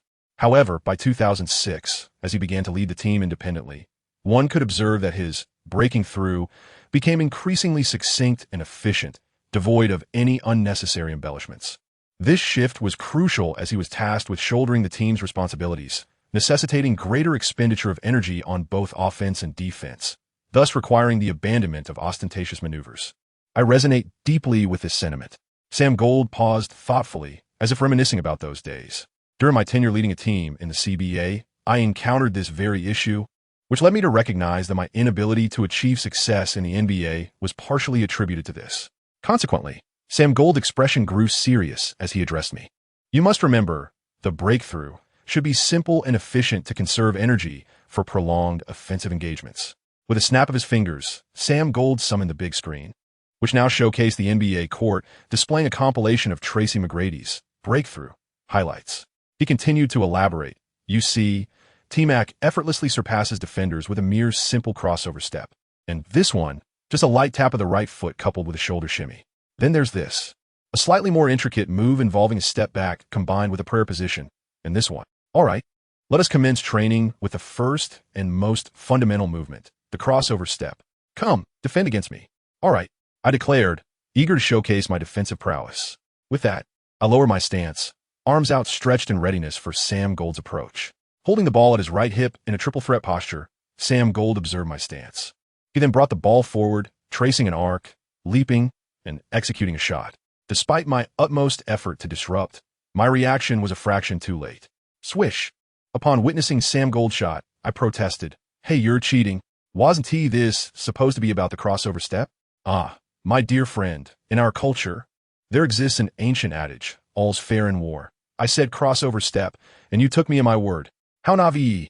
This retort left me momentarily speechless, gritting my teeth. I muttered, all right. This time, I was fully alert and focused, carefully monitoring Sam Gold's movements. He maintained his triple threat stance once more. This time, he extended his left leg slightly to the left, then brought the ball in front of him, seemingly poised to shift further to the left while simultaneously lowering his left shoulder. Seeing Xian's movement, Sam Gold swiftly shifted his center of gravity and moved to his right. As he observed Xian's actions, Sam firmly planted his left foot. The basketball in front of him was tapped outward to the right side of his body. With his left foot as the pivot, he exerted force with his right foot, taking a large step to the left, swiftly turning his body to outmaneuver Xian. Watching the smiling Sam Gold, Xian felt defiant. How can an old man like you mock me? Let us go again. Unbeknownst to Xian, although Sam Gold appeared to be nearing 50 in this space, he remained at the pinnacle of his prowess. The old trickster deliberately chose not to alter Sam Gold's appearance, intending to tease Xian in retribution for his earlier mockery. Once again, Sam Gold stood before the cautious Xian, adopting his familiar triple threat stance. However, this time, noticing Xian's stillness, Sam began dribbling with his right hand, swaying his body and extending his left foot, shifting his center of gravity to the left. This time, Xian refrained from prematurely adjusting his balance, keeping a watchful eye as he awaited Sam Gold's next move. Sam Gold's lateral shift to the left came to a halt, with the ball now positioned in front of his body, exhibiting a tendency to push outward. As Xian pondered, it became evident that his center of gravity swiftly shifted to his left side. Unexpectedly, Sam Gold exerted force with his right foot, twisting his wrist, intending to push the ball outward to his right, yet transformed into a deft maneuver to his left, a simple yet effective change of direction. One move left, the other right, achieving a flawless evasion. Once again outmaneuvered, Xian turned back and exclaimed, "Let's go again." However, as soon as he uttered those words, he realized he was there to learn breakthrough techniques, not defensive strategies. Chapter 57. One-on-one with Paul. The following day at 4 o'clock, Xian rose early. His first words were directed at Old Salty Fish. "Yesterday was undoubtedly your fault. Without evidence, be careful, or I shall accuse you of defamation." Old Salty Fish retorted playfully. "Besides, how old do you think Sam Gold is? He looks nearly 50, yet his dribbling skills are undeniably at their peak. I specifically came to train my dribbling and breakthrough techniques, only to be mercilessly schooled all night. And you still deny your involvement? Oh no, I've been discovered. Old salty fish, caught in the act, attempted to defend himself, though you were indeed outplayed all night. Tell me, have you not improved? Upon reflection, one must admit that last night was a grueling experience. Initially overwhelmed and at a loss, Xian gradually began to grasp the fundamentals of defense, making remarkable progress. Particularly noteworthy was the deepening of his understanding of lateral movement, which significantly increased the difficulty for Sam Gold to execute successful breakthroughs.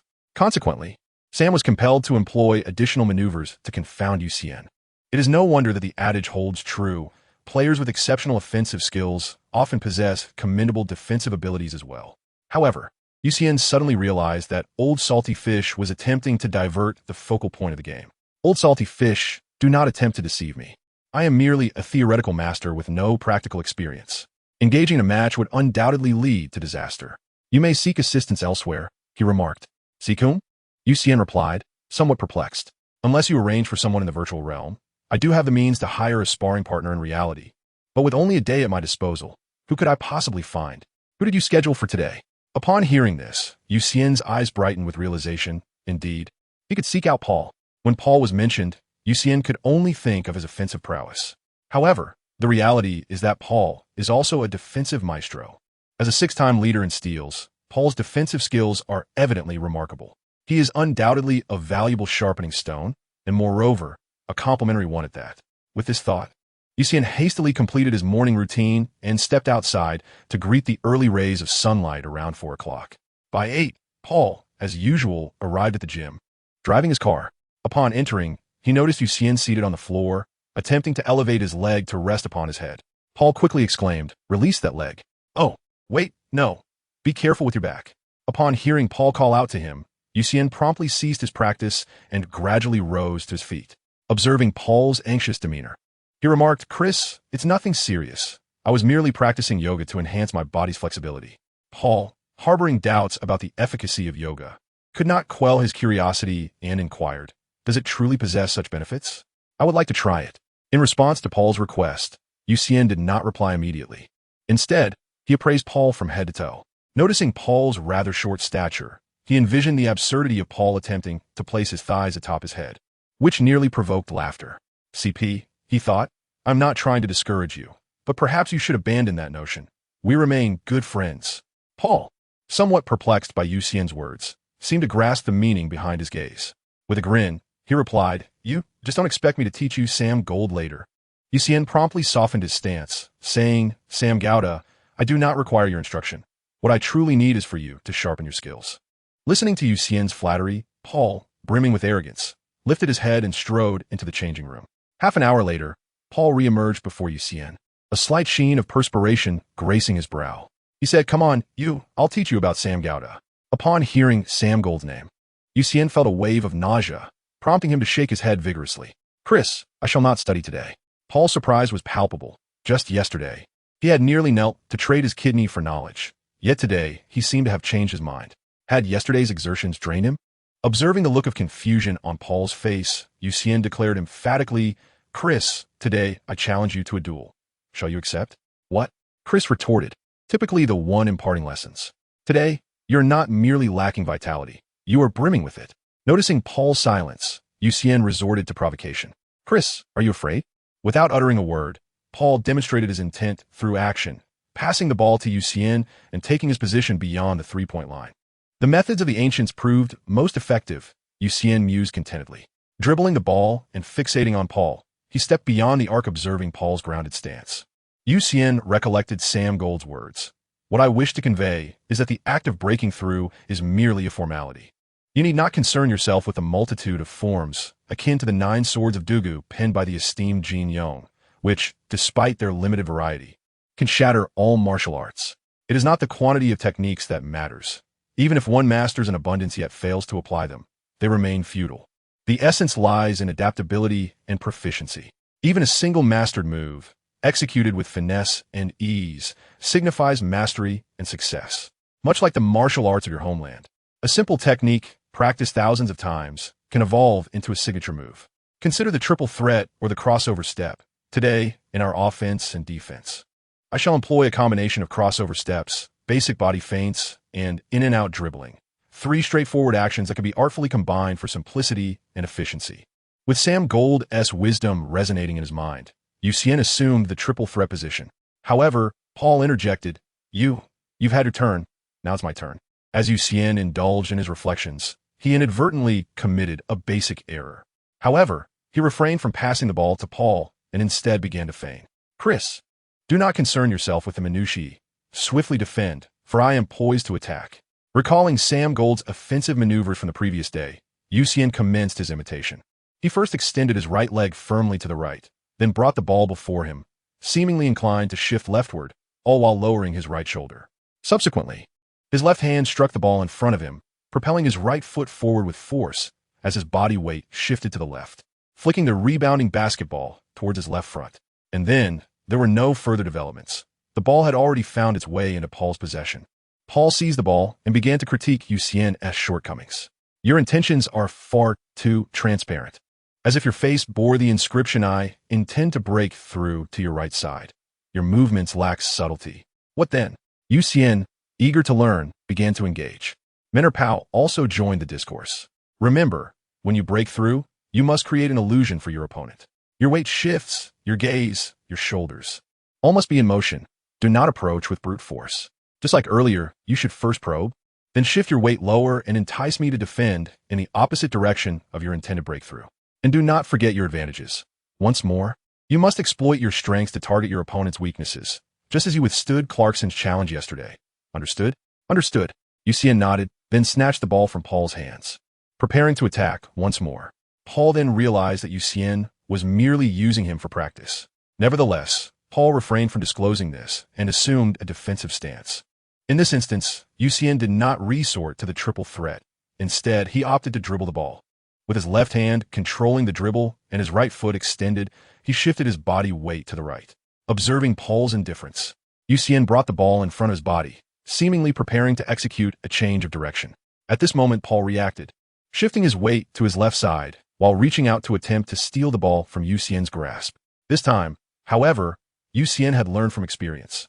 He halted his weight shift, subtly turning his wrist to flick the ball to his left front side.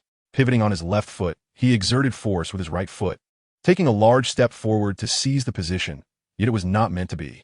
Paul swiftly advanced, securing the position ahead of Xian.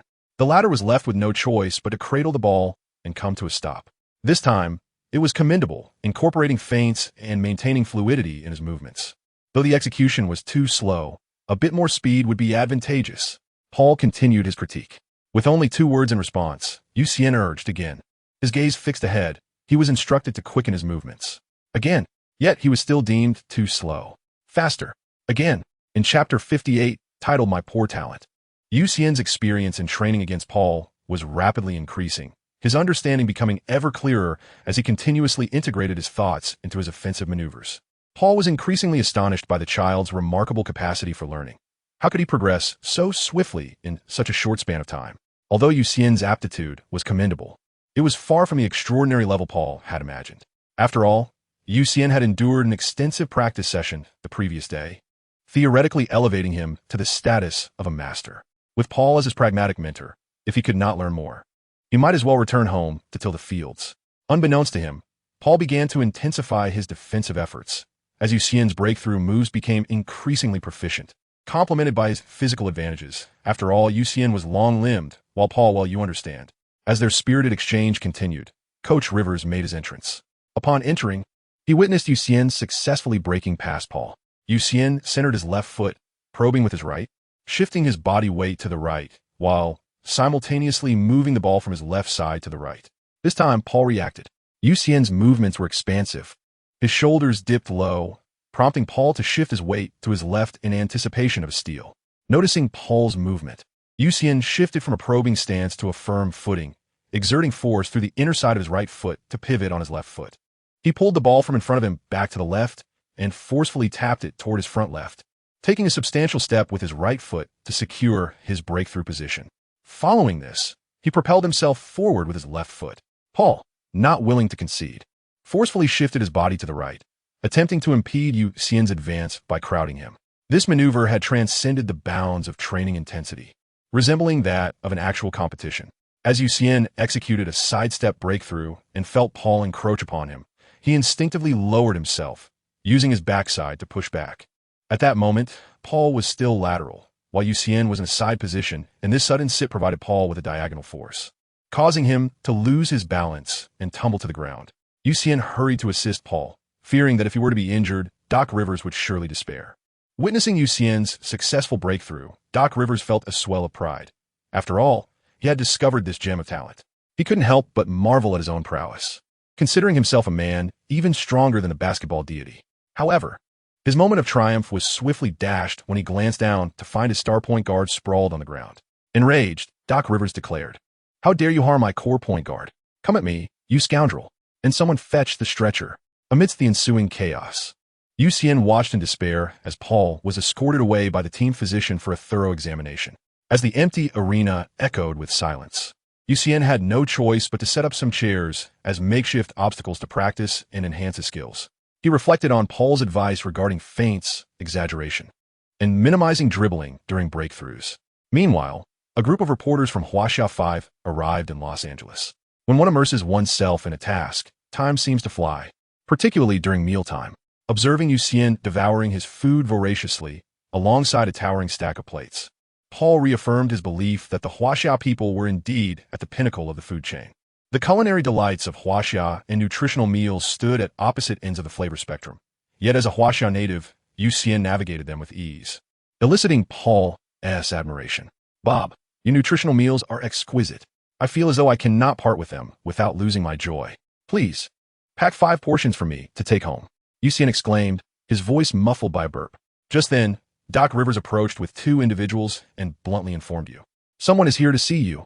Please entertain them." After nodding to the 2, he departed.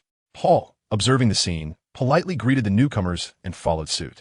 As Doc Rivers and Paul left, the 2 individuals quickly introduced themselves. "Hello, Xian. I am Zhang Chao," one said. "I am Wang Hao," the other added.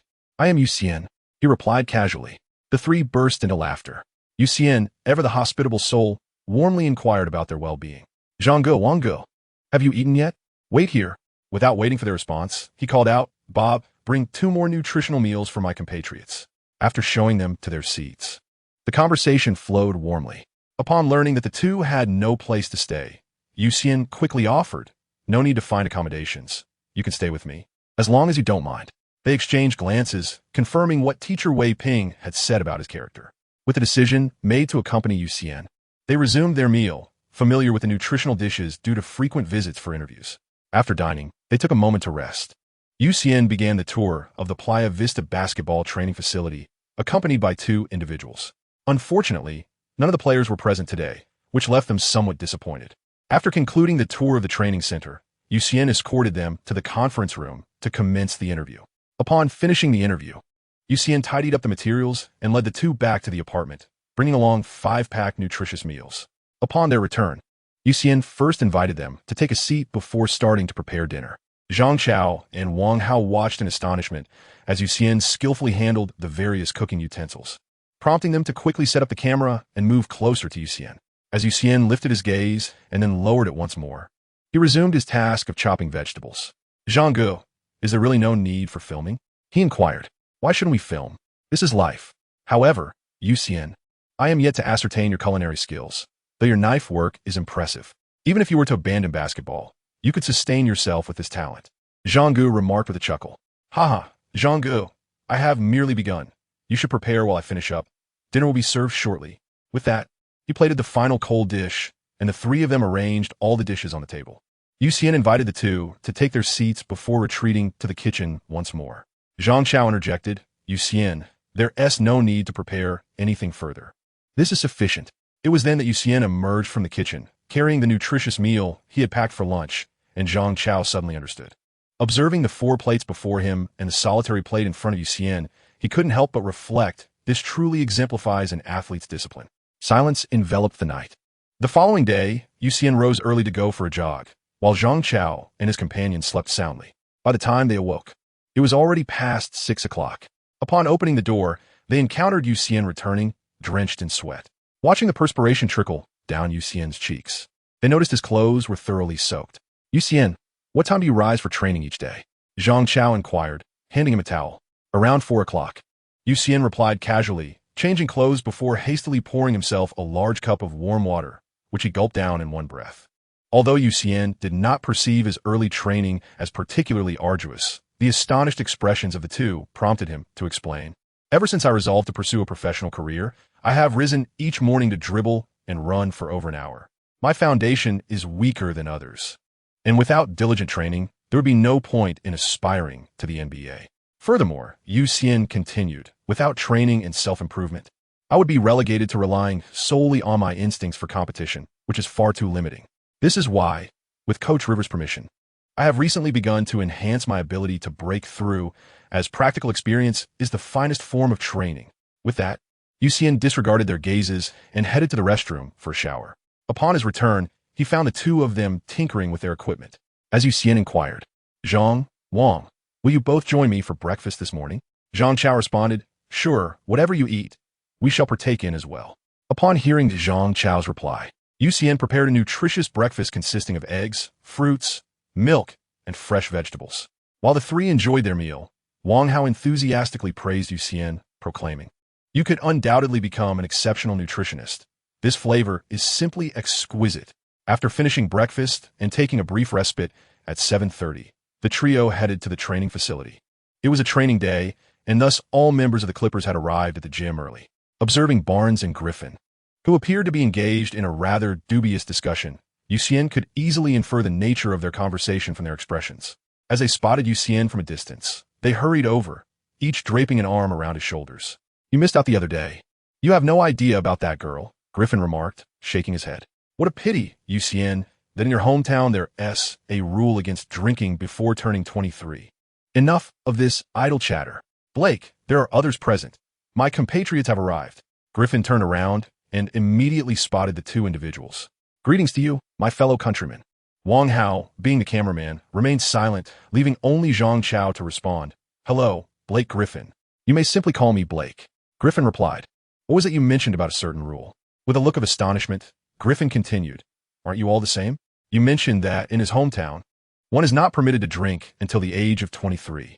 Upon hearing this, Zhang Chao instinctively retorted, no, that's not the case. However, he soon noticed Yu's discreet gestures towards him, yet it was too late. Griffin had overheard. You, Griffin said, draping his arm around Yu's neck, are we not teammates? How could you deceive me? Xian hastily pleaded for mercy, promising Griffin and Barnes that he would treat them to drinks, which led to his release. Observing the harmonious relationship between Xian and his teammates, Zhang Chao felt that Xian was blending seamlessly with the Clippers. At 8:30, Coach Doc Rivers commenced his tactical briefing. The Clippers, in terms of offense, were unlikely to alter their established strategy unless a core player departed. Consequently, their offensive tactics remained unchanged. However, due to Xian's development of isolation plays, Rivers had specifically designed several isolation strategies for him. As for defense, this was an area Rivers emphasized considerably. He was genuinely troubled. His two primary big men could handle offensive plays within 15 seconds without much issue, exhibiting a level of reliability. Yet, once the opposing team's tactical coordination exceeded that time frame and became more intricate, the duo often found themselves bewildered, akin to headless flies, unable to locate their defensive assignments, regardless of whether they were in man-to-man or zone defense. Throughout the season, Griffin and DeAndre Jordan's defensive performance remained stagnant, often relying on Paul and Barnes to patch up the gaps. Rivers had practically resigned himself to this predicament, but the emergence of Xian offered a glimmer of hope, as he possessed the agility and defensive prowess the team desperately needed. On the sidelines, Rivers shouted, Blake, stay tight on you. Quickly switch positions. You, hurry and help out.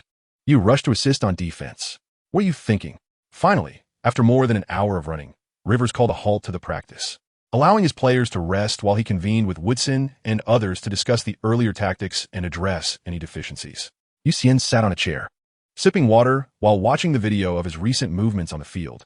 At that moment, Zhang Chao, who had been recording from the sidelines, approached him and looked at Xian, having expressed his admiration countless times before. Xian, your dedication is truly remarkable. With a light-hearted smile, Yu replied, I lack talent. If I do not exert myself, I will be a hindrance to the team. At that moment, Paul interjected, what did you just say? Zhang Chao reiterated Yu's earlier statement in English. He claims he lacks talent. Lacks talent.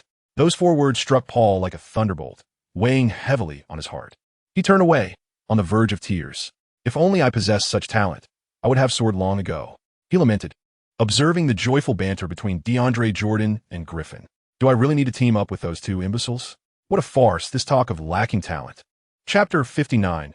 Block that jersey for me. After 2 days of intense effort, Zhang Chao and his companions successfully gathered the necessary material. They bid farewell to Yu and returned to China. Through their days of observation, Zhang Chao came to understand a crucial aspect of Yu's professional demeanor. He noted that Yu's daily life revolved entirely around basketball. Training, practicing strategies, watching videos, everything was centered on the sport. What struck him most was Yu's remarkable self-discipline. It was evident when Yu jokingly remarked to Griffin that he couldn't drink alcohol at 23. During meals, while his companions indulged in gourmet food, Yu savored his nutritious meal with great enjoyment.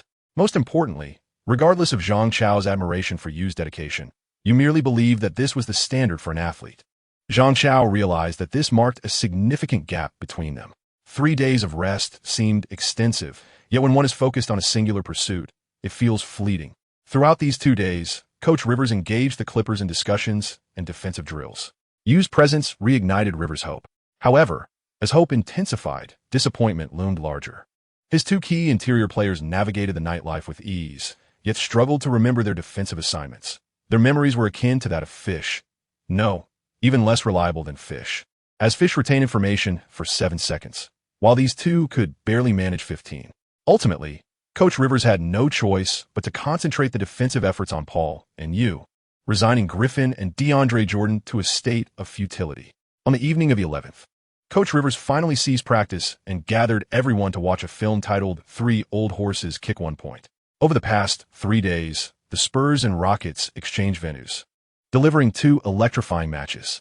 The results were astonishing, as the Spurs achieved a remarkable double victory over the Rockets. In the first game, the Spurs decisively triumphed. In the second match, amidst the chaos of a malfunctioning French classic car, rookie number 21 scored an impressive 29 points and secured 10 rebounds, even blocking a last-second shot aimed at victory, a truly fearsome display. Observing the still, agile Duncan, you could not help but jest. At nearly 40, wouldn't it be more delightful to retire and enjoy life at home? Yet here he is, still competing and troubling the youngsters. It is uncertain whether Coach Popovich has lost his touch, as this year's Spurs seem markedly different from previous seasons. In the concluding stages of past playoffs, Popovich often devised elaborate ruses to mislead Stern, employing a myriad of injury excuses. One day, it would be Duncan with a stomach ailment. Another day, it would be Jin Billy resorting to folk remedies for an allergic reaction related to hair loss, all resulting in Stern's relentless issuance of penalties. This year, however, the narrative has shifted. Perhaps the debts from the beginning of the season have weighed heavily. Popovich, in a spirited resurgence, has rallied his seasoned players, culminating in a remarkable 10-game winning streak, finishing with a record of 54 wins and 26 losses, effectively relegating the Clippers to 5th place. Upon reaching this position, Coach Rivers found himself increasingly agitated. Thus, on the morning of the 12th, he convened his team, once again transforming into a fervent film analyst, showcasing the tale of 2 bears and a diminutive figure. In the current league, if any team is renowned for its staunch interior defense, it is undoubtedly the Grizzlies. Through 3 seasons of honing their skills, this year's Grizzlies have emerged both mature and formidable. Randolph is healthy and agile, while Gasol continues to grow stronger, together forming the league's most potent twin towers, excelling in defense, offense, rebounding, playmaking, and tactical execution with alarming prowess. Additionally, there is the diminutive Conley, a masterful orchestrator with tenacious defense, adept control of tempo, and precise decision-making in critical moments, undeniably an underrated point guard. The roster also boasts the exceptional sharpshooter Courtney Lee, defensive stalwart Tony Allen, the near-mythical Carter, and Rivers' former associate Jeff Green. Hence, facing the Grizzlies is of utmost importance to Coach Rivers. Consequently, in today's film session, he devoted substantial time to analyzing the Grizzlies' defense, while their offensive strategies receive scant attention. However, it must be acknowledged that the Grizzlies do possess offensive capabilities. As I observed, the venerable Doc Rivers has begun to exhibit an unmistakable sense of grandeur, seemingly discarding the subtleties of offensive strategy. This afternoon, he arrived early at Staples Center with his team, only to be besieged by reporters the moment they disembarked. Currently, the darlings of Los Angeles have unequivocally become the Clippers.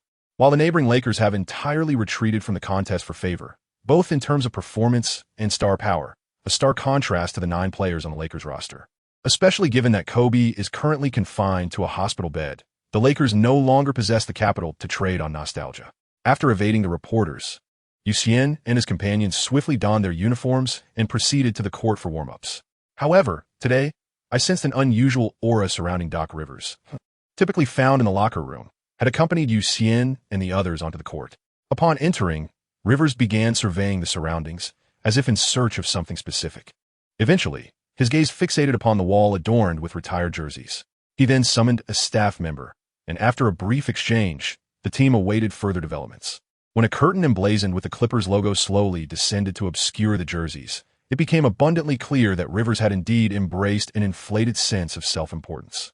It turned out that his earlier instructions were to conceal that particular display of jerseys. At 7 p.m., with the referee's whistle piercing the air, the game commenced. DeAndre Jordan and Pau Gasol approached the center circle. Although the current Gasol is a fierce contender for the title of the league's premier center, the jump ball is a topic best left unmentioned. Jordan confidently tapped the ball to Xian. Due to Tony's injury, he was relegated to the sidelines, donning an ill-fitting suit and unable to participate. Meanwhile, following a physically taxing previous match, Mike Conley bore the marks of battle and joined Tony in watching the game from the best seats without incurring any expense. The Clippers' starting lineup remained unchanged, with Xian occupying the small forward position as long as Barnes remained sidelined, a role he did not particularly favor. The Grizzlies, on the other hand, fielded a lineup of Udry, Conley, Jeff Green, Randolph, and Marc Gasol.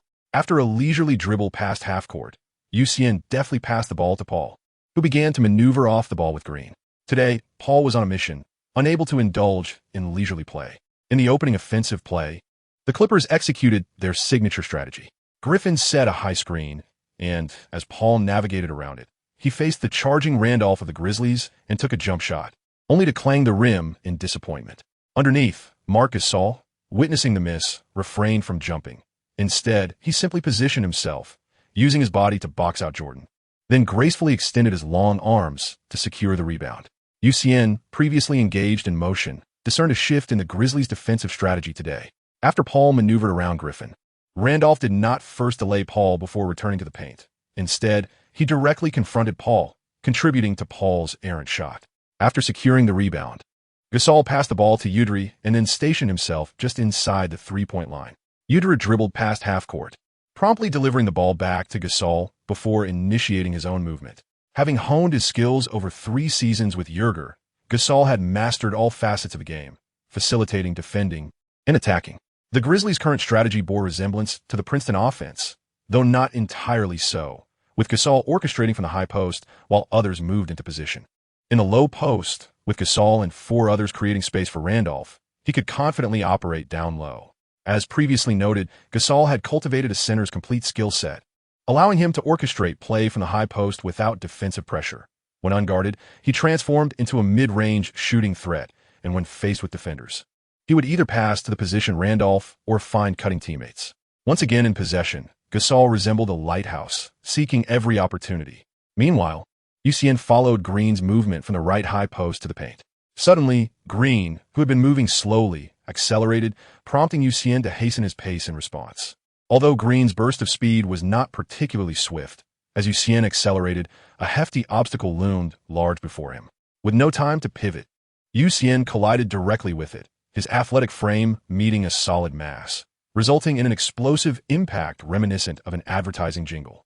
At that moment, Gasol delivered a brilliant pass, perfectly timed for Green, who cut to the basket and easily laid it in, giving the Grizzlies an early lead. Chapter 60, The Unsolvable High-Low Game.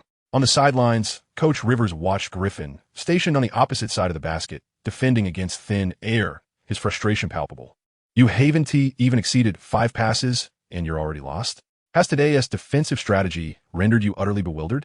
Indeed, Rivers' ire was justified.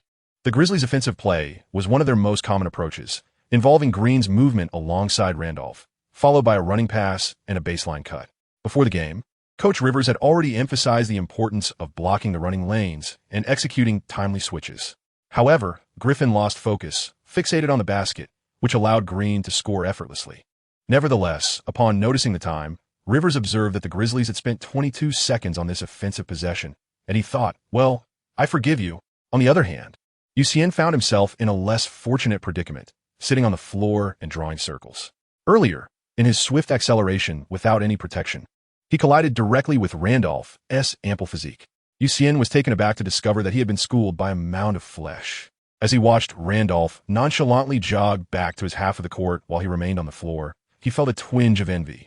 This was the stark contrast between having weight and not. After a brief respite, Xian rose to the baseline to inbound the ball, passing it to Paul. As he sprinted toward the front court, he felt an overwhelming urge to retaliate. Unbeknownst to him, he had drifted off. As for Jeff Green, everyone had witnessed his prowess in the top 5 plays. His selfless passing, explosive athleticism, seemingly capable of excelling in every facet. Yet, he could never assume the mantle of the primary star. For like all small forwards matched against Xian, Green was a jack of all trades but master of none. As a focal point for the team, Green struggled with driving to the basket. His off-ball movement as an opportunist was sluggish, and his catch-and-shoot accuracy left much to be desired. His spot-up shooting revealed a lack of firmness in his wrist. At the beginning of the season, the Grizzlies had brought Green in to bolster their three-point shooting, yet his wrist strength proved to be less formidable than anticipated, resulting in an erratic shooting percentage from beyond the arc. Thus, within the current framework of the Grizzlies, Green's sole scoring avenue lay in running alongside Randolph, executing plays along the baseline and shooting from the perimeter. While he had contributed significantly to fast breaks and dunks, those moments occurred primarily when Randolph was off the court. Moreover, following a surgical procedure, his mobility had diminished.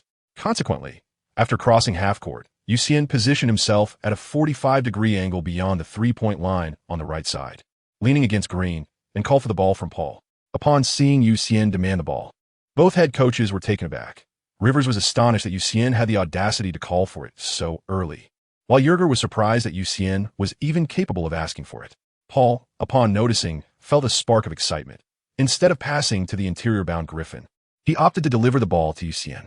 With both hands gripping the ball and a slight arch of his posterior, Xian pivoted around his left foot, positioning himself to face the basket. He held the ball at his waist, lifting his gaze directly towards Green. At this juncture, Xian has gradually captured the attention of coaching staffs from other teams, as the Clippers are a squad striving for playoff contention. Hence, meticulous recording and analysis of each player are imperative to avoid being caught off guard by unforeseen developments. Presently, Xian remains perceived as an outside shooter, an opportunist. For his audacious drives in the previous 2 matches were indeed fortuitous and too sparse in occurrence to warrant significant concern for most observers, akin to the astonished gaze of Jorgel moments ago. Consequently, Green's defensive strategy remains conventional, focusing on thwarting Xian's shooting. He raised his left hand to obstruct Xian's line of sight, conceding the baseline. Should Xian attempt to penetrate, the formidable Randolph would be there for support, while his right hand extended to impede any possible breakthroughs from above. As Xian gazed at Green before him, he suddenly lifted his head to glance at the hoop, his body rising with a sense of purpose, seemingly poised to take a shot. On the sidelines, Yerger and on the court, Green wore expressions that aligned perfectly with my expectations. Xian's drive was merely a feint, ultimately leading to a shot. Green immediately sprang forward, intent on blocking Xian's impending attempt. However, Xian's subsequent movements revealed that both Green and Yerger had underestimated the situation. With a swift step outward with his left foot, he generated power from within, pushing off the ground. Using his right foot as a pivot, he spun around, drawing the ball from in front of him back to the right side, before forcefully slapping it toward his front right. With a decisive step forward with his left foot, he established his position for a breakthrough, and then, with a surge of energy from his right foot, he glided past Green, brushing against his shoulder with a grace that defied expectation. This series of movements by Xian was entirely beyond Green's anticipation, and the feint was so convincing that it completely deceived Green. He found himself unable to pivot and defend in an instant, relying solely on Randolph behind him for support. As Xian broke through the interior defense, he noticed that Randolph had already maneuvered past Griffin to obstruct his path, while Green swiftly turned and followed closely behind. In a moment of reflection, Xian marveled at the formidable defensive awareness exhibited by the Grizzlies. However, undeterred by the pressure, he remained calm as he spotted Griffin. Having been cleared by Randolph, Griffin took a step outward, perfectly positioning himself in the gap created by the double team of Green and Randolph on Xian. With a flick of his right hand, the ball sailed through the gap and landed in Griffin's possession. There was no one in sight. Griffin felt an irresistible urge to execute a dunk. Without any run-up, he sprang up from the ground, poised to perform an aerial slam. Xian, positioned to the right of the hoop, intended to gaze up in admiration at Griffin's dunk, while the spectators below were ready to erupt in cheers. As Xian observed, Marc Gasol had already raised his hands, positioning himself in the trajectory of Blake Griffin's flight. Xian couldn't help but marvel once more at the Memphis Grizzlies' collective defensive acumen. Indeed, Gasol's prowess as a defensive linchpin was truly formidable. Faced with an obstacle in his path, Griffin, who was inclined to topple under the slightest contact, had no choice but to exert force with his abdomen, abruptly halting his ascent. He then flicked his wrist, sending the basketball off the backboard and into the hoop. Watching the ball swish through the net, Griffin exhaled deeply, all the while casting a glance of regret towards Gasol for failing to draw a foul, thinking to himself, "Thank goodness I still possess this skill." As the play transitioned to defense, the Grizzlies commenced their offensive maneuvers. However, with the speed at which Udry dribbled, Xian felt that their defensive retreat was being wasted. Maintaining their positions, Gasol again stood just outside the left side of the free throw line, arms elevated with the ball in hand, while DeAndre Jordan lowered his center of gravity to thwart Gasol's advancement. At that moment, Udry circled around Paul from the baseline. Returning to Gasol's side, Gasol, his body positioned strategically, deftly passed the ball to Udry, effectively blocking Paul from pursuing. Xian, stationed in the weak side corner, hurried to assist in defense, while simultaneously attempting to sever Udry's passing lane to prevent him from delivering the ball to Green. However, this time, Xian had underestimated the situation. While he managed to close one avenue, the tenacious Conley slipped through. As Udry took 2 steps, he executed a bounce pass, allowing Conley to make a reverse layup and score once more. It has become apparent to Xian that competing against a team with strict discipline, particularly one like the Grizzlies, presents a formidable challenge. They draw powerful centers to the perimeter, sacrificing the center's offensive capabilities, allowing supporting players to score through cuts to the basket. Such teams prove to be exceedingly difficult to contend with. On the sidelines, the seasoned Doc Rivers, witnessing the Grizzlies execute yet another successful backdoor cut for a layup, could only express his resignation, especially since it was Redick on the receiving end, whose defensive efforts were rather lackluster and not to be relied upon. Paul gradually dribbled the ball past half-court. Once again, he opted to pass to Xian. In terms of offensive strategy, Coach Rivers had emphasized before the game the importance of surprise.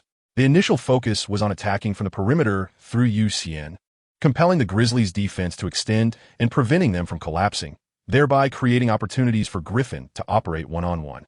During this defensive sequence, Green adhered to the same strategy as the previous round, allowing outside shots while denying penetration, as Yerger had not indicated any tactical changes.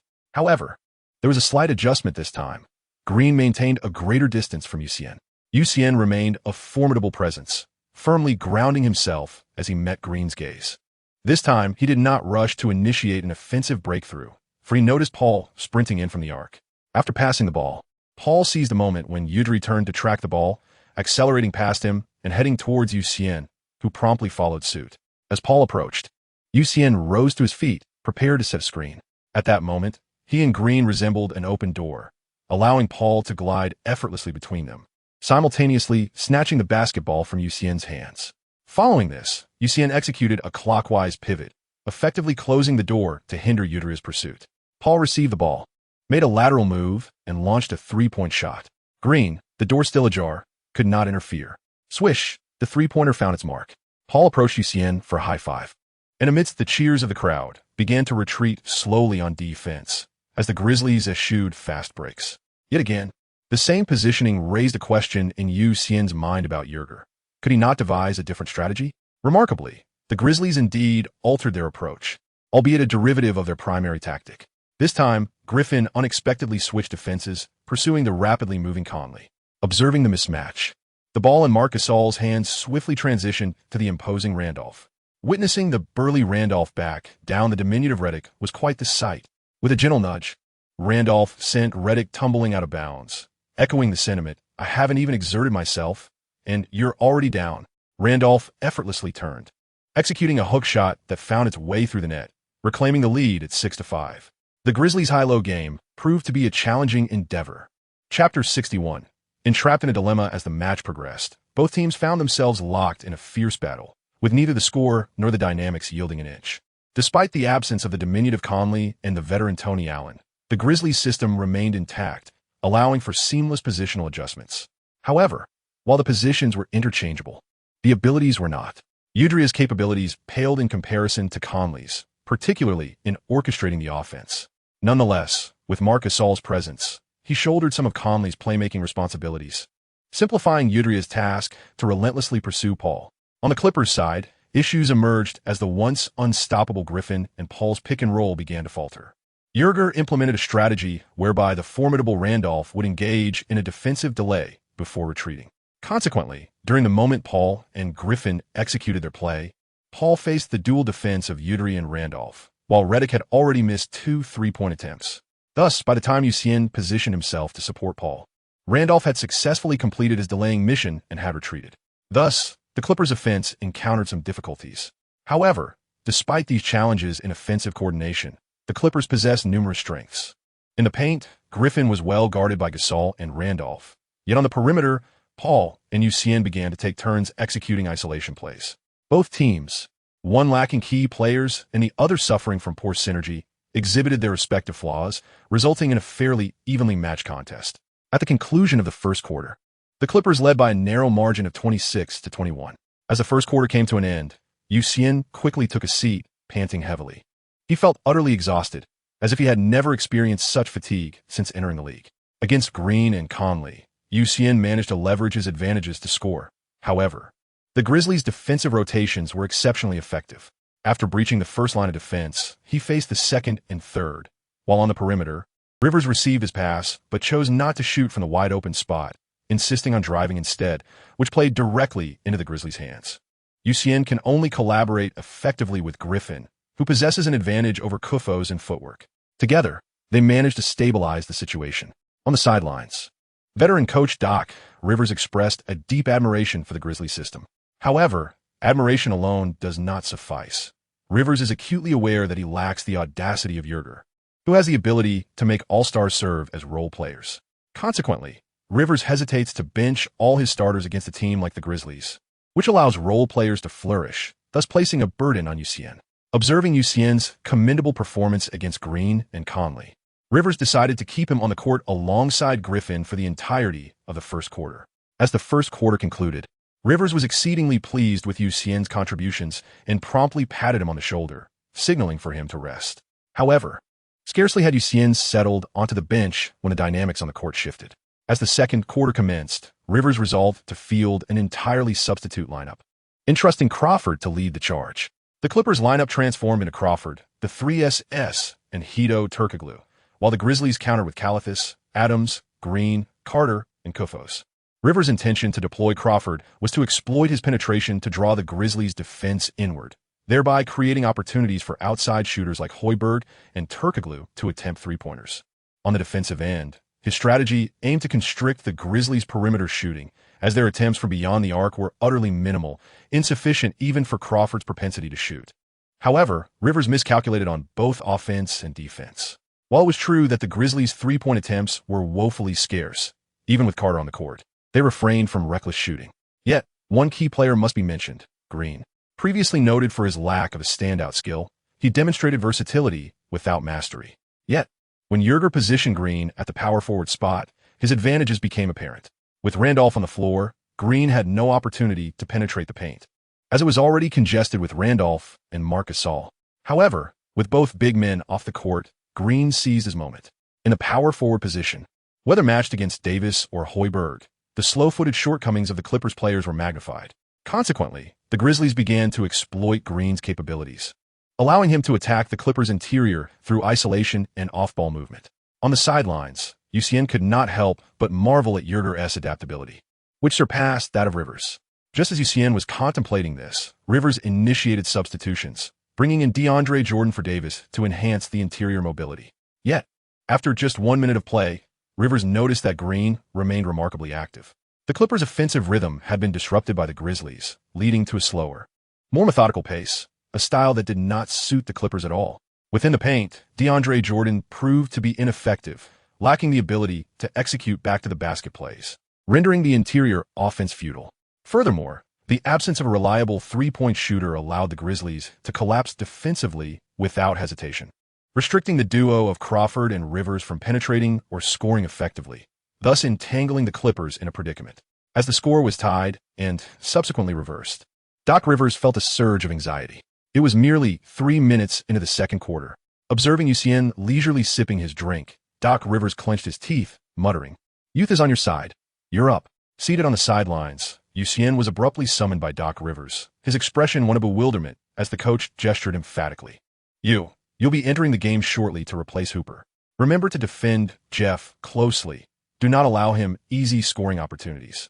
When on offense, extend to the perimeter and support Jamal, advising him to share the ball more. Without waiting for Xian's response, Doc Rivers gave him a firm push, sending him onto the court. As Xian took to the court, the Clippers transformed into a formidable lineup of 1 big and 4 small players, with Xian being positioned at the power forward spot. The current score now stands at 32-27, with the Clippers having fallen behind by 5 points. At this moment, it is the veteran Vince Carter at the free throw line. As Xian took to the court, he first engaged in a whispered exchange with Crawford, divulging Coach Rivers' strategy before replacing Hoy's, preparing to seize defensive rebounds. However, the steadfast Carter denied Xian the opportunity to secure the rebound, effortlessly sinking his second free throw, bringing the Grizzlies' score to 33. Observing the opposing team's formidable center and the seasoned Carter, a fleeting thought crossed Xian's mind, albeit somewhat nebulous. It was now the Clippers' turn to mount an offensive. Without overseeing the serve, Xian sprinted towards the front court, observing the slow retreat of Kufus and old Carter. The vague thought that had just crossed his mind suddenly crystallized. A fast break was indeed feasible. This was worth a shot. On his side, they were all experts in chaotic battles, the slowest among them being Turkoglu, yet he could stretch out to the perimeter for a 3-point shot. "My apologies, Doug. It's time for me to take off." As Xian hurried to the front court before the offensive formation could be established with a resounding clang. Little Rivers had already launched a shot, contesting against Adams, only to miss yet again. This infuriated old Rivers on the sidelines, who erupted with expletives, chastising. "Wait for the setup. What a reckless shot." Back with the Grizzlies, after a prolonged 22 seconds of ball movement, it culminated in Kufos executing a graceful turnaround beneath the basket, securing 2 points. Xian directly took the ball and passed it to Little Jordan, urging him to execute a swift throw-in while instructing him to run rapidly. Little Jordan, somewhat perplexed, nonetheless propelled by his trust in Xian, hurriedly dashed forward after making the throw. As Xian received the ball, he shouted "run," and surged forward with it. Little Rivers and Turkoglu were equally perplexed by the sudden turn of events. Upon seeing DeAndre Jordan charging ahead as if his behind were ablaze, they presumed it to be a new tactic from Coach Rivers and followed suit. However, Crawford was left in a state of confusion, questioning, "Wasn't I instructed to penetrate and pass? What has changed?" Nevertheless, a fast break is to my liking. The tempo of the Clippers shifted dramatically. Not only did Jordan frown, but Coach Rivers was also bewildered, exclaiming, "What on earth just happened?" The sudden acceleration of the 5 Clippers players caught the Grizzlies off guard. There was DeAndre Jordan leading the charge, followed closely by Green and 2 shorter teammates. As Xian surged forward like a wild stallion, breaking free from its reins, he raced to the 3-point line. The scene transformed into a confrontation. Xian and DeAndre Jordan versus Draymond Green, Steven Adams, and Callisis. Observing DeAndre Jordan, who loomed like a giant within the restricted area, Xian lofted the ball towards the hoop. In an astonishing display, DeAndre, burdened by 3 defenders, soared into the air. With a thunderous slam dunk, he ignited the arena. DeAndre, pounding his chest and shouting, released the pent-up frustration of the moment. On the sidelines, Coach Yerger furrowed his brow and turned to the elder Rivers, questioning whether this was his scheme.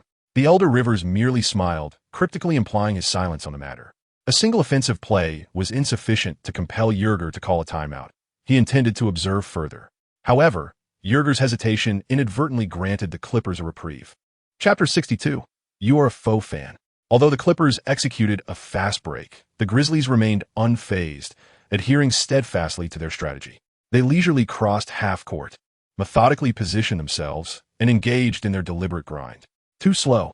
The Grizzlies took over 20 seconds on each possession, even when faced with a 24-second shot clock violation. They denied the Clippers any opportunity. As the clock approached 24 seconds, the venerable Carter finally seized an opportunity, finding himself at the corner where the Grizzlies boasted their highest 3-point shooting percentage. Receiving an assist from Kufos, he drained the 3-pointer.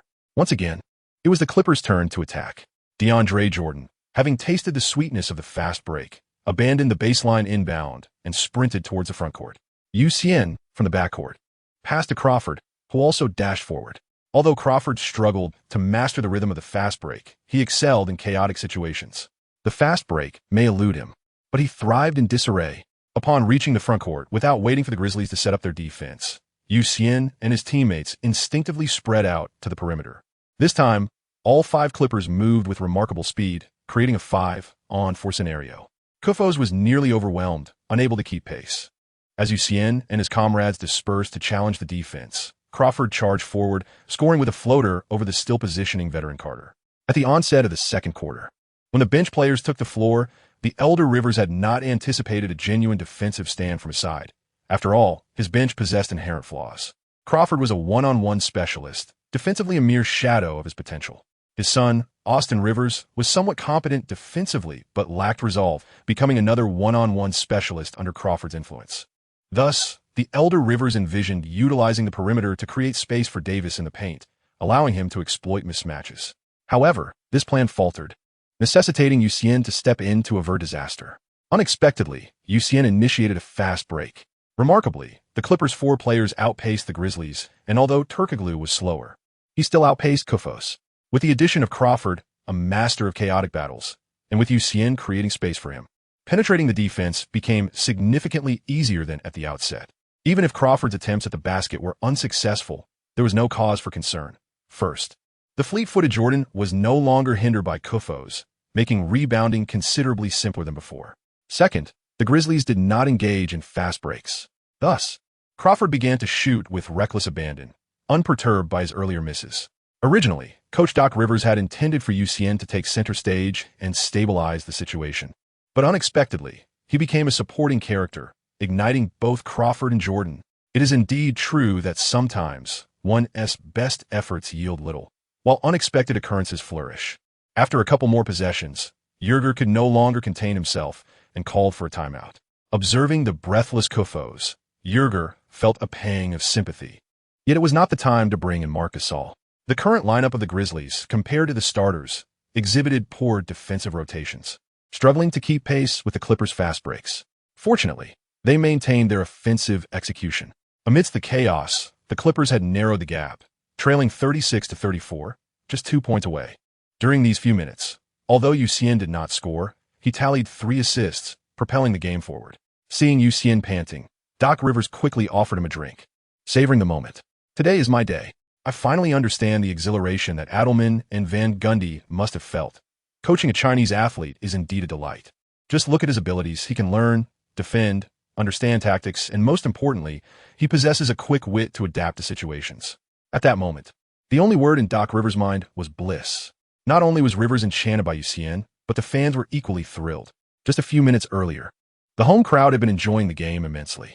Initially, basketball enthusiasts might have thought this game lacked excitement, given the Grizzlies' notorious slow pace, which had persisted for 4 seasons. However, once again, Xian surprised the audience, leading the fast breaks with sheer delight.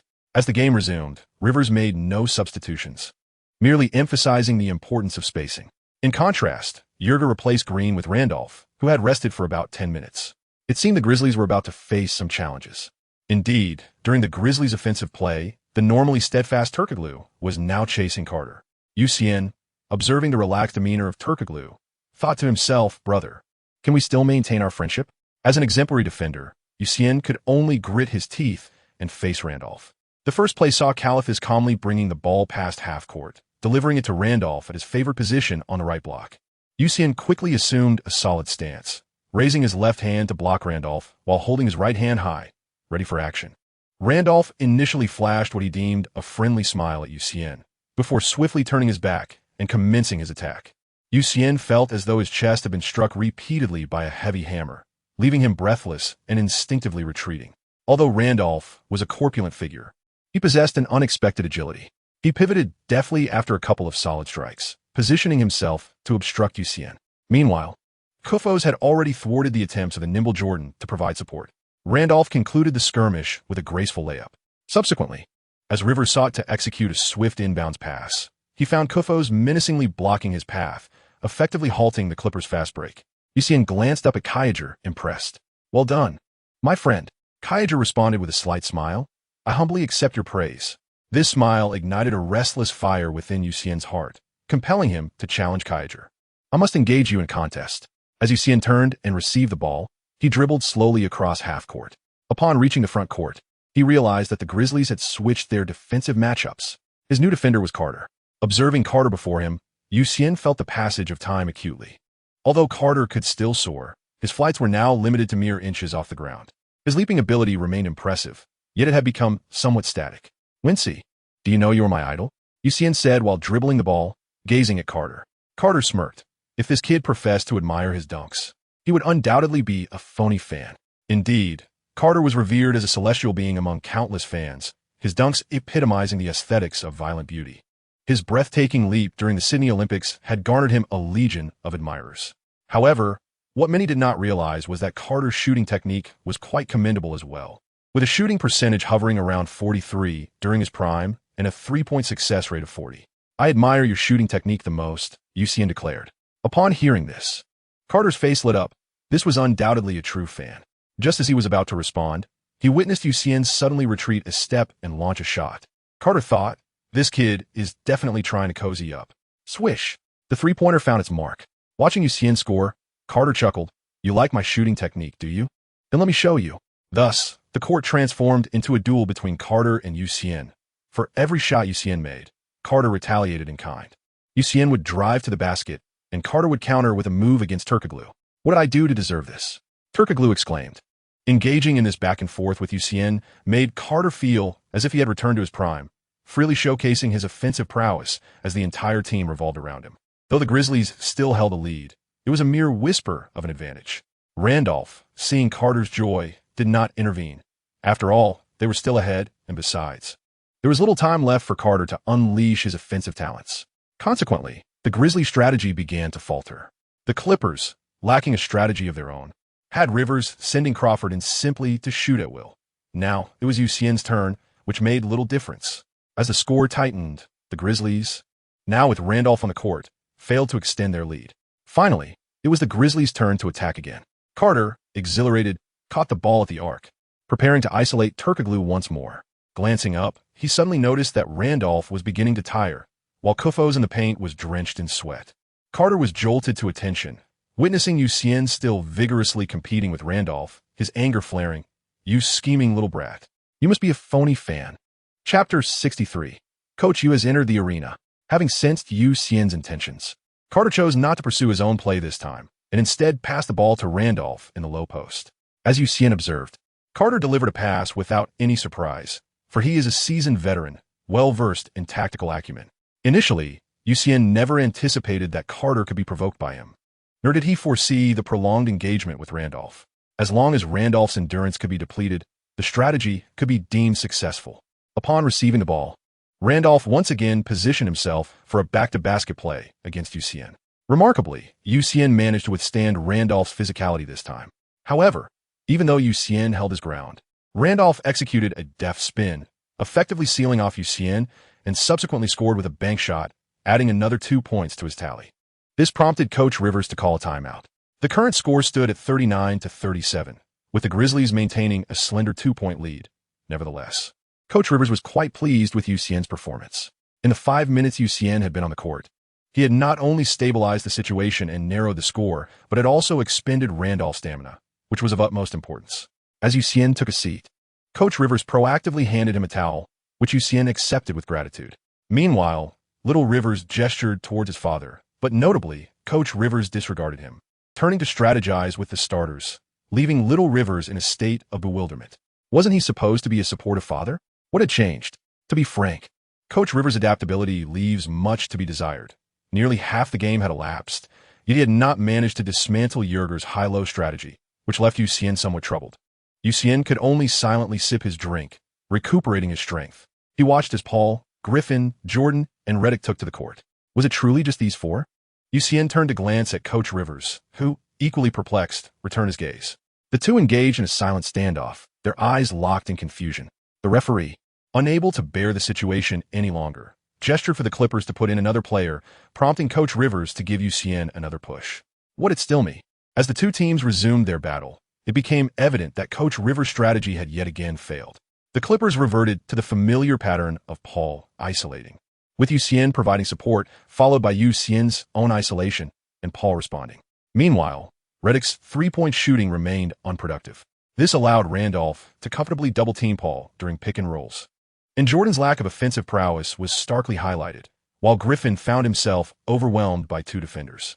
On the Grizzlies' side, they maintained their high-low strategy, with Marc Gasol orchestrating from the high post. When no one was available for a pass, he would turn it back down and shoot. And if faced with a double team, he would distribute the ball. Crucially, once Griffin ventured out to defend, Randolph would exploit the mismatch for an isolation play. Coach Rivers hesitated to assign Jordan to guard Randolph, having observed that Jordan's effectiveness against him was alarmingly low. Whenever Jordan defended, Randolph consistently found a way to score. With Griffin's offensive contributions faltering, the Clippers' attack descended into chaos. Coach Rivers, sensing the urgency, shouted from the sidelines for Paul to dictate the pace. Recalling how Xian had previously led a fast break that had effectively dismantled the Grizzlies center. Recognizing that the earlier strategy was ineffective, it was time for a change. With determination in his eyes, Coach Rivers resolved to implement the strategy he had conceived. Thus, an unusual dynamic unfolded on the court, with the Clippers desperately attempting to accelerate their game while the Grizzlies sought to decelerate and fortify their defense. The teams engaged in a peculiar contest, neither side comfortable, and the spectators below were left in a stupor. As the clock wound down, the game approached its final possession. Paul held the ball at the top of the arc, executing that awkward pick-and-roll with Griffin once more. However, this time, Griffin remained at the arc, not rolling to the basket. Xian moved up to support Paul. In that moment, Randolph turned to return to the paint only to discover that Griffin was no longer there. Upon receiving Paul's pass, Xian executed a bounce pass to the weak side, landing in Griffin's hands, who, unguarded, slowly elevated for a shot. Swish! 2 points scored, allowing the Clippers to regain the lead, 51-52. As the referee's whistle signaled the end of the first half, Xian noted Griffin's thumbs up and his position on the court, suddenly grasping something significant. Back in the locker room, Xian collapsed onto a chair. This was the most exhausting first half he had experienced since entering the league. In this half, Xian not only had to unleash his offensive prowess, but also engage his intellect to inspire his teammates. More critically, he needed to anticipate the tactical intentions of the opposing coach. Xian finally grasped the essence of why superstars often band together and understood the arduous nature of leading a team single-handedly. Nevertheless, during the first half, he also reveled in the thrill of outmaneuvering the opposing coach and players, particularly relishing the moment when he envisioned using a fast break to exhaust the Grizzlies. Prompting Yerger to call a timeout. What a sensation that was. Xian suddenly realized that his previous matches had been in vain. In the second half, I must confront Jobel once again. As Xian pondered how to outmaneuver Jokic, the venerable Doc Rivers was nearly pulling his hair out in frustration. What could be done? How to break through the low and high positions? Faced with Jokic's style of play, which demands that superstars serve their teammates, Rivers found himself somewhat disoriented. While the defensive aspect was manageable, the real conundrum lay in the inability to generate offensive momentum, and Griffin's contributions had yet to materialize, leaving him somewhat deflated. Observing the yearning in Griffin's eyes, Rivers felt a pang of urgency. His gaze then shifted toward Paul. If Paul were to be labeled a tactical maestro, none would dispute that assertion. Yet, he possesses a rigidity that pales in comparison to the more intuitive Rondo, another tactical genius. If one were to affix a label to Paul, it would be that of a tactical executor, astute, compliant, yet unyielding. Conversely, Rondo often took it upon himself to modify established strategies, believing that tactics must evolve in response to the changing dynamics of the game. Consequently, Paul is the preferred point guard among coaches in the league, particularly those with strict methodologies and distinct styles, who hold a particular fondness for him. Rondo, on the other hand, is typically paired with coaches who are less adaptable in their tactical adjustments, such as Rivers. During their time with the Celtics, Rivers afforded Rondo ample freedom to cultivate his skills, allowing him to express himself fully. As a result, Rondo's ability to control the game and apply tactics steadily improved. Yet this also amplified his desire for control. This ultimately led to his marginalization by Rick Carlisle upon joining the Mavericks, as a team cannot harbor two conflicting voices. With the Clippers players having only a brief 15-minute respite, Rivers did not impart any tactical instructions. As time dwindled and the head referee incessantly checked the clock, Rivers could only grimly allow Paul to continue leading the fast break. Witnessing Rivers' somber demeanor as he followed the players out of the locker room and onto the court, Xian felt a surge of sympathy. Seizing the moment while Paul and the others engaged in stretching exercises, he quietly approached Rivers and said, "Doc, I have an idea that I wonder could be of use." Rivers' eyes lit up. What was it they said?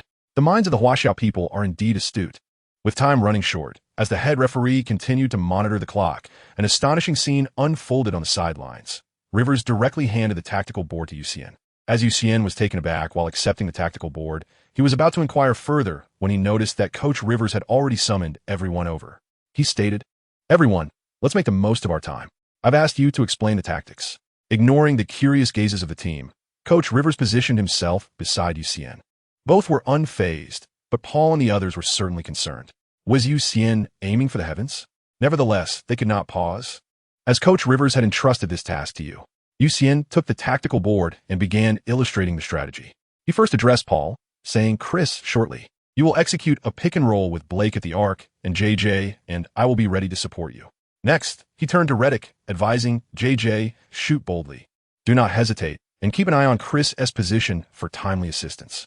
Then, he moved on to Griffin, instructing Blake, "When you set the screen with CP, do not roll downwards. Remember, do not roll downwards. You must go to the weak side for support." Finally, Xian glanced at DeAndre Jordan, who was looking back at him. After 5 seconds of contemplation, Xian said, "DeAndre, feel free to improvise." He then turned to Coach Rivers and asked, "Coach, how did I convey it?" Hearing this, Coach Rivers nodded approvingly and remarked, "This is exactly what I wanted to express." Everyone must remember, however, within the depths of his heart, Coach Rivers was elated. The tactical arrangement was flawless and highly targeted. Most importantly, that final sentence was the pie seed our assistance. All the credit was his. Coach Rivers looked at Xian with increasing satisfaction, admiring his intellect, eloquence, and emotional intelligence. Truly remarkable. Chapter 64. The Dunk King of Los Angeles. For the past 3 years, Yerger had been concerned about the physical condition of the Grizzlies' Randolph, particularly as he carried the weight of 2 inner tubes, who wouldn't find that burdensome. Thus, Jorgel exerted every effort to persuade Randolph to shed some weight, believing that a slimmer Randolph would enjoy extended playing time and greater performance on the court. However, Randolph was utterly resistant to the idea. "I have invested over $1 million in cultivating this physique, which I must also maintain during the off-season. How can you expect me to simply relinquish it without consulting my hard-earned bulk? You are robbing it of its rightful existence." In a moment of cunning, Randolph turned to Marc Gasol. When Randolph approached him, Marc was taken aback, sensing that his elder brother was testing him for any latent ambitions of usurpation. Marc promptly assured him that he was content to thrive under his brother's protection and wished to bear no excessive burdens. This response irked Randolph, who exclaimed, "While you wish to avoid burdens, my beloved bulk cannot endure such neglect." Thus, Randolph appealed to both emotions and reason, stating, "Look, my dear brother, I have shielded you for many years. Now, I find myself weary and simply wish to linger in the paint, roaming near the right elbow and the free throw line, scoring whenever possible. You see, it would be only fitting for you to show some appreciation." The aforementioned points are Randolph's most successful shooting zones in recent seasons. Upon hearing this, Marc Gasol realized that his elder brother was indeed fatigued. Without hesitation, he thumped his chest, declaring, "Elder brother, just tell me what you wish for me to learn." Thus, under Randolph's influence, young Gasol began to hone his mid-range shooting, develop his playmaking skills, and refine his defensive techniques. This is indeed true. Both playmaking and mid-range shooting were later acquired by Gasol. Remarkably, he succeeded in his endeavors. As for Yerger, he had no choice but to acknowledge Gasol's progress and afford Randolph, nay, the ample opportunities that accompanied Randolph, an opportunity to shine.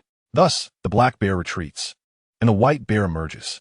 This season, Marc Gasol has unequivocally become the primary offensive focal point for the Grizzlies. However, 3 years prior, the first initiator for the Grizzlies was indubitably Zach Randolph. In those days, Randolph was the cornerstone of the team's offensive endeavors, regardless of whether he had space or was properly positioned. Yet now, Randolph remains unable to part with his beloved bulk, compelling the Grizzlies to await his optimal positioning or to deliver the ball to him solely at the 3 most reliable shooting spots. Yet, it is a double-edged sword. The very weight that once served as an asset has now become a liability. Xian also has an affinity for fatty meat. Hence his tactical approach is dubbed the fatty meat offensive, aimed at neutralizing Randolph.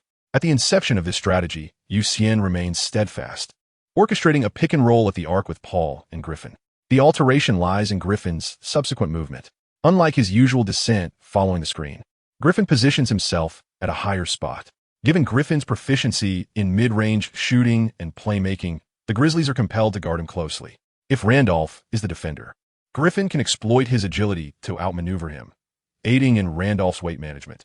If it is not Randolph, then splendidly, Griffin enjoys the liberty of engaging in one-on-one confrontations, for he possesses an advantage against any opponent. Thus, Griffin emerges as the primary offensive focal point for the Clippers. On the sidelines, Coach Rivers diligently analyzes Xian's tactics, growing increasingly flushed with embarrassment, realizing that he is being schooled by a player. What a humbling experience. Nevertheless, there is a delightful thrill in this unearned bounty, indeed.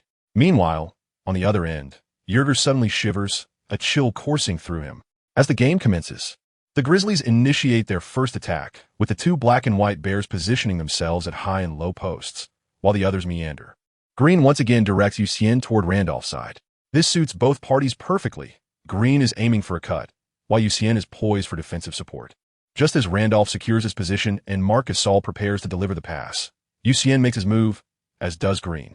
However, their trajectories diverge. Green traverses the baseline, while Xian positions himself in front of Randolph, obstructing the passing lane, subsequently seizing the ball. Then, as the crowd hesitates, Xian swiftly delivers the ball to Paul, who is primed for a fast break. The home crowd suddenly buzzes with anticipation. Might the captain finally execute a dunk? Since joining the Clippers, Paul has yet to make a single dunk. As Paul took his 3 steps, the home crowd erupted in cheers, vociferously chanting for a dunk.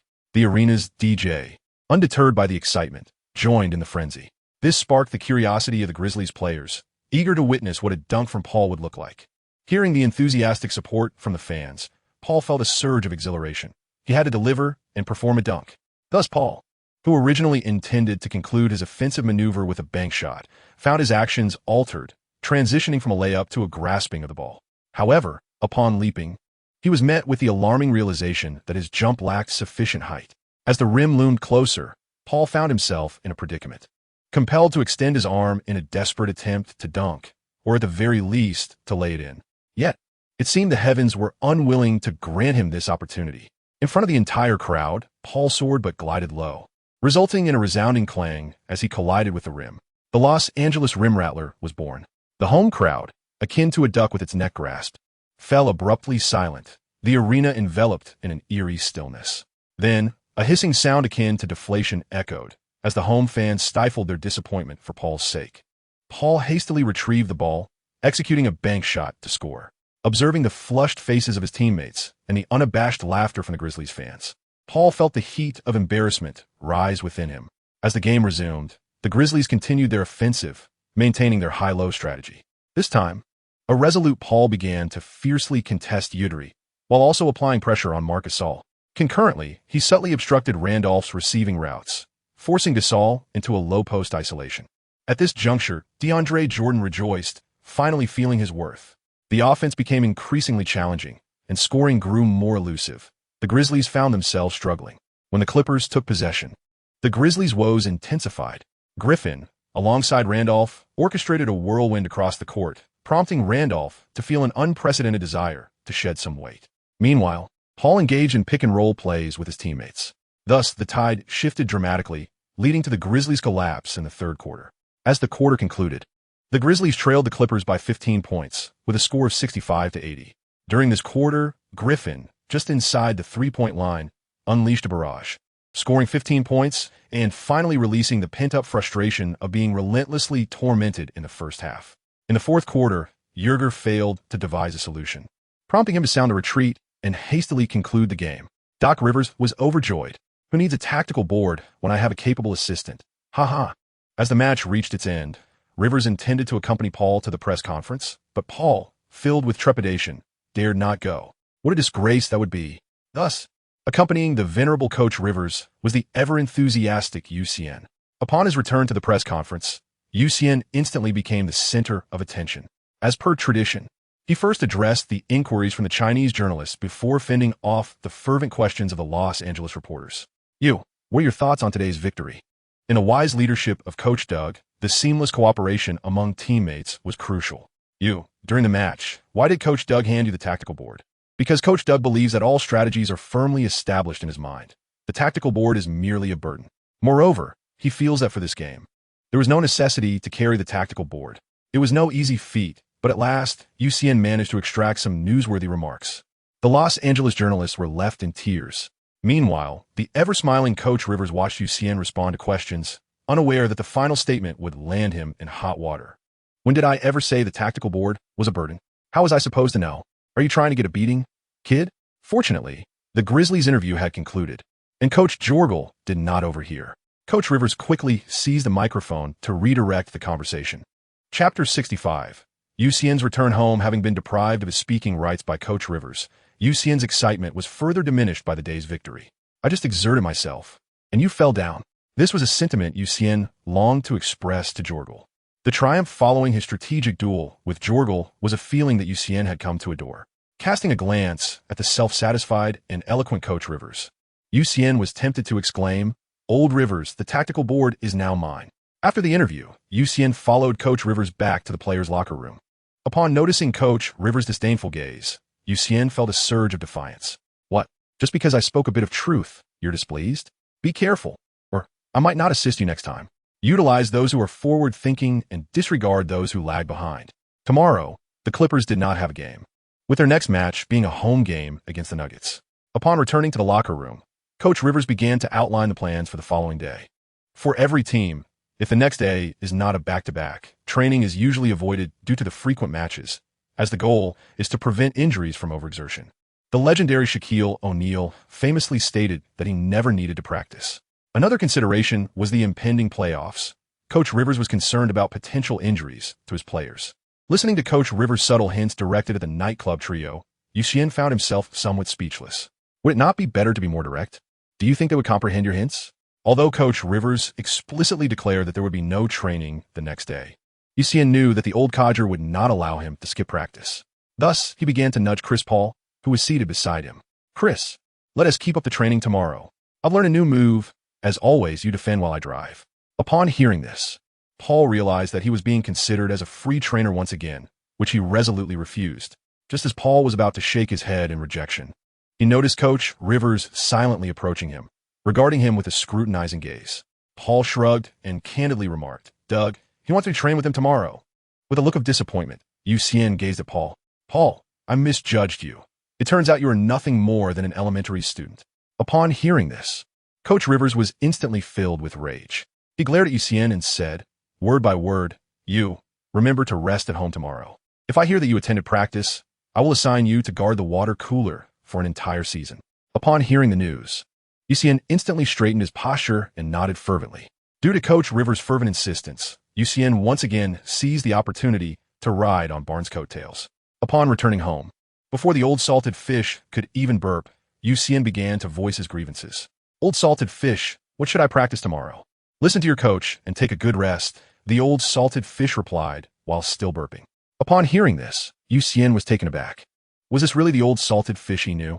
"Old salted fish, this isn't like you at all. Usually if I don't train, you would subject me to a whole session of Professor Yang's electric therapy. Do you think I relish giving you electric therapy? It's meant to alleviate your fatigue and enhance your muscle strength. There's a scientific basis for it," the old salted fish began to explain forcefully. "Do you know how Bruce Lee developed his muscles? It was through electric therapy. Then I suppose I should thank you."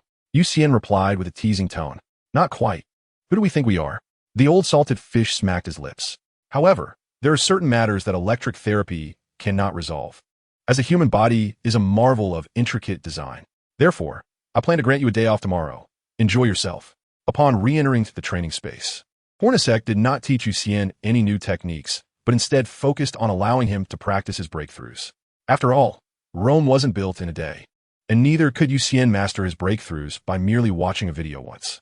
Although Xian's attempts at breakthroughs had increased in frequency and success rate over the past 2 games, the defenders he faced had their own shortcomings. Clarkson was lacking in physical prowess and was undersized, while Green had the height but was hindered by slow mobility. Thus far, Xian had not encountered a defender with particularly formidable skills. Without the interference of withKoi, the dog, Xian felt as if his body was 3 pounds lighter during his breakthroughs. Meanwhile, On the other side of the globe, the video footage of Xian was finally delivered to Dun Hui's desk. The next day, Xian awoke at 8 o'clock. He prepared a nutritious breakfast and casually picked up yesterday's newspaper from the doorstep. The previous day's game had catapulted Paul into the limelight. A stunning dunk had firmly established him as a legendary dunker for the Los Angeles Clippers. On the second page, Xian made headlines as well. The moment he took the tactical board had gone viral, and ESPN, in a humorous twist, hastily enlisted a lip-reading expert to decipher what Xian had said while holding the tactical board. Xian was leisurely admiring a snapshot captured by the Los Angeles Times, in which he appeared earnest while explaining tactics to Griffin, with the venerable Doc Rivers beside him, gazing at the tactical board with an eager thirst for knowledge. In Xian's heart, there exists a certain beauty. This image must be captured.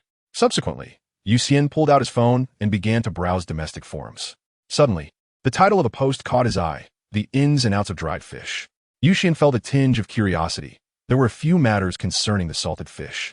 Upon clicking in, he was greeted by the pinned image of himself holding the tactical board. "What? Am I the salted fish?" As Xian continued to scroll down, he read, "First floor. Our salted fish is determined to completely conquer the Clippers. They dare to seize even the head coach's tactical board. Is Doc Rivers' edge truly dull?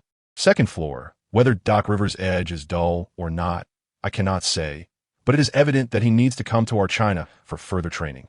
Just look at that thirst for knowledge on his face. The salted fish truly embodies the spirit of our Chinese men, with such a sharp mind. There is no one quite like him. Third floor. If the salted fish successfully takes over the Clippers, it would indeed be a boon for us. At least we could send some of our domestic athletes to broaden their horizons. Fourth floor. To the one above, be quiet. Do you think everyone domestically can work as hard and diligently as the salted fish?" Amused by the banter of netizens, Xian felt a sense of joy. These were his fans. After a while, he put away his phone. Since no one was allowing him to train today, Xian decided to embark on an impromptu journey to appreciate the scenery of Los Angeles. This city, known as the City of Angels, had yet to be thoroughly explored by him. During his time here, he had mostly visited the Clippers Training Center and the Staples Center. Having made the decision to travel, Xian secured his wallet and stepped out. Here, he must express a complaint about the payment methods of the American people, who rely solely on cash and card transactions, with no other alternatives. If this were in China, platforms like WeChat Pay and Alipay would certainly be in play. As Xian wandered aimlessly along the bustling street, observing the ebb and flow of pedestrians and the incessant stream of vehicles, he felt a renewed connection to society. After a prolonged period dominated by monotonous training sessions, it seemed as though he had been detached from the world around him. Now, however, Xian's spirits had lifted considerably. Gazing up at the towering buildings, he marveled at their height. The density of the structures left him in awe. Looking around the street, he realized with a start that he was utterly unfamiliar with his surroundings. How on earth did this happen? As Xian glanced around, he realized that he was powerless to do anything. He could only take out his phone to call Barnes for a ride. However, just as Xian retrieved his phone, he heard someone calling his name. Upon lifting his gaze, Xian noticed a black man ahead of him, greeting him with an air of familiarity.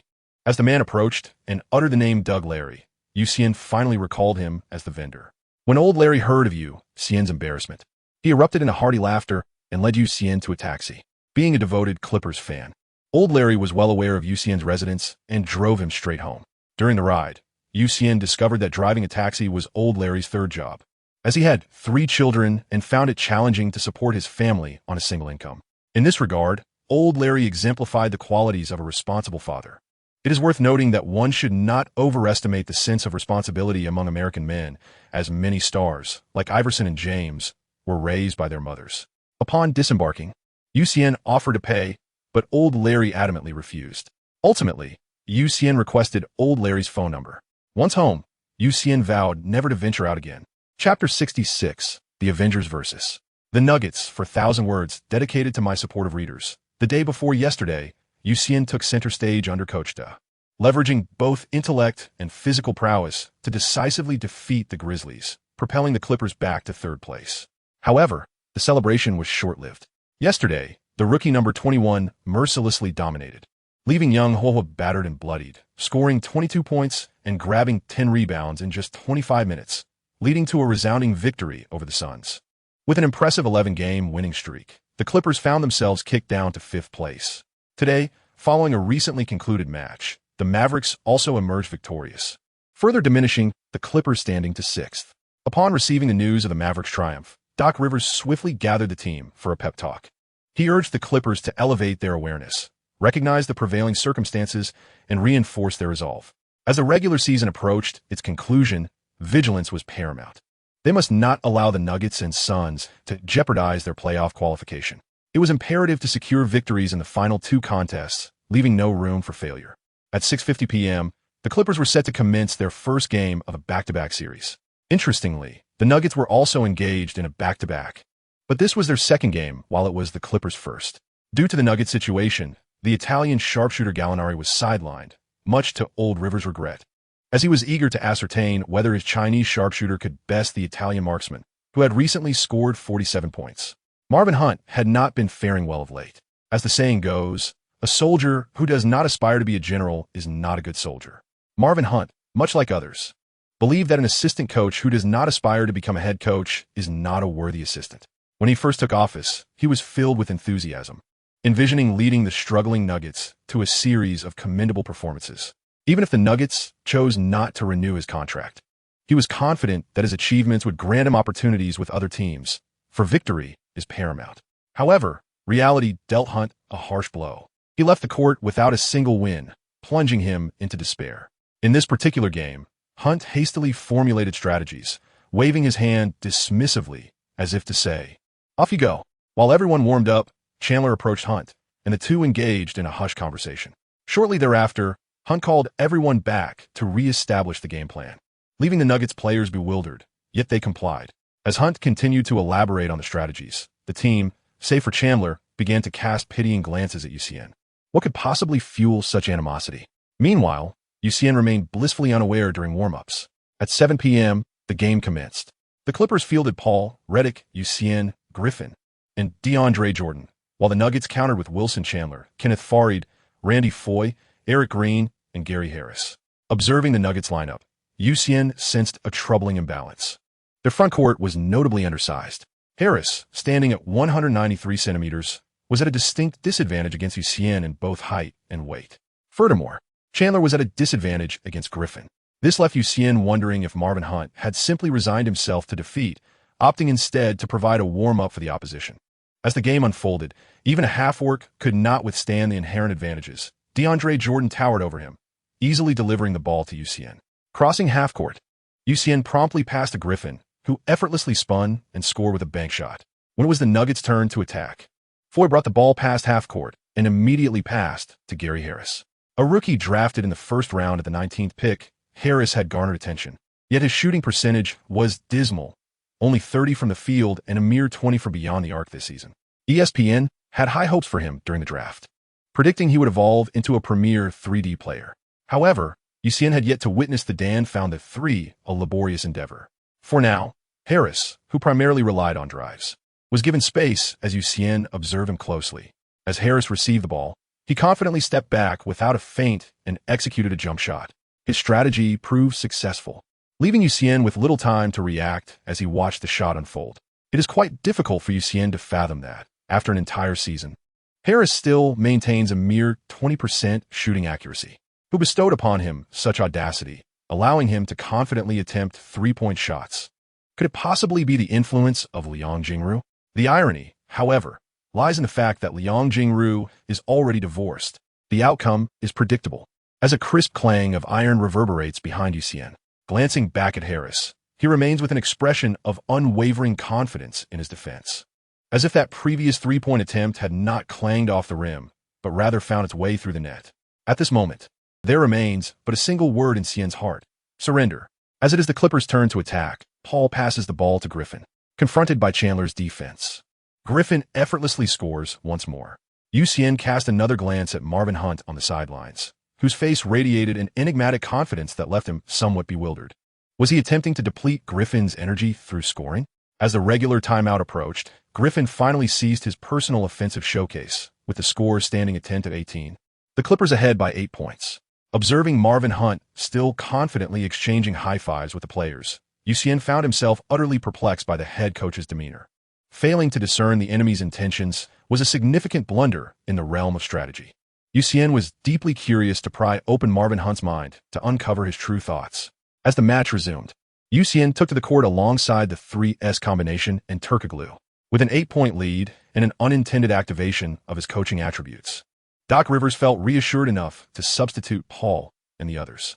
"Be cautious, young man," he thought, as Harris confidently dribbled the ball, locking eyes with Xian. Xian was momentarily taken aback, but then he decisively advanced. This startled Harris, who quickly executed a behind-the-back dribble to create distance between himself and Xian. He then made a lateral crossover step, attempting to break through. Xian maintained his position closely, tightly adhering to Harris and pushing him toward the baseline. After all, at the baseline, there awaited Hoyce. In theory, Hoyce possessed commendable physical attributes, perfectly suited for a power forward. However, he harbored a distinct aversion to staying inside, preferring to operate from the perimeter on both offense and defense. This time, when he finally encountered Chandler, he found himself outpaced. Chandler swiftly pivoted and emerged from the paint, and Harris saw his salvation, delivering a bounce pass to Chandler, who was already stationed at the baseline. As Hoyce struggled to keep pace, and with Xian too distant, Chandler seized the opportunity and launched a three-pointer, which swished through the net. After sinking the three, Chandler purposefully approached Xian, delivering a disdainful glance, seemingly intent on avenging the humiliation he suffered at home at Xian's hands. Observing Chandler strutting back on defense like a proud peacock, Xian remained unfazed, continuing his run to the front court, where he positioned himself beyond the right three-point line, awaiting an opportunity. Finally, Little Rivers obtained the ball. Upon bringing it to the front court, he began to sway left and right, searching for a breakthrough. However, withKoi, the diminutive powerhouse, was no pushover, consistently denying Little Rivers any chance to advance. As the shot clock wound down, he relinquished the ball to Xian. Though Harris clung to him tenaciously, Xian's height and wingspan provided a distinct advantage. And with his core strength engaged, Harris's presence was merely a shadow. As Xian received the ball, he used his body to create space, drawing a graceful arc with both hands as he brought the ball to his left side. With a subtle rotation to the left, he stepped forward with his right foot, dribbling with his left hand. In a swift motion, he pushed off his left foot, executing a crossover step to evade Harris, accelerating toward the paint. However, just as he stepped into the 3-second area, the half-court forward had already maneuvered around Davis, converging with Chandler to form a sudden double team. Their unexpected onslaught obscured Xian's vision, compelling him to pass the ball to the perimeter where Turkoglu awaited. Yet, in that moment, the clock had already run out. Xian quickly gestured that this mistake was his own. The sudden double team was rather peculiar. It marked the only instance of such defensive pressure thus far, even when Griffin had been overly aggressive moments ago. However, Xian did not dwell on it too much, as this fell within the realm of standard defensive strategy. This blunder, in fact, illuminated Xian's weaknesses. His current trump card remains his catch-and-shoot capability and off-ball movement. His sudden stop jump shot and drive to the basket are still somewhat underdeveloped. Although his arsenal is well-stocked, several of the weapons fail to deliver their full potential. The success rate of Xian's breakthroughs appears remarkably high. However, this is primarily due to his strategic approach during matches. Xian is acutely aware that his breakthrough skills are not entirely refined. His elevated success rate can be attributed to two key factors. Firstly, he deliberately selects opponents who are inferior to him, akin to the adage of picking the softest persimmons. Secondly, his impressive shooting accuracy compels defenders to closely guard him, thereby creating opportunities for his breakthroughs.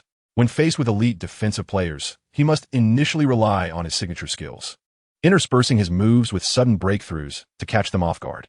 The same principle applies to his stop-and-shoot jumpers. As the Denver Nuggets take their turn on offense, Chandler has unexpectedly emerged as a pivotal asset for the team, his agility far surpassing that of Hoiberg. As Xian positioned himself beyond the three-point line, he aimed to apply pressure on Harris. Meanwhile, in the paint, Farid set a screen for Chandler, who then retreated to the corner. This time, Xian was too far to provide any defensive support, allowing Chandler to calmly release the shot, and with a swish, he sank another three-pointer. Upon returning from the timeout, Chandler landed 2 consecutive three-pointers, narrowing the deficit to a mere 2 points.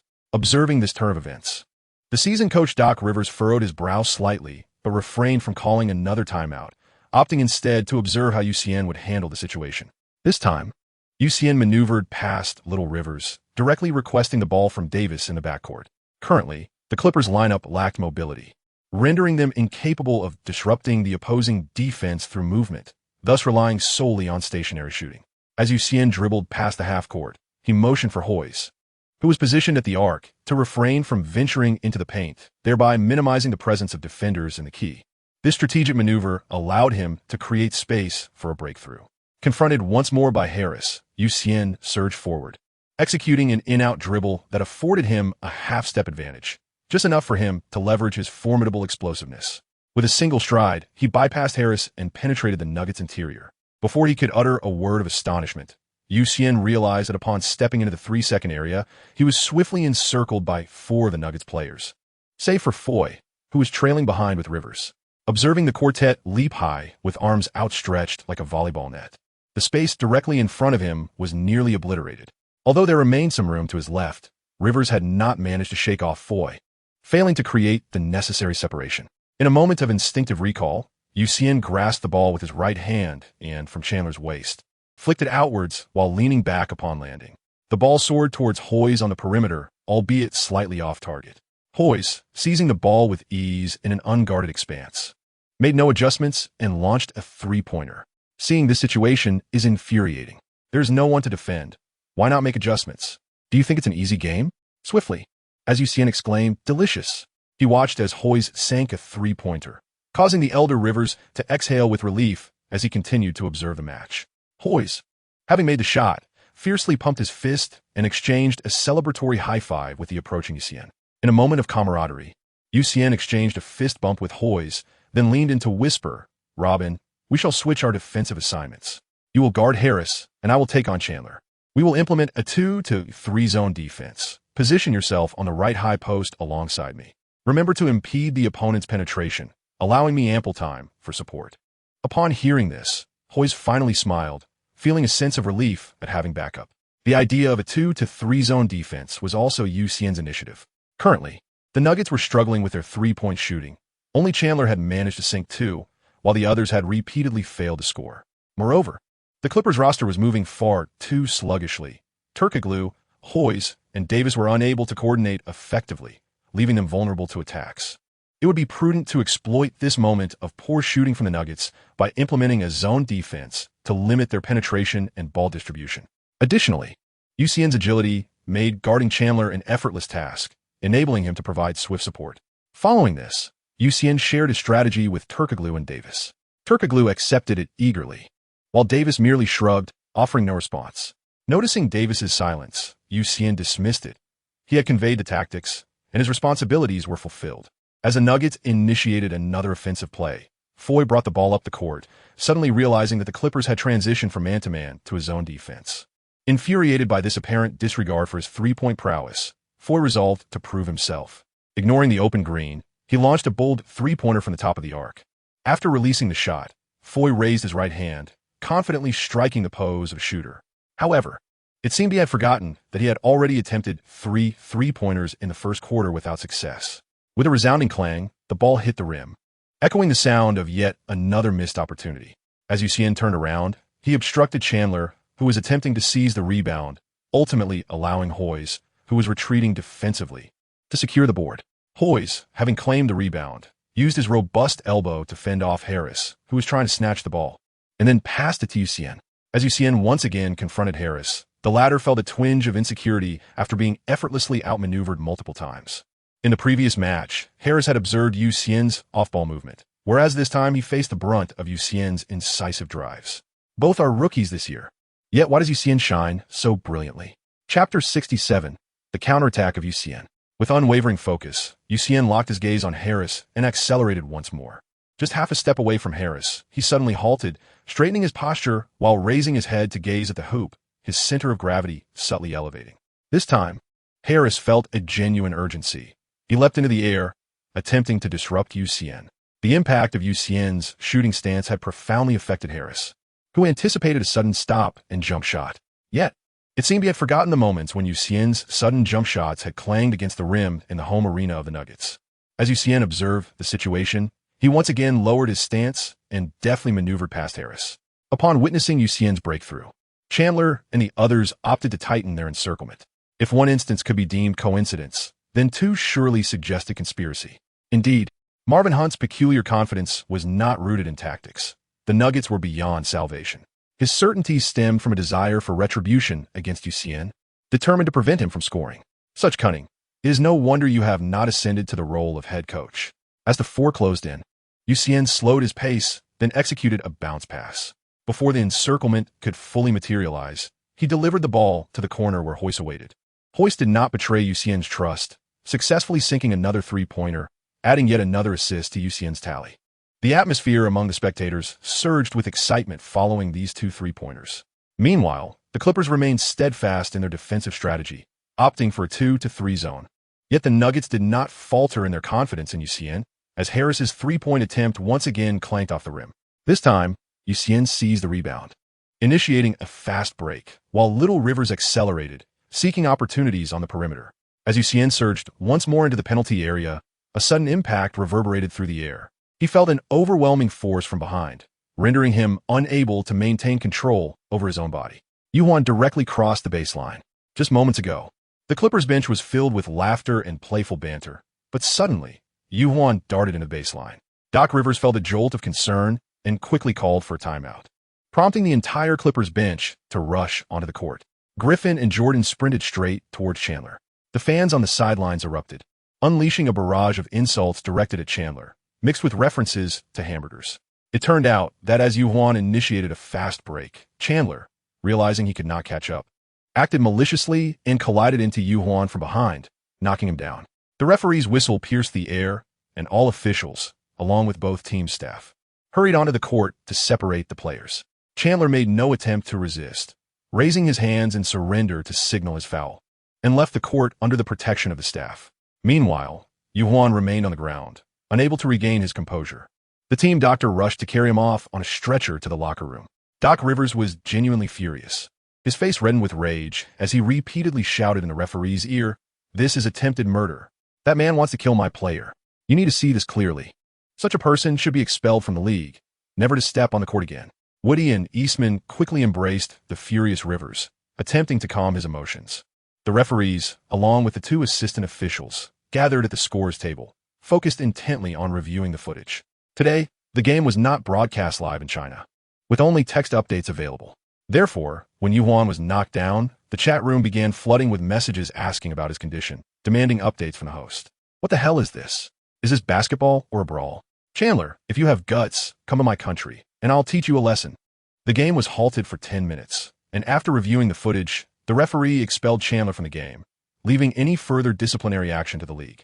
As the game resumed, the already struggling Nuggets faced an additional setback with Chandler's absence. Coupled with the furious gazes of the Clippers players, the Nuggets took to the court, feeling the weight of inevitable defeat. At that moment, the Nuggets silently cursed Chandler. You had no chance against them. A little foul would have sufficed. But you had to go big. You walk away, and we are left to bear the consequences. Fueled by their anger, the Clippers unleashed their fury, overwhelming the already disheveled Nuggets once more. The players of the Nuggets faced a chorus of boos from the home crowd with every shot they took. In such a contest, referees are often reluctant to call fouls, for once the fuse is lit, the ensuing chaos can erupt at any moment.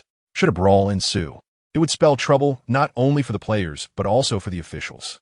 As the game progressed, the head referee tightened his grip on the match, blowing his whistle at the slightest hint of physical contact, resulting in a fragmented game. Amidst the incessant whistleblowing, the referee silently cursed Chandler, likening him to a foul fish that tainted the entire pot. Ultimately, with careful management, the first half concluded uneventfully with a score of 35-56. The Clippers leading by 21 points. When the referee's whistle echoed, the Nuggets players exhaled in relief. It had been a terrifying ordeal, with Clippers players seeming almost predatory. The head referee, too, felt a sense of relief as the first half ended safely, optimistic that the second half would unfold with greater ease. Upon hearing the whistle, Doc Rivers swiftly turned and hurried back to the locker room. He forcefully pushed open the door, only to find Xian casually eating a banana, engaged in lighthearted banter with the team physician. Witnessing this scene, Rivers' anxiety dissipated, and he promptly approached the physician to inquire about Xian's condition. The physician responded that a preliminary examination had been conducted, revealing no significant injury. Xian's momentary lapse was merely a result of the sudden impact, and he would be fine after a brief rest. Should further assessment be desired, a concussion test at the hospital would be recommended. However, glancing back at Xian, who was jovially conversing with Paul and others, the physician shrugged and remarked, I doubt it's necessary. With that, Rivers finally felt at ease. As the second half approached, Xian re-emerged from the players' tunnel, with the broadcast cameras closely tracking him. Fans at the tunnel's exit erupted in cheers upon his appearance, eagerly extending their hand for a high five.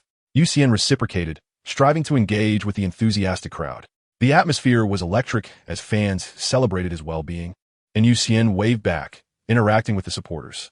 As the second half commenced, Rivers once again summoned Xian to the court. The game kicked off with DeAndre Jordan promptly passing the ball to Xian. As Xian gracefully received the ball, he swiftly advanced into the front court. During the initial offensive play, Xian opted not to pursue the basket himself, instead passing the ball to Paul at the top of the arc before repositioning himself. At the arc, Paul engaged in a familiar pick-and-roll with Griffin. Just as Paul prepared to take a jump shot, he unexpectedly spotted Xian open at the baseline. Transitioning from shot to a pass, Paul delivered a bounce pass to Xian near the baseline. Prior to receiving the ball, Xian exuded a calm demeanor. However, upon catching it, his energy surged with fervor. He pivoted swiftly and, defying the oncoming defense of Farid, executed a powerful leap, effortlessly slamming the ball into the hoop. The arena fell silent for a brief moment, only to erupt into a cacophony that shot from silence to an exhilarating crescendo. In a remarkable display, Xian responded to Chandler's unscrupulous antics with a resounding dunk. Following the performance, Xian exhibited little emotion, refraining from exuberant celebration, and calmly returned to defense. Witnessing Xian's composed demeanor, Harris felt a surge of competitive spirit. He could not allow Xian to be the sole star of the moment. Harris seized the ball and accelerated from the backcourt, charging aggressively toward the basket. Xian remained closely attached, continuously retreating, always pressing against Harris's side. Upon entering the reasonable collision zone, Harris realized that the paint was teeming with players. Nurkic sought to withdraw, but was unable to do so in time, while Farid had no intention of leaving. As long as he remained within the key, Farid's influence was diminished. Xian remained closely tethered, leaving Harris at a loss, unable to make a pass. Ultimately, Harris had no choice but to disregard Xian's long arms, using his left hand to create space and force a shot against Xian. Although Xian's jump was not particularly vigorous, his explosive power and wingspan allowed him to make contact with the ball, deflecting it back to the backcourt. The interplay of offense and defense showcased Xian's formidable physical prowess. Chapter 68. I came, I saw. Xian's relentless offense and defense resembled a tempest, utterly extinguishing the fighting spirit of the Nuggets. Coach Doc Rivers, calm at the sidelines, clapped his hands and called for a timeout, opting to substitute all starters. With 8 minutes remaining in the third quarter, the Nuggets displayed no trace of determination, and it would be unreasonable for Rivers to persist any further. With a sweeping gesture, he executed the familiar 5-on-5 substitution, as both teams exchanged encouraging high fives. Satisfied, Rivers gave Xian a pat on the backside.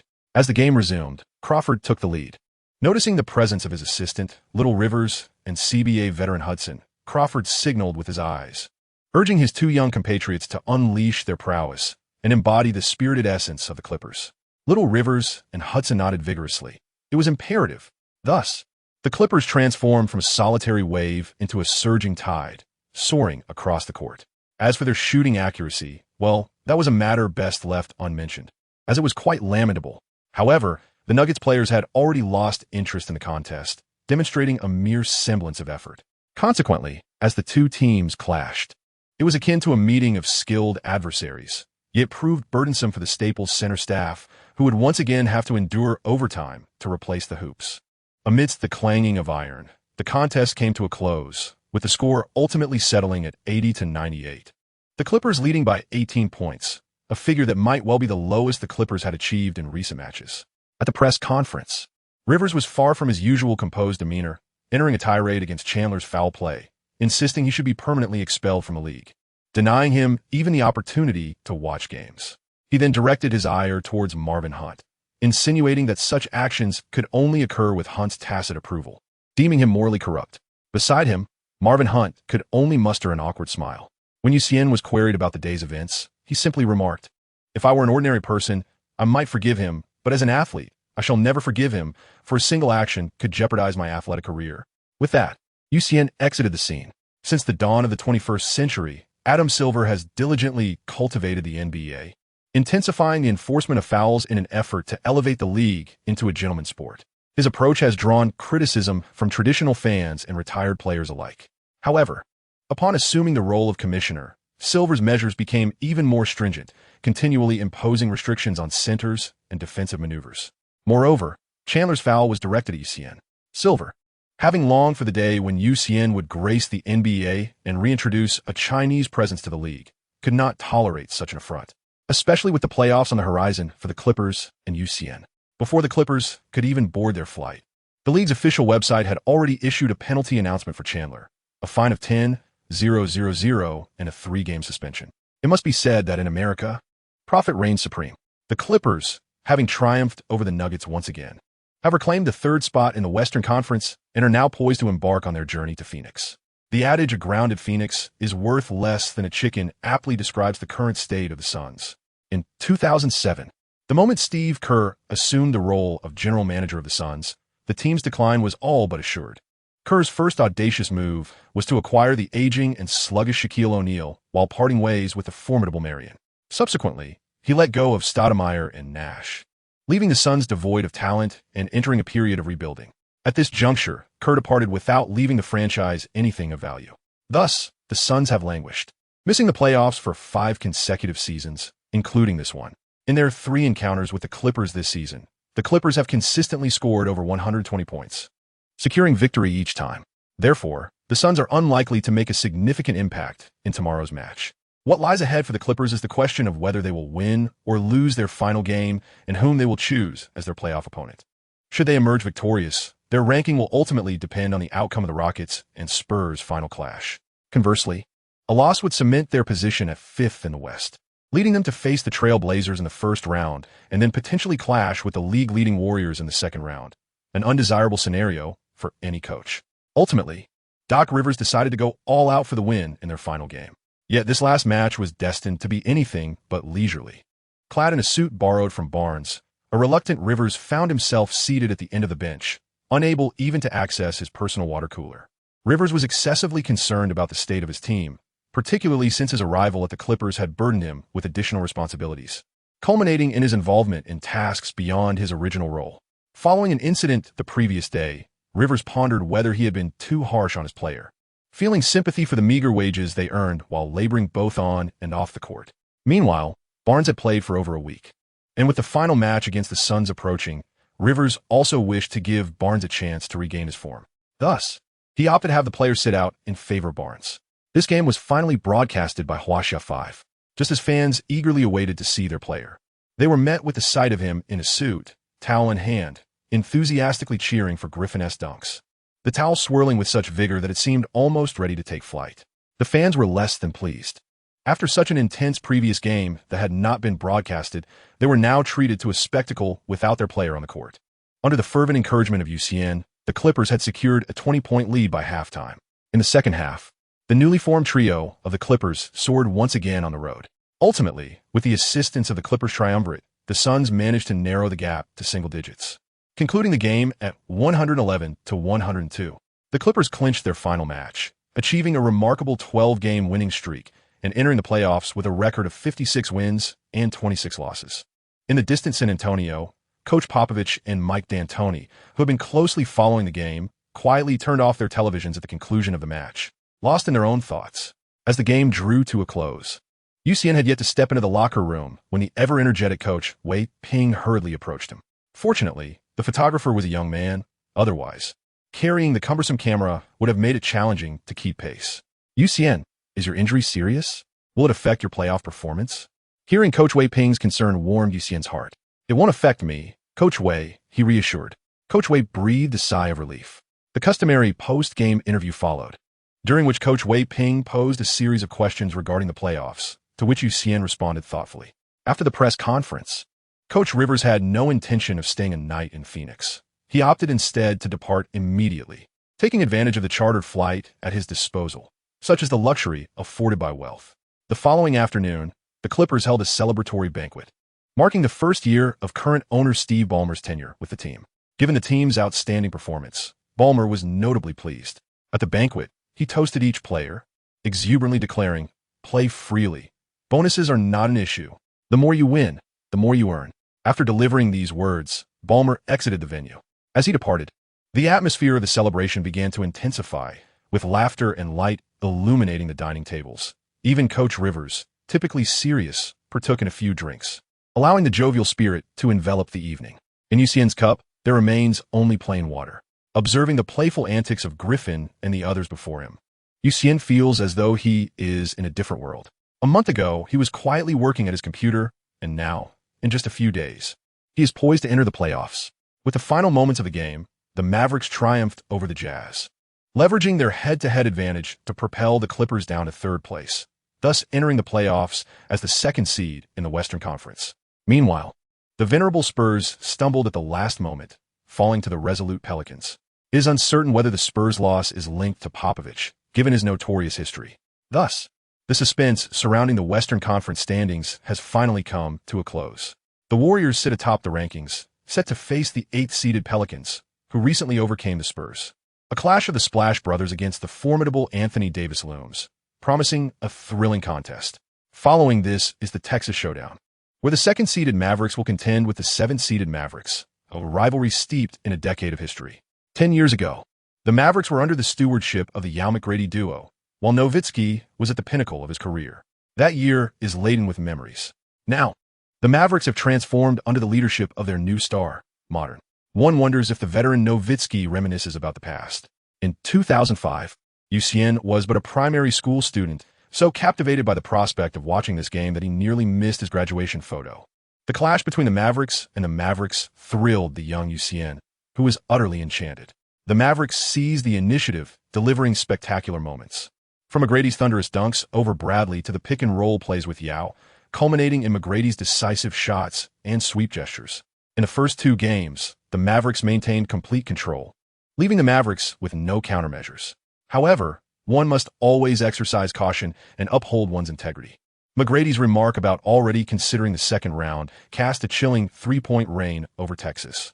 From a 2-0 lead, they ultimately fell to a 3-4 defeat, as the deluge of three-pointers overwhelmed Yao, who managed to score 33 points in the decisive game, yet the Maverick sharpshooters amassed an unprecedented 40-point margin in playoff history.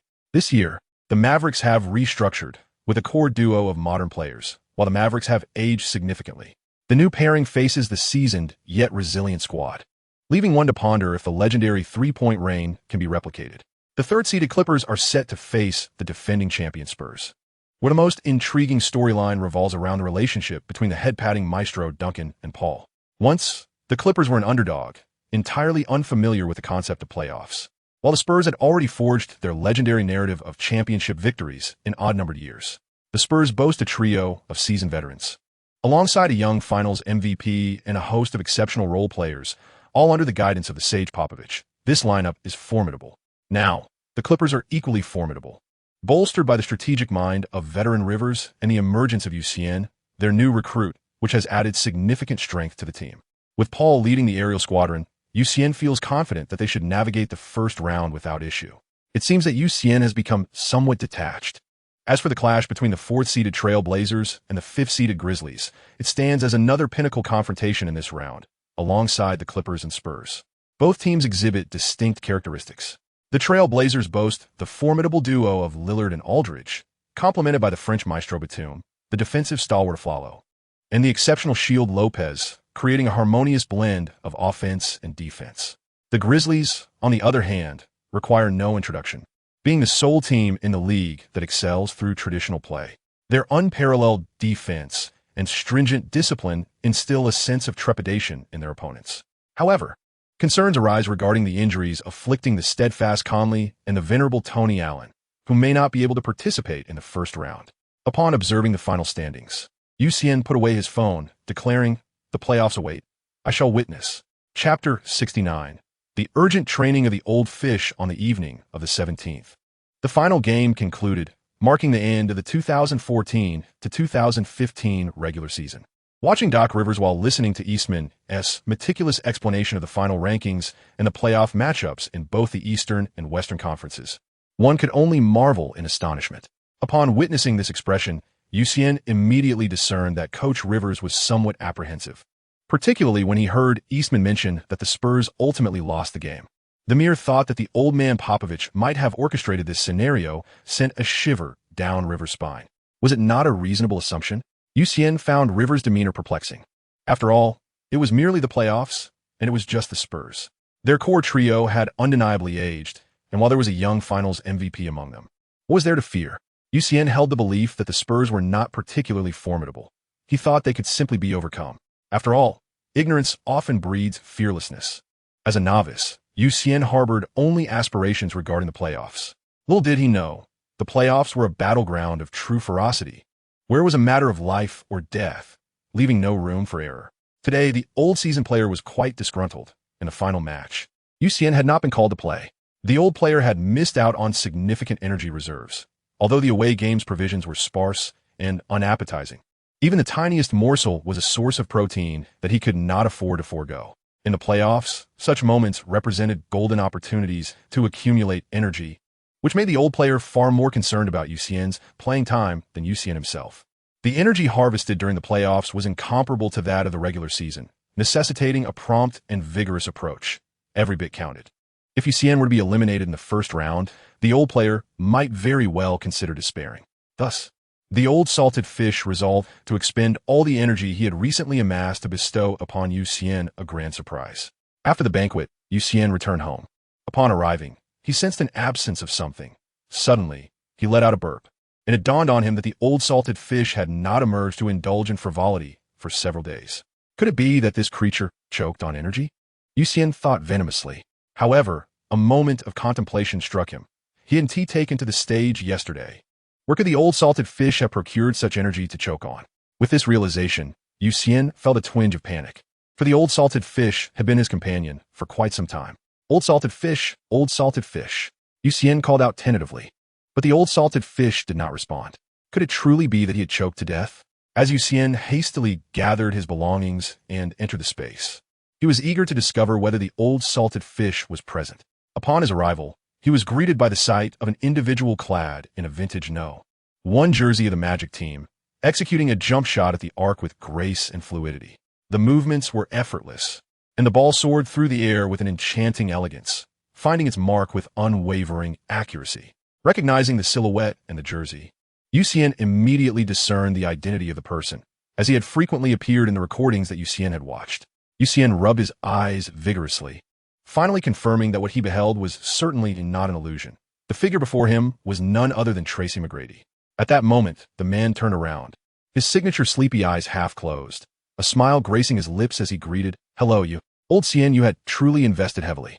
Xian swallowed hard, reflecting honestly that if old Xian had heard that, he would have undoubtedly berated him for stating the obvious. Alas, old Xian was now fast asleep.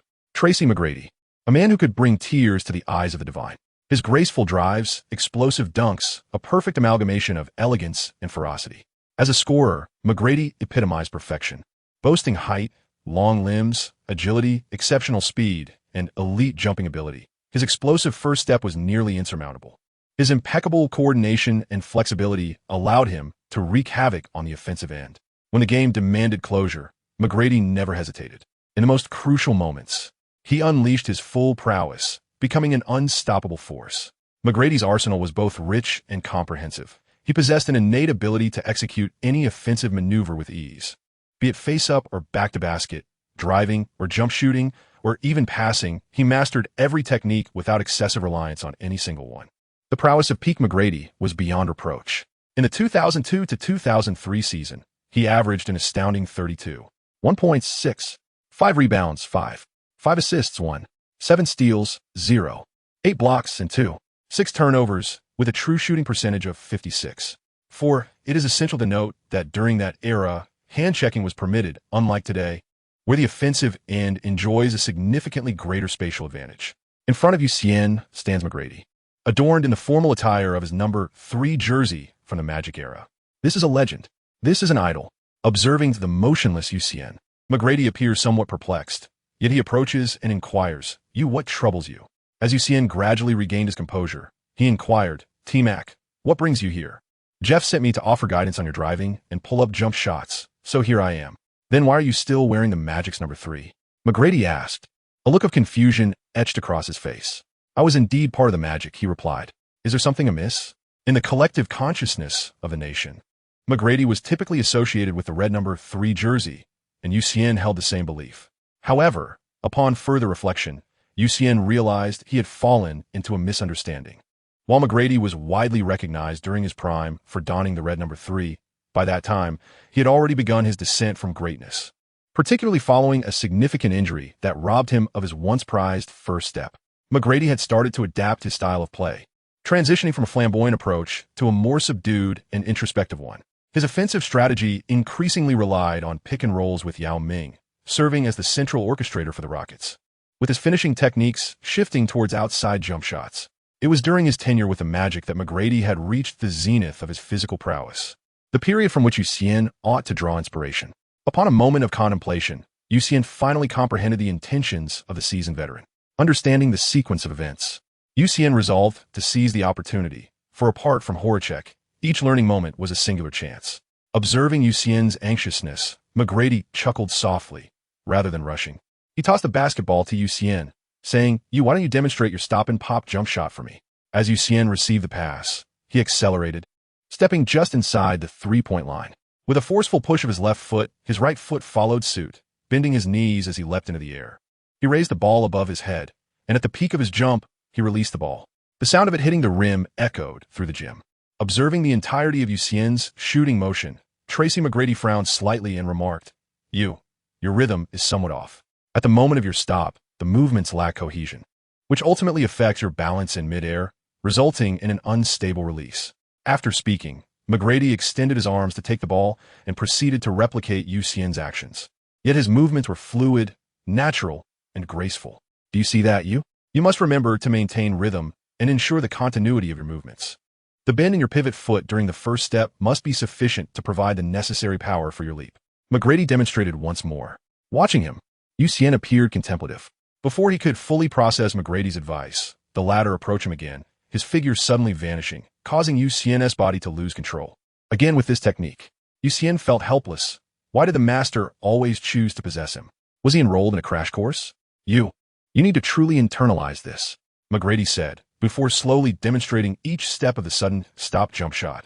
After completing the demonstration, McGrady reappeared beside Xian. Have you remembered, As Xian meticulously recalled every detail from the earlier encounter, he nodded, committing it to memory. Not allowing himself to dwell on thoughts, McGrady remarked, come on, let's have a one-on-one. You defend, and I will teach you how to break through. How is it so quick? Upon hearing this, McGrady shrugged. Jeff informed me that I only have half an hour to teach you. Half an hour? What can be accomplished in that time? Last time, Sam Gold spent an entire night. Xian silently called out to Old Salty Fish, but received no response. It was not entirely Old Salty Fish's fault. After all, Xian had played fewer than 10 games, and managing to bring McGrady over for 30 minutes was quite an achievement in itself. Observing Old Salty Fish's silence, Xian had no choice but to press on. He focused intently on McGrady, taking a significant step forward.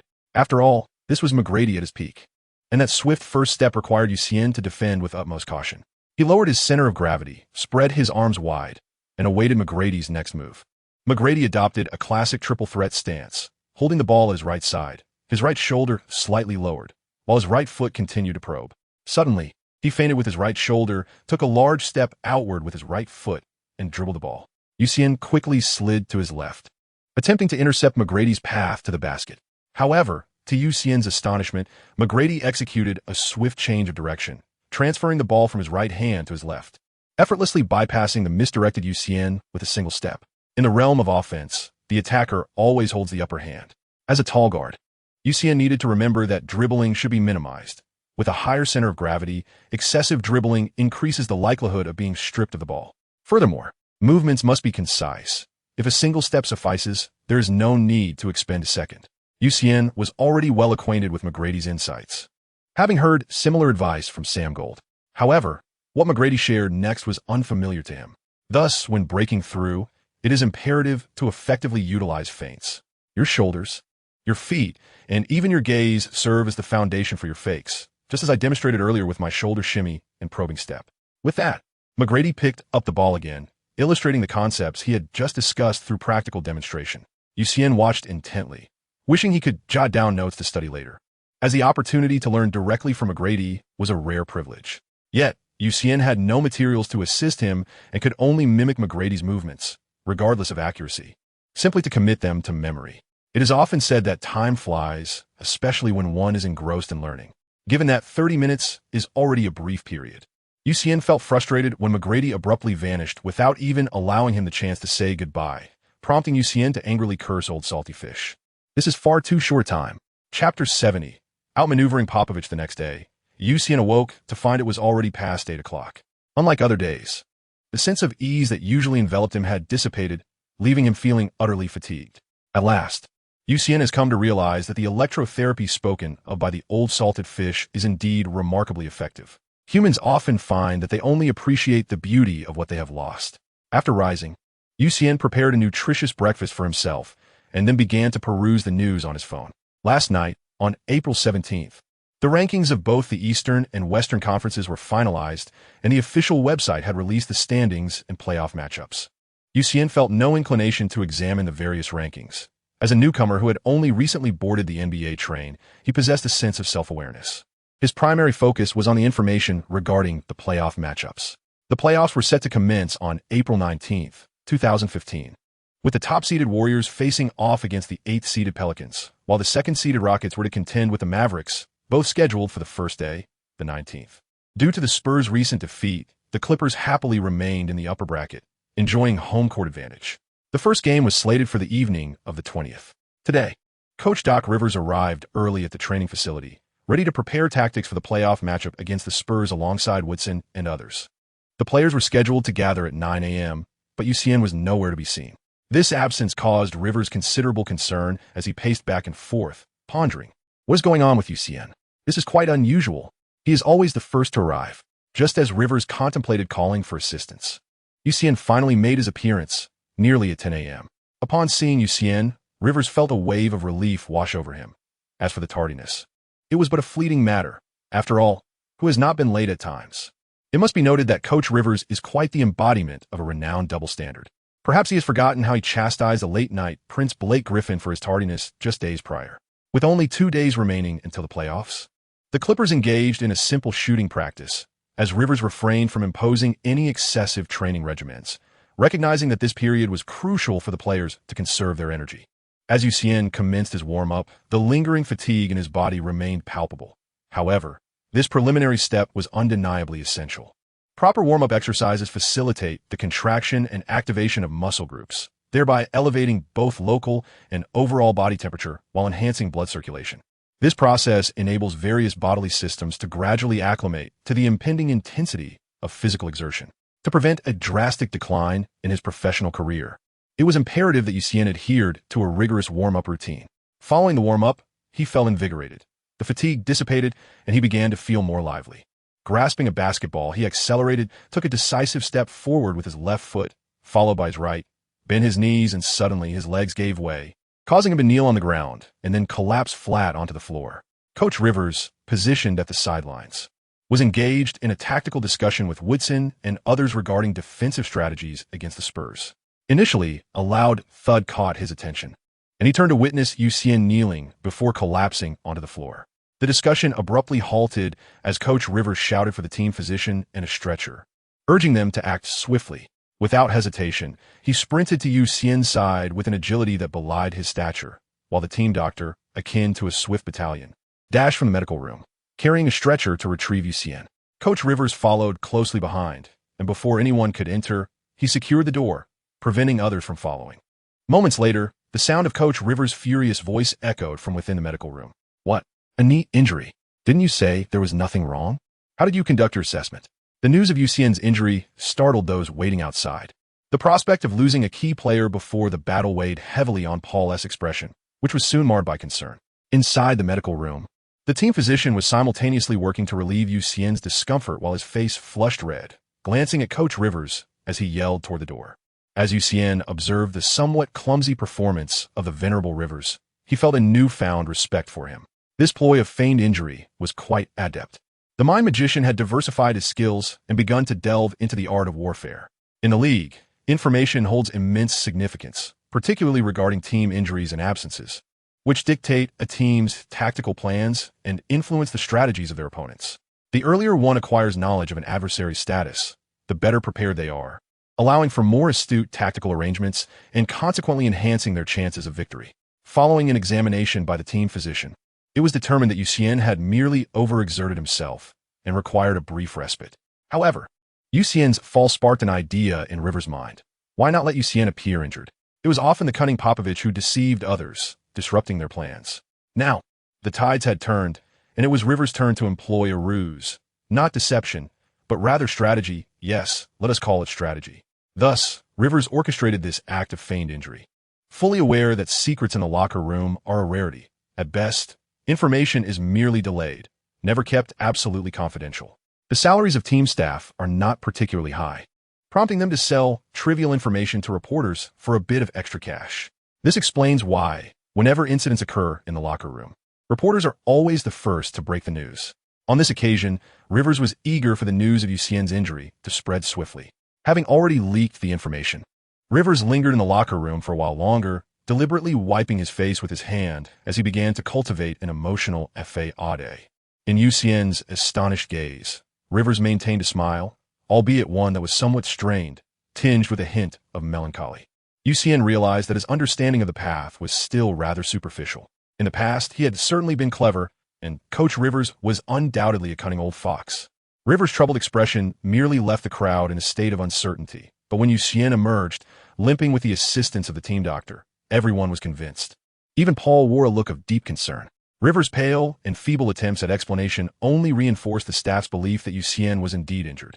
With Rivers' expectations weighing upon them, the Clippers staff commenced their work. Whether it was a bout of stomach troubles or a visit from Aunt Flo, they sought discreet corners to relay the news to their superiors. By afternoon, news of Xian's injury began circulating in the media, even reaching domestic outlets.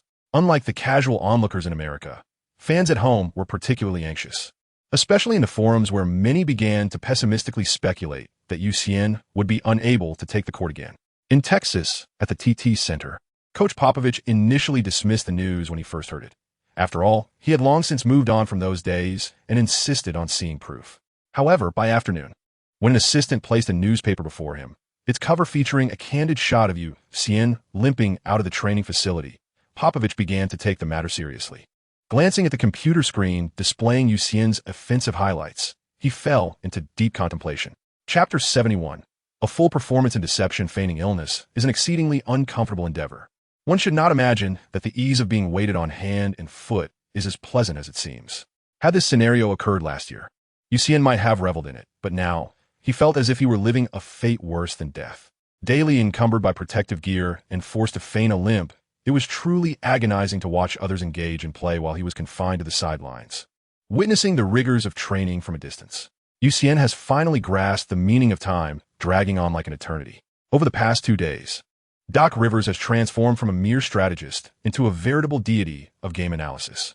With the assistance of his editors, Rivers has meticulously scrutinized every detail of the Spurs gameplay, leaving no stone unturned, even capturing the moment Coach Popovich takes a sip of water, lest he feigns hydration while secretly altering his tactics.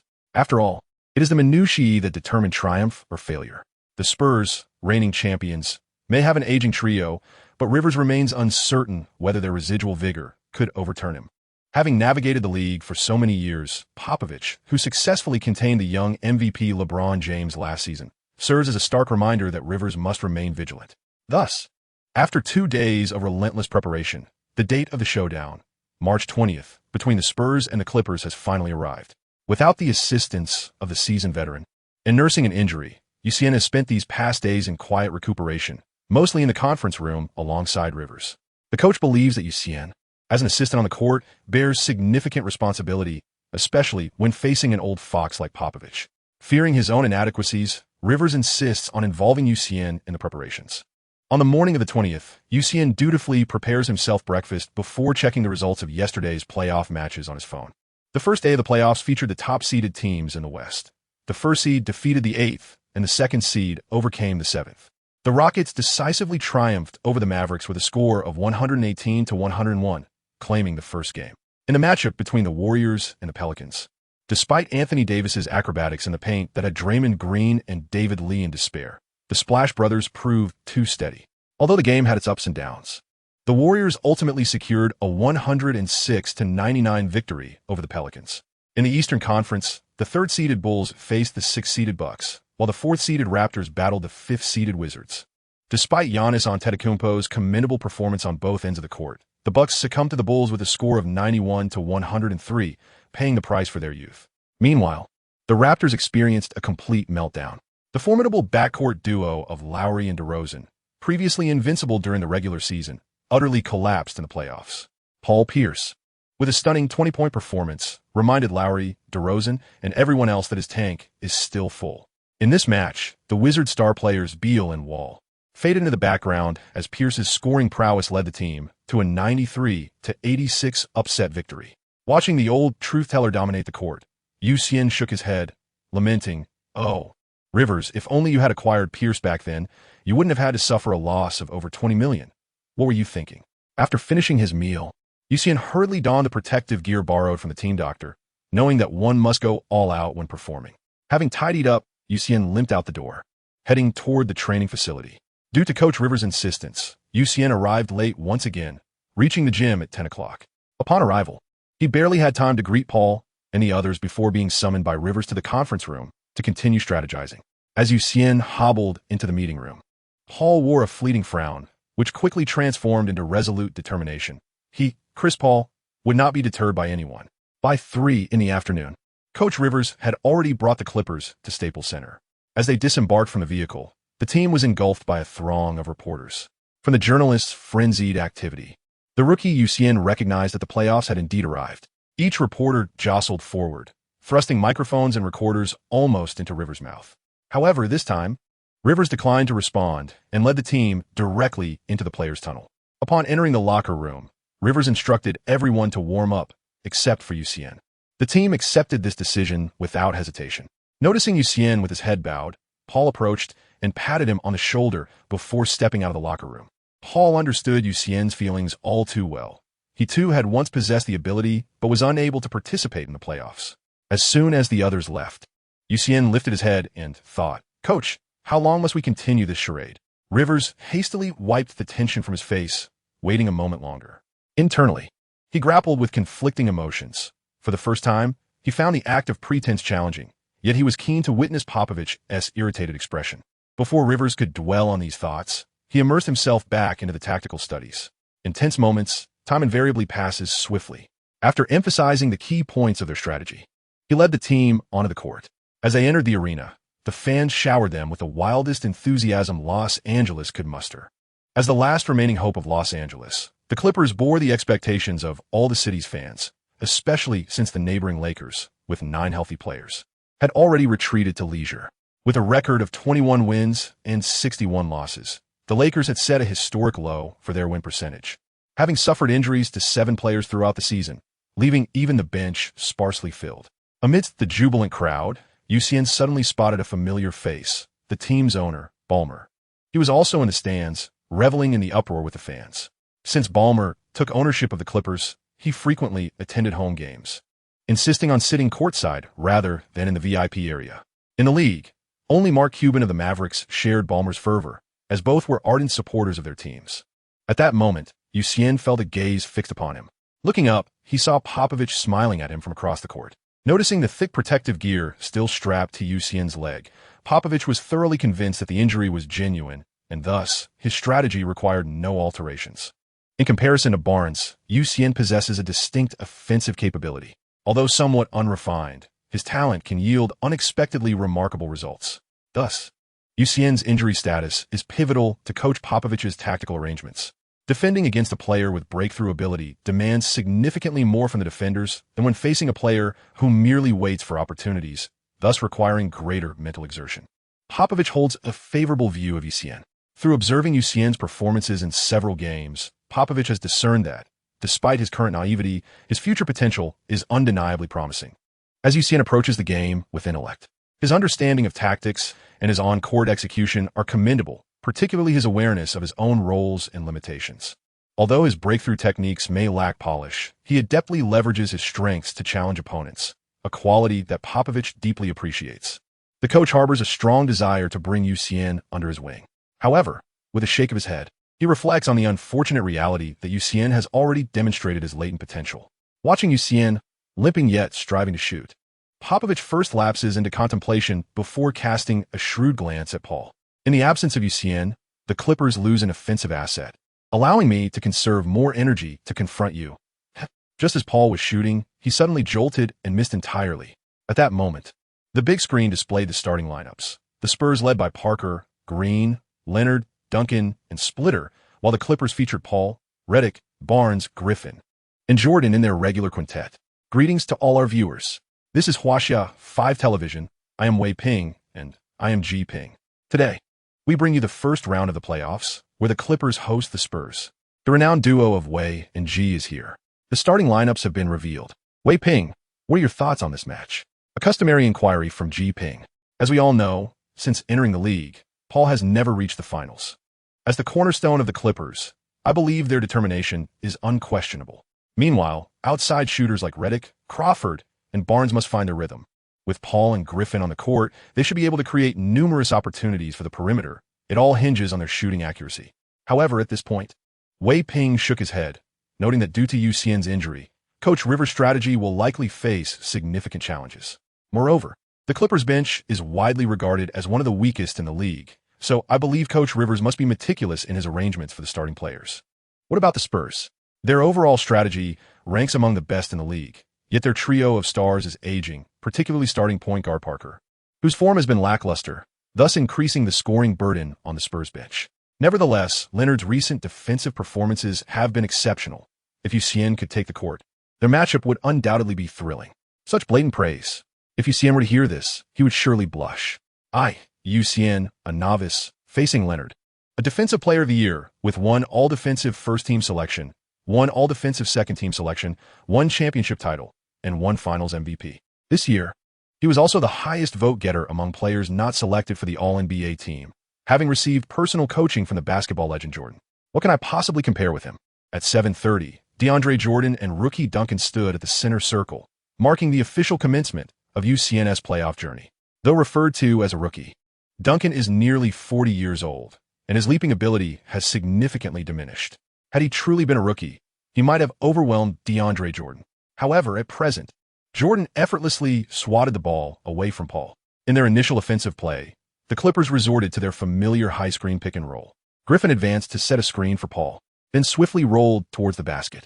Due to Griffin's remarkable speed, Priest was unable to keep pace, resulting in Parker and Priest being caught in a predicament. Unable to advance or retreat, Paul executed a precise bounce pass to the descending Griffin, who charged towards the paint. At this moment, Green, tasked with guarding Redick, was compelled to collapse defensively to assist against Griffin. Faced with both Green and Duncan's defensive presence, Griffin wisely refrained from forcing a shot and instead executed another bounce pass to the wide-open Redick.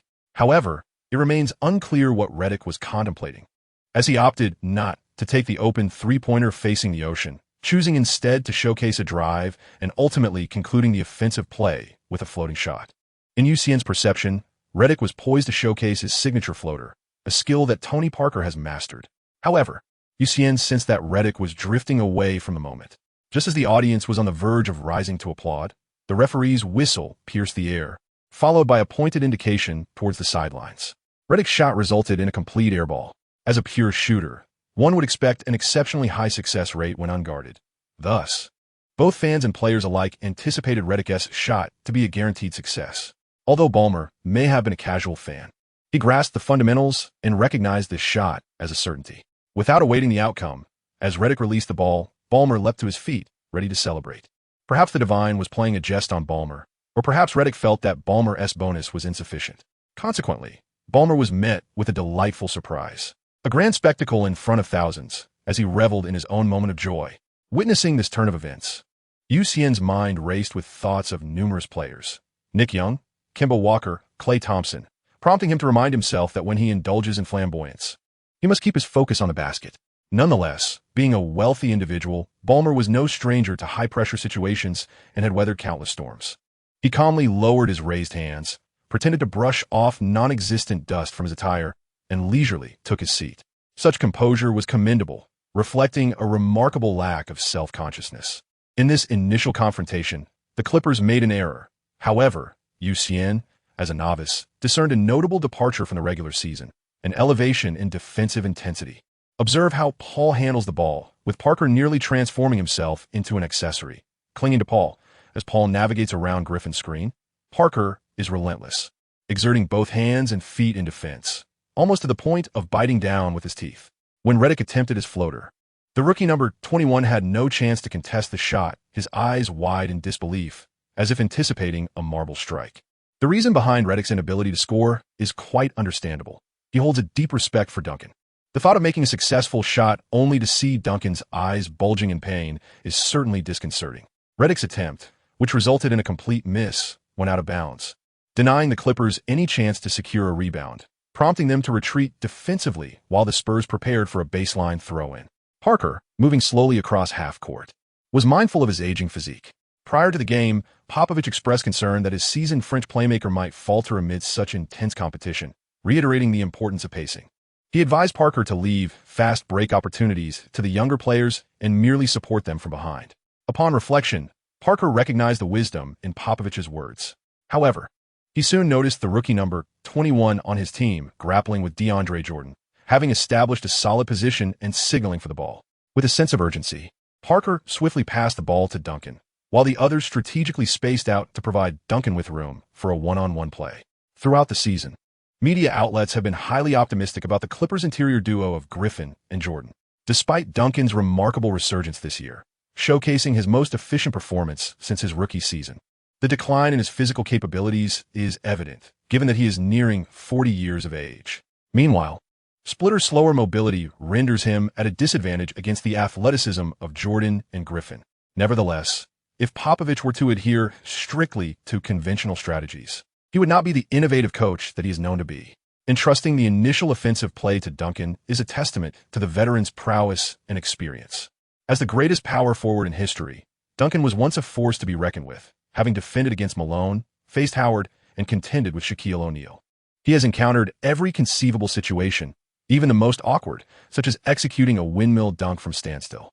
Additionally, both Griffin and Jordan have experienced the lessons imparted by Duncan, making Popovich's decision to initiate the first offensive play with Duncan entirely justifiable. In a moment of contemplation, it seems that Coach Popovich's initial offensive strategy entrusted to Duncan may merely serve as a ruse, aimed at persuading Doc Rivers to believe that the Spurs would undoubtedly launch a vigorous attack on the interior. However, in subsequent plays, Duncan primarily operated from the high post. The focal point of the offense remained on the perimeter, with Duncan positioned to orchestrate the play, thereby stretching the interior space and allowing for external incursions. Particularly noteworthy was the fierce positioning battle between Duncan and DeAndre Jordan. It was evident that Popovich intended to exploit Duncan's mid-range shooting to draw Jordan out of the paint, thereby facilitating opportunities for perimeter players to penetrate the lane. The emphasis remained on outside scoring. As Duncan backed down with the ball, he braced himself against Jordan, forcefully attempting to power his way into the paint. Jordan, firmly rooted, exerted all his strength to hold his ground. After a few moments of contention, Duncan suddenly altered his rhythm, retracting his power momentarily, and using his footwork, he leaned against Jordan, executing a half-turn to launch an aggressive attack. In his younger years, Duncan might have easily overpowered Jordan for a thunderous dunk or utilized his agile footwork to secure a position for a bank shot. However, on this occasion, Duncan's half-turn did not secure the advantageous position over Jordan, allowing him to leap unimpeded and deliver a clean block. Upon witnessing his shot being thwarted, Duncan quickly pivoted back, maintaining his position against Jordan to prevent him from contesting a potential rebound, an embodiment of veteran savvy. Meanwhile, Green darted from the perimeter into the paint, unchallenged, seizing the rebound and executing a straightforward floater to score the first points. This play exemplified the player's focus, as Redick remained oblivious on the perimeter, absorbed in the spectacle. Coach Rivers, from the sidelines, called out for defensive vigilance and a focus on securing rebounds. Rivers felt a pang of frustration. While Redick is undeniably a talented player, his defensive liabilities render him a sieve, incapable of contending in rebounding situations, and he rarely commits to crashing the boards. What is to be done? Lost in thought, Rivers turned and spotted Xian, realizing he might be digging his own grave. Meanwhile, Paul passed the ball to Redick, who found himself in an open position. Redick attempted another shot, but alas, it clanged off the rim once more. This time it did not bounce far. and Griffin snatched the rebound with an impressive display of strength. He backed down into the paint, easily moving Splitter back a step. Again, Green was rotating in from the perimeter, while Leonard on the same side appeared poised to collapse into the defense. Observing the unfolding scene, Xian glanced at Popovich, noting the intent to provide relentless help defense in the paint, indicating a concerted effort to stifle Griffin's offensive prowess. Disregarding Green's impending double team, Griffin executed a left-handed hook shot, finally putting points on the board for the Clippers. As the Spurs regained possession, once more, Duncan's positioning validated Xian's earlier assumptions. This time, Duncan did not descend into the low post. Instead, he positioned himself half a step to the left within the three-point line, initiating the play. At that moment, Green, stationed in the left corner, suddenly accelerated, sprinting along the arc towards the right side. As he passed Duncan, Duncan pivoted to effectively obstruct the pursuing Redick, allowing Green to reach the top of the arc, where the ball found its way into his hands. At this juncture, DeAndre Jordan's defensive support arrived too late, leaving Green unguarded to confidently launch a three-pointer, only to be met with the disheartening sound of iron. He missed. Upon hearing the clang of the rim, the players surged into the paint, eager to contest for the rebound. However, the 185-centimeter tall Paul positioned himself perfectly to secure the rebound. Seizing the opportunity, Paul swiftly turned and initiated a fast break, leaving the aging French player in his wake as he advanced to the right side beyond the three-point line. Glancing back, Paul noticed the absence of defenders. Without hesitation, he took the shot from beyond the arc, and it swished through the net. At this moment, Ballmer on the sidelines leaped to his feet, exuberantly pumping his fists in celebration. The spotlight remained on the key player.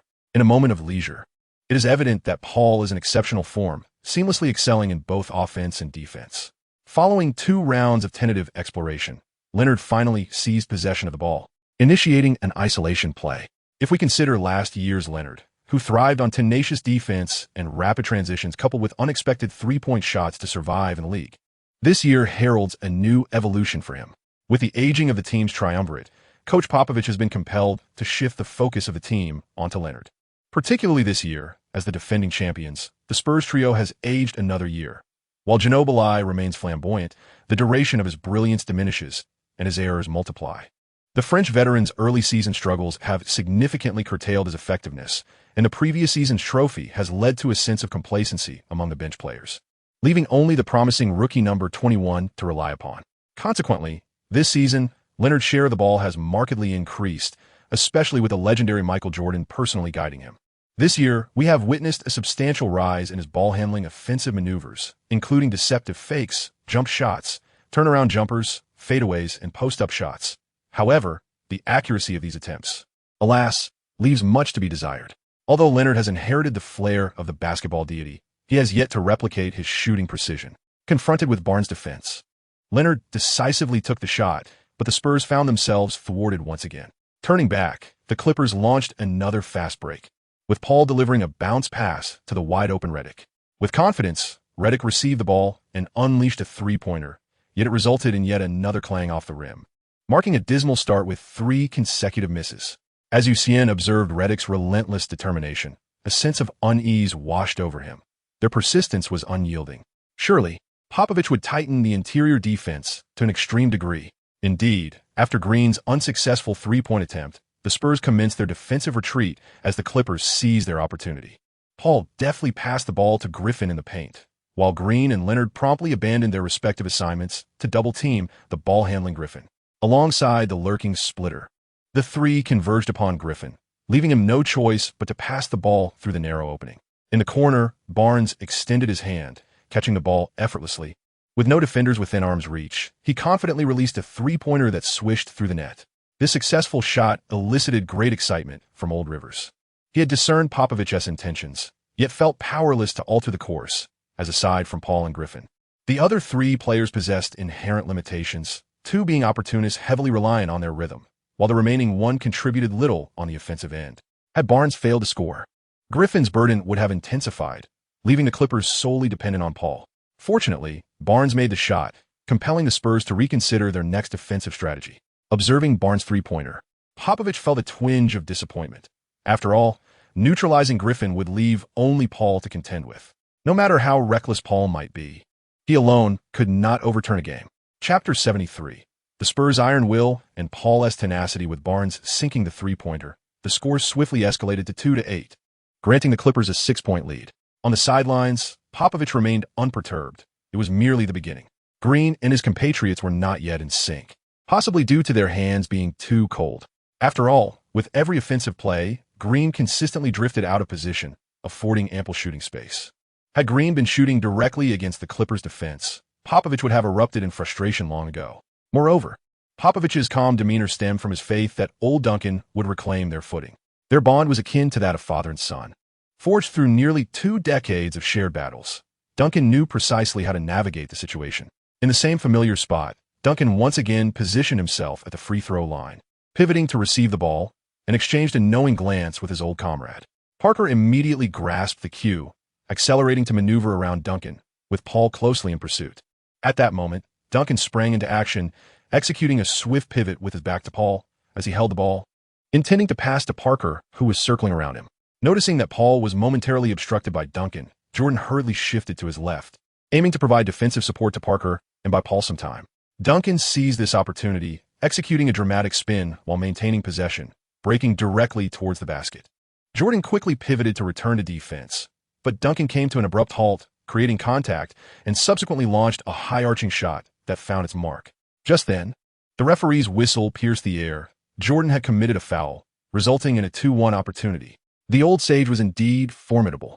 Xian observed Duncan's masterful execution and felt an undeniable appreciation for the value of experience and intellect.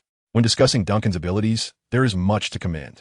His nickname alone speaks volumes. The Big Fundamental, indicative of his solid foundational skills. The Big Fundamental, a moniker that highlights his extensive study of psychology at Wake Forest University, where he dedicated 4 years, a rarity in the league. Thus, his mental fortitude is undeniably remarkable, allowing him to perform even the most challenging maneuvers with grace. However, even the esteemed Big Fundamental cannot escape the glaring truth regarding his free throw shooting. It is widely acknowledged that Shaquille O'Neal struggled at the charity stripe. Yet, Duncan was not far behind, earning a notorious reputation for his free throw inefficacy. Particularly during crucial moments, he often faltered. A notorious example occurred in the first game of the 2003 playoffs.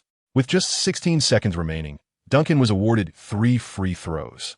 And as Coach Popovich on the sidelines felt assured of victory and contemplated returning home for the night, the inexperienced Duncan delivered an unexpected gift to Popovich, missing all 3 attempts. Despite this setback, Popovich remained optimistic about securing the rebound, only for it to fortuitously land in the hands of BJ's Marbury.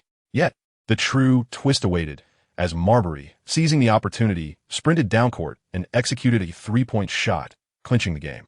The comedic parallels to Nick Anderson's infamous 4 missed free throws in the 1995 finals against the Rockets are undeniable. Thus, in light of these events, one might argue that Duncan's nickname is somewhat flawed. As Duncan executed a 2-1 play, Popovich appeared quite satisfied, as if to say, "This is what I expect from my player." However, thoughts of Duncan's free throw shooting quickly darkened his expression, prompting him to think twice. Predictably, as Popovich anticipated, Duncan took an eternity to focus, ultimately resulting in yet another miss, allowing little Jordan to secure the rebound. Griffin, feeling slighted by Duncan's previous antics, resolved to make a statement of his own. When it was the Clippers' turn to attack, Griffin set up a fake screen for Paul and then rolled to the basket. Paul, advancing down the left side, executed a sudden stop, inadvertently causing Parker to slip and fall. Seizing the moment, Paul delivered a precise bounce pass to Griffin, who charged to the basket, using his back to shield off defenders and completing a half-turn layup, prompting the referee's whistle to signal another 2-1. Griffin celebrated with a triumphant fist pump before striding to the free throw line, eager to showcase his own free throw prowess. Yet, Popovich frantically gestured for a timeout. As his aging French star had collapsed, the shock of Paul's abrupt halt damaging the old car's suspension. Meanwhile, Parker controlled the ball outside, with Splitter setting a screen for Green, who took an absurdly high jump shot that failed to touch the rim, allowing little Jordan to grab the rebound. On the other side, old Rivers silently lamented, "We're done for, we're done for," as he mentally repeated his despair for a full minute. The outcome left Coach Rivers profoundly disheartened, as Parker returned to the court, while the seasoned veteran Gin Billy was brought in to bolster the scoring, replacing the now transformed Green. Throughout this season, Gin Billy has garnered mixed reviews. His blade, when drawn, remains razor-sharp, unleashing a veritable storm of chaos with each appearance. However, the repercussions of this chaos are ambiguous. It could inflict damage upon foes or inadvertently harm his own team. The duality of praise and criticism stems from Jin Billy's reckless abandon. In his fervor, he often disregards friend and foe alike, leaving survival to the one with the thickest blood. Regrettably, the Spurs have succumbed multiple times this season due to insufficient vitality. Yet, in the current scenario, the Spurs were similarly lacking in vigor, prompting Popovich to unleash the veteran's prowess. Jin Billy's entry immediately revitalized the Spurs. Their synergy was fluid, their formations ever-changing, and their shooting accuracy, it was enough to make one's ears ring. At that moment, the Spurs' long-range attempts echoed loudly, with Parker making plays and then Jin Billy taking charge.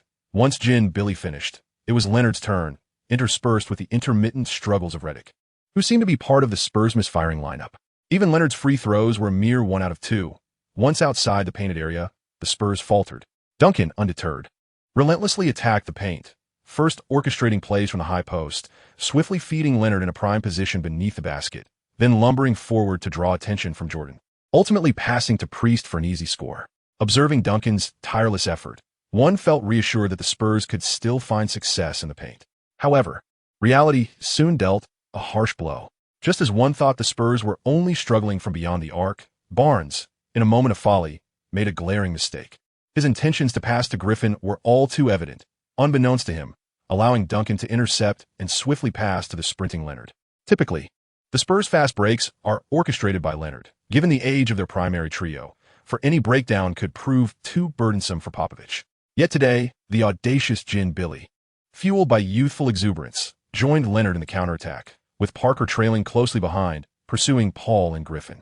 In a 3-on-2 situation, Leonard surprisingly opted not to dish it out to the wide-open Jin Billy, instead threading the needle between Paul and Griffin for a low layup, which, clank, failed to find its mark. As Paul seized the opportunity, he began to orchestrate the game as tempo. First, he broke through the baseline, drawing defenders before kicking it to Barnes, who found space on the left flank, sinking a three-pointer. He then passed to the newly freed Redick, who did not disappoint, scoring 2 points. Finally, Paul himself took matters into his own hands, stepping just inside the three-point line for a quick pull-up. The Clippers surged ahead, forcing Popovich to call a timeout. At this juncture, the score stands at 11-20, with the Spurs trailing by 9 points once more. Although Coach Popovich harbors a profound disdain for three-pointers, he is by no means an obstinate strategist.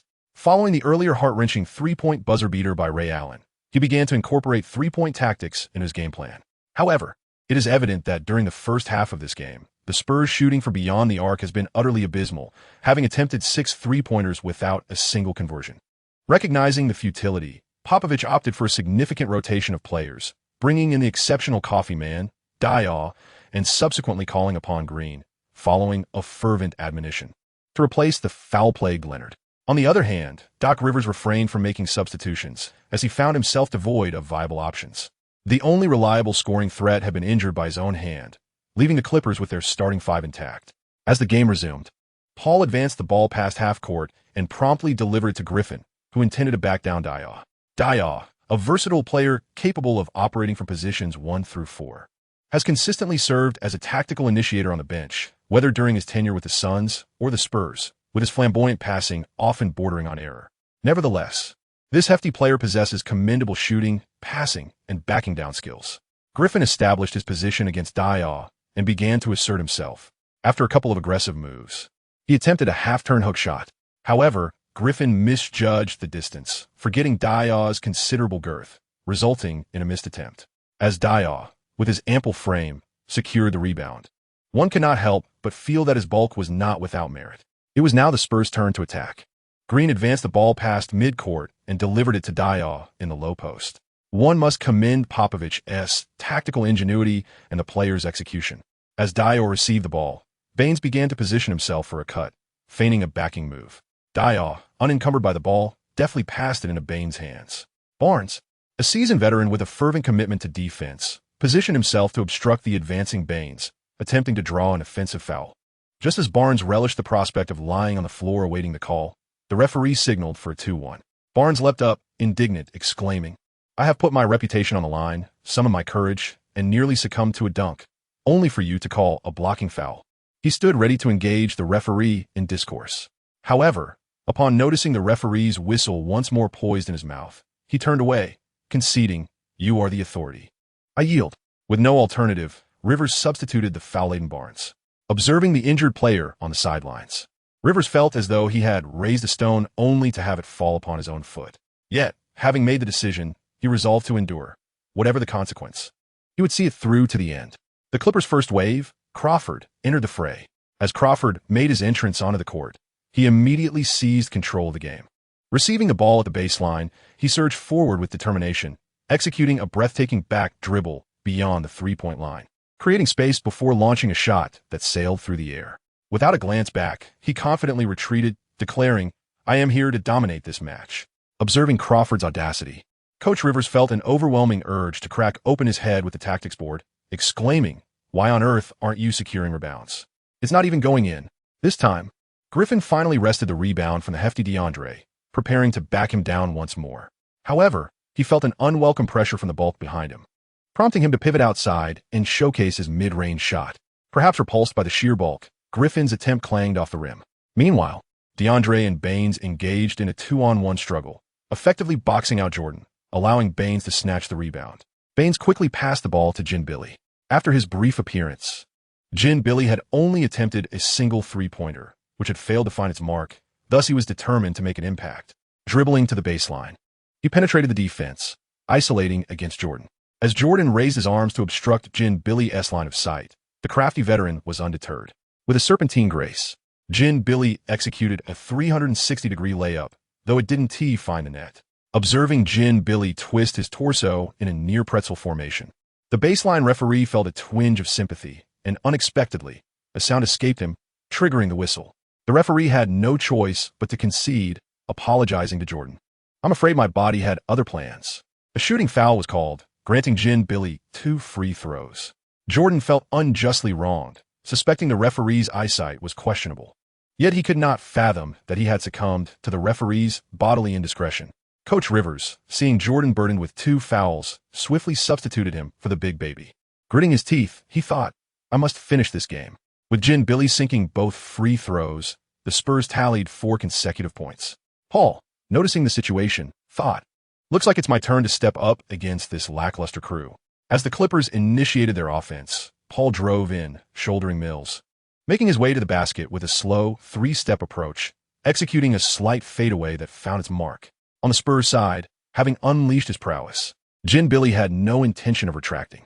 He continued dribbling down the middle, taking bold strides toward the basket, only to be met with a whistle.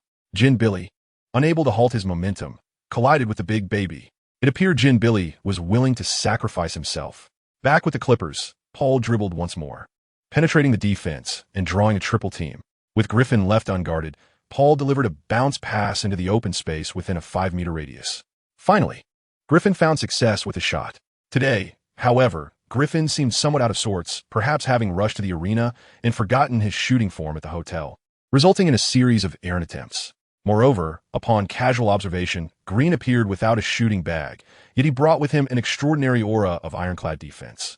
Ever since he stepped onto the court, the Spurs have been unable to find their rhythm. Once again, as Green entered the game, the Spurs' propensity for missed shots surged dramatically.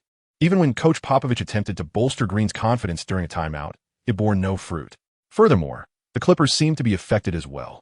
Big Baby struggled under the basket, missing an open layup, yet fortunately, he managed to secure the rebound through sheer weight. Thankfully, there was Paul, upon receiving a pass from Big Baby, found the net once more. Thus, amidst the cacophony of iron strikes, the two teams finally concluded the first quarter, with the Spurs trailing the Clippers by 12 points, 18-30. One cannot help but marvel at the potency of Green's defensive prowess. During the last 4 minutes and 27 seconds of the first quarter, the Spurs failed to make a single shot. In this quarter, bolstered by Green's formidable presence, the Spurs managed a dismal 6 out of 21 from the field, missing all 6 of their three-point attempts and converting only 6 of 12 free throws, a truly alarming display. The Clippers, on the other hand, maintained a commendable shooting percentage, largely thanks to Paul, who rested for merely 1 minute in the first quarter. Chapter 74. Commanded in times of peril, seated in the most advantageous position to observe the game, and without the burden of financial expenditure. Xian's sentiments contrasted starkly with those of the paying spectators. He felt like he was in the depths of despair, experiencing a profound discomfort as he watched the match unfold. The players on the court were all masters of their craft. The trio of stars engaged in an intense duel with Leonard. There was no point in comparing the elegance of Duncan's stationary windmill to that of Parker's speed. Nor could he measure his own prowess against the agility of the legendary Ginobili.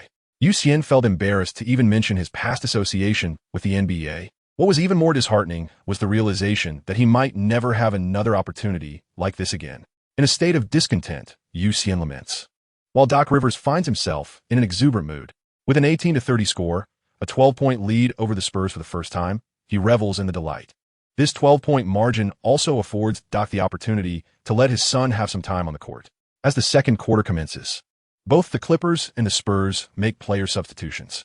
For the Clippers, Little Rivers finally gets his chance to shine as the trio of Paul, Crawford, and Turkoglu embarks once more. Logically, the Clippers should stagger the playing time of Paul and Griffin, allowing each to lead the bench for a spell, as they are the team's sole scoring threats.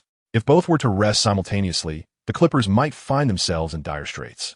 Yet, Doc Rivers finds himself in a predicament, having overexerted Paul and Griffin in the first quarter, with little regard for the clock. As he leisurely observed the lineup, his steps were slow, exhibiting a lack of defense, and Coach Rivers seemed intent on testing the Spurs' offensive capabilities. Even if one were to include Redick, he could still exert some pressure on the Spurs' defense. The Spurs also made substitutions, bringing in Duncan, Diaw, Mills, Ginobili, and Bellinelli. The Spurs bench unit is renowned throughout the league as a formidable scoring force. In the first quarter, perhaps taunted by Green's defensive prowess, their offense faltered significantly. However, it is certain that the Spurs would not remain in a slump for long. Indeed, as the second quarter commenced, the veteran assassin unleashed a relentless assault. The Spurs' offense was now critically lacking, thus the Clippers were about to face the consequences. The veteran began with a serpentine drive from the top of the arc, twisting his lithe waist in an entrancing manner, effortlessly drawing Little Rivers away from defending Mills, leaving Mills to frolic alone beyond the three-point line. This presented an extraordinary opportunity that Ginobili could not possibly overlook. With a swift glance, he passed the ball to Mills, who did not disappoint, sinking a three-pointer with remarkable precision. Finally, the Spurs had found their rhythm from beyond the arc. As the Clippers took their turn on offense, Crawford finally had the ball in hand again. Approaching the top of the arc, he raised a finger, signaling for everyone to clear out, as he was ready to take on all 5 defenders. What a commanding gesture! Crawford first executed a crossover, attempting to drive to his left. Ginobili quickly slid to his right, aiming to obstruct Crawford's path, but he had underestimated Crawford's signature move. Noticing Ginobili's maneuver, Crawford executed a stunning behind-the-back dribble, transferring the ball back to his right hand, leaving Ginobili wide open. This was an excellent opportunity for Crawford, whether to drive or shoot. Yet, Ginobili, aware of his age, thought about moving but found his body unwilling to comply. Just then, a familiar figure emerged to steal the spotlight. Big Baby. Witnessing Crawford's drive, the equally seasoned Davis felt a pang of concern. What if he tore his Achilles? Even if that didn't happen, a sprained ankle would be disastrous.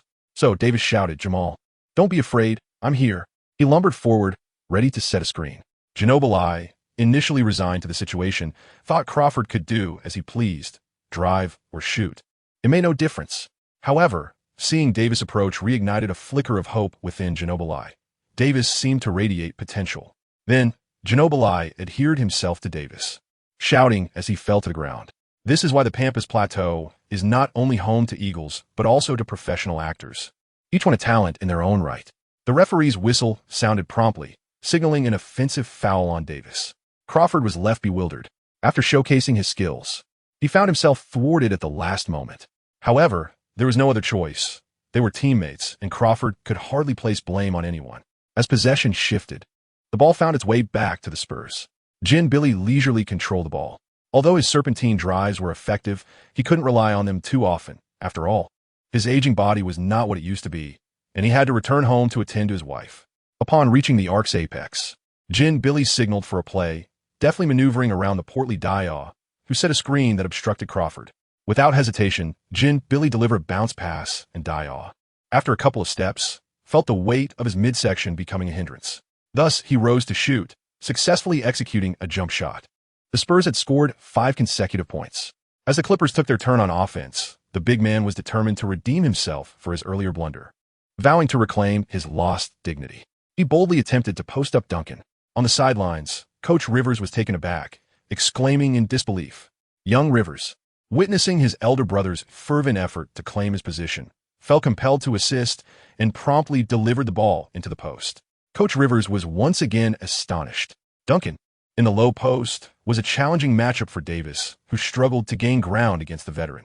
As he looked up, Davis met Duncan's gaze, pleading silently, "Brother, as fellow veterans, why make this difficult? Grant me a chance for 2 points." Duncan's response was equally sincere. "Go ahead. I 1T contest you." Grateful, Davis pivoted and released a jumper. The moment he shot, he felt assured of its success. Youth was indeed on his side, but Duncan, without jumping, simply used his arm to swat the ball down. Davis was momentarily elated until he noticed the ball in Duncan's possession. "Brother, you deceived me. We agreed not to defend." Duncan replied, "I did not lie. I truly did not jump." While gazing affectionately at Davis, Duncan was not idle. He executed a long pass to a fast-breaking Xian Billy. After driving to the basket, Xian Billy assisted Dia, who made a low layup, scoring again. Coach Rivers exclaimed, "Why is it always you?" This time, Coach Rivers was genuinely anxious, glancing at Paul and Griffin, who were still catching their breath from the first quarter. Reluctantly, he summoned DeAndre Jordan to replace Davis. This substitution nearly prompted a chuckle from Popovich, as replacing one non-scorer with another non-scorer seemed to yield no significant change. Coach Rivers was aware of this, yet found himself with no alternatives. The two offensive players were still recuperating, and one was injured, leaving him no choice but to rely on Jordan for defensive reinforcement. Though Rivers intended for the strategy, the actual execution diverged. Upon seeing Jordan enter the game, Crawford felt assured of securing rebounds, emboldening him to take more reckless shots. Reaching the three-point arc, he performed a beautifully executed behind-the-back dribble, creating space to launch a shot. However, once again, the iron strikes. Jordan, who carries Crawford's hopes, has fallen short, failing to secure rebounds against Duncan. The Spurs execute yet another swift defensive play, with Xian Billy receiving a pass from Bellinelli, and he effortlessly sinks a three-pointer from the left wing. Observing from the sidelines, the veteran Rivers remarks, "Ah, it's still me." To which old Rivers responds, "For heaven's sake." Domestic fans revel in the game, as the seasoned player remains as sharp as ever. Yet, there is an ever-present feeling that the Clippers are missing something. Fortunately, this void is swiftly addressed by Rivers himself. Within 2 minutes, the Clippers suffer a 10-0 run, and Rivers can no longer contain his frustration. Turning back, he gestures towards Xian. Xian hurriedly dashed over, embracing the neck of Coach Rivers, who uttered 4 succinct words, "Seize the moment." Upon seeing Xian approach the sidelines, the Clippers fans were lavish with their applause and cheers, while domestic fans began to flood the screen with comments, exclaiming, "Our Xian is finally on the court." On the opposite side, Coach Popovich, though taken aback by Xian's appearance, remained unfazed, mindful of his injury. The one most concerned was Coach Wei Ping, who feared that Xian's injury might exacerbate. Thus, he fervently criticized Coach Rivers in the live stream. As Xian removed his protective gear, he seemed to transform, akin to the Monkey King shedding his golden fillet, feeling an overwhelming sense of liberation. With the ball in play once more, DeAndre Jordan passed it to Xian, as he was deemed the most reliable. As he crossed midcourt and approached the three-point arc, Xian noticed that his defender was the crafty Manu Xian Billy. As an artist from the Pampas Plateau, Xian Billy's offensive prowess was unparalleled in the league, mysterious and somewhat unpredictable. His defense, however, mirrored the same enigmatic quality, typically preying upon slower guards like Harden. But who was Xian? A powerhouse with explosive athleticism. Faced with Xian Billy's defense, Xian required little more than a decisive first step, effortlessly powering past his opponent, leaving Xian Billy utterly helpless. The action of Xian incited the ire of Popovich, who exclaimed, "You little rascal, how dishonest." Faking an injury, Xian's rapid first step momentarily bewildered the Spurs, leaving them unprepared to provide immediate support, as they watched helplessly while he executed a delicate layup, stabilizing the situation for the Clippers. This delighted Ballmer, who thought, "I must give this young man a raise." Doc Rivers also exhaled in relief, proclaiming, "Indeed, I am like Xiao Yun." Meanwhile, on the other side, the energy of the old master Yao seemed to be depleted as he sluggishly made his way across half-court. Xian sought to confront the old master directly, but unexpectedly passed the ball to the low post, where Diop awaited. The hefty Diop, initiated a low-post isolation, raising the ball several times. Yet Hoyes remained perplexed and did not react. With no alternative, Diop turned to take a mid-range shot, which missed, allowing DeAndre Jordan to secure the rebound and pass it back to Xian. Once again crossing half-court, this time, his defender was Bellinelli. Xian is acutely aware that the Clippers' offense relies solely on individual effort, with little assistance from others. In the previous play, Xian's explosive speed during his drive left Bellinelli in awe. Thus, this time, when he faced Xian, he did not press too closely, allowing for a step of space between them. With a subtle step forward with his left foot, Xian lowered his center of gravity, extending his right foot outward in a significant stride. He lowered his left shoulder and slightly turned his head to the right, fixing his gaze on the area ahead. His left hand drew the ball close to his body, shifting his weight further to the right. Upon noticing this, Bellinelli swiftly executed a lateral slide to his left, obstructing Xian's path to the basket. Just as Bellinelli believed this young Chinese player was merely ordinary, Xian's weight abruptly ceased its rightward movement. The step taken with his right foot was merely a feint. He received the ball with his left hand and deftly shifted it back to his left side. With an in-and-out dribble, he powered off with his left foot, lowered his left shoulder, and executed a crossover step, gliding past Bellinelli on his right side. The recent breakthrough by Xian has alerted the entire Spurs team. Consequently, following this breakthrough, Diop began to enhance his defensive support, while the seasoned sharpshooter on the perimeter appeared poised to retreat. However, this time, Xian did not afford them the opportunity to assist defensively. With a sudden halt, he executed a two-point shot that swished through the net once again. Chapter 75. The tragic life of Little Jordan. If one were to ponder which team in the league boasts a commendable offensive strategy, numerous contenders would arise. Yet, when it comes to player discipline and tactical rotations, none can rival the Spurs. Whether in offense or defense, the Spurs' rotations function with the precision of a finely tuned machine, meticulous, exacting, and unwavering. Even the footwork of Spurs players is meticulously calculated, allowing for no margin of error. As Xian skillfully maneuvered past Bellinelli, the Spurs' rotation commenced. Upon Bellinelli's lapse, Diop stepped in defensively, while Ginobili on the perimeter began to shift inward to assist. However, Xian's sudden mid-range stop disrupted their intentions. The Spurs, renowned for their swift rotations, boasted a defense that had been meticulously honed. Their defensive strategy was unequivocal, staunchly guarding the paint, contesting three-point attempts, and luring opponents into mid-range shots, while allow mid-range shots to flow freely. Because scoring from mid to long range is the least efficient among all scoring methods. This tactical philosophy often curbed opponent scoring, particularly effective in the 21st century, where the trend of three-point shooting intensified. Yet in 2009, the Spurs stumbled. Under Coach Popovich's unwavering commitment to this strategy, they fell prey to a relentless Kobe Bryant. In the Western Conference Finals of 2009, Popovich adhered to his game plan, fortifying the interior, suffocating the perimeter, and conceding mid-range shots. However, this was not a neglect of mid-range shooting. Rather, it was a calculated approach employing Duncan's rim protection and extensive defensive reach to occasionally double-team Kobe's mid-range attempts. Consequently, while Gasol was rendered ineffective by Duncan's dominance in the paint, Kobe exploited the gaps in the Spurs' defensive framework, initially using mid-range shots to create space, drawing Duncan out for help before launching relentless assaults on the now-vacant interior. Having observed the Spurs for an entire quarter, Xian recalled Kobe's strategy and sought to exploit the weaknesses in the Spurs' defensive scheme with his drives and mid-range shots to stabilize his team's faltering momentum. Fortunately, the Clippers' basket was gracious today, as Xian successfully executed both of his attempts, surprising even himself with his jump shots. Observing Xian's agile form and swift movements, Paul, who had initially contemplated requesting re-entry despite his fatigue, was perplexed. Wasn't he nursing a knee injury? Was this not a jest? He then turned a glance at Coach Rivers, who, along with the others, mirrored Paul's silent protest towards Rivers' deception. Finally, Coach Rivers regained his composure, straightened his chest, having nearly succumbed to a panic. With the situation on the court stabilizing, he turned to head towards the bench, only to realize that all eyes on the bench were fixed upon him. A sudden realization struck him. His cover was blown. Yet, as a coach, Rivers could not falter. Clearing his throat, he calmly responded, "It's all part of the strategy, the tactical arrangement." To which Paul retorted, "Right, sure."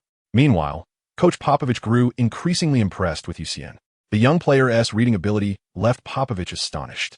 Initially, one might have thought that Xian's intellect was sufficiently sharp, Yet Coach Popovich was taken aback by the swiftness of Xian's thought process. This only intensified Popovich's desire to have Xian under his wing. Presently, apart from his positioning and jump shots, Xian's offensive repertoire remains rather rudimentary. However, technique can be honed, while intellect is an innate gift. Popovich couldn't help but glance over at the venerable Doc Rivers, feeling fortunate.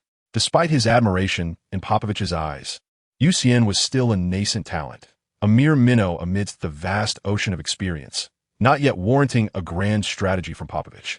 Thus, he merely substituted Green for Bellinelli to bolster defense against Xian and continued with the game. Unfortunately, even the seasoned Popovich can find himself bewildered at times. Green not only forgot his shooting arsenal, but was also bestowed with a perplexing aura of ineffectiveness. Speaking of Danny Green, he is indeed an educated individual. The only player on the Spurs who could rival Duncan in academic achievement, having completed 4 years of college. He is also a former NCAA champion, having played for North Carolina, the alma mater of basketball deity Michael Jordan. Quite astonishing, isn't it? If college was the pinnacle of Danny Green's career, his entry into the NBA was fraught with challenges. Drafted by the Cavaliers, he was released. Signed by the Spurs, he was sent to the D-League. Ultimately, it was his sharp shooting and defensive prowess, coupled with the waning of the legendary Gin Billy, that allowed him to reclaim his place in the NBA. Following Popovich's directive, Green entered the game, first engaging in hushed exchanges with Gin Billy, then seeking out Dia to repeat a familiar tactic, reminiscent of a clandestine meeting. As the game resumed, Gin Billy dribbled, and upon crossing half court, passed to Green station beyond the left three-point arc. Green assumed a triple threat posture, locking eyes with Xian. Observing Green's movements, Xian pondered, could it be that he has indeed switched his skill set? Is the 3D player now opting for an aggressive drive at the age of 27? In a moment of idleness, Xian decided to adhere to his previous strategy. Green was purely a three-dimensional player, and maintaining a considerable distance was sufficient. Subsequently, Green executed various feints to break through, yet Xian remained unfazed, quietly observing Green's performance. Just as Green was reveling in his maneuvers, Xian called out, "Danny, time's up." Upon hearing this, Green instinctively cast a glance, and Xian swiftly struck, his hands darting forth like a dragon emerging from the water. Seizing the basketball from Green's grasp, with a decisive motion, he cradled it to his chest and turned to initiate a fast break. "Damn it," Green exclaimed, pivoting and accelerating in pursuit, cursing himself for being outmaneuvered by a rookie. He felt compelled to deliver a significant block to make it clear that he was welcoming him to the NBA. However, unbeknownst to Green,